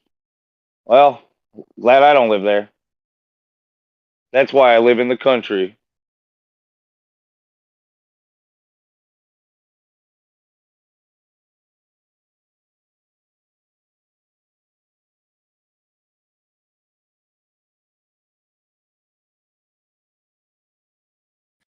Yeah, but dude, I don't know. I mean, they may have to pull some crazy event maybe to get some movement because in terms of like getting everyone on like a regular Kool-Aid schedule, I don't know. I mean, it's hard to, I'm not really going to go off any of their numbers, but how many people are really like continuing to drink the Kool-Aid? Now, of course, there's some because we still see people wearing masks or whatever. So I'm sure those are the people that are also getting fully boosted as time goes on. But like, how many are staying subscribed? It's another question worth considering. Like, how many did they get at least once? They got some people twice. They got some people 3 times. But I have someone, I won't really mention who it is, but someone in my life who they got the first one and they may have even gotten like at least one, a fifth one. Well, no, they might have gotten like 2 or something total. They're like, like, they were on board with it, to say the least, like at the beginning. And the fact that even like he was like upset that I wasn't getting it, in that way. But now, like, he's seen through a lot of the stuff going on and he's not sure on a lot of topics. And he's just but he like knows we're being lied to. He knows there was stuff that was up with it. And I will say he's a medical professional as well. I'll tell you this. And he knows there's some, hold on, let me just finish. He knows there's something up with it to the point to where he's not getting any more. No more juices. Oh, that's what he said. Pretty amazing. That's pretty amazing. That's what he says. He's not going to get boosted, but wait until they say that it's a problem again. He will be the first in line to say, shoot me up, doc. He's going to do it to himself. You say he's a medical professional? He's going to do it to himself. He'll be like, oh, I just want to be safe.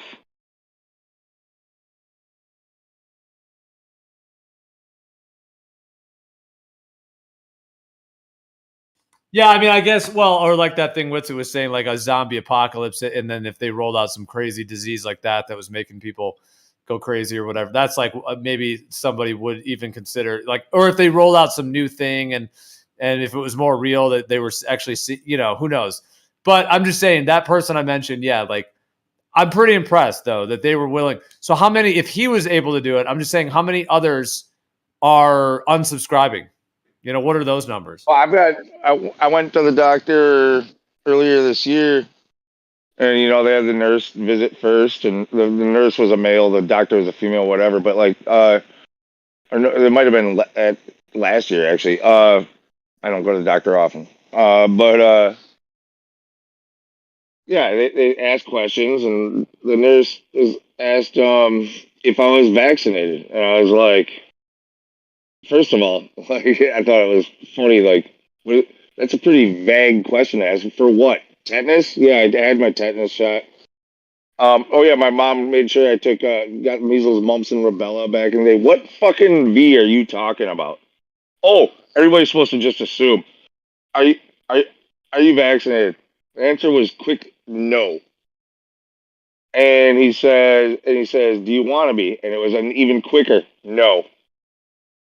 And then he says, I'm just blown away because he says I shouldn't say this, but okay, so like I just transferred from a different town over here, and I'm just blown away by how many people in this town just didn't take it, just say no, just are so quick to say no about this.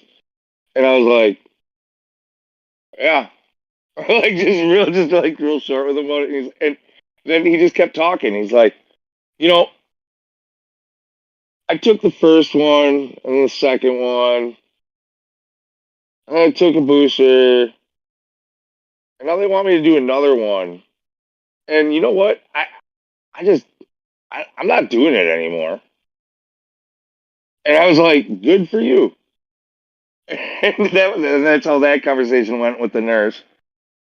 And and the conversation with the doctor was even better, but I can't remember exactly how it went as well. But it was essentially I told the doctor like I said straight up, like I don't trust it. I think it's all bullshit.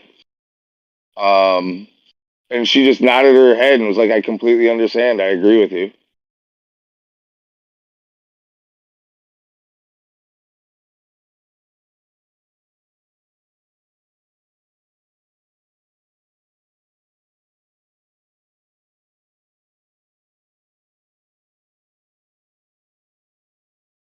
And you don't think they're tattletaling on you? I'm just joking.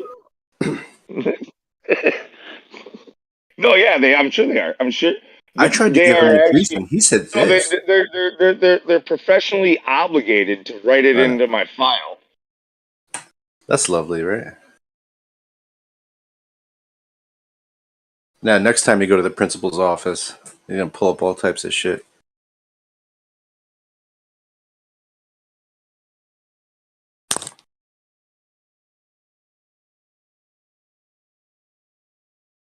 It's funny, Yeah, like kind of I just think it's not funny, but it's like when people go like to a hospital and they're like, I don't know what's wrong with me, and then the doctors are like, oh, we'll just use these crazy ass machines, you don't know how they work, and we'll do these crazy ass tests, you don't know how they work either, and we won't tell you very much about what the fuck's going on, probably, or if we do, we'll just tell you the same shit that we just tell everybody else.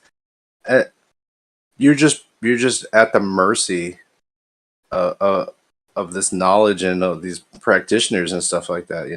I kind of want to stay away from hospitals if I can. People just like start believing all types of shit. You know what I mean? You get this psychosomatic situation, man. Like you don't even know if they know what the fuck's wrong with you, but they'll just like.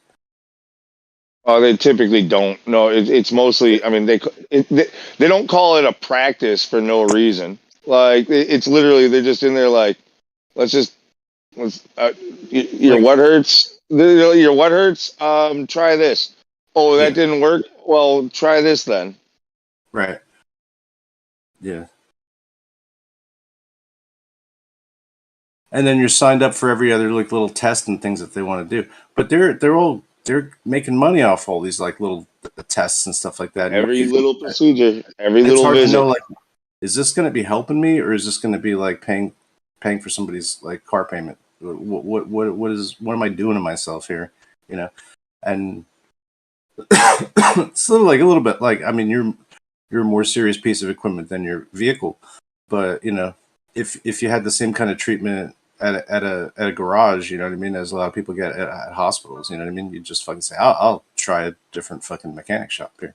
Well, check this out. So, like, the insurance companies, this is a big part of that whole scam. Like, if you've got good insurance or if you got insurance, they want to run every test, they want you. I'm going to set up appointment for this for you, for this. We're going to do this, that, and the other thing, and I'm going to give you this for prescription and this and this and this. And they get to just charge like crazy to the insurance company. They know they're going to get paid. If you go in there without insurance, they're like, Yeah. Sorry, we can't Tylenol. help you. We don't know what's wrong with you. Try some ibuprofen. Don't take Yeah. too much. Mm-hmm. Yeah, this insurance shit's like been out of control for a long time, and it's like it's here to stay. I think. I don't know. It's just really it runs that whole medical industry and many other industries too. But it seemed like that was a not like a side issue, but an important issue. Like during the time that we're talking about with all this juicing and stuff like that, as far as like. It seemed like there was like a lapse on insurance generally, right? Like you couldn't go to a park, you couldn't go to like a lot of places that you should be able to go because they're insured to you could be there. You know what I mean? So Wait, it who really couldn't seemed go like to there a was some park other, for like another story was actually happening, also concurrently. You know, with the whole thing that we were getting told on like MSM, right? It seemed like there must have been some kind of situation with just insurance outright. Well, think about I mean, it was what 4 years earlier where all of a sudden it was all about Obamacare, making sure that everybody got insured. Like they had to make sure that everybody had insurance. It was mandated that you had health insurance. Just one presidency before they pulled some shit.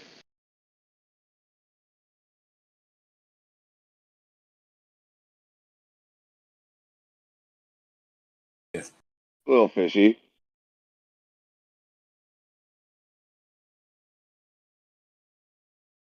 Fishy.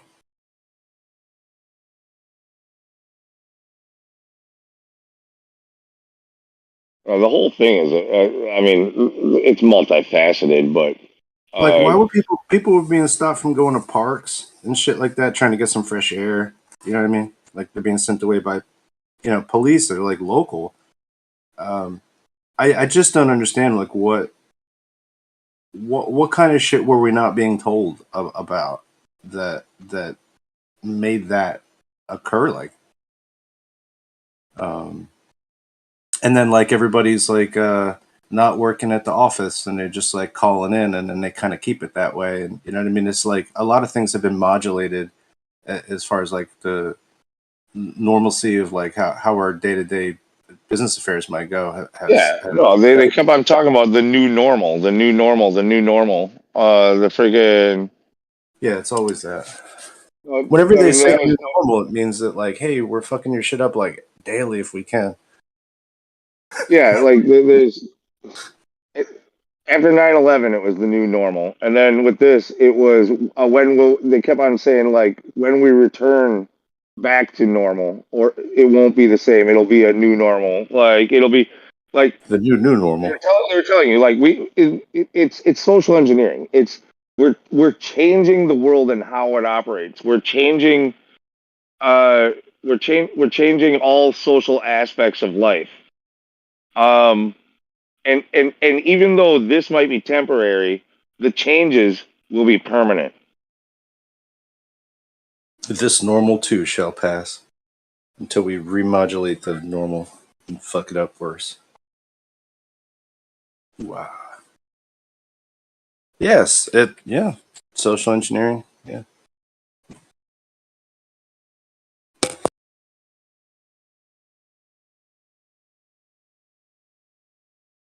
Should have majored in that in college, huh? Social engineering. I'd have a job.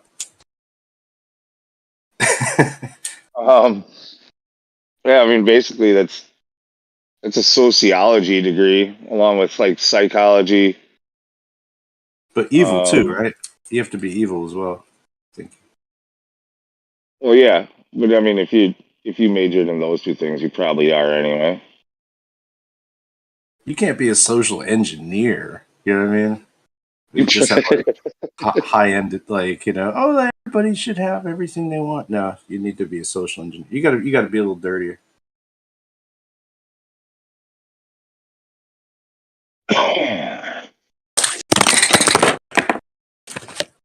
Pardon me. Yeah, I mean, I don't know if there's actually like an official job title called social engineer or anything like that. It's just like the name of what it is that they're doing.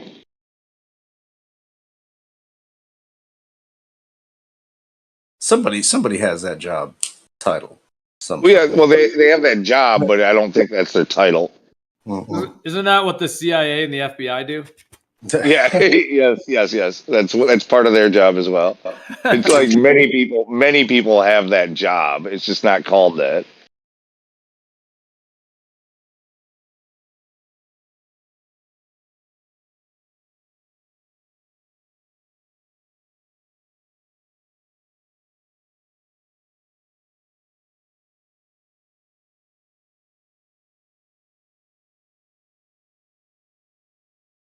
Yeah.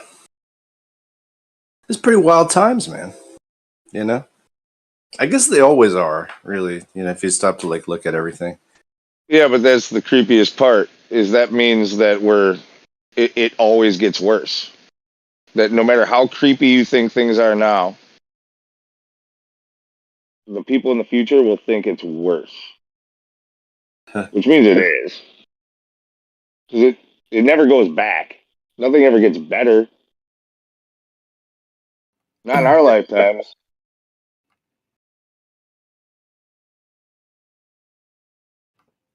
It can always get better. It could. It just doesn't.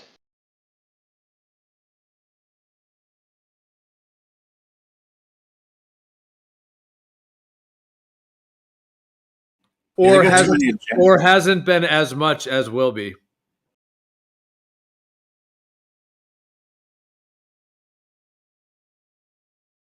I think we're coming out of an age of darkness. Now, it doesn't mean there's not still going to be suffering, and certain things probably will be getting worse while other things are getting better simultaneously. Dude, I don't see how with when you're losing liberties and private like your privacy is huge. Like they're basically they're really saying you have no right to privacy now, like officially. They're like about to repeal the Fourth Amendment. Like because they're going to be forced to, because if they don't, then everything that they're doing is illegal. The only reason they're getting away with it is because they're doing it through the guise of a public-private partnership. And they're claiming that it's private companies doing it, not them. But then they're working in cahoots with them and funding them and telling them what to do and what to spy on and making sure that they have access to it. It's fascism. It's like techno-fascism is what it is, which is unconstitutional in the United States anyway.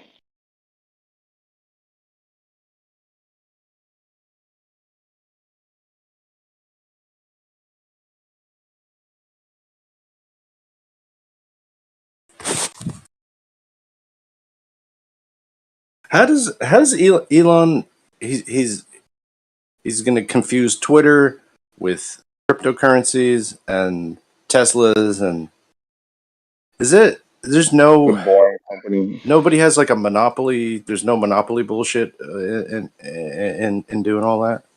No, that's not a monopoly. See, like a monopoly is when you control all, or like over 50% of.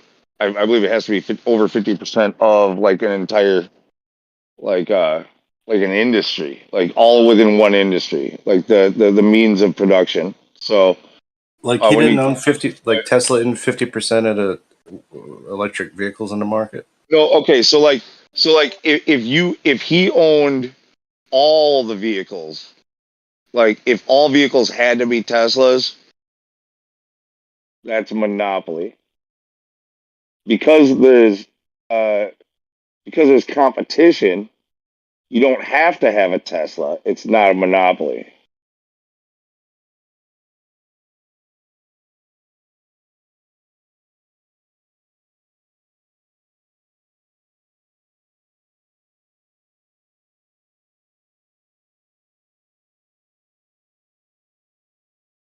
Okay. I mean, even if you were to say like with electric cars, well, Chevy makes an electric car, Honda makes an electric car. You know, they all make an electric car, so there's competition. Therefore, it's not a monopoly. If you owned all electric cars and all the means to produce them, that would be a monopoly. They would be forced to break that up into separate companies. Yeah, I wonder what the fuck Tesla was before he bought it, because it's like, is it a really from the ground up thing, or like what the fuck happened to Pontiac? You remember Pontiac? Yeah, they went out of business. What, like maybe 10 years ago or something like that. Like, didn't they have the first electric car? It was like The first out electric of car that was documentary back called in "Who Killed the Electric there were Car." electric, there was electric vehicles in like the 1800s. No, there was like some shit around the time of the Pontiac Grand Am or the Pontiac Bonneville, in the 90s era. They were able to make there's a documentary called "Who Killed the Electric Car" because they had the battery technology to do it then. They had the electric motors then, and then they squashed the whole project. So like, and then that company went out of business. Which you could also say that was like the Saturn company too. It was like sort of part of GM, and GM is all sort of government assisted auto manufacturer, isn't it, to some degree? So like, Well, GM wasn't government assisted until, and I think they bought their stock back from the government. But yeah, the auto bailout around the like 2008ish recession, right around there. There was the auto bailout and there was the Wall Street bailout that happened like right one after the other. When GM failed big time and the government like bought out, like bailed them out. We bailed them out, but they were, I believe they bought it back. They paid it off basically and they got it back supposedly on paper. Yeah, I got you. But anyway, yeah. Still, we did like we lost like a couple of those companies. I'm just like wondering if it's because if you think about all the other stuff that Elon Musk does, like with SpaceX, he's using like those Falcon rockets. I think they come from Russia, Russian designs. I think. I don't know the Falcon 9, but like I don't. And then Twitter too, which I mean, Twitter like. If Facebook is a government op, if you know what I mean, then maybe Twitter is too. Let's say possibly. Oh, they all are. They all are. Right. So it's like what Elon's going around doing. It seems like he just like finds something that's like I don't know, some kind of like a company that's almost like started by the government, and then he's like, "Hey, are you in distress? I'm gonna come in and buy it now." Well, yeah, no, Elon Musk. Every company he's ever owned or been a part of. Like none of them were profiting. Like they're all subsidized by government dollars. Right. So, yeah. So, but yeah. So he bothers me because of all that. Because he's basically taking advantage of all these distressed assets that are partly on the government pay. Right, and if you're taking government money, then you're in the government's pocket. Yeah. He's basically doing what the industrial military complex is doing, but sort of on his own. And I don't like it. He ain't from America. I mean, that's another thing, too. What do you think about it? It's like the richest person in America is that guy, and he's not from here. He's not American. What can we do about this? We need to get Jeff Bezos richer. No, I don't want to do that either. But do you see what I'm saying here? It's like, are we supposed to be a country where we just like let somebody else like fucking fuck us? Is that it doesn't look for? If you're gonna be rich, then you hold no nation, no like or no you don't identify with any one nation. You want to do business in all nations. You don't like borders. You want free open free trade. You don't like laws like that are governed by individual nations. You want a one world system, one set of laws that you want to help right. They're all multinational corporations They don't have an allegiance with any one country. It doesn't matter where they were born. It's whoever. It's wherever they earn their money. I know. I get it. I just think, this guy's a foreigner coming in here buying up U.S. stuff that was paid with U.S. tax dollars to start so they could spy on real Americans. And I'm just saying, like, is it the American dream that someone else from another fucking country gets to go buy that surveillance fucking program from the U.S. government on pennies on the dollar? And then remake it into some kind of like crypto electric car fucking Twitter bullshit. I don't know. Yeah, in a way, that's like an American success story. Every one of us is an immigrant, right? Like all of our. This is the melting pot. Remember, like where the land of opportunity, where anybody could come and make something of themselves and their family and their freaking get a like. So yeah, he's just one more success story of the American dream.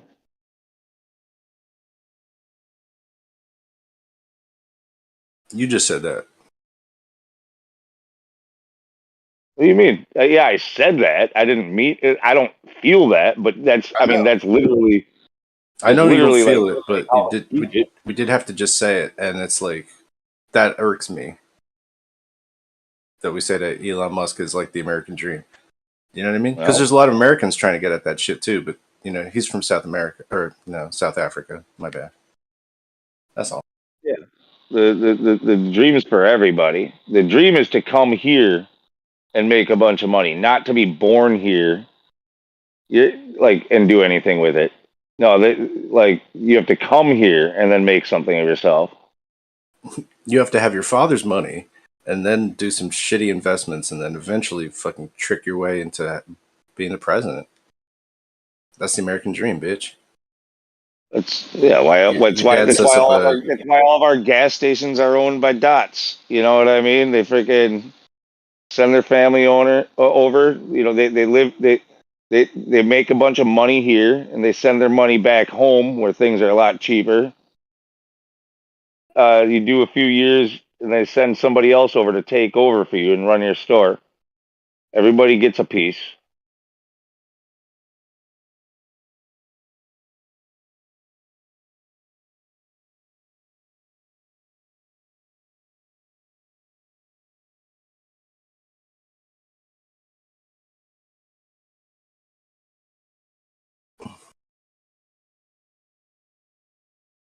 That's weird. No, I know what you mean, though.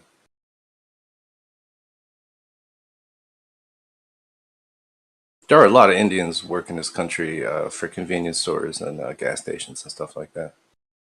Well, and if they don't own a convenience store, then then they're in tech support. They're they're an IT guy. They do all kinds of stuff, but yeah, it's weird though. The Americans think that their gas comes from the Middle East, which I guess it does, but then it's being sold to them by people that are from another country. Usually, they're not Middle Easterners. People from Saudi Arabia are not selling you gas, right? Not at the gas station. They're hanging out in dishcloth somewhere. No, those are Indians and Pakis.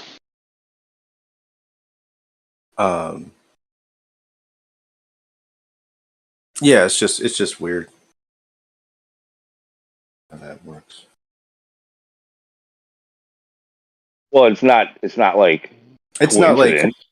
Well, it's I'm not just saying, like, it's not that weird. There's a reason. No, I mean it's weird in the sense that, like, well, you don't when you think of landscapers, you're not thinking of Pakistanis doing your lawn. You know what I mean? You think about different ethnic minority doing that, but you're not thinking that they're at the gas station owning that shit. Do you know what I mean? It's just weird that we have these places for these kind of ethnicities to kind of like occupy these big commercial blocks. I think it's like Jews got the diamonds and the banks.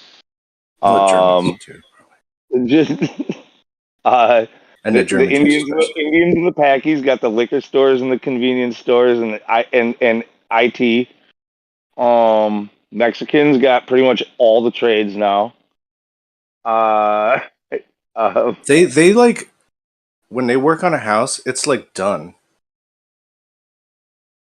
I don't know how to describe it. It's just like it's just like one day it's like it seems like this will take a week, and then it's like 2 days later it's like finished. Yeah, but that's because they show up with like 30 fucking guys in one And they're like truck. hanging out, they're playing music, you know what I mean, having a good time. People know what they're doing.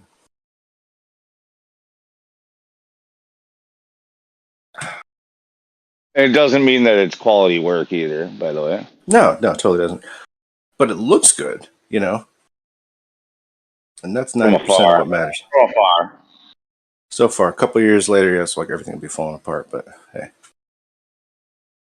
No, I actually, no, I don't. That's. I know some Mexican guys. I mean, I'm in the trades. I'm a carpenter. So like, right. But, and so yeah, I know Carpentry's all plenty about of. fixing somebody else's mistakes that they made, fixing somebody else's mistakes. Yeah, most of it really is trying to do better than what the last guy fucked up. Trying to fix something that didn't last and try, and you can do your best. You can always try to do your best. There's no stories about Jesus doing that though. He's like, man, why this guy got to shim this shit? He couldn't cut it right the first time. No, I'm just joking. There's like very little carpentry stories about Jesus, isn't there? Right? Where he's like, yeah, that measure twice, cut once. That comes from the Bible. Like, nobody says that.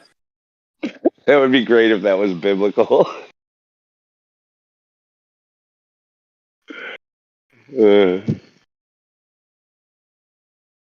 Like keep your square square and keep your level level. Job 2:14. Yep.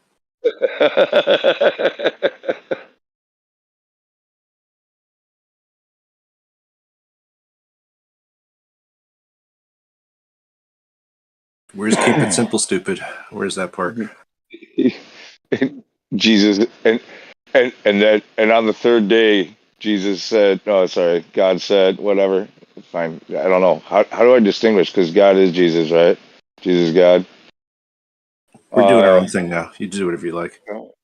Yeah. However, yeah. I'm rewriting it. On the third day, Jesus said, "Thou shalt not make flathead screws. Thou must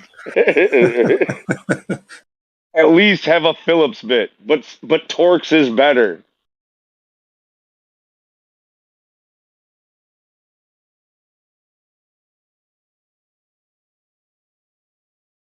Man, that's crazy ironic. That dude's a carpenter and then he gets like nailed up to a piece of wood.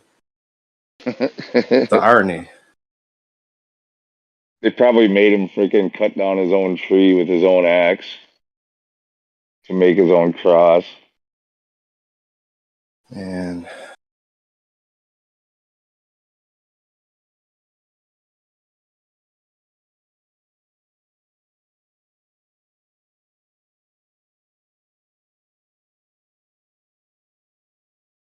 yeah, right.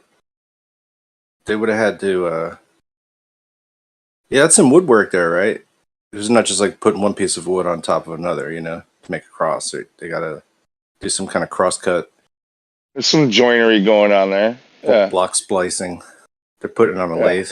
I don't know what they're doing. I'm not sure how they assembled them, what kind of joint they used, but there was some joinery going on.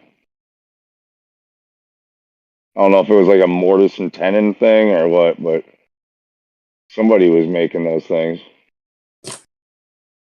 Dowels, maybe. Who knows?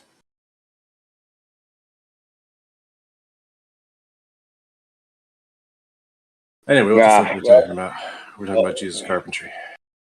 Yeah, if it was dowels, it's like his cross came from IKEA and freaking would fall apart when they I got these extra screws left over, but it's still together. I don't know. Seems okay to me. Anyone know where this thing goes? These extra. Yeah, you don't need That's it. a screw cover.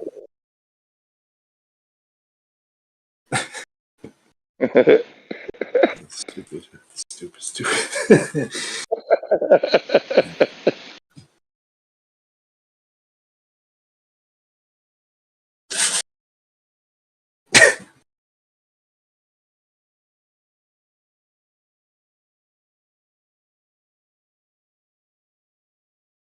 Oh, it broke. Order another one. It'll be here first thing tomorrow with Prime. Got 1 day delivery. Better not be another MDF one.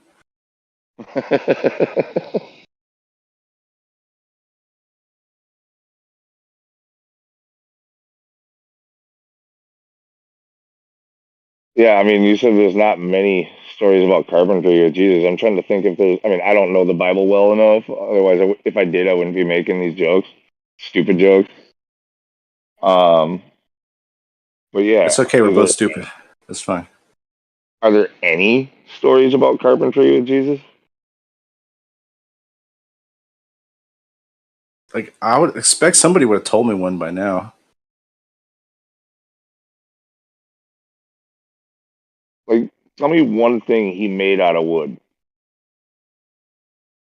But then why not do like a miracle based on that then? Be like, yeah, and he built like a fucking mansion in like 2 days. It was crazy. He built it from no wood, but it was made of wood or something, you know? He took like one stick and he made a house from it. You know what I mean? There's no story like that. Instead of it being a miracle, like he was just whittling. Like, yeah, he just liked to whittle while sitting, you know, during the Sermon on the Mount, he was also like whittling a fucking, you know, he made this doll, you know, and gave it to some girl. Took me 30 years to make this.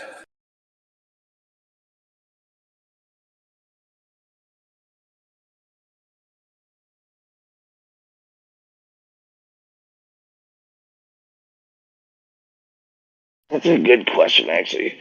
I don't know. I don't know what Google's worth for this, but I'm gonna Google it.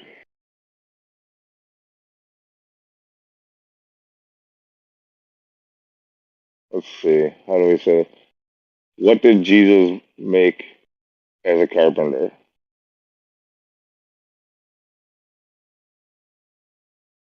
It's gonna come back with a whole bunch of Jesuses.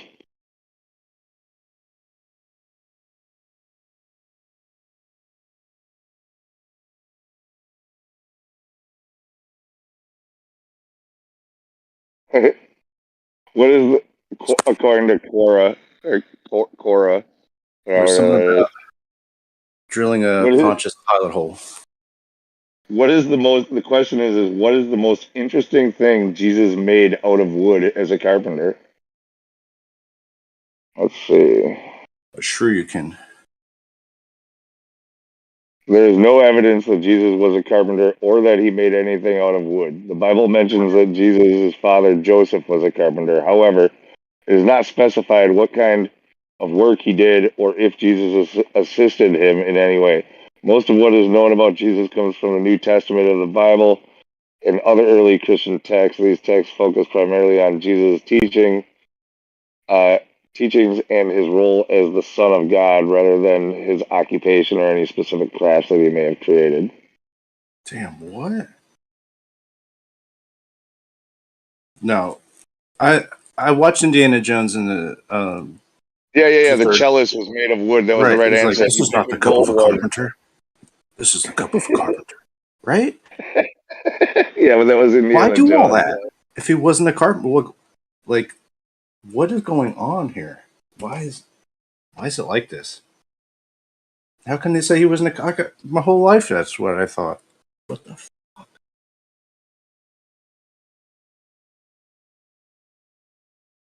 I don't know if I like this site though. Like it's like anybody can write anything, I think.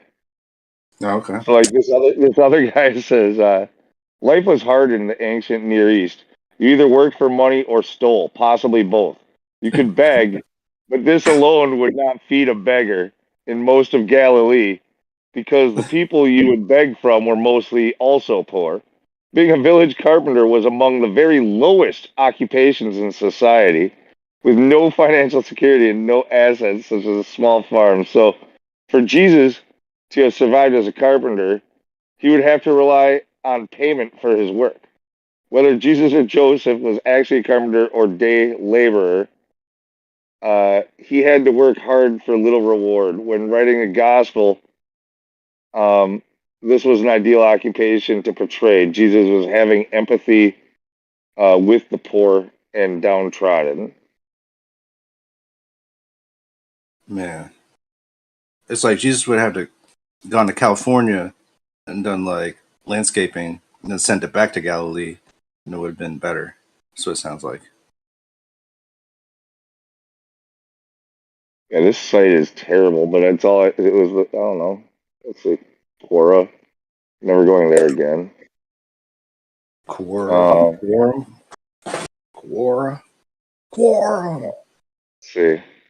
What type of carpentry did Jesus do? For Jesus, carpenter work may have been more about working with limestone rather than timber. Listen, I know carpentry. All right. That's When you lay 2 by amazing. 4 It's limestone. amazing. And if we expanded the definition further to include all-purpose craftsman, then we may be looking at an occupation that is similar to a modern handyman, skilled in a variety of building and repair work. Okay, so now he's like more like a Bob Vila type. Now he's just he's just a maintenance guy. Like a fix-it-up guy. Yeah. Put a new coat of paint on this. Or we're gonna I need to place the trim here. You're gonna feel like this place is. This cave is 10 times as big. Like, who made the cross then? I mean, is there any furniture made by Jesus? Here's a question. Oh, Joseph was a carpenter. Tradition said that the father must pass down the trade when their boy turns 12. There's no definite way to know how much furniture Jesus made, as the Bible doesn't record it. There's a bookshelf that people believe is Jesus' made. No, you're kidding me. But there is no way to know for sure if Jesus made it. The bookshelf of Turing. Who's the guy who's got Jesus' bookshelf? I want that. Hold on, They're probably small, right? What do you think? There were a lot of books around there. Yeah, that's a good point. It probably didn't take him long. It was just like an afternoon. All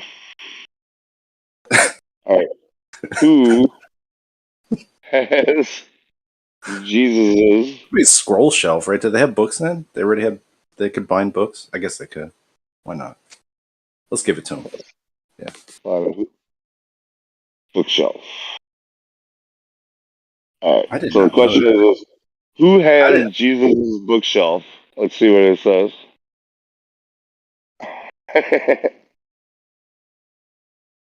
All right. So there's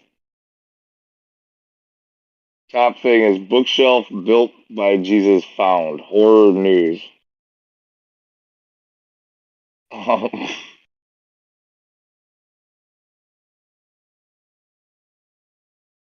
right. I don't know. All right. It's a good looking bookshelf, actually.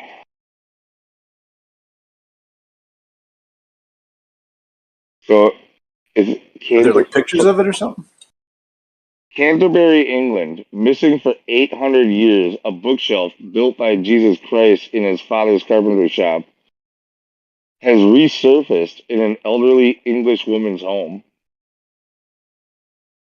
The Holy Bookshelf of Nazareth has been authenticated by a leading expert who used radiocarbon dating to confirm that it was built approximately 2,000 years ago.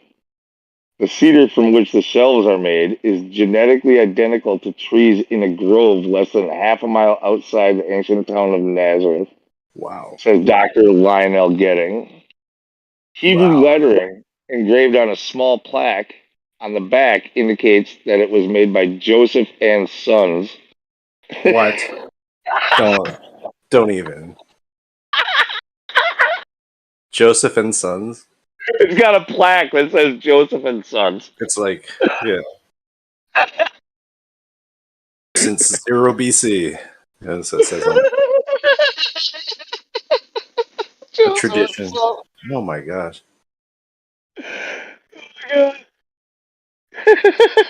Believed to be the name of the shop owned by our Lord's earthly father. Oh, there is no doubt in my mind that this is indeed the genuine article. The bookshelf is considered one of the most sacred pieces of furniture in Christendom, second only to the holy end tables of Antioch. You're making that up now. No, it's in the article.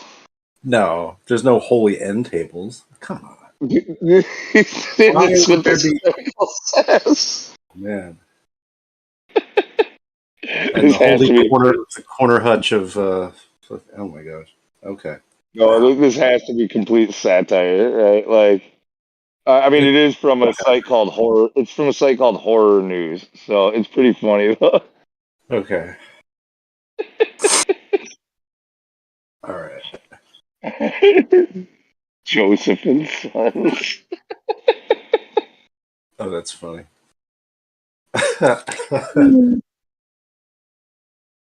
The holy end tables of Antioch. Antioch. That's funny.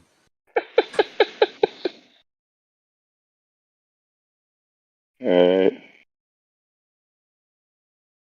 Anyway, I'm not gonna. It actually goes on for quite a while. Wow, it's like an Onion article. That's great.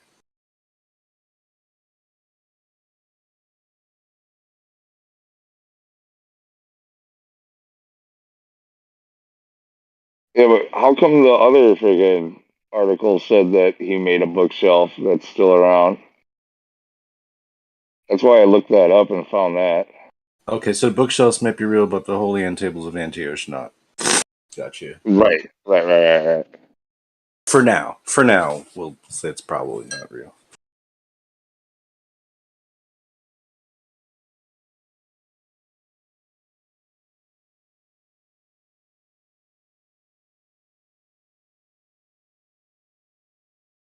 Bible bookshelf? No. That's just Bible books. All right. This question had a dead end. I didn't expect much. All right, it's good. We got some furniture examples. I'm really happy about this. This is great. I had nothing before, so. Yeah, but the Bible doesn't mention the bookshelf. It's just that it was radiocarbon dated, and it's got a plaque that says Joseph and Sons. Wait, is that true? No, from Okay. that whole thing.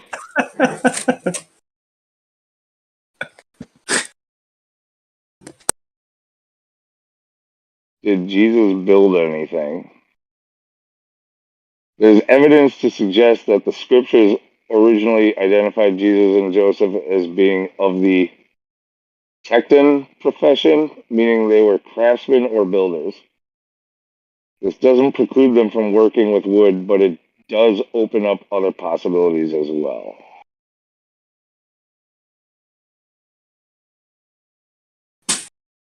Still not very.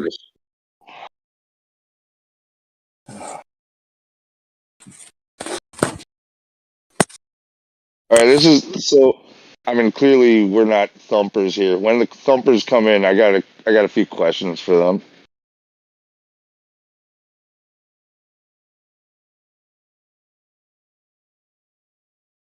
All right, this is from Christianity Stack Exchange. This might be all right. So, is any of Jesus' carpentry still around? Let's see what they got to say.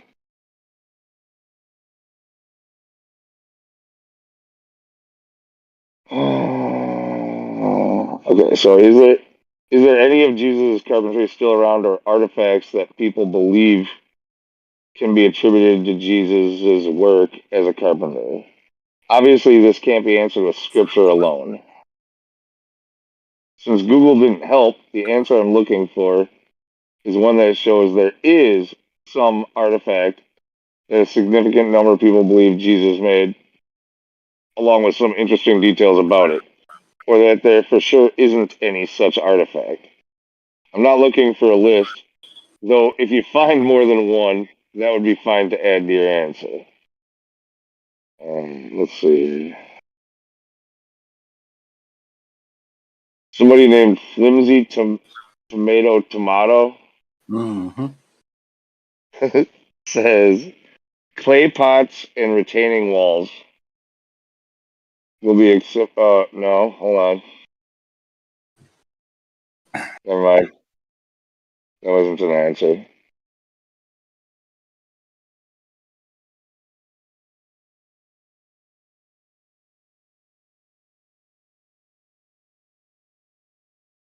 All right, this is just ridiculous. So kind of the same shit as before. It's like, nah, he wasn't really a carpenter. He was more of just like a builder. And okay, so it isn't universally understood that he was a carpenter. The word used translates as builder. There were more stones than trees.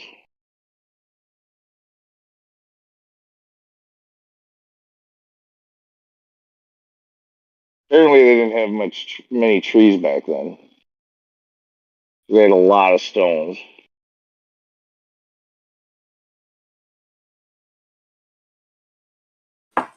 Okay.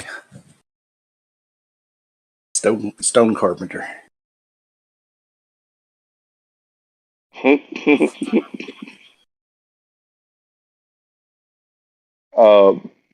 Yeah, it's like a brotherhood. The Brotherhood of Stone Carpenters.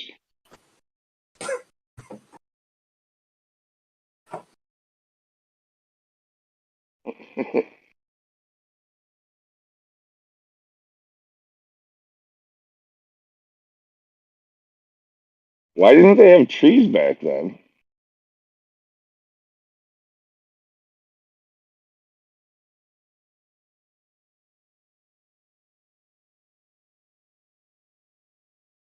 And what did they make chairs out of?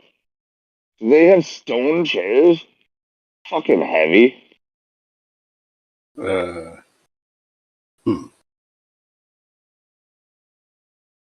And who made the chairs? If all the carpenters were stone carpenters.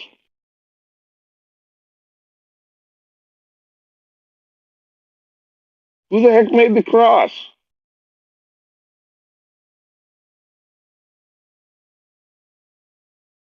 And if there was a cross,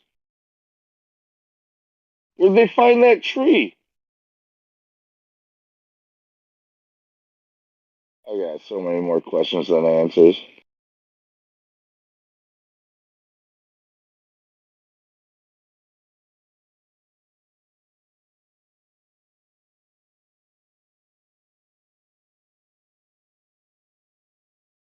Alright, that's good for the night. Actually, it's way too early in the morning.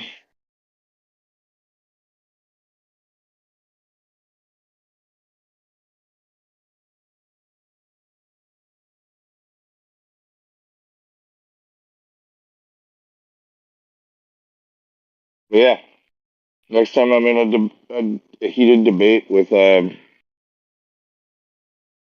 I don't have anything against Jesus or Christianity or nothing like that, but I just got a question, like, was Jesus a carpenter? And I just got to hear their answer. Clearly, I'm going to say, well, how do you know? And they're going to be like, well, the Bible told us. Like, where?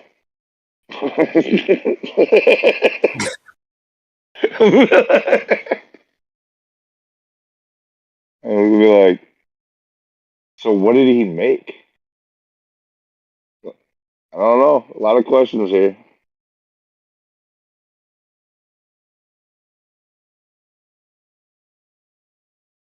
He made everything. Ooh. Yeah, there you go. Well, I mean, okay, I can see that actually being kind of the answer. So if the word that was, in Hebrew or whatever back then, that if it translates to builder, not carpenter,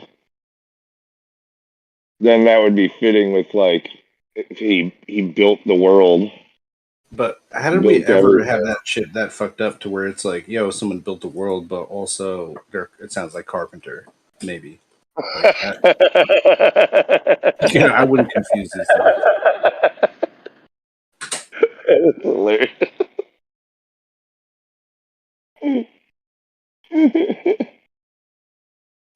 What's funny is because like nowadays, like literally, you can be like you can be mostly doing like drywall, and you're a carpenter, or carpenters are doing steel studs all the time. Like you're telling me you're framing with steel studs, and you're a carpenter. Like is that maybe that's how it was back then? Maybe Jesus was doing steel studs and drywall.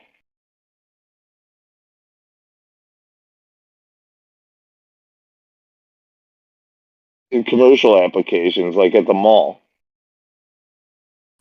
Right, Jesus was just more of a mutter. Yeah. He started just being a taper, but then he eventually was mudding. Couple years, yeah. Couple sermons, you get it. Move up in the ranks.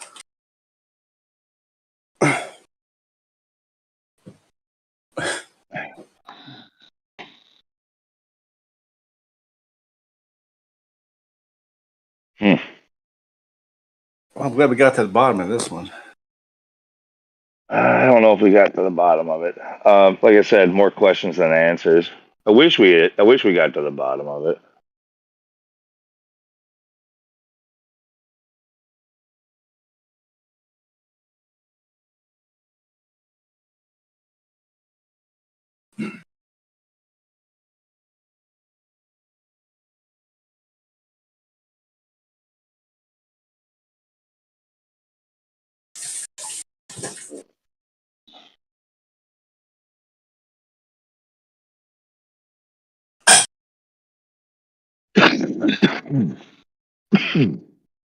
Hold on, I got a new question. Who made Jesus' cross?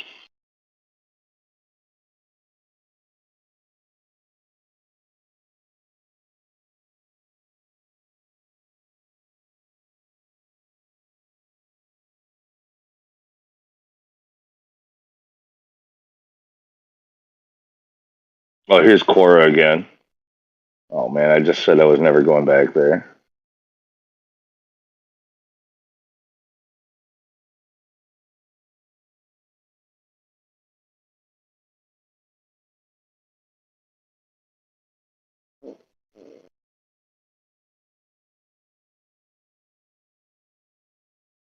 Once again, the answer is like nobody knows.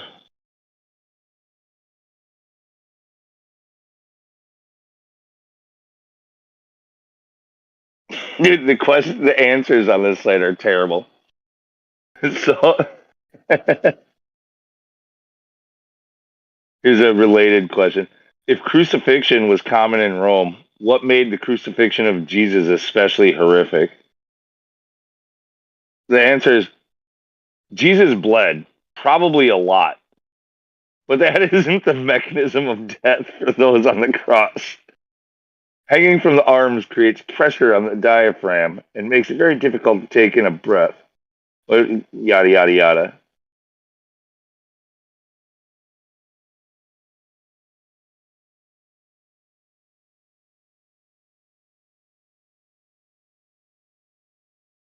Yeah, this site. You ever watch that show, Louis? Louis, like from like Life with Louis? No, like Louis C.K. Yeah, no, I never watched that show. Right? Yeah, I know who the like, comedian is. I never watched the show. There's some one episode where it's just like it's like Louis as a kid, in like church or something like that during like probably like CCD or something, and this guy comes in and he's like not a mortician, but like he just like goes into like brutal, like crystal clear detail about like all the things that would have occurred to Jesus as he was nailed to the cross and stuff like that. It's just like, and these kids are just like, oh my god, what the fuck? Like they're not ready for this clearly. It's so morbid. The whole business of it is just like super morbid.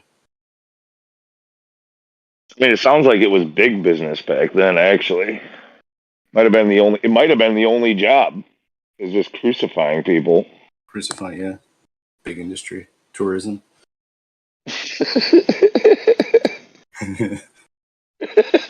you want to go down to the square? I hear there. We're gonna be crucifying the Messiah today. Yo, you think we came all this way just to sleep in? We gotta go out. Watch this.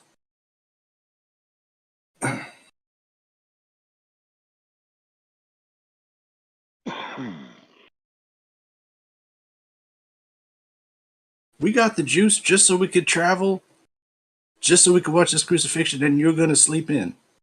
Are you serious? Gonna be a big day. I think that's funny because I've had several trips where I'm just like, yeah, I'm so tired from the trip. I'm just like, yeah, fuck it. Not even doing the thing I was came here to do. No, you're not gonna want to miss this one tonight. It's the Messiah. Wait, what? Come on, there's gonna be a new one next 1,000 years. When do we get a new? Don't we get a new one? We should have a new one soon, right? If the Aquarius is the, yeah, I mean, like if that's new, and then Pisces is Pisces, that's old. That's old news. You know what I mean? We need a new. You know, God, the guy who created the world. Yeah, we're crucifying him tonight.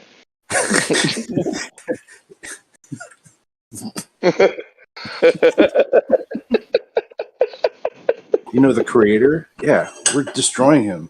Yeah.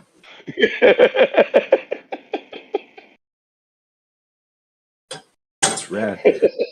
Open bar? Probably. Shut up. Get out of town. Yeah, are you sure you're staying home? You sure you're tired? I'm not gonna miss that one. I'm bringing my spear.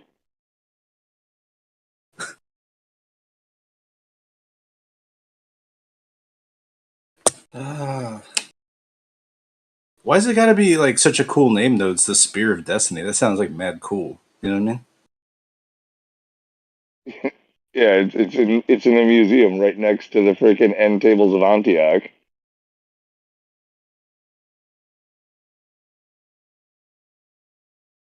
They're built to hold it. And the bookshelf of Nazareth.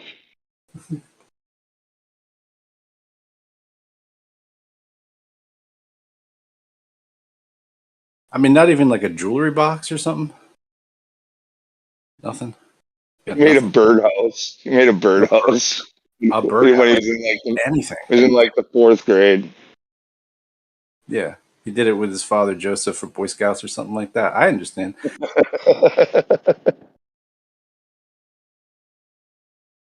Joseph did most of it. He's like, I'll say you did it. You say you did it. He's like, oh, thanks, Pop. I know you're not my real Pop. Would you have like such crazy like stepdad issues with Joseph though? Like, my real dad is God. You know what I mean? Like, no, you gotta take the trash out. No, you'd be all kinds of confused because like, man. it's not that his dad was God. It's like he is his dad.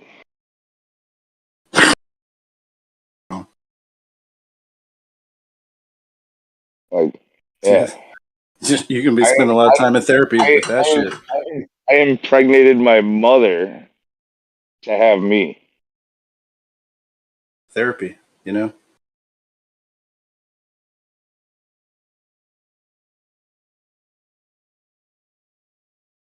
That's a rough deal.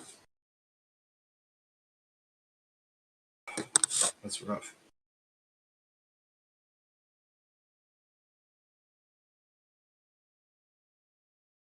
It's just like a job nobody wants, really, you know? Well, why do you think he freaking chose to freaking kill himself on that cross? It's like, I'm retiring from this shit.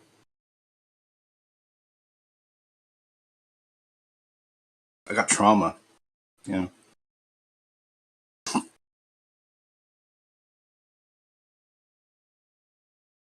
I just think, like, the more I think about the word miracles, the more I think that the word itself, like, we just have our own definition for what a miracle is,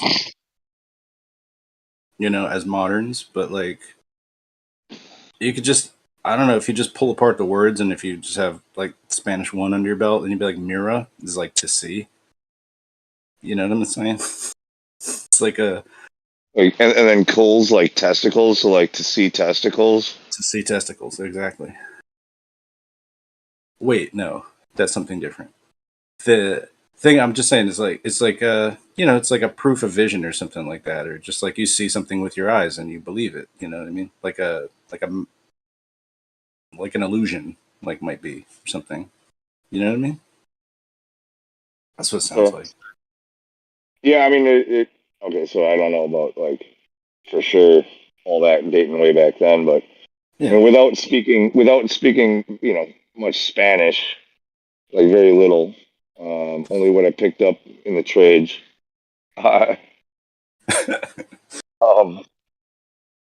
It's funny though, like if I do read Spanish, I can kind of piece together what it means. Like it's not like doesn't come right away, but like yeah, the Latin, like because it's derived from Latin or whatever, and so is ours. The words are similar. So like I don't know. Like a lot of times, like an F word will probably start with an F. It'll look similar to the word that you know.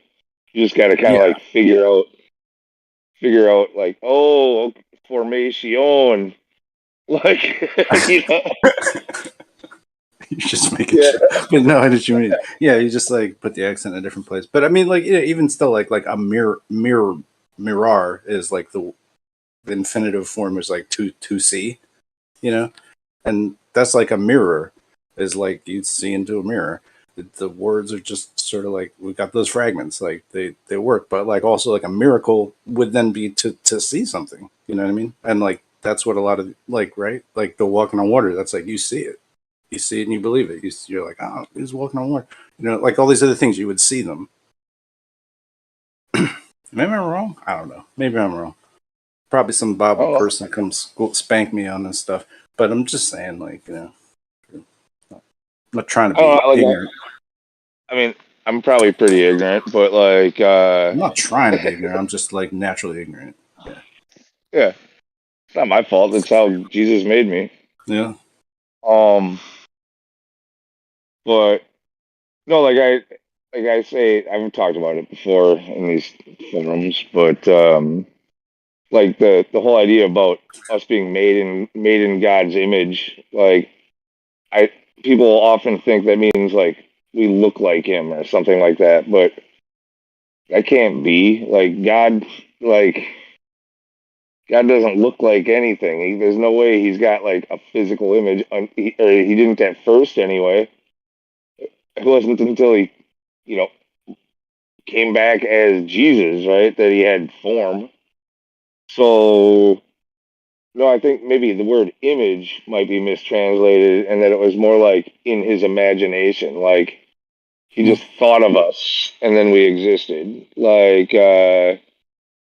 All of creation was, that He said it, like it's all by His words. He's just like, and on the first day God said, and on the second day God said, and it was, and He saw that it was good. So like it's literally just manifested through a word or through a thought, an idea, an imagination in His image.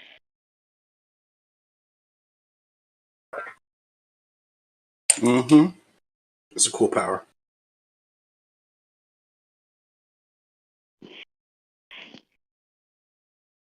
So it's weird that they pick like sound to have such power or whatever, like putting it into the word having such power. That's interesting. Well, and even that too, like who was He speaking to? You know what I mean? Like what language was He using? And God said to Himself, "Let there be someone to hear me say these things," and write the shit down in the Bible. Like maybe when it says, and then He said, it wasn't that He said it. Maybe it was more like just that it was an idea. He said, a thought. We think probably then the Creator then would have said, "Let there be light," and then we think probably what would have happened after that. No, it's not. It's verbatim. So God should have said, like, the first thing is, let there be the Bible. If you ask me. I don't know. Nah, I mean, why would the Bible have to come first? It's just like a genie, you're like 10,000 more wishes. You're like the Bible. Like, you say the first thing is the Bible. Because then it means that the Bible is, like, bound to God. It's his self, This is my shit. Or you don't need a Bible until after you've already, like, created a man, right? Yeah, but you're going to do it all in the blink of an eye anyway, basically. So you probably would already have that shit written down, which is like, why favor man over all these other animals, and why not give them their own Bible too?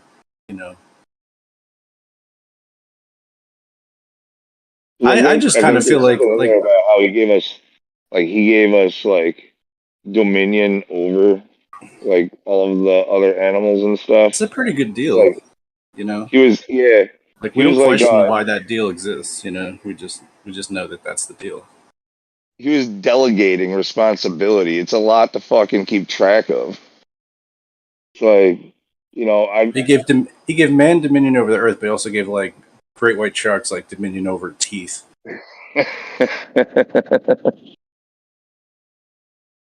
Infinite teeth, just fucking keeps spitting them out. Yeah, it's weird. But I think about it like if you, like, really, let's say you're really, like, staring, into some deeper layer of reality. You know what I mean? And you get this, like, experience or whatever, and you feel like there's some other presence or whatever that's like a godlike presence or something like that. Well, I just feel like if you're in that state, like, you're not going to interpret if you, like, looking at it, it's like looking into a reflection of yourself. So you see, like, your form. The idea of, like, being made in God's image is just like God has 1,000 images. God could be a cat or a frog or something like that. But I think if a frog or a cat were able to have the capacity to, like, address or experience, like, the will of a creative God force or something like that, then I think it would look like a frog or a cat, to it. You know what I mean? Like, you just see the reflection of your own being, and you're like, oh, I'm part of this whole thing. I look like me because I'm part of. Right. oh, I don't know. I think I get it. Yeah, like you really like, if you're told it's kind of like this idea, like, try to right now give me an original thought, meaning nobody's ever thought it before. It's brand new. You just thought it. Give me one. Peanut butter on socks is great with whole wheat, not white bread. No one's ever said that. Never said it, but is it like an original thought? Like, Eating peanut butter on socks on a sandwich, maybe. It's not original for any particular usefulness, though. But it might just be something nobody's thought of. It's I probably mean, not. somebody might have already said that, like, Honestly, verbatim. like, all the things that I've ever thought that I'm like, I'm the first one to think this, like Superb Man. I was like, oh, what about Superb Man? You know what I mean? Like Superman, but it's superb. It's already been done. Like, there's already TV shows about it. And I was upset. But then it's okay, You feel comfortable after a while. I guess what I was getting at, I mean, you passed the test pretty well, but I guess what I was getting at is it's actually really difficult to think of something that you're not already familiar with.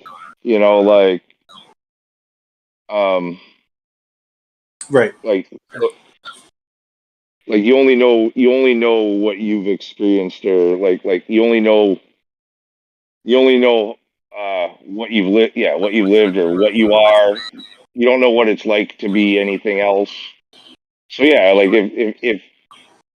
if you're going to ponder the idea, like you said, if you're going to ponder the idea of there being a creator, like, the only way you really have the ability to relate to it is in a similar way. Like, if I'm like the creator, or the creator is like me.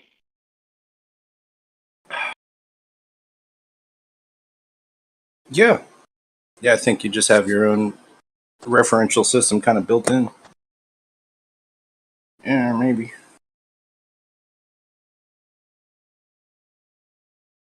Man, it's still another 6 hours before the weed store opens. Lou. Not sure Damn. what to do with myself. What the fuck? They don't open until like freaking 2 in the afternoon. Or Oh, it's 12. It's 6 o'clock here. I'm in the East Coast. Yeah. I'm on the lovely eastern coast of the United States, which you love so much. I don't think you understand. It's nice some places you wouldn't think is nice. You know what I mean? If you don't think Jeremy, he doesn't think New Jersey's a nice place, but I can tell him that there are nice places in New Jersey. For sure. I don't know. I've never been out there. I'm sure every place has its qualities. You're out there in the middle somewhere in Janana. I'm in Wisconsin near Milwaukee. That's a cool name. Which one? Wisconsin. Milwaukee? Or okay. Well, it's only do we have any other W's? I don't think so. Other W's? Washington. Oh, okay. Wyoming. We got like 10 of them. Like shit. I forgot all those fucking states. In fact, we got like 2 Washingtons. We got Washington D.C. and Washington. And one of them is pretty close to you. I don't know how you didn't think of a freaking W. I don't know. It's early. You know what I mean? Talk about all kinds of stuff. Just slipped my mind. Anyway. Oh. Yeah, it's all right. Yeah, the weather's been so weird this summer. I don't know. Or maybe I'm just noticing it more. It's just like it'll just be so hot for a while, and then it just takes like a little like 5 minute like thunder crackles, and then the temperature just drops like 20 degrees. Like I don't understand what the fuck.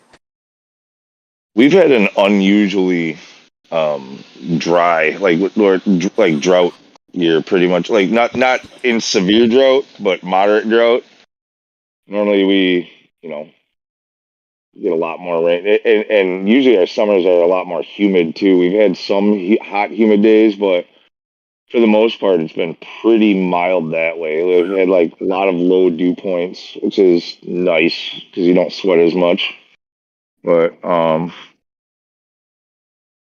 yeah, I agree with you. It's been kind of a weird climate here too.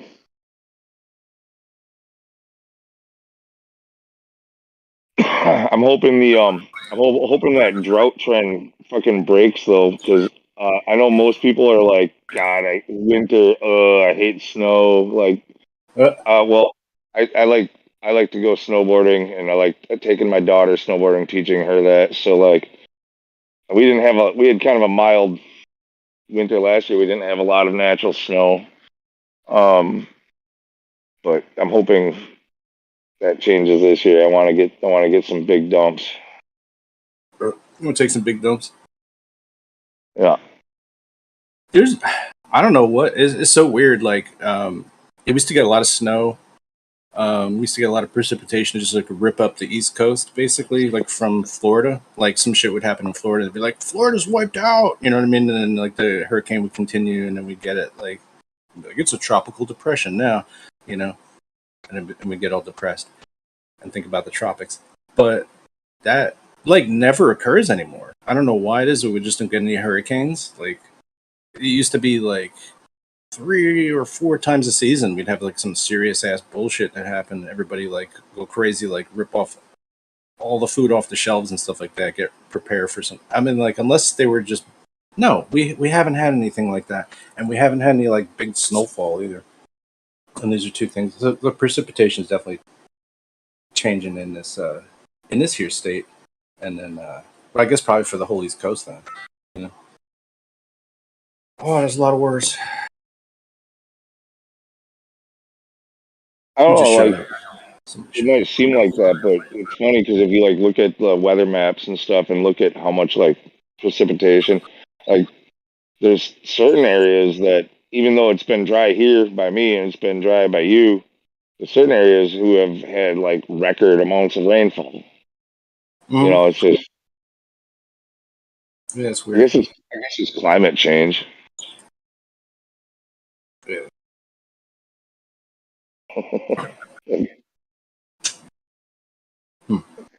Or dare I say, global warming.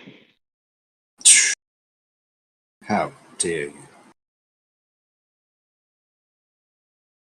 Well, fucking sue me. I fucking said it.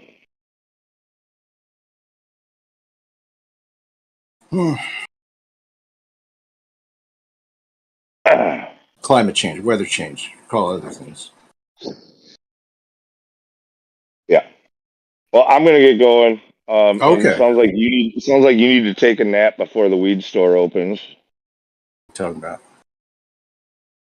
I'm up for life. All right. I never go back to sleep. All right, man. You have a good one. You too. You guys out? You out, Snacks? He's out. I'm here. Oh, I'm doing the coffee. He was just about to answer our questions about Jesus' carpentry. I know. I'll You're gonna miss it. around.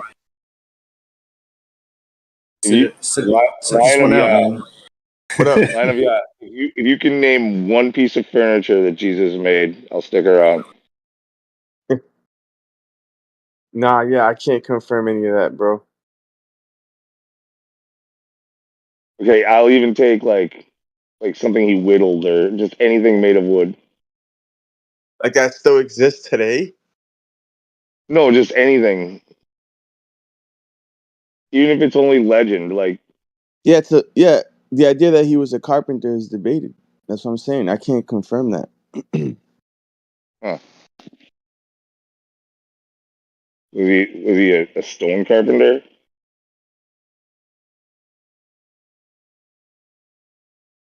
Never mind, we're not doing this again. Yeah, no, we got to stop taking our information from Indiana Jones movies. I think that's what it is. So far, it's all we got to rely on, though. It's the one piece of evidence we have so far. Yeah. All right, I genuinely, without making too light of it, I seriously am curious. So where does that come from about like the idea that he was a carpenter or even a builder? Because I was searching it up and like pretty much there's no evidence that he ever built or made anything. Well, that's what I'm saying. Like it's debated because the word for carpenter, there's two verses that state that he was a carpenter, or Bible translators, they use the word carpenter in the English, right? Yeah, what I was just seeing is that the word actually translates to builder, and then people have kind of turned that into carpenter. Exactly. But Exactly. but so what did he build? Well, we don't know. That's what I'm saying. Like he could have been just a construction worker for all we know. He could have just been a man of many trades, not just carpentry, not just specifically wood. It could have been concrete, could have been masonry, could have been Drywall? forming steps. You know what I'm saying? Yeah. Yeah. Could have been doing siding. Yeah. Could have been roofing. Okay, and laying down shingles and shit.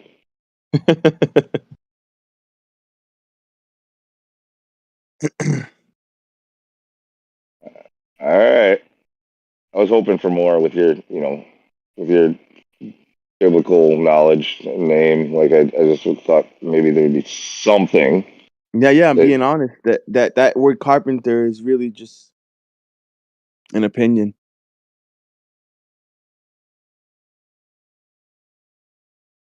So why do they teach it then in like Catholic school and shit? Well, that's the difference between traditions of men and like the truth. There's a lot of traditions that we've adopted over the centuries that we think is true until we start reading it for ourselves and realize, wait, this isn't true. Like, that's the whole problem with it all. Huh. Did he make that guitar? I don't know, dude. I don't think so. It doesn't say he ever made a guitar. No, this is the picture that Lightwater just posted, like Jesus playing a guitar.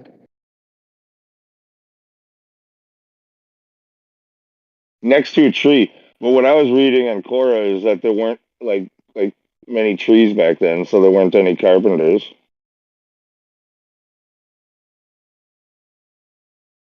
So yeah, the word tecton, the word in question is can be translated as craftsman,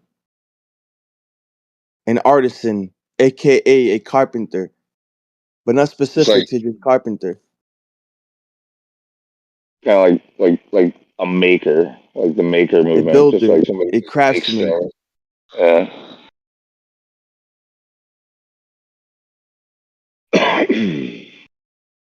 Hmm. Isn't Actually, there something about that word him making like a baby Jesus, making like some kind of bird out of clay or something like that? Perhaps baby he was a Jesus did. sculptor. Younger Jesus, the younger years, or am I wrong?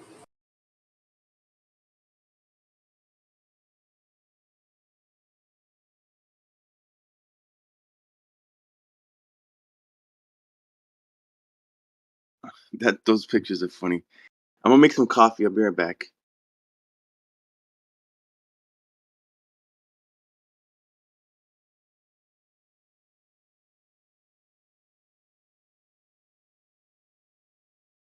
All right, I'm actually out. Bye. Holy End Tables of Antioch. Thank you. All right.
Man.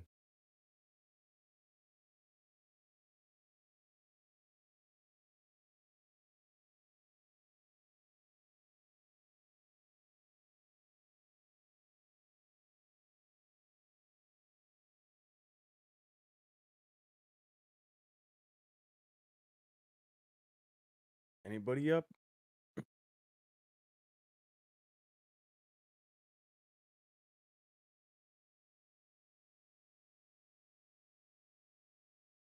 Guess I'll read something.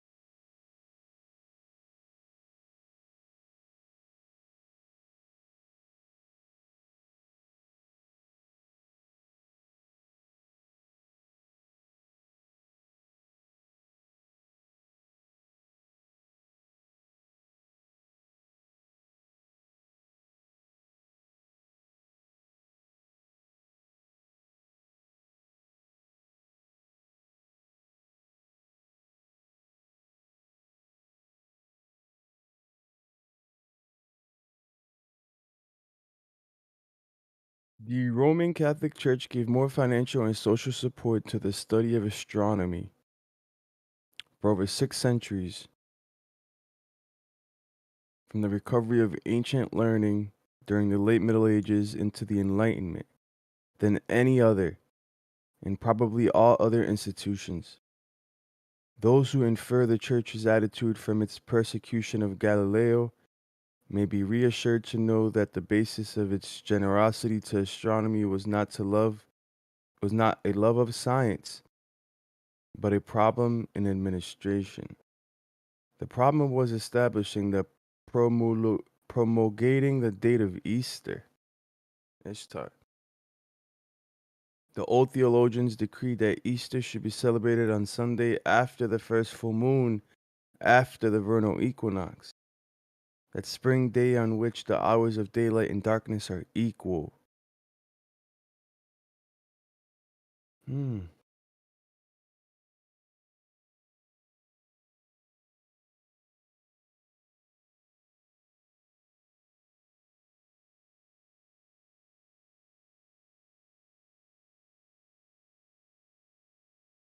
This special full moon can be observed hours easily in principle and also often in practice. One needs only to recognize the equinox. Wait until the next full moon and declare the following Sunday to be Easter. That would give the right day for Easter, but not enough time to prepare for it. There lies the administrative problem. In addition, the equinox and the full moon occur at different times at different places on Earth, as of course does Sunday. Even if all observations were correct.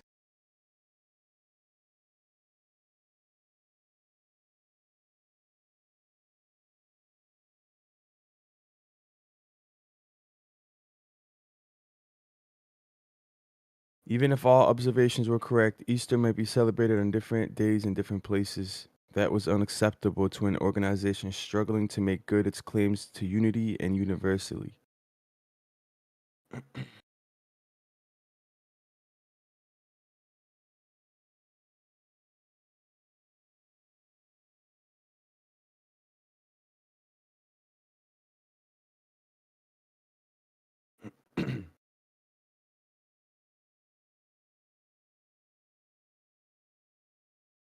Talking about now?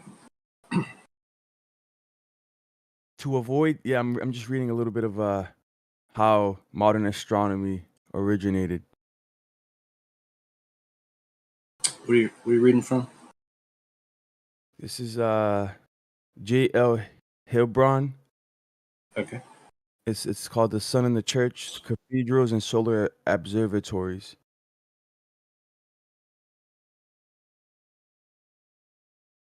It You ever read King's Dethroned? No. You ever heard of it? Nope. Check it out. I'm gonna type it You in. might like it.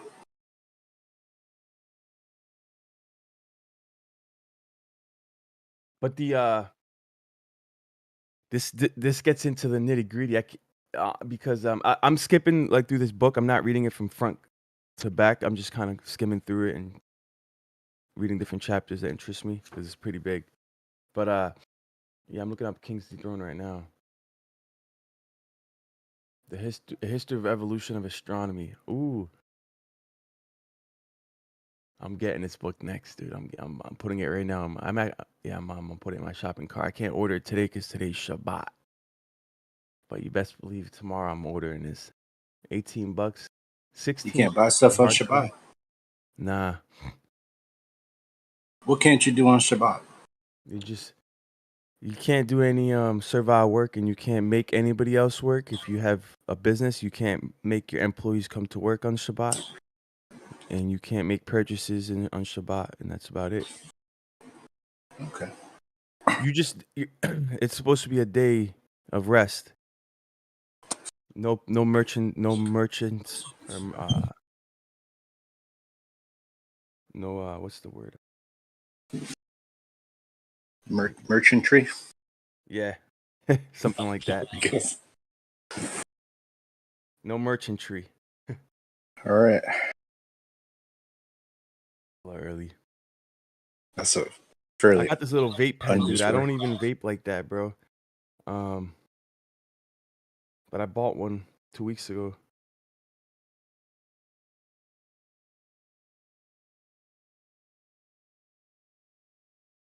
You waiting on your bud?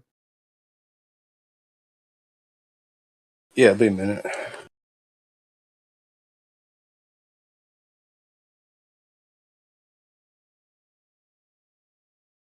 Got these gummies though.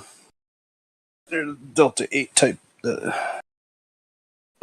They kind of do the trick. Kind of.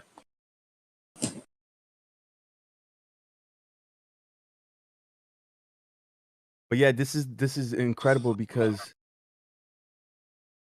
it all starts with trying to keep time, bro. Oh, okay. No, because I keep saying time, because time is the main factor here, bro. Oh. It is. It really is. Not refraction, not parallax, not curvature, none of that, bro. Like that stuff's important, no doubt, bro, to advancement of knowledge, but that ain't it. Nah, man. The main focus should be time.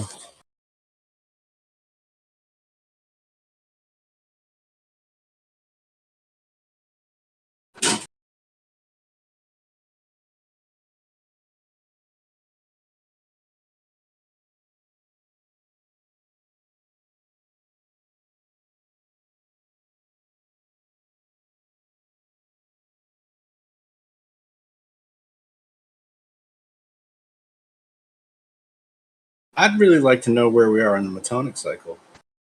All right, I got you, bro. I'll look it up. You ain't gonna find out.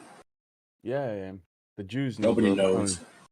Yeah, they do because they follow a 19-year Metonic cycle, bro. It's literally a 19-year cycle, and they know when the 19th year is coming up. Right. Because they have to intercalate a little bit differently than they normally do every 4 years. Well, in the Metonic, yeah, but in the Gregorian, I guess it won't represent that change the same way. They'll just be like, it's just numbers. You just take it every 4, or if the numbers add up to, you know what I mean? They've got like some kind of like math shortcut, but they're not telling you like the long route, you know?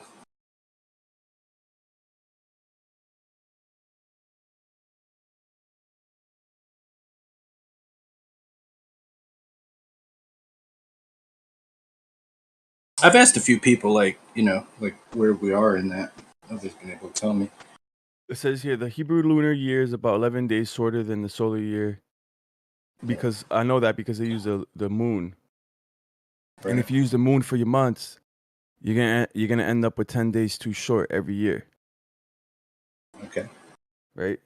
And because of that, every year you have 10 days too short. They have to intercalate every 3 years. Right? a month. Okay. But then every 19 years, because of the metonic cycle, right? You have to then, because they follow the moon, in order to get in line with the sun, you have to intercalate. Because it says here, metonic cycle to bring it into line with the solar year.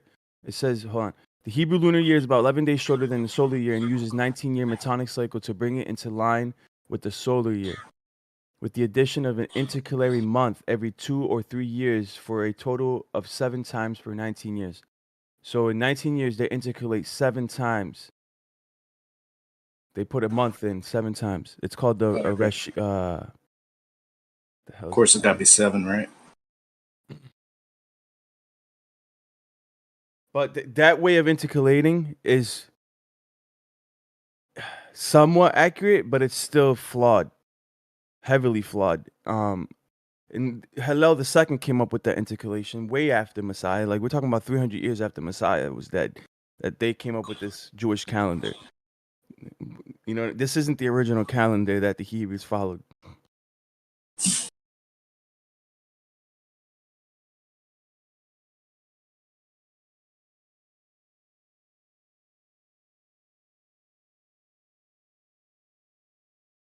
So it says the rule is based on a metonic cycle, which assumes that 19 years exactly equals 235 lunar months.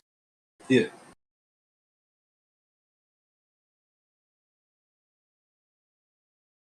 It's like 2 hours off or something like that. 235 months. Lunations. Shout out to Lunation out there. But it's still even if you so 235 lunar months, so 235 months, right? Divided by 12, which is a year, you still end up with 19 years and 5 months. So that 5 months, 0.83333333 is extra. So it's not really accurate. Mm.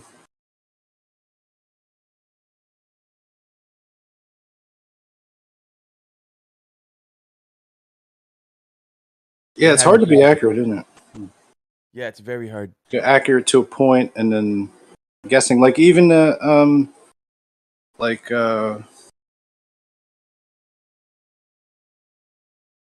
Ramadan, right? Is like you can't. You actually have to cite it. You know what I mean? You have to actually just like cite the crescent moon just appearing, right? Like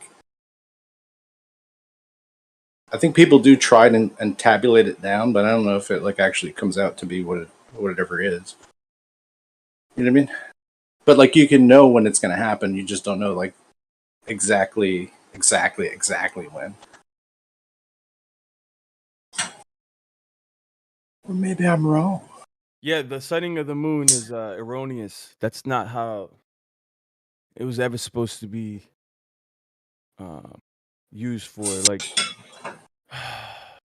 this is why it gets complicated because the word for Rosh Hashanah or Rosh Hodesh, which is the word that's translated many times into the English as new moon, that word doesn't even mean new moon. It's like they hijacked that word and made it mean new moon. Because of 18 or 2,000 years of tradition, Jewish and church tradition, they've made that word mean new moon. But in the ancient meaning, it didn't mean new moon. It meant head of months. So what does head of months does not necessarily mean anything to do with the moon. It has nothing to do with the moon. Well, why not? Because the moon does not dictate the beginning of the month, contrary to popular belief. Even though the modern Jews believe that, and even Hillel believed that. Are you saying that the new moon is the beginning of the month? Yeah, the new moon is not the beginning of the month. Oh, it's not. Okay. No. And it's unfortunate that we've been led to believe that. And we can see where I mean, but Hebrews but went it is. astray. But it is that they have a lunar. They're lunar, you know. I don't know what else to say. Well, no, the Hebrews aren't actually They don't have a lunar calendar. The modern Jews have a lunar calendar. The ancient Jews didn't. But they used the moon. Yeah, they did. To,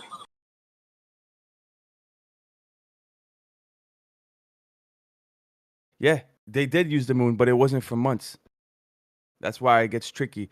That influence that came from Greece, because you have to understand that Greece and Rome had influence on Jerusalem for around 300 years before Christ. And during that 300 years, there are a lot of things happened, a lot of political changes, a lot of things got switched around. The priesthood got switched around. The calendar got switched around. I There was mean, usurpers. for whatever it's worth, though, like I do feel like the moon, the fullness of the moon, seems to condense the humidity in the atmosphere, causing weather patterns to develop, which would then possibly cause like what we call like a season. You know what I mean? To stack up. So I do feel like the because we're talking about seasons, like months, you could say is like a solar concept, and then this intercalary months are just like sort of apparent, and like we don't even really pay attention to it too much because we just ride this Gregorian calendar, so we just ride the months as the months, you know what I mean? But we don't say like, oh well, this season itself is actually slipping, because of the way that the moon is hitting its full moon over the period of a certain season. Like it might cause more precipitation, or you know what I'm saying? So like I just feel like there's interplay going on. You know what I mean? Yeah. With how seasons work and how the moon cycle is working. Yeah, the moon is And connected to the sun in it's a harmonious relationship. But that relationship is not fully understood, right? That cycle that the moon and the sun have together is not fully understood. And people will fix their years and their months to the moon, and because of that, the moon will start because of the 10 days too soon at the end of the year. If you fixed your years on the moon, you're going to start backsliding every year by 10 days. Because for the moon to complete its revolution or its cycle, it only takes 355 days, 354. Well, but it's never going to complete. So that's the reason why it never resolves, Or like Bierman was asking, like when does it link back up? When does it start over? You know what I mean? And I'm trying to think of a way to say it, but I'm like, it never would. Yeah, it does. See, that's what I'm trying to tell you. That the moon cycle is not fully understood by modern astronomy. But you understand it? Well, I'm grasping it right as we speak. I'm grasping it. I've been studying it because the moon does have a specific cycle that depends on certain alignments. That's how you can tell when it's returned to its original spot. In order for you to notice that, it's a harmony between the sun, the moon, and the eastern horizon itself. Like the fixed horizon itself is a guide to letting you know when the moon has completed its cycle. But if you think that depending on your worldview, you might think that the horizon is moving or that the Earth is moving, and it's going to complicate things, right? But if you believe in a stationary geographic flat Earth, right, then you know that the Earth is fixed. So when the moon returns to a certain position on the east, which Enoch refers to as the eastern gate, between the third and fourth portal, it's that specific. So between the third and fourth portal, in the middle of that is what modern astronomers would refer to as the galactic equator, right, or the celestial equator. Well, the celestial equator is right at the very, very middle of that of the eastern sky, right? And when the moon rises from that point with the sun, and the moon is fully illuminated, right? And they rise and set in the same gate in the eastern sky and the western sky. They follow the same circuit, literally. That lets you know that the moon and the sun have completed a cycle. And that always happens. That specific sign will always happen consistently from Jubilee to Jubilee to Jubilee on the first day of the year, on the fourth day of the week, because that's what happened on day 4 of creation when the sun and the moon were appointed, and they always return to that same alignment that they were at on day 4 of creation when they were appointed. Yeah, I can understand what you're saying. I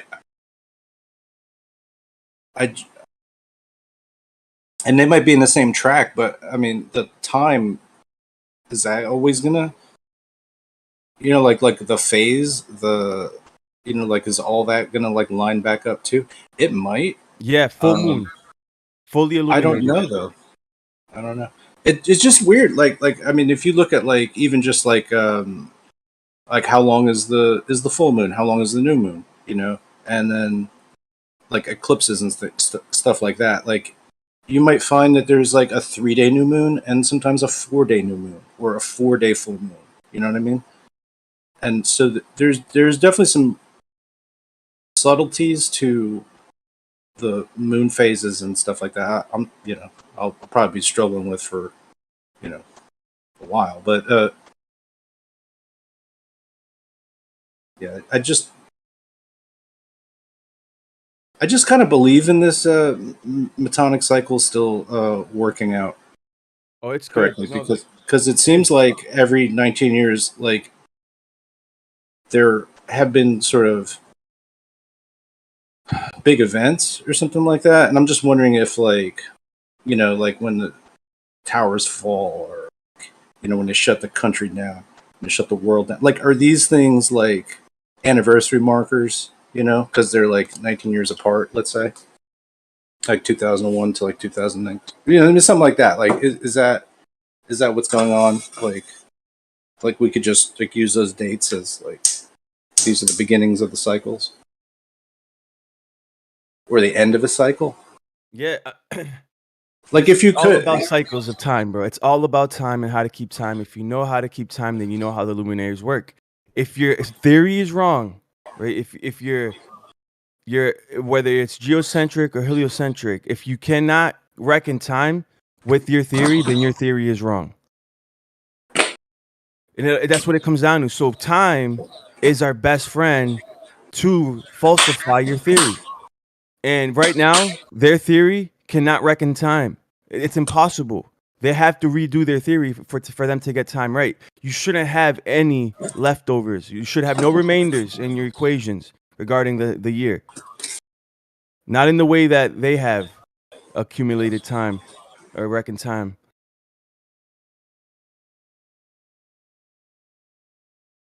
But Kepler I don't know. talks about elliptical orbits, and elliptical Yeah. orbits affect time. Well, but time's supposed to be constant. It doesn't make any sense. I mean, he's just drawing ellipses from the maximum and minimum distance from the sun per year. So, like, wherever he might cite Venus as being closest to the sun, he would have that as one marker, and then its furthest point from the sun. So, just doing this, he established some sort of averages, but then he's also finding proportionality. So from those proportionalities, then he makes the leap in trying to say like these proportionalities are similar to musical ratio, I guess. You know what I mean? Like from one note to another note, it sounds like this.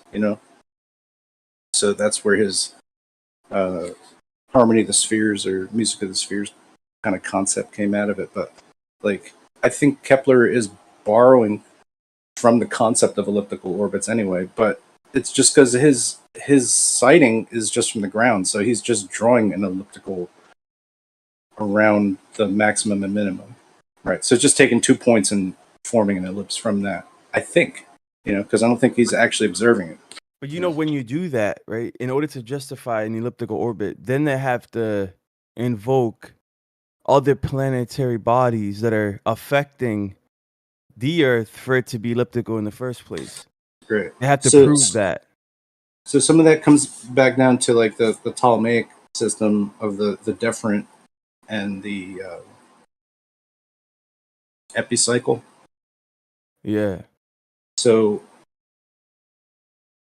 even though it seems like this was outdated, I don't think it actually was, and that they actually kept using the Ptolemaic the epicycle and deferent up until like I think even Tycho, right? So I think Tycho was using the same system the Ptolemy was using, and then later Copernicus says something about ellipses or whatever, and then it then becomes canonized, and then Kepler takes over because Kepler's also from the church. So that's my reckoning Yeah. of it. Yeah, it's interesting because like you'd think that, I mean, if you were to entertain their worldview and you believed in these orbital mechanics the way that they describe them, you know, when you have like G forces acting upon an object and it's spinning around a single point, like what do you call those things? Those balls that you smack around a pole. Maypole? Yeah, Tetherball? yeah, tether ball, whatever. So if this orbit, it's kind of because we're linked to this object by like an invisible rope, right? And we're spinning around, right? But you'd think that it would be like circular or basically perfectly circular, not elliptical, right? If we're being swung around an object or around a dip in the fabric of space and time, how they would see it. If there's like this dip in it and you're spinning around a bowl, you would expect that bowl to be circular, not elliptical. They're saying it's elliptical, which is insane. To invoke that is insane. Just to never mind these other planetary bodies. You don't You see have a that system. even when you play the. Oh, go ahead. Sorry. No, I'm just saying, like this whole system, like a heliocentric model, you know, like you need everything just to be perfect, basically, and that like basically all the orders of the planets are just like set to some sort of immutable physical relationship between each other. And it's like if you had a spinning sphere, you know what I mean, and shit just like you hit a road bump or something like that on your way past the sun or some shit, you know what I mean? You would continue to spiral the fuck out of the way, right? It would continue to fucking create chaos. And like, we don't see any of that with any of these planets. So or lights in the sky or whatever, you know what I mean? Like, so why would we presume, you know, that any of that is physically happening? You know, because like the likelihood of just like a complex system like this just maintaining its order and not fucking up ever is unlikely as shit, you know. It would be a real pain in the ass to be in a heliocentric universe, you know. Like we would have like, well, more like, you know, they say that there's like an asteroid field or whatever from like some kind of planet that blew itself up, but I mean, if you believe that, you know what I mean? But we should see that all over the joint, you know what I mean? Planets colliding. This one fucking got out of track, and you know, here's another dead solar system. We'll say, you know what I mean, where these planets just collided like a fucking game of billiards. You know what I mean? That's what I think would go on, especially with these like high rotational. You know, like what's the rotation of fucking Jupiter? You know what I mean? If that shit just hits a fucking speed bump, you know what I mean? Holy shit. It's gonna tear out of the way, man. It's like moving pretty fast, you know, like that rotational speed has to resolve itself. And we just say like what space is just some kind of like fabric, but it's not a fabric that, you know what I mean? It's like it's a really it's fucking vexing, man. You know, Imagine trying to figure out the radius or the circumference of Jupiter, dude. Like actually trying to figure it out. Yeah. Well, once you have like some sort of measurement to base off, you just ladder up and I wouldn't even try, dude. you I get wouldn't what you even try, get. bro. Is what I'm saying. I don't think that's possible. I mean,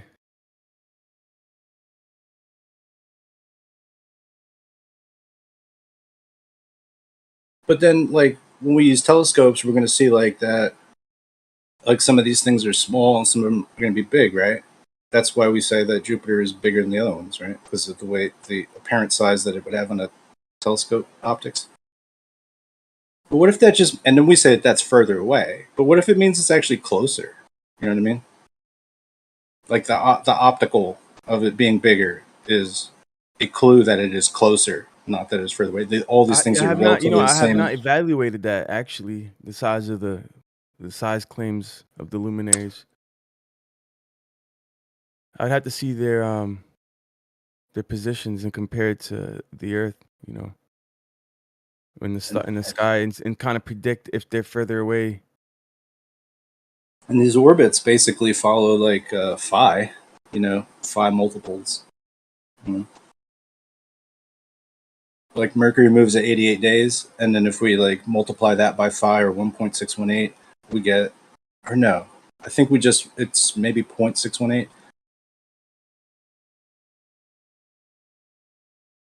We get Venus, and then if we multiply that by phi, we get Earth, and if we multiply that by phi, we get Mars, and if we multiply that by phi, we get the asteroid belt, and if we multiply that by phi, you know what I mean? So like it's got a symmetry, like the heavens have a symmetry that is like phi, you know. The periodicity of the planets do. Haha, said that shit. Damn, periodicity. Love saying that shit. But it says here in Jubilees 2, and on the fourth day he created the sun and the moon and the stars, and he set them in the expanse of heaven to give light upon all the earth, and to rule over the day and the night, and divide the light from the darkness. That part right there, he always repeats that. Divide the light from the darkness. Many, many times, and it's a specific time marker that people have forgotten, right? And this time marker was called the Reb, and it's how you measure time. At a most fundamental level, the way you measure time is not the zenith, right, or subsolar point, right, or this fractionalization of time. It's by a specific time marker, which is when the sun is halfway eclipsed at the horizon.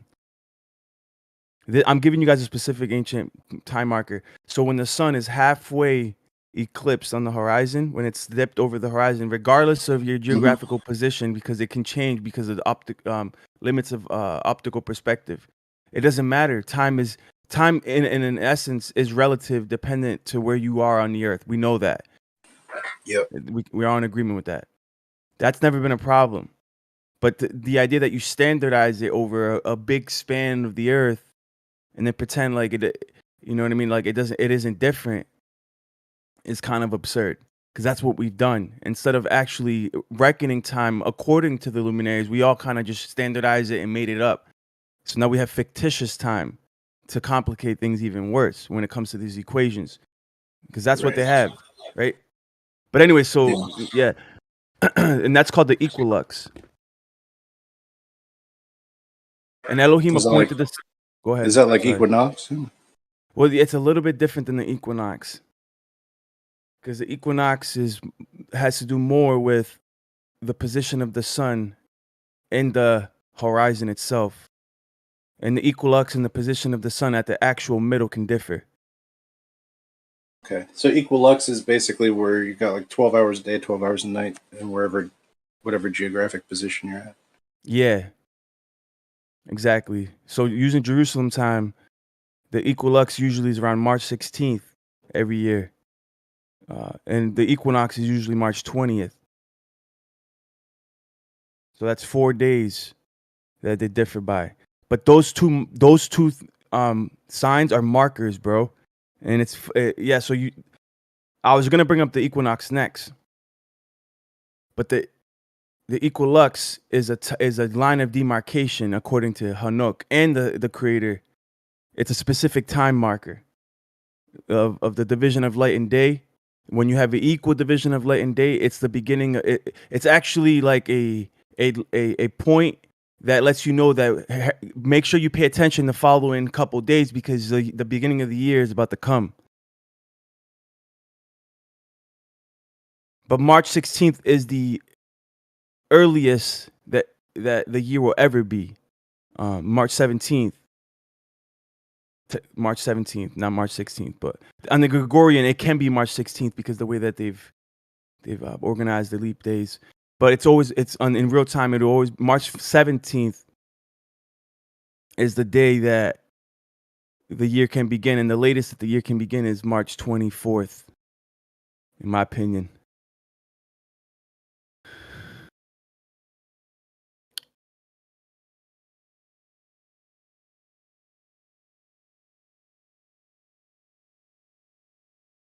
It's weird, bro, but I forgot what I was gonna say. So, so going back to this, bro.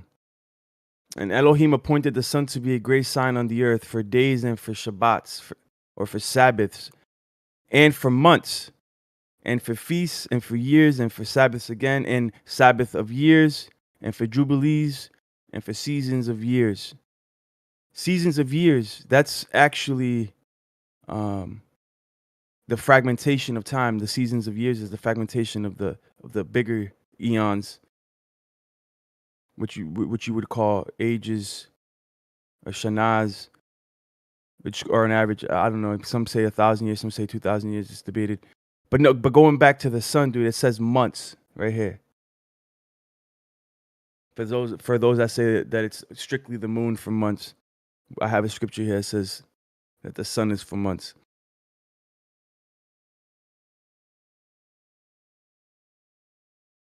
Yeah, I mean, like, do you conflate months and seasons together? You know, that's what I was asking. 'Cause Yes, I just think that they're separate they do that. entities.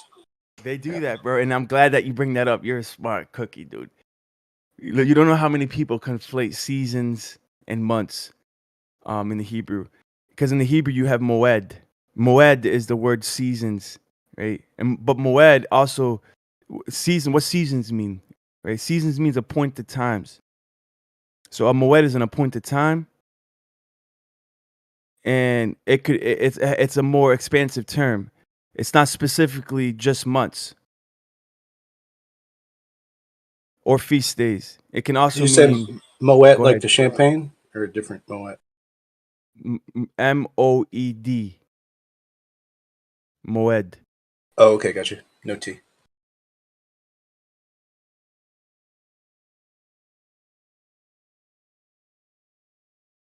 So yeah, you got appointed times, seasons, because it says that the moon is for seasons, right? And but seasons isn't just months.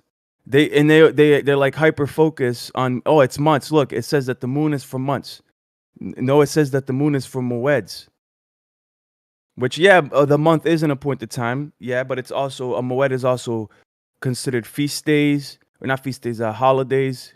Some would call them holidays, or Shemitah cycles, as in the longer appointed times, the 7-year cycles that the moon is used for. Right. Is that this every 7 years the moon is back in the same place? Something like that? It seems to be a reoccurring every 4-year cycle. In my understanding, every 4 years the moon seems to return to the position at the equator, and it'll be fully illuminated. And the Hebrews spoke about it, so that's where I get it from. I don't get it from like some astronomer.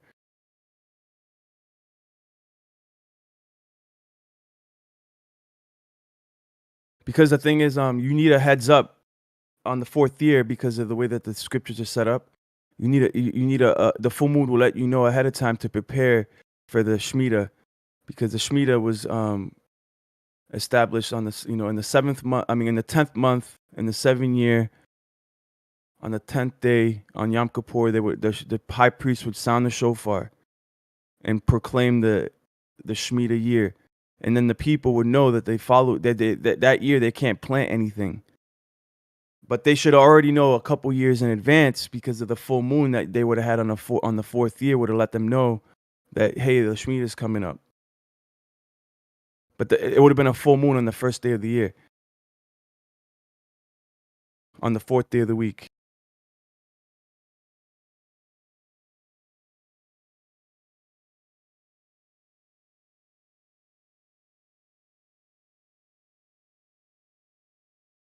So when is that happening? It happened in 2020. 2019, 2020, it happened. and we knew that that was the middle of a Shemitah. So that if you do the math, dude, the Shemitah was like this year. Or we just got last year we just got out of a Shemitah.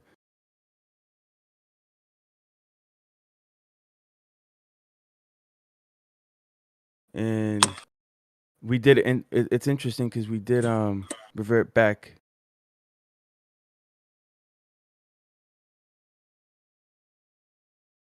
There was intercalation this year, or not intercalation, but the sun did skip a beat.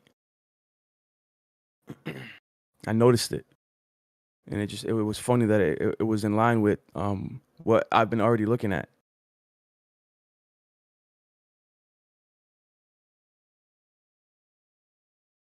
So the sun went from March 17th. So the year began on March 17th to then beginning on March 23rd.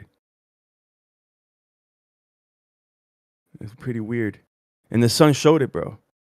The sun, so the shadow on a B marker on my sundial showed up. 2021 was March 17th.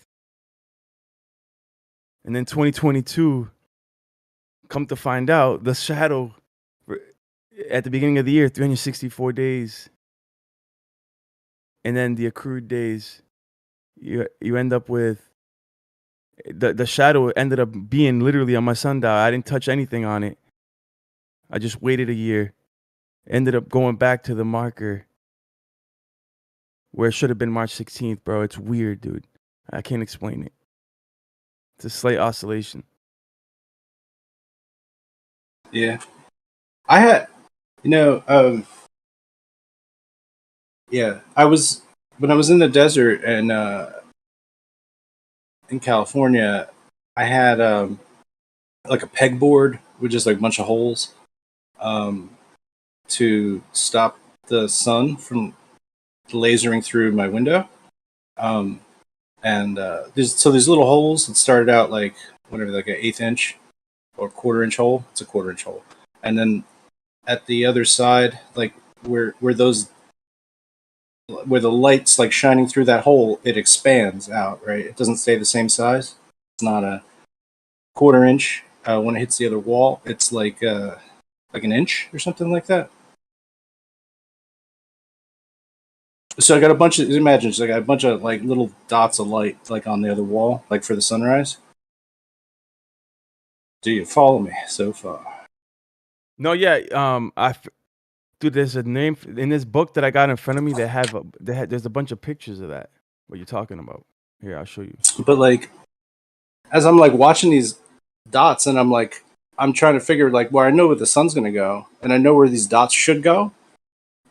I can see they're trending like down as the sun like moves over me, or like that.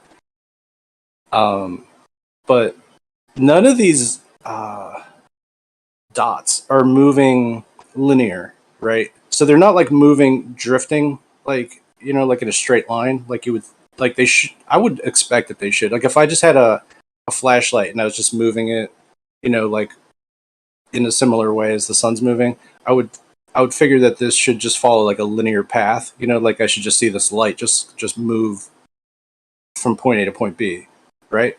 But that's not what I observe with the sun and these dots of light, right? All these dots of light are like, they're kind of like circling, you know what I mean? They're like rotating in themselves, like each one is spinning, it almost seems like, but I can't, it's imperceptible, right? But it's like they're just twisting around, and then they kind of like almost like orb, like the dot just kind of like circles itself down to the next position that it should be at. Like it doesn't do a straight diagonal, basically. It like circles its way down, and that's not what I expected at all. You know what I mean? So I'm not sure what that tells me. You know what I mean? But it's like a, and I tested it on multiple You're talking days. about the path of the light on the ground. Right? It's not on the ground; it's on the opposite wall. Or on the opposite wall.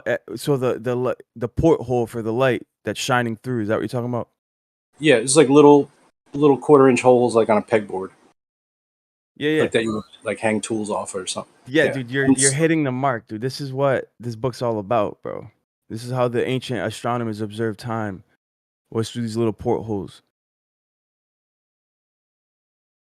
I'm just saying, so like it takes a certain amount of time for it to get to the next place. You know what I mean? For like each dot, right? For each Yes. dot that's like 1 inch, right? Then I'm like, oh, I'll just draw a circle around where the dot is, right? I draw a circle around it with a Sharpie marker. I just draw right on the wall. I don't give a fuck, right? So that's what I did. And then I waited for the next position where that dot is separate from the first dot, right? So it's found a new position, right? Its own position that is not occupied by the previous dot. You know what I mean? Yeah.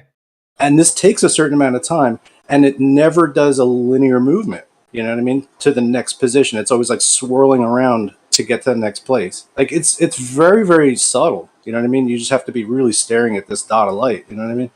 And so there's just something going on with the sun. I can't really explain like how that light actually functions. You know what I mean? It's like all light is really doing some type of swirly that we don't actually see. Do you know what I'm saying? Like the ether itself is just like twisting shit up. Yeah, this book is covered in so much stuff regarding what you're talking about, dude. It's funny that you're bringing it up because it's all related to the equation of time and how days and time seems to be oscillating, which is not consistent with the whole idea that the sun is at the center. It wouldn't match the whole model, dude. But they had to kind of do mental gymnastics to try to justify their model. When you start realizing that time is like this thing that can't be like figured out. Yeah, but that swirly, that thing I'm saying, it like I feel like it's that light dot is like swishing around, and it's regular though. You know what I mean? I could probably, if I videotaped it, I could have counted how many times I received it to swirl around. You know what I mean? And then, you know what I'm saying? Like there's some other weird technique to kind of determine something based on just this stupid ass observation, you know. But a lot of people would have had, you know, like in the ancient past, you know what I mean, just like little things to kind of be like in a cave, like where like there's just a little hole and it just shines a light and stuff like that. So I don't know, like, and then you know, churches, they got the stained glass windows and all that stuff. So, and the Mayans, they're pretty into like, you know, where the sun was with their shit too. So it's like, you know, are these ancient peoples like all kind of understanding something that even we could understand with just little holes cut in a piece of wood to be able to see something kind of unique happening. I don't know. To be fair, I think that it was a sacred knowledge that was handed down from above, and only specific people in history actually knew how to keep time properly. It's a very lost ancient knowledge, bro, that it's just now starting to be rediscovered and reckoned properly. And I still don't know exactly what Shemitah we're in and what year we're in since the creation of man. But that knowledge used to be known fairly recently. You know, I would say 2,300 years ago that knowledge was known, and now it's not. Or actually, I'll cut that back to 20. I can give you a specific time. I would say around 2160. 2160. That was known. That was a lot. 2,160 years ago was the last time that mankind knew how to properly keep time, and also knew the year since the creation of man. Whoa. Because the person that would have had that knowledge, that would have known that how to keep sacred time, would have been from the lineage of Zadok, and that lineage was kind of dispersed of and persecuted. Yeah. No, it's really funny because like, you know, some culture could spend like thousands of years like developing the right way to understand everything, you know what I mean? And then some other civilization just makes big axes and shit like that and just kills them all. This, you know, like you should spend more time making axes. But that's kind of like the drama I think our current world is in. You know what I mean? It's like no matter what you build, how nice it is, how perfect it is, it's like still some other people would just want to take your shit. You know? That's why like warfare is like so. I don't know. We can't do without warfare and security and all that stuff. You know, just don't trust people. There's a word for that light source that shines through the not light source, but that phenomena. And it's not crepuscular rays, but it is that you're using to measure time, which is pretty cool. Think about it. Imagine using crepuscular rays to measure time. You had a specific Yeah. building Well, that I was built. measuring like just every sunrise. Like I just write it down on the wall, and just like just yeah. But sketch around. imagine crafting or constructing a beautiful building, a work of art, beautiful architecture, right? And you design it just for as an observatory, but a specific observatory where you have portholes or one porthole that just shines onto the floor, but the ground is perfectly leveled. And the way that this book describes that they built these places, they would they would dig a trench, right, along the building, and they would fill it with water so that they would know when they were level, right? And then they would use the water line, and they would pour concrete, or they would build a stone structure that would follow the water line, and that would be the base for that porthole for that light to shine on. And on that marker on the ground, they would have all the the equinox dates, the solstices, and all the different increments, right? The metrics, and then you'd see the light throughout the days, throughout the years, shine on that table on the ground, and it would mark the equinoxes and the solstices, and you had all these astronomers keeping track of and counting years. That date is in here, bro. Yeah. Well, it's like almost natural to find some way to mark time. You know what I mean? It's like when I was in the desert, I did. And I like to start off like conversations, be like, when I was in the desert. No, but I'm sorry, I've seen that too many times.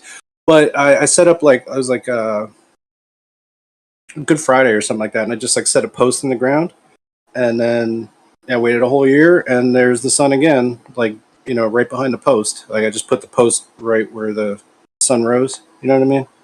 Right from my observation position, and that all stayed consistent. And I was like, oh, cool. You start doing stuff like that. I mean, you're just going to develop more and more techniques. You know what I mean? Like, someone else will come along and add to the process. I mean, I think that's how most of these older calendaric calendars, whatever. You know what I mean? I think that's how they started. Like, just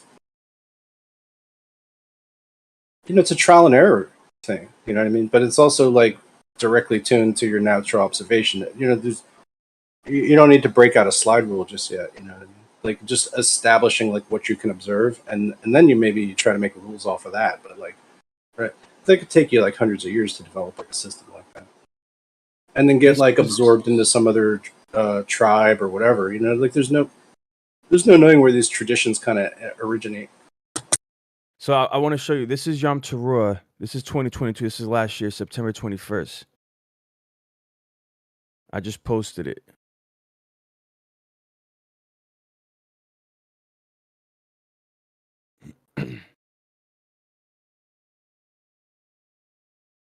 It's the last image.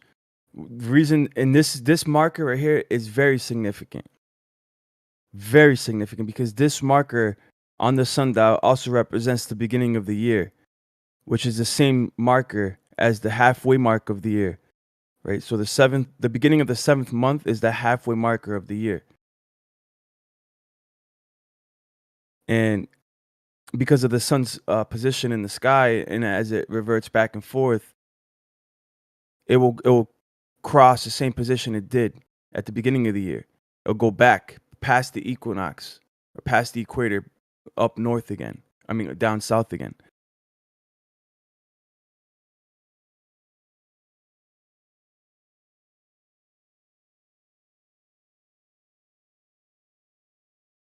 But we're approaching that right now.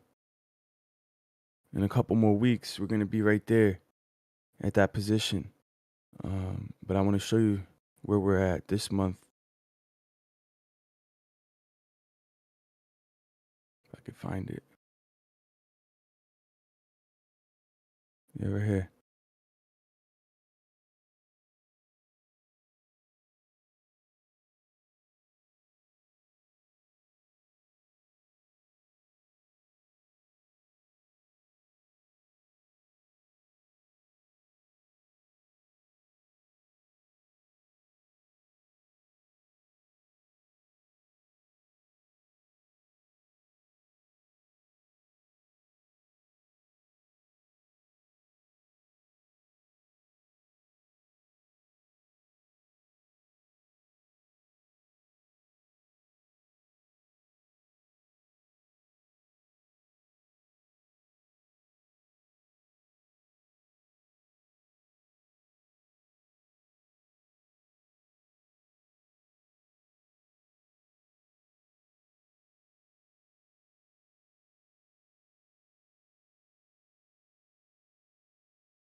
I can show you an anomaly.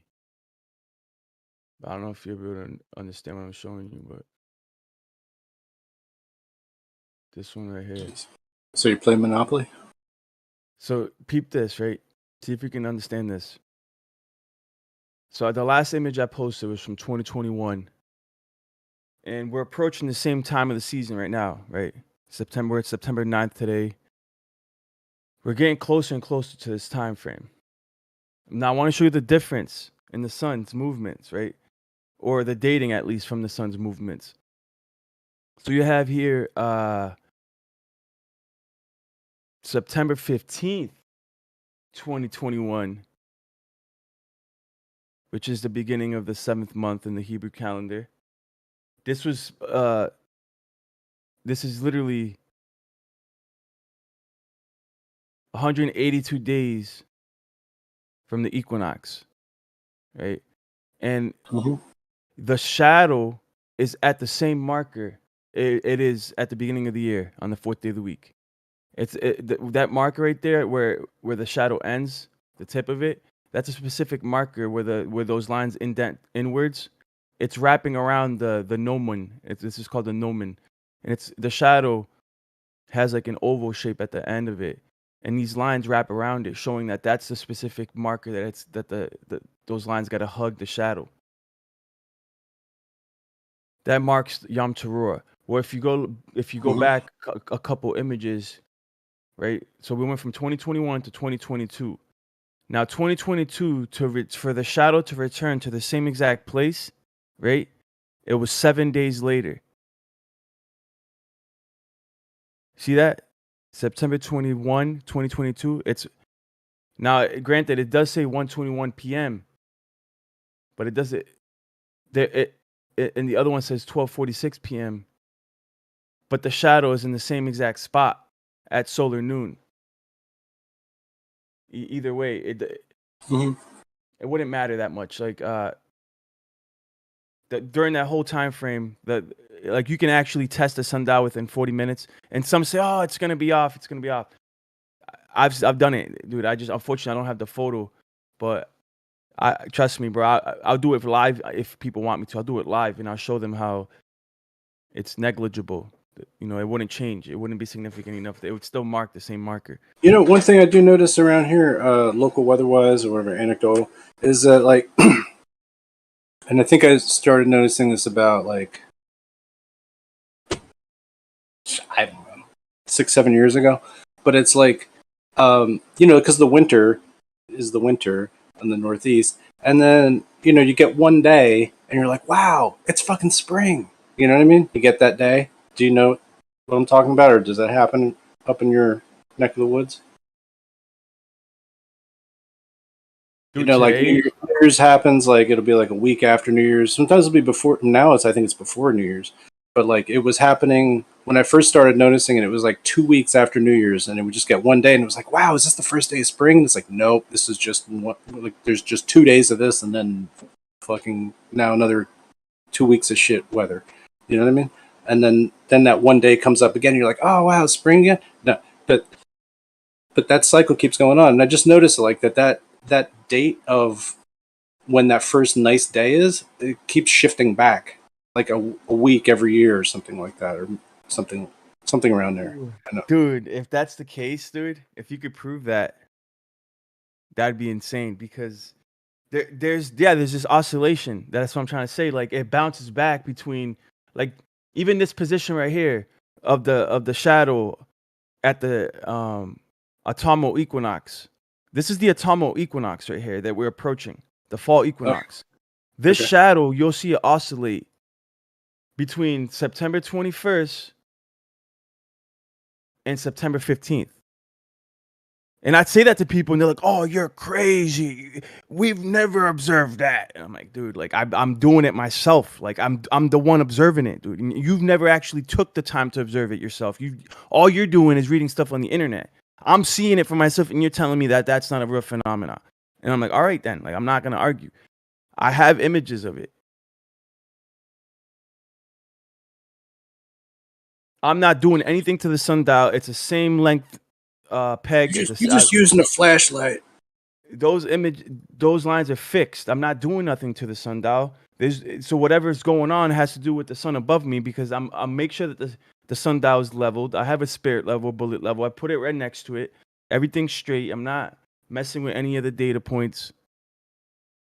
You're using flash photography. Nope, no flash photography. I'm joking. No, I know. Yeah. That's cool. It's interesting. But I would think that it's going to vary slightly for everywhere that you are. You know what I mean? To a differing degree. You know, like. Well, that's another thing. You know, like if you took within, dude, as long as you're within like 6 degrees of latitude, who cares? You know what I mean? Most people don't travel beyond that in their lifetimes.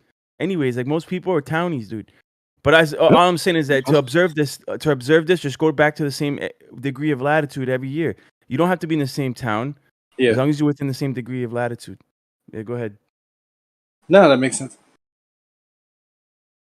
It would just be interesting to see like what comparisons you would have, like if you were, or if you could have had like 2 other people like from, you know, I don't know, like 200 miles south of you or something like that, or 200 kilometers south, like, you know, just taking these measurements, like would they have gotten different readings than you got? And I would say maybe.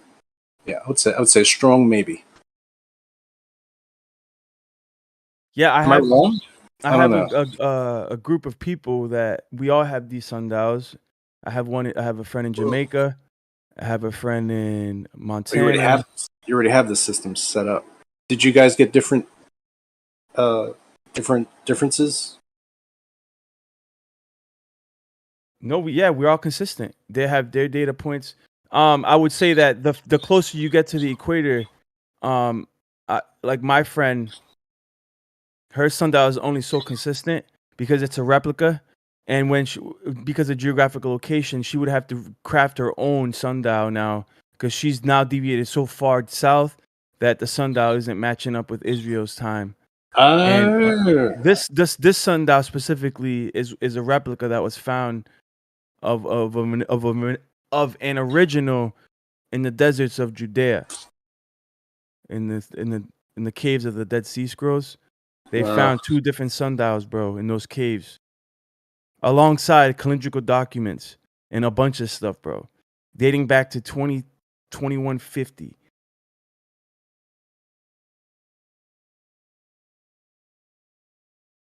So I got the replica, right? I'm trying to figure out how to use it. I got the scrolls. I'm reading the scrolls.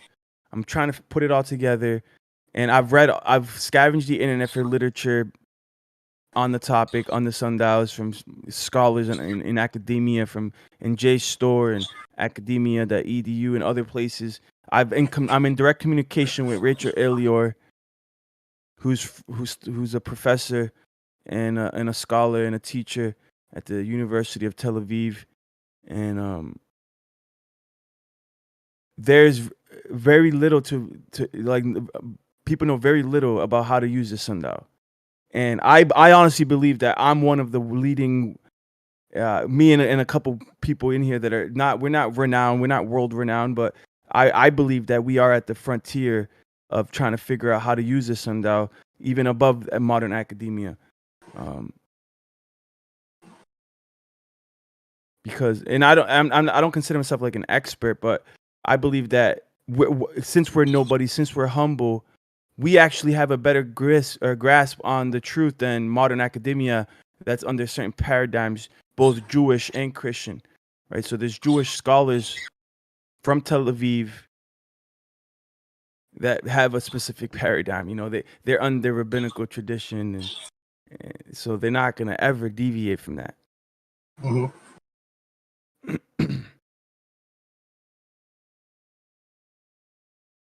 So you're just trying to like take the best information you can find and not be too tied down to anybody's paradigm.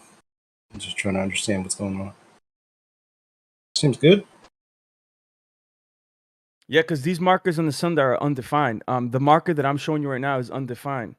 Even the other marker, where it looks like on the right side, see it? It looks like an N.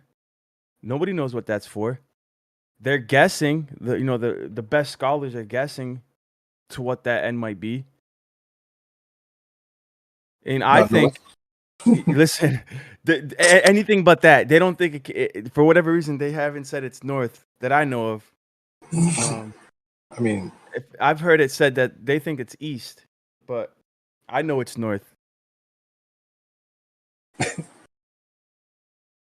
It's an inverted N, dude. I don't even understand how. What are the odds that it would match up with north though? Because that's not how it was spelled in their language. No.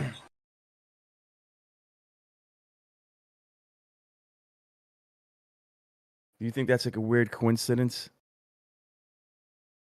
Like, I do wonder about like what is north? Like north. Mm-hmm. But then it's like Norse. We will travel north. You mean north? Yeah, that too. But that's where the Norse people are, up north. You know what I mean? And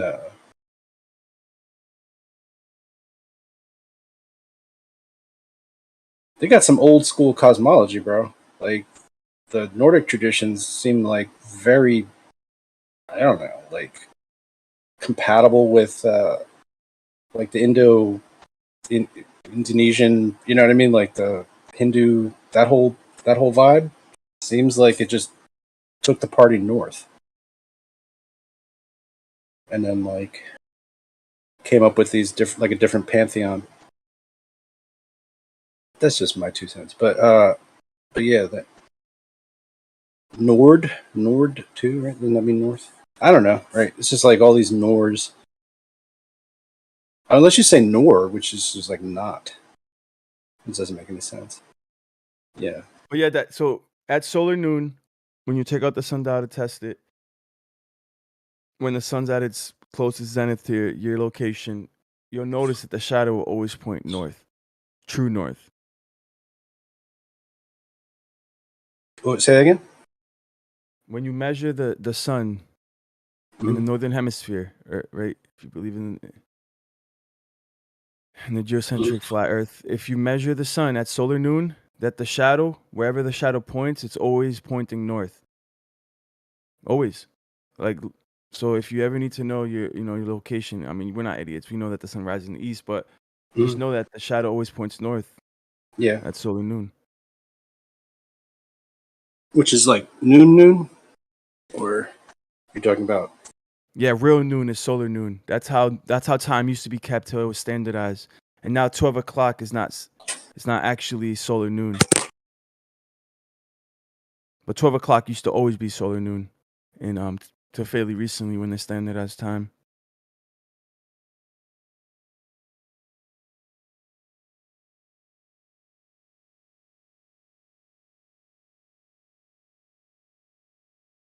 Yeah, because true noon is the middle of the day, which oscillates, right? You guys agree with that?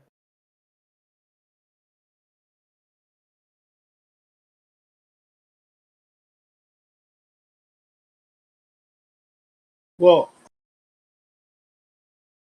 I mean, they do the time switcheroo. So, Well, leave that aside. That's just going to complicate things needlessly.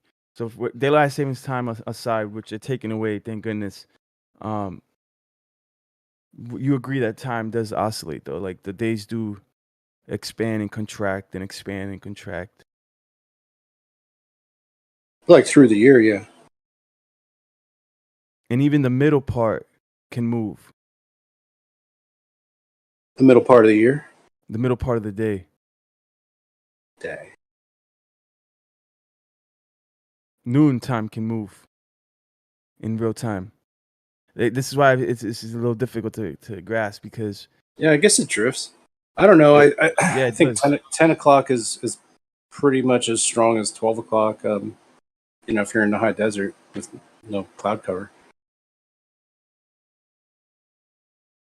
I was interested in this idea, I guess, because like the John D stuff, and then like the whole thing with them trying to like rekindle some type of Enochian magic system. Do you know about that? Yeah, man. John D. He was supposed to be a sorcerer in like the Middle Yeah. Ages. The whole thing seems like it's just sort of like some bullshit. The whole, I don't know, the effort to do it, basically. But I do feel like they had. I almost feel like there's some sort of like secret to.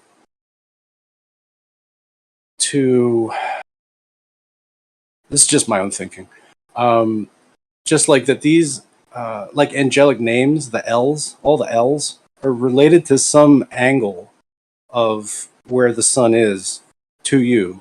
So before ours, there were these, like where the sun is in the sky. Like you could, I don't know, you could just like protractor that shit, and then whatever angle that's coming out, we'd say like, oh, that's a new, and we just divide it into, so many hours in the sky. Do you know what I mean? And then we call each one of those like,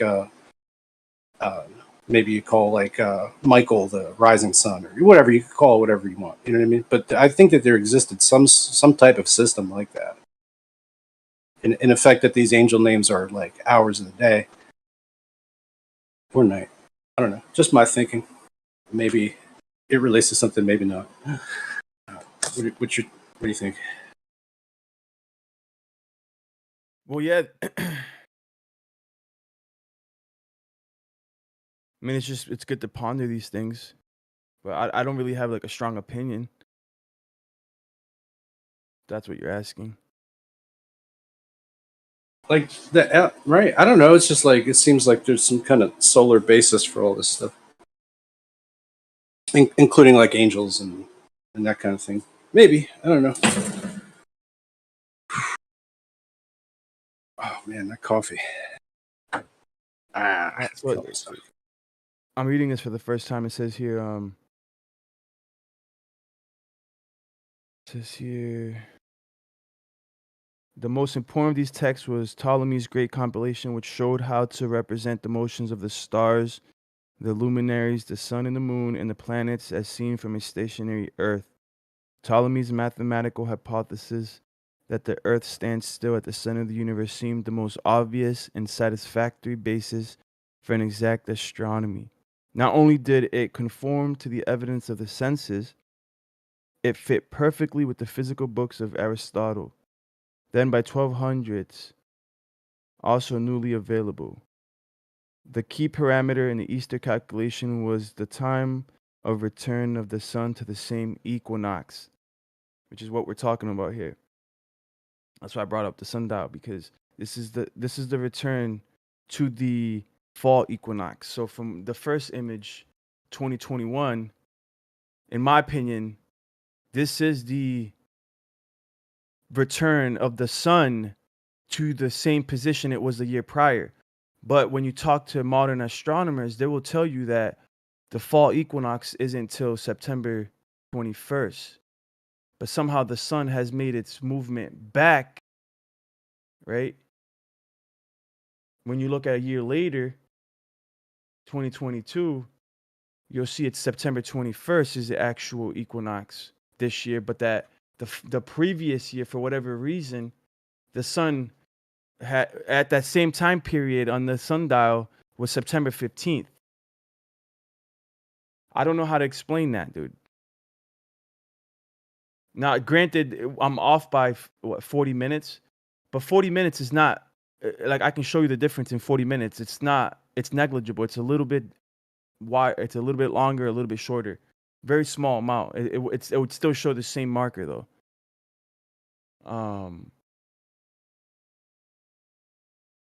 That's why.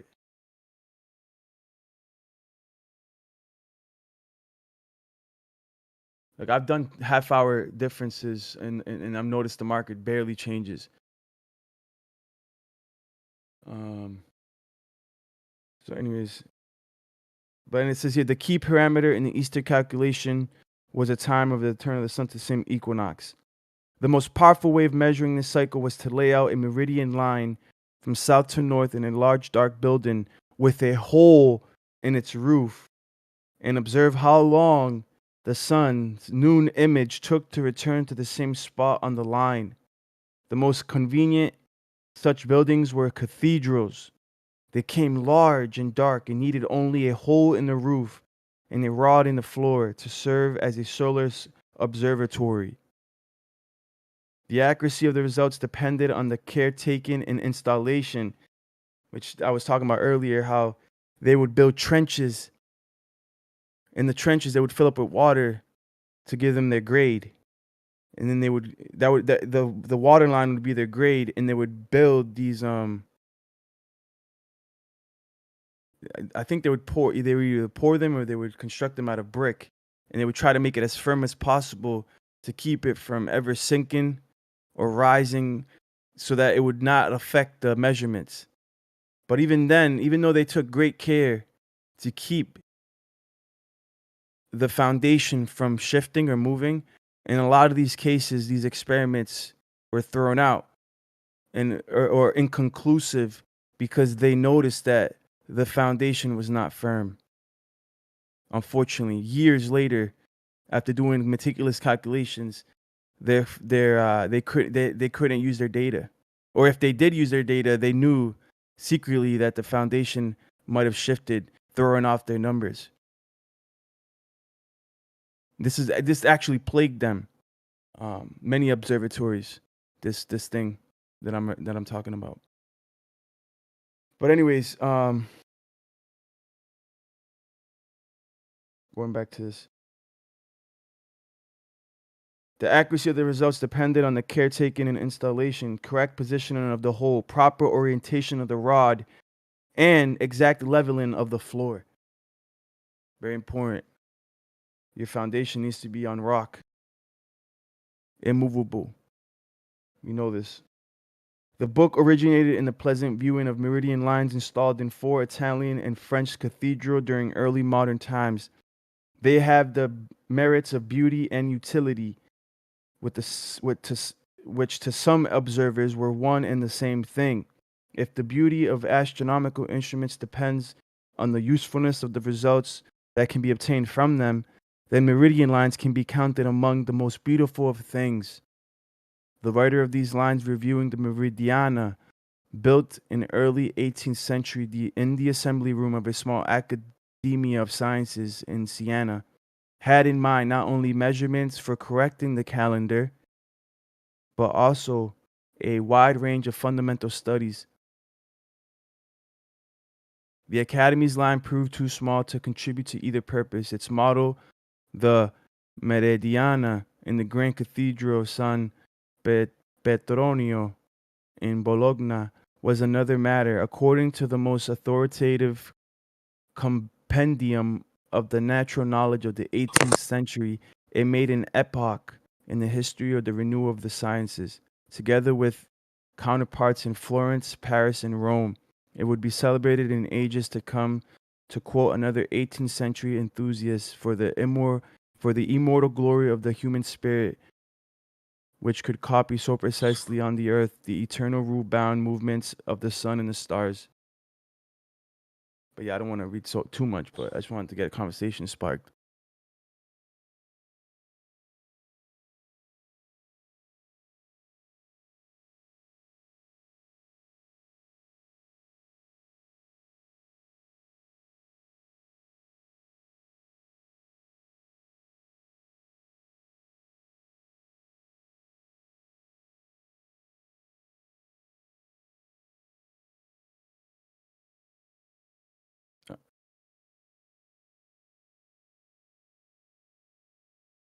The story of the Meridiana lies at the intersection, or perhaps more fairly at the margins, of many fields not usually held apart: architecture, astronomy, ecclesiastical and civil history, mathematics, and philosophy. Two world historical events shaped the marginal story: the transformations in applied mathematics, with astronomy in the lead, that are supposed to have given Europeans the capacity to conquer the world, and the Reformation, which, among much else, oversensitized the Catholic Church to deviant thinking. The Catholic Reformation met the new astronomy in the deviant thinker Galileo. The ill-advised condemnation of the theory of a moving earth that resulted from the collision made new difficulties for administrators. The church needed an up-to-date astronomers. So new astronomers needed to come in. As much after its mistaken martyring of Galileo in 1633 as it had when the popes first puzzled themselves over Easter. But this book is filled with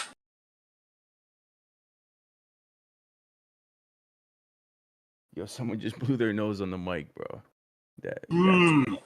I'm so Good sorry. morning. Oh, it's next. No, I thought I was muted. My bad. Damn.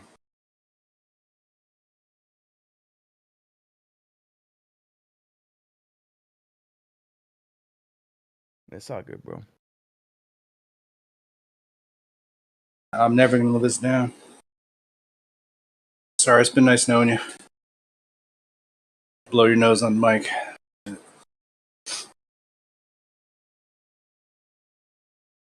No, I thought somebody was just hot micing. I thought somebody just woke up or something. No, I was for sure hot mic. I thought I was muted. Anyway. Who knows?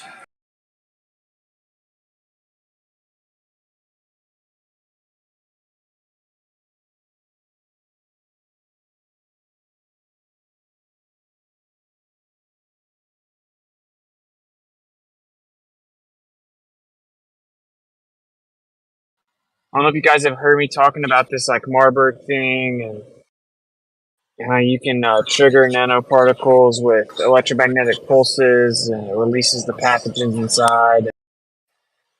This is one of them that's been tested, and the federal government's already created a piece of legislation to approve emergency funding in case of an outbreak of this Marburg thing, which is supposedly only transmitted with direct contact with bodily fluids, which is super weird. Why would the government need preparation for like many, many millions of people being contracting this illness when it can only be contracted via direct bodily fluid, unless of course they know that there's something inside of people that'll cause this. But anyway, I was just looking through it, dude, in section.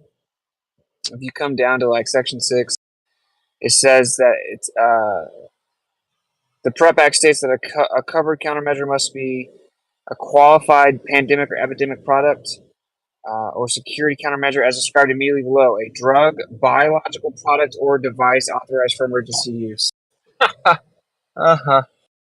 Biological device. How exciting.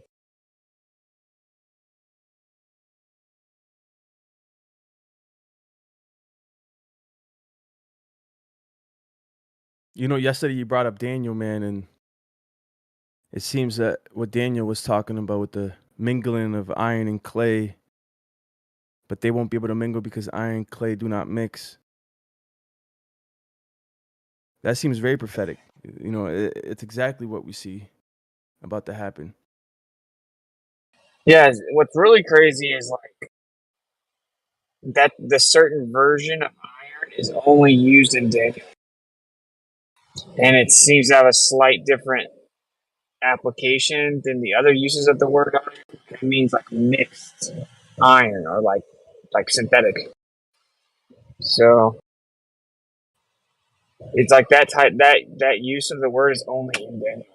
So it seems like it could be like super literal and accurate, you know, where they're mixing immense amounts of synthetic mixed iron into our body,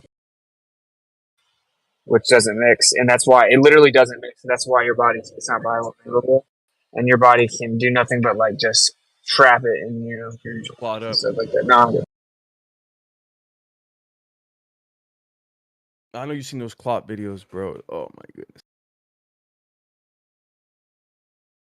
yeah, and this is even just like in general, like the way that like the food that people eat. So that's what's so crazy about it. Yeah, yeah, that's why I've been talking about this like Marburg thing so much.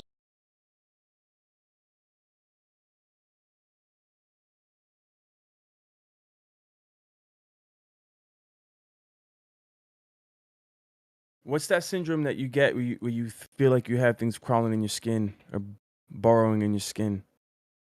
And there's like fibers.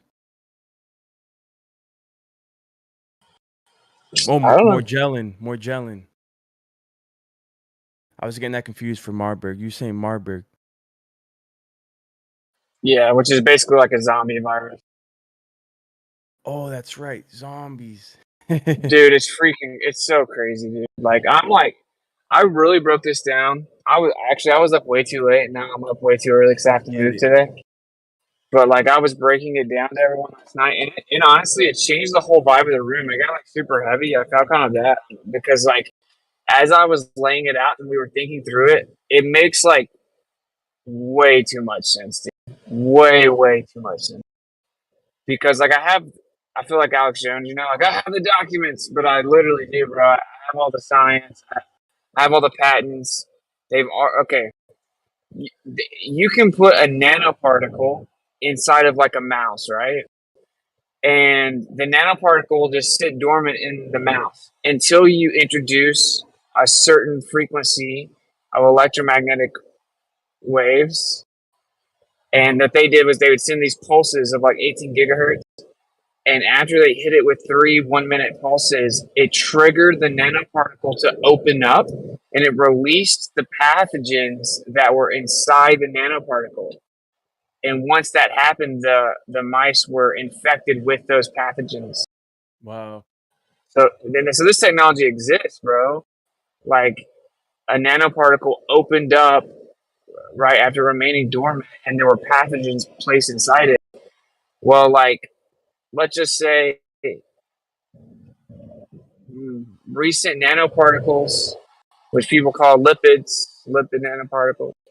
There are no positively ionized nanoparticle lipids in nature, obviously. They're all negatively ionized, they're not nanoparticles. But anyway, they're fully patented. So it's the one thing that's no one can possibly claim to know what's in it, because it's no one knows. And you know how they had all these different names? Well, there's one common theme in all of them. They all got the same nanoparticles from the same place. All of them. So therefore, all of them had it in it. So that right there is like enough to offer like realistic viability. You know what I'm saying? It's been done. So I'm like, okay, what are some of the pathogens that have been tested? And it's like, oh, it's this pathogen that it's in the same family as Ebola. It's the only one of that family of the V word, and not the jazz, but like the VIR. It's the only one within that family that isn't Ebola.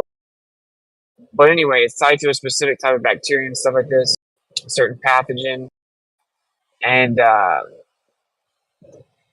it's been experimented with, bro, for delayed release of pathogenicity. So I was like, well, that's pretty crazy. So now we've like checked 2 boxes here, you know. So let's look into what this illness is, and that's when it just gets crazy, bro. It like becomes like freaking like a movie. It says that their eyes empty out, their face sinks in, they lose the color in their skin, they become ghostly. Like it's literally how the World Health Organization describes it, and that they get super aggressive, unpredictable, and erratic. They start bleeding from all over their body. They start having like extreme diarrhea, and they lose the capability of controlling their body fluids entirely. It gets super bad, right? And then it has like an 88% mortality rate, and it's transmitted via direct contact with body fluid. So that's pretty crazy. Like, so one of the ways that this thing spread back in the day, it's called Marburg because it was discovered in Marburg, Germany, is when the nurses were trying to treat these people, they would attack the nurses. They would attack them. So they were like erratic, bleeding. They were like even trying to like lick their own blood and stuff. And then they would attack the nurses. Isn't that like out of a movie? I mean, that's crazy. And so when they would attack the nurses, whether they bit them or just touched them with the body fluid or the blood or whatever, that it would transmit this illness, right? So that's pretty zombie-esque, right? Well, there's another factor of it. So keep all that in mind, all those symptoms, the 88% mortality rate. In the federal government passing emergency plans for that illness, even though it's never been a breakout of more than like a few hundred people, and it has to be direct contact. So like, why does the government think? You can read it. I dropped the document, but like, why does the government think we have to worry about this spreading to millions of people? How would that even happen? How would millions of people be in direct contact with body fluid? I mean, that doesn't even make any sense. But anyway, so I have to be really coded with this part, but there's a certain company that was all in the news and was sponsoring all kinds of news channels and TV shows and the Super Bowl, right? And they paid out the biggest fine in U.S. history for medical like crimes, where they knew that their medicine that stopped smoking addiction caused cancer, but they kept selling it anyway, and they paid doctors off to hide that information. So hopefully everyone knows the company. I mean, you know, the medical company that sponsored the freaking Super Bowl. So this company was obviously involved in stuff recently, and when they were FOIA'd, they fought it, and they had to fight it in court, and they requested that the documents remain sealed for 75 years. Right? So that's how you know they're not hiding anything. They want to make sure no one can see it for 75 years. And they were ruled against, so they had to start periodically releasing them. And then one of the documents we got was a 2022 report from February of adverse events. And on that list is something called 1p36. And it's 1p36 gene deletion. If anyone has the Earth Awakenings Telegram, I dropped a bunch of information in there. But so 1p36 gene deletion is supposedly a genetic disorder that you're born with. And its lack of functionality in the prefrontal cortex. It causes things like a propensity to bite, loss of like hearing and seeing and all this stuff, right? A propensity to bite. Okay, so combine the two, which are both specifically possible with what has recently happened. Say that that's what the gene therapy is. It can result in IP36 gene deletion. And they told everyone these crazy conspiracy theorists talking about genes. Oh, well, that's funny. Your own diet, the only one about literally says that. So it's not just something you're born with.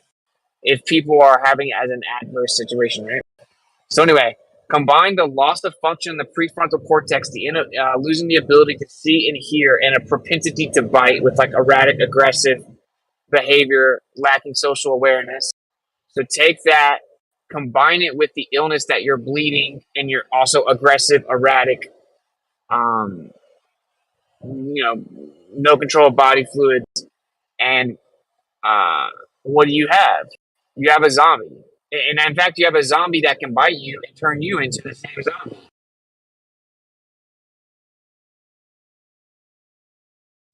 The only difference would be if, say it's the combination of the two, and then I'll stop talking so much. So I've said this like 3 times. I've given this spill in the last couple of days. I think it's really important. But the only difference would be in the movies that a zombie bites you, you turn into the same type of zombie, right? Well, in this situation, say that you're organic and you didn't fall for the last few years, then you wouldn't be able to get the 1p36 gene deletion aspect of it, right? Because that requires direct, scheduled, periodic gene therapy and stuff. So if they bit you, you would just get Marburg, which has the 88% mortality. It causes you to be erratic, attack people, have a propensity, or not a propensity to bite. I haven't seen that specifically listed, although there are cases where they attack the nurses. So anyway, it would in a way turn you into that, but there would be a slight difference in the zombies, I guess is what I'm saying. So yeah, it's just pretty crazy. I guess there would be like the smart and dumb zombies. The smart zombies would be the ones that were smart the last few years. You know what I'm saying? So they literally would be smarter zombies. They would have more prefrontal cortex functionality. But so anyway, and I don't want to kill anyone's vibe. And Yah's in control. I think Yah can step in and be like, "Oh, your electromagnetic frequency is not gonna work." But here's the sinister plan. If you've ever seen Bill Gates say, well, I'm pretty sure the second one will get everyone's attention, and then he laughs. Well, this might kind of make all that make sense if you think about it. So they give you these scheduled appointments periodically because it weakens your immune system. If anyone's looked up to it, we coincidentally have a sudden rise in AIDS. Literally to the extent that they're getting approved for whoop-de-whoop for AIDS right now. Literally, one of the same companies. So everyone has AIDS. It's just a weakened immune system, right? And the more that you go in for your appointment, the weaker your immune system gets. Think about how sinister this is. So get everyone to go in, and you might say, well, why do they want people to keep going in?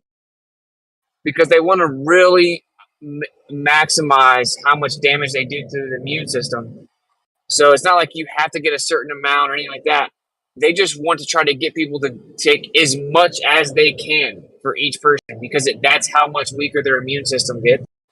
Now that the immune system is weakened,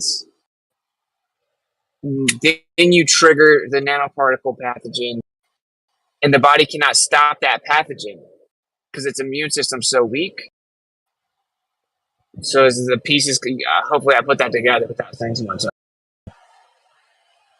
So they weaken the immune system over time continually, and then at whatever undetermined moment in the future, when they're satisfied with how weakened the immune systems are, they could just use 5G towers, shoot out 3 1-minute pulses of 18 gigahertz, and it would trigger the nanoparticle to open up in the pathogen to be released. So in theory, like scientifically speaking, if people choose to directly inject this computer software, it can remain dormant like a computer that's in sleep mode, and then you can trigger it. So you could just be like, hey, let's make zombies today. So anyone within the proximity of those towers sending out that signal would become a zombie. So isn't that crazy, bro? I mean, I have all the science, the patents, the experiments, the federal document. So then you go back and you look at the CDC and FEMA zombie preparedness document, and it gets pretty crazy, bro. Anyway, I know it was a lot, but I can contribute it's like a you can't even bring verse. it up because people immediately just say you're crazy because you said something about zombies. There's this verse in Second Baruch. It says, "For the earth shall then assuredly restore the dead which it now receives, in order to preserve them." But it says here, "It shall make no change in their form, but as it has received it, so shall it restore them. And as I delivered them unto it, so also shall it raise them." So what I'm envisioning here is like if you were like in a car accident and disfigured, and you were just happened to be a wicked, and you were restored from the dead, how you ended up going into the ground, that's how you're gonna end up coming out with those same wounds. You will not receive whatever you're supposed to receive. That's pretty freaky in itself. Well, it says yeah, as people take the mark that they break out these crazy rashes. Like, I'm not saying that this was the mark or anything, but that is one of the symptoms for this illness. And from my understanding, like what we call zombies are like specifically described in the Bible, like in Zechariah. Let me see if I can find I it. got you. I'll read it right now. It's right in front of me. "And this shall be the plague with which Yahweh shall strike all the peoples that wage war against Jerusalem. Their flesh will rot while they are still standing on their feet. Their eyes will rot in their sockets, and their tongues will rot in their mouths. And on that day a great panic from Yah shall fall on them, so that each will seize the hand of another, and the hand of the one will be raised against the hand of the other." It's pandemonium. Yeah, man. And there's another one that says that he'll cause them to eat the flesh of their sons and stuff like that. Like it's crazy. Sorry, what verse was that, guys? Zechariah 14:12-13. Thank you. Yeah, man.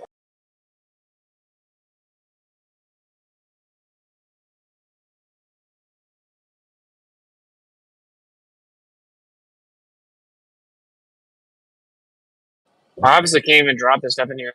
But anyway, because I'm about to have to go. But here is where Amazon updated their terms of service a few years ago.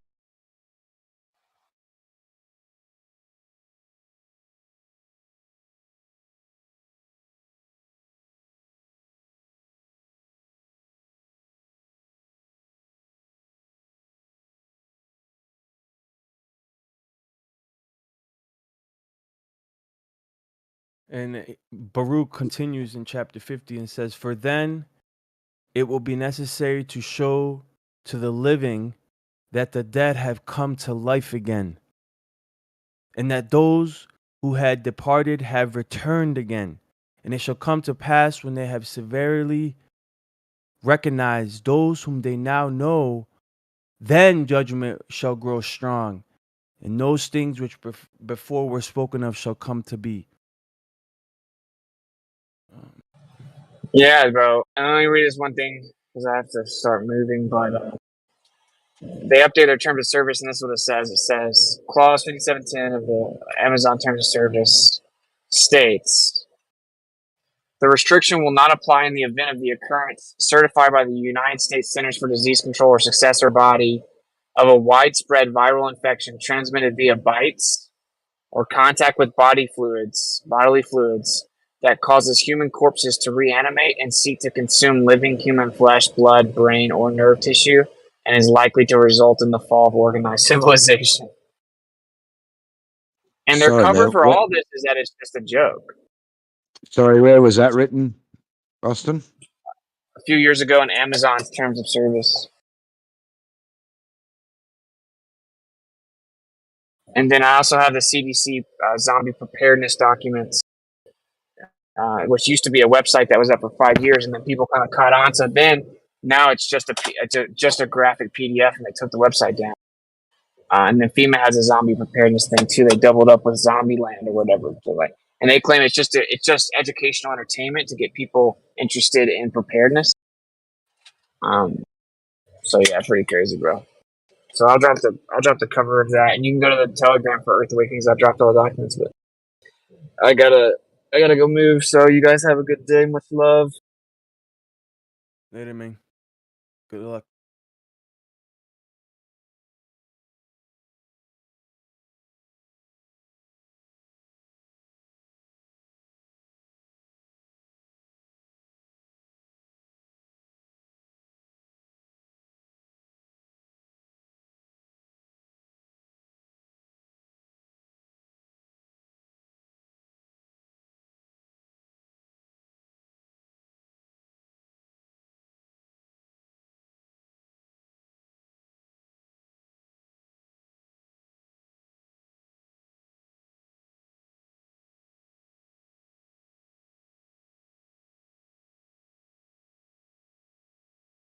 A little bit of flat Earth, a little bit of zombies,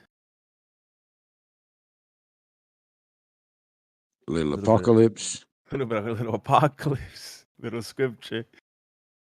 Oh man.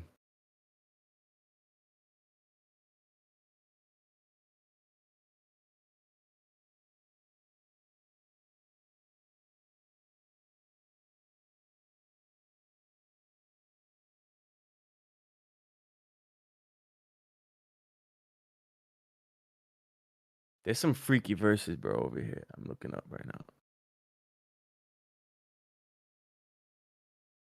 It says, for the aspect of those who now act wickedly shall become worse than it is, and they shall suffer torment.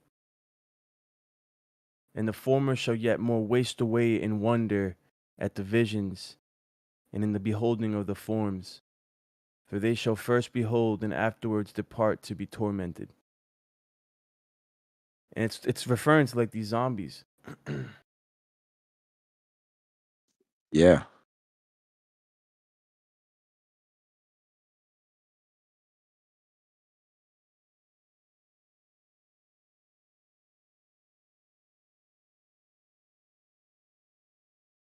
I don't know about zombies, dude, but when I was little, I used to play Resident Evil 1, The Mansion, Resident Evil 2, Umbrella Corporation. Them games were one of a kind, man. They made me jump out of my seat. You ever play Silent Hill? Oh yeah. Oh, that was a horror game. Fuck Resident Evil, man. That's some kid shit. Silent Hill 2. I played that too. Freaky shadow babies were walking around. What the fuck? Yeah. Dogs, when they smashed through the window, it made me jump.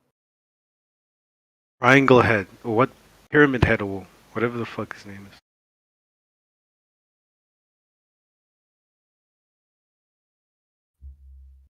Yeah, but I mean, Resident Evil was fun. No doubt, but Silent Hill, that was some creepy shit.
But the really freaky shit is duck hunt, man. This shit still haunts me. All those ducks.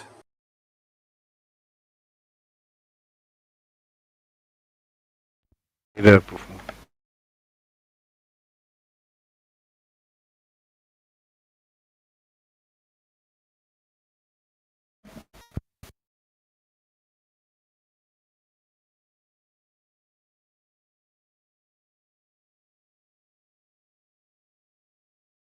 Man, have you guys heard this conspiracy that apparently the Middle Ages never happened? Or there's centuries in history that are just totally made up. They never happened. Are you talking about the new chronology? No, I forgot what the name of the theory is. But it's just basically this idea that there's a few centuries you have in history that never happened. I think from like 3rd century CE to like the 1500s. He talking about Almost like Tartaria. It sounds like you're talking about new No. chronology. Tartaria. And revisionist history. I don't know what Tatari is. But like basically there's like a few thousand years that were just made up. They never happened. A The few? Middle Ages. Huh? Yeah, like It ain't thousands. Yeah, it is, dude. They really think, because it gets deep, because you look at coins and you look at ancient time stamps, and the one doesn't really look like a one. It's like an I. So it'll be like I 383 or whatever. Right? Well, that's new chronology. But this is the logic that they have, though. They're like, whoa, we used to think that that was a one, but it's really an I. So this Yeah. is probably 383 and not 1883. Or you know what I'm right, saying? they call it 1383. the phantom time hypothesis. Just Google that. Dude, it's bullshit though, for real. There's no way. Bullshit. I don't know, man. Like, just I mean, look into it. It's Yeah, I know. They fucking say Rome crazy. never existed. They've told me. I've spoken to people that Yeah. have told me that Rome never existed. Yeah, Rome, the whole Middle Ages, all of it never happened. There's no Dark Ages, nothing. It's Yeah. all just some bullshit made up by Christian popes or whatnot to further strengthen Christianity's position in the West.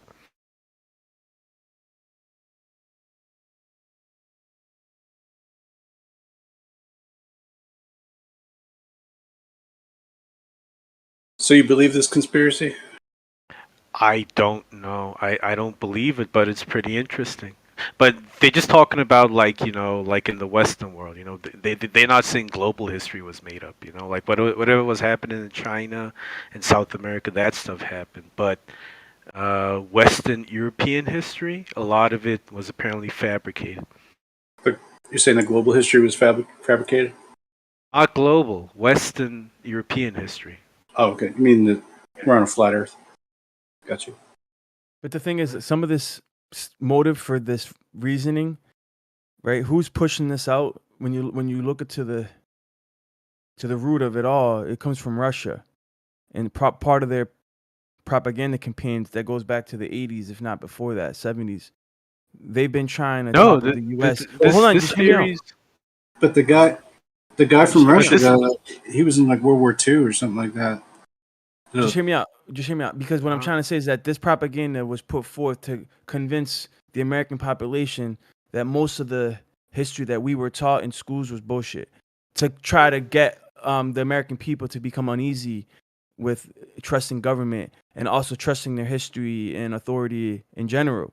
And part of this propaganda campaign was the idea that you could then convince the American people that all their history was falsified. I mean, not falsified, that was fraudulent. Fake. And Yeah. fake. And it says here that the theory of Great Tartaria and revisionist history as suppressed, lost in lands or civilizations originated in Russia, with aspects first appearing in Anatoly Fomenko's New Chronology.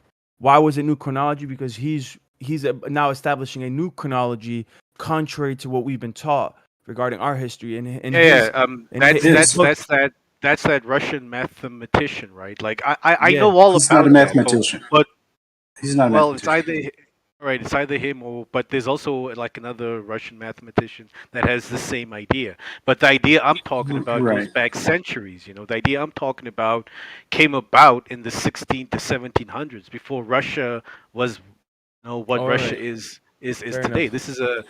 This is not a new conspiracy theory. You know, it's been around for a while. All right, I got you. Yeah, So let's get into it. What's up? I just said what it is. It's so the main basis for it is that there was some pope that started this idea that Constantine borrowed the western half of the Roman Empire to the papacy. Right, he gave it to the church. And there was some document apparently written and signed by Constantine that certified this. And people believe this document to be true for like thousands of years. From like when Constantine lived, that was like, 300, 400 CE till about maybe the 1300s, right? So like 1,000 years and some change. They all believe this document to be real. And then people started to scrutinize this document. They started because now Europe was coming out of the Dark Ages and they had access to all of these Latin texts and whatnot. And they realized that this document was a fake. It's a fake document created by the papacy to give themselves some sort of legitimized power. And then from this fake document, they started looking at other documents, that were apparently written by Christian martyrs and early Christians in Latin. And they saw that a lot of these other documents written by Christian martyrs and saints were also forgeries. And I think I know what you're basically, talking about. Hold on. yeah, a lot of these Christian documents that are supposedly authentic and ancient and were written by the first church fathers, a lot of them were fakes. And then this brought into question: is then the whole history of Western Europe a lie? Because all of it is based around Christianity, right? So you bring up some good points, and there are a lot of lies, but it's not all lies. But yeah, I so don't know. Constantine was more of a political figure who was involved with reformation of the church, and he was not a believer originally, and then he became a believer, and even his conversion is questioned because some believe that he only became a Christian for political reasons to It was gain expedient. popularity by the people, which It's is a well, it lot was of a lot of to prevent the politicians. spread of Zoroastrianism, to stop the takeover of the Western Well, civilization he as they knew it. well he was himself part of that. He actually had more Right. links to that religion Right. than Europe But did. he had And to Turkey. like basically make Christianity like sort of the basis religion in order to secure it militarily, because otherwise they would have lost it to another religion basically. Yeah, so like Sol Invictus and sun worship and all this, but I'm not really trying to get into that. I'm just saying real quick that what Constantine did was he basically reformed the church and then he Hellenized it because he combined, these pagan ideas and ideologies No, with the church Christianity. was already Hellenized. The early Jews that became Christians, those were I Hellenized know. Jews. No, I listen. From the I know. church's inception, it was a Well, hold on. Hellenized mystery cult. That is what Christianity started off as. Hold on, dude. Hold on. Yes, Not everybody but could right now we're become a sticking to Christian. this You had time you frame. had to go through that secret initiation rite, which they call the Eucharist or whatever, baptism, basically. You're conflating a lot of things, bro. Ritual No, that's cleansing what and happened. in water immersion, right? You're trying to say that that's somehow pagan because there's also connections in other cultures that do the same thing in dipping water. But just correct me. Is baptism the same thing as the Eucharist? I might have mistaken No, that. not even It's close. not, right? No, but The I'm not trying. Eucharist is what? That's The like Eucharist is a Catholic tradition. It's called the that's like when you eat the blood and body of Christ, yeah, right? consubstantiation and there's two of them. There's substantiation and consubstantiation. Or What something do you like that. guys call it today? Because I don't hear anyone calling it the But Eucharist. that's from before Is it baptism? Christendom. That's That has Right. nothing to do. What is it called today? Yeah, I just want to The know though. I'm communion. just asking It's a called genuine question. communion. Eating the Communion. wafer Okay. and Okay. drinking the wine. Right. Okay. Yeah. Yeah. My So my bad thinking it was baptism. but that comes from before in a Yes. Yeah. It's older than whatchamacallit, Christianity. the But I was Matrix, just and probably, I mean, I would say like there's some kind of conflict. There's a mixing between Zoroastrianism and Mitraism, and maybe other things too, kind of mill in there too. But that communion, I think, is first taken there. The wafer is also mushrooms. It's like a psychedelic wafer and a psychedelic wine. And no, that's part of the Matraic like initiation no. rites. That's I'm part of their with you. I'm rites. with you. And I'm with you. and I I think they 100% agree with absorb you. those dudes, and they're like, "Yo, we'll keep your tradition alive, but Yo, no Snacks. no Have no have psychedelics." Stone ape have you theory, ever really? heard the theory that Jesus himself is a mushroom? He's like symbology for a mushroom. Yeah. There's a book. There's a whole author on it. It's called The Mushroom and the Yeah. Cross. And he actually worked on the Dead Sea Scrolls. Yeah. He was like he John actually helped Marco translate the Dead Sea Allegro. Scrolls for like 30 years, and he wrote a book called The Mushroom and the Cross. Dude, And then he's a nut. and then the Catholic Church bought that book out so no one else could read it, right? Yeah, I know about that, but that doesn't mean anything, dude. The guy's a nut. Is he a nut? He thinks Jesus is a mushroom, bro. Come on. I don't know. I don't know. Do you? I'm not Like, I about mean, that have theory. you read the book? It's pretty convincing. Like, you should actually read it. Nah, but I mean, Terrence McKenna had similar ideas that mushrooms led to our evolution. You know, to language, to art, to consciousness. Yeah. He contributes, consciousness to mushrooms. Stone ape theory, right? Entheogens. Entheogens. But I don't know. we've Like, gone off track. have you ever like have you ever felt like in the presence of God from smoking a joint? Not a joint, but mushrooms definitely. Yeah. Maybe Dude, mushrooms. Yeah, You're not gonna believe Yeah, me, but mushrooms, salvia, definitely. You know, it last feels week not like drinking. Yeah, yeah, definitely last not week alcohol. last week I went to sleep at like 9:30, and then something made me wake up an hour later, and I woke up pitch dark, dude. I woke up and there's there's a dark shadow figure standing next to my bed. I kid you not. I What? got up. I was shook, bro. I was shook. I couldn't even vocalize. I got up so quick. I couldn't even talk. That's how fast I got up. I couldn't even talk. I was like, Barukata Yahweh. Like I was able to like say a quick Hebrew prayer real quick, and it was gone. That's crazy, man. You're talking about, oh, have you ever encountered an entity on a doobie or on a joint? Dude, I encountered them not on, just waking up out of bed. yeah. Fair enough.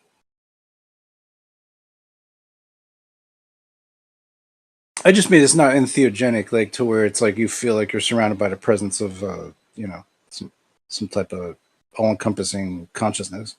You know what I mean? The only reason I woke up an hour later is because I felt like something was there and looking at me. You ever get that feeling? And I woke up out of sleep. I woke up out of sleep because I felt like something was there looking at me. That's the only reason I woke up. I don't ever wake up an hour later. Like I actually get good night's sleep, and I woke up and there was something looking at me, dude. Like as soon as I opened my eyes, it was there. Like You got I opened my demons, eyes, it was right? there.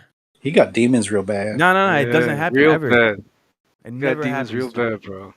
I mean, Nah. if there's shadowy figures watching you while you sleep, You try some That calamine lotion has on not it. happened bro. in a couple years. You need Dude. some holy water, or something. Put some Man. I don't lotion know. on that.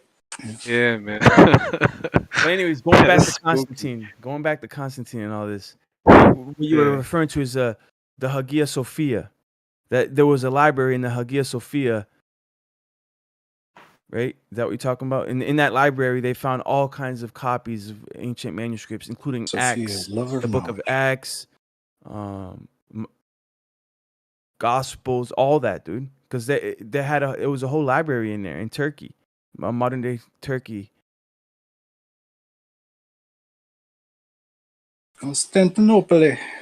Constantinople. Yeah. Well, yeah. A lot of old libraries. Yeah. So, what do you guys think about the idea that over 1,000 years of Western European history is just bullshit that was made up by the Catholic Church, and that Western European history might have only started in When has the Catholic Church not been bullshitting though? They always send their dude to like transcribe some texts and stuff like that. They're transcribing all kinds of mythology everywhere. They're going all over the damn joint. You know what I mean? Like, if they wanted to just like fabricate some kind of reality, they've done it. You know what I mean? Mm-hmm. They have already done it. Yeah. It was Daniel prophesied that the first beast, which I do believe is the papacy, that they would what? That they would change laws, right? And they would change times and days. And they did all that. They literally did all that. And what time? Right now, basically universally, we're all on the Gregorian calendar. Yeah, China has their own calendar, and there's some anomalies, but for the most part, we all follow the Gregorian calendar. You want to hear some crazy shit?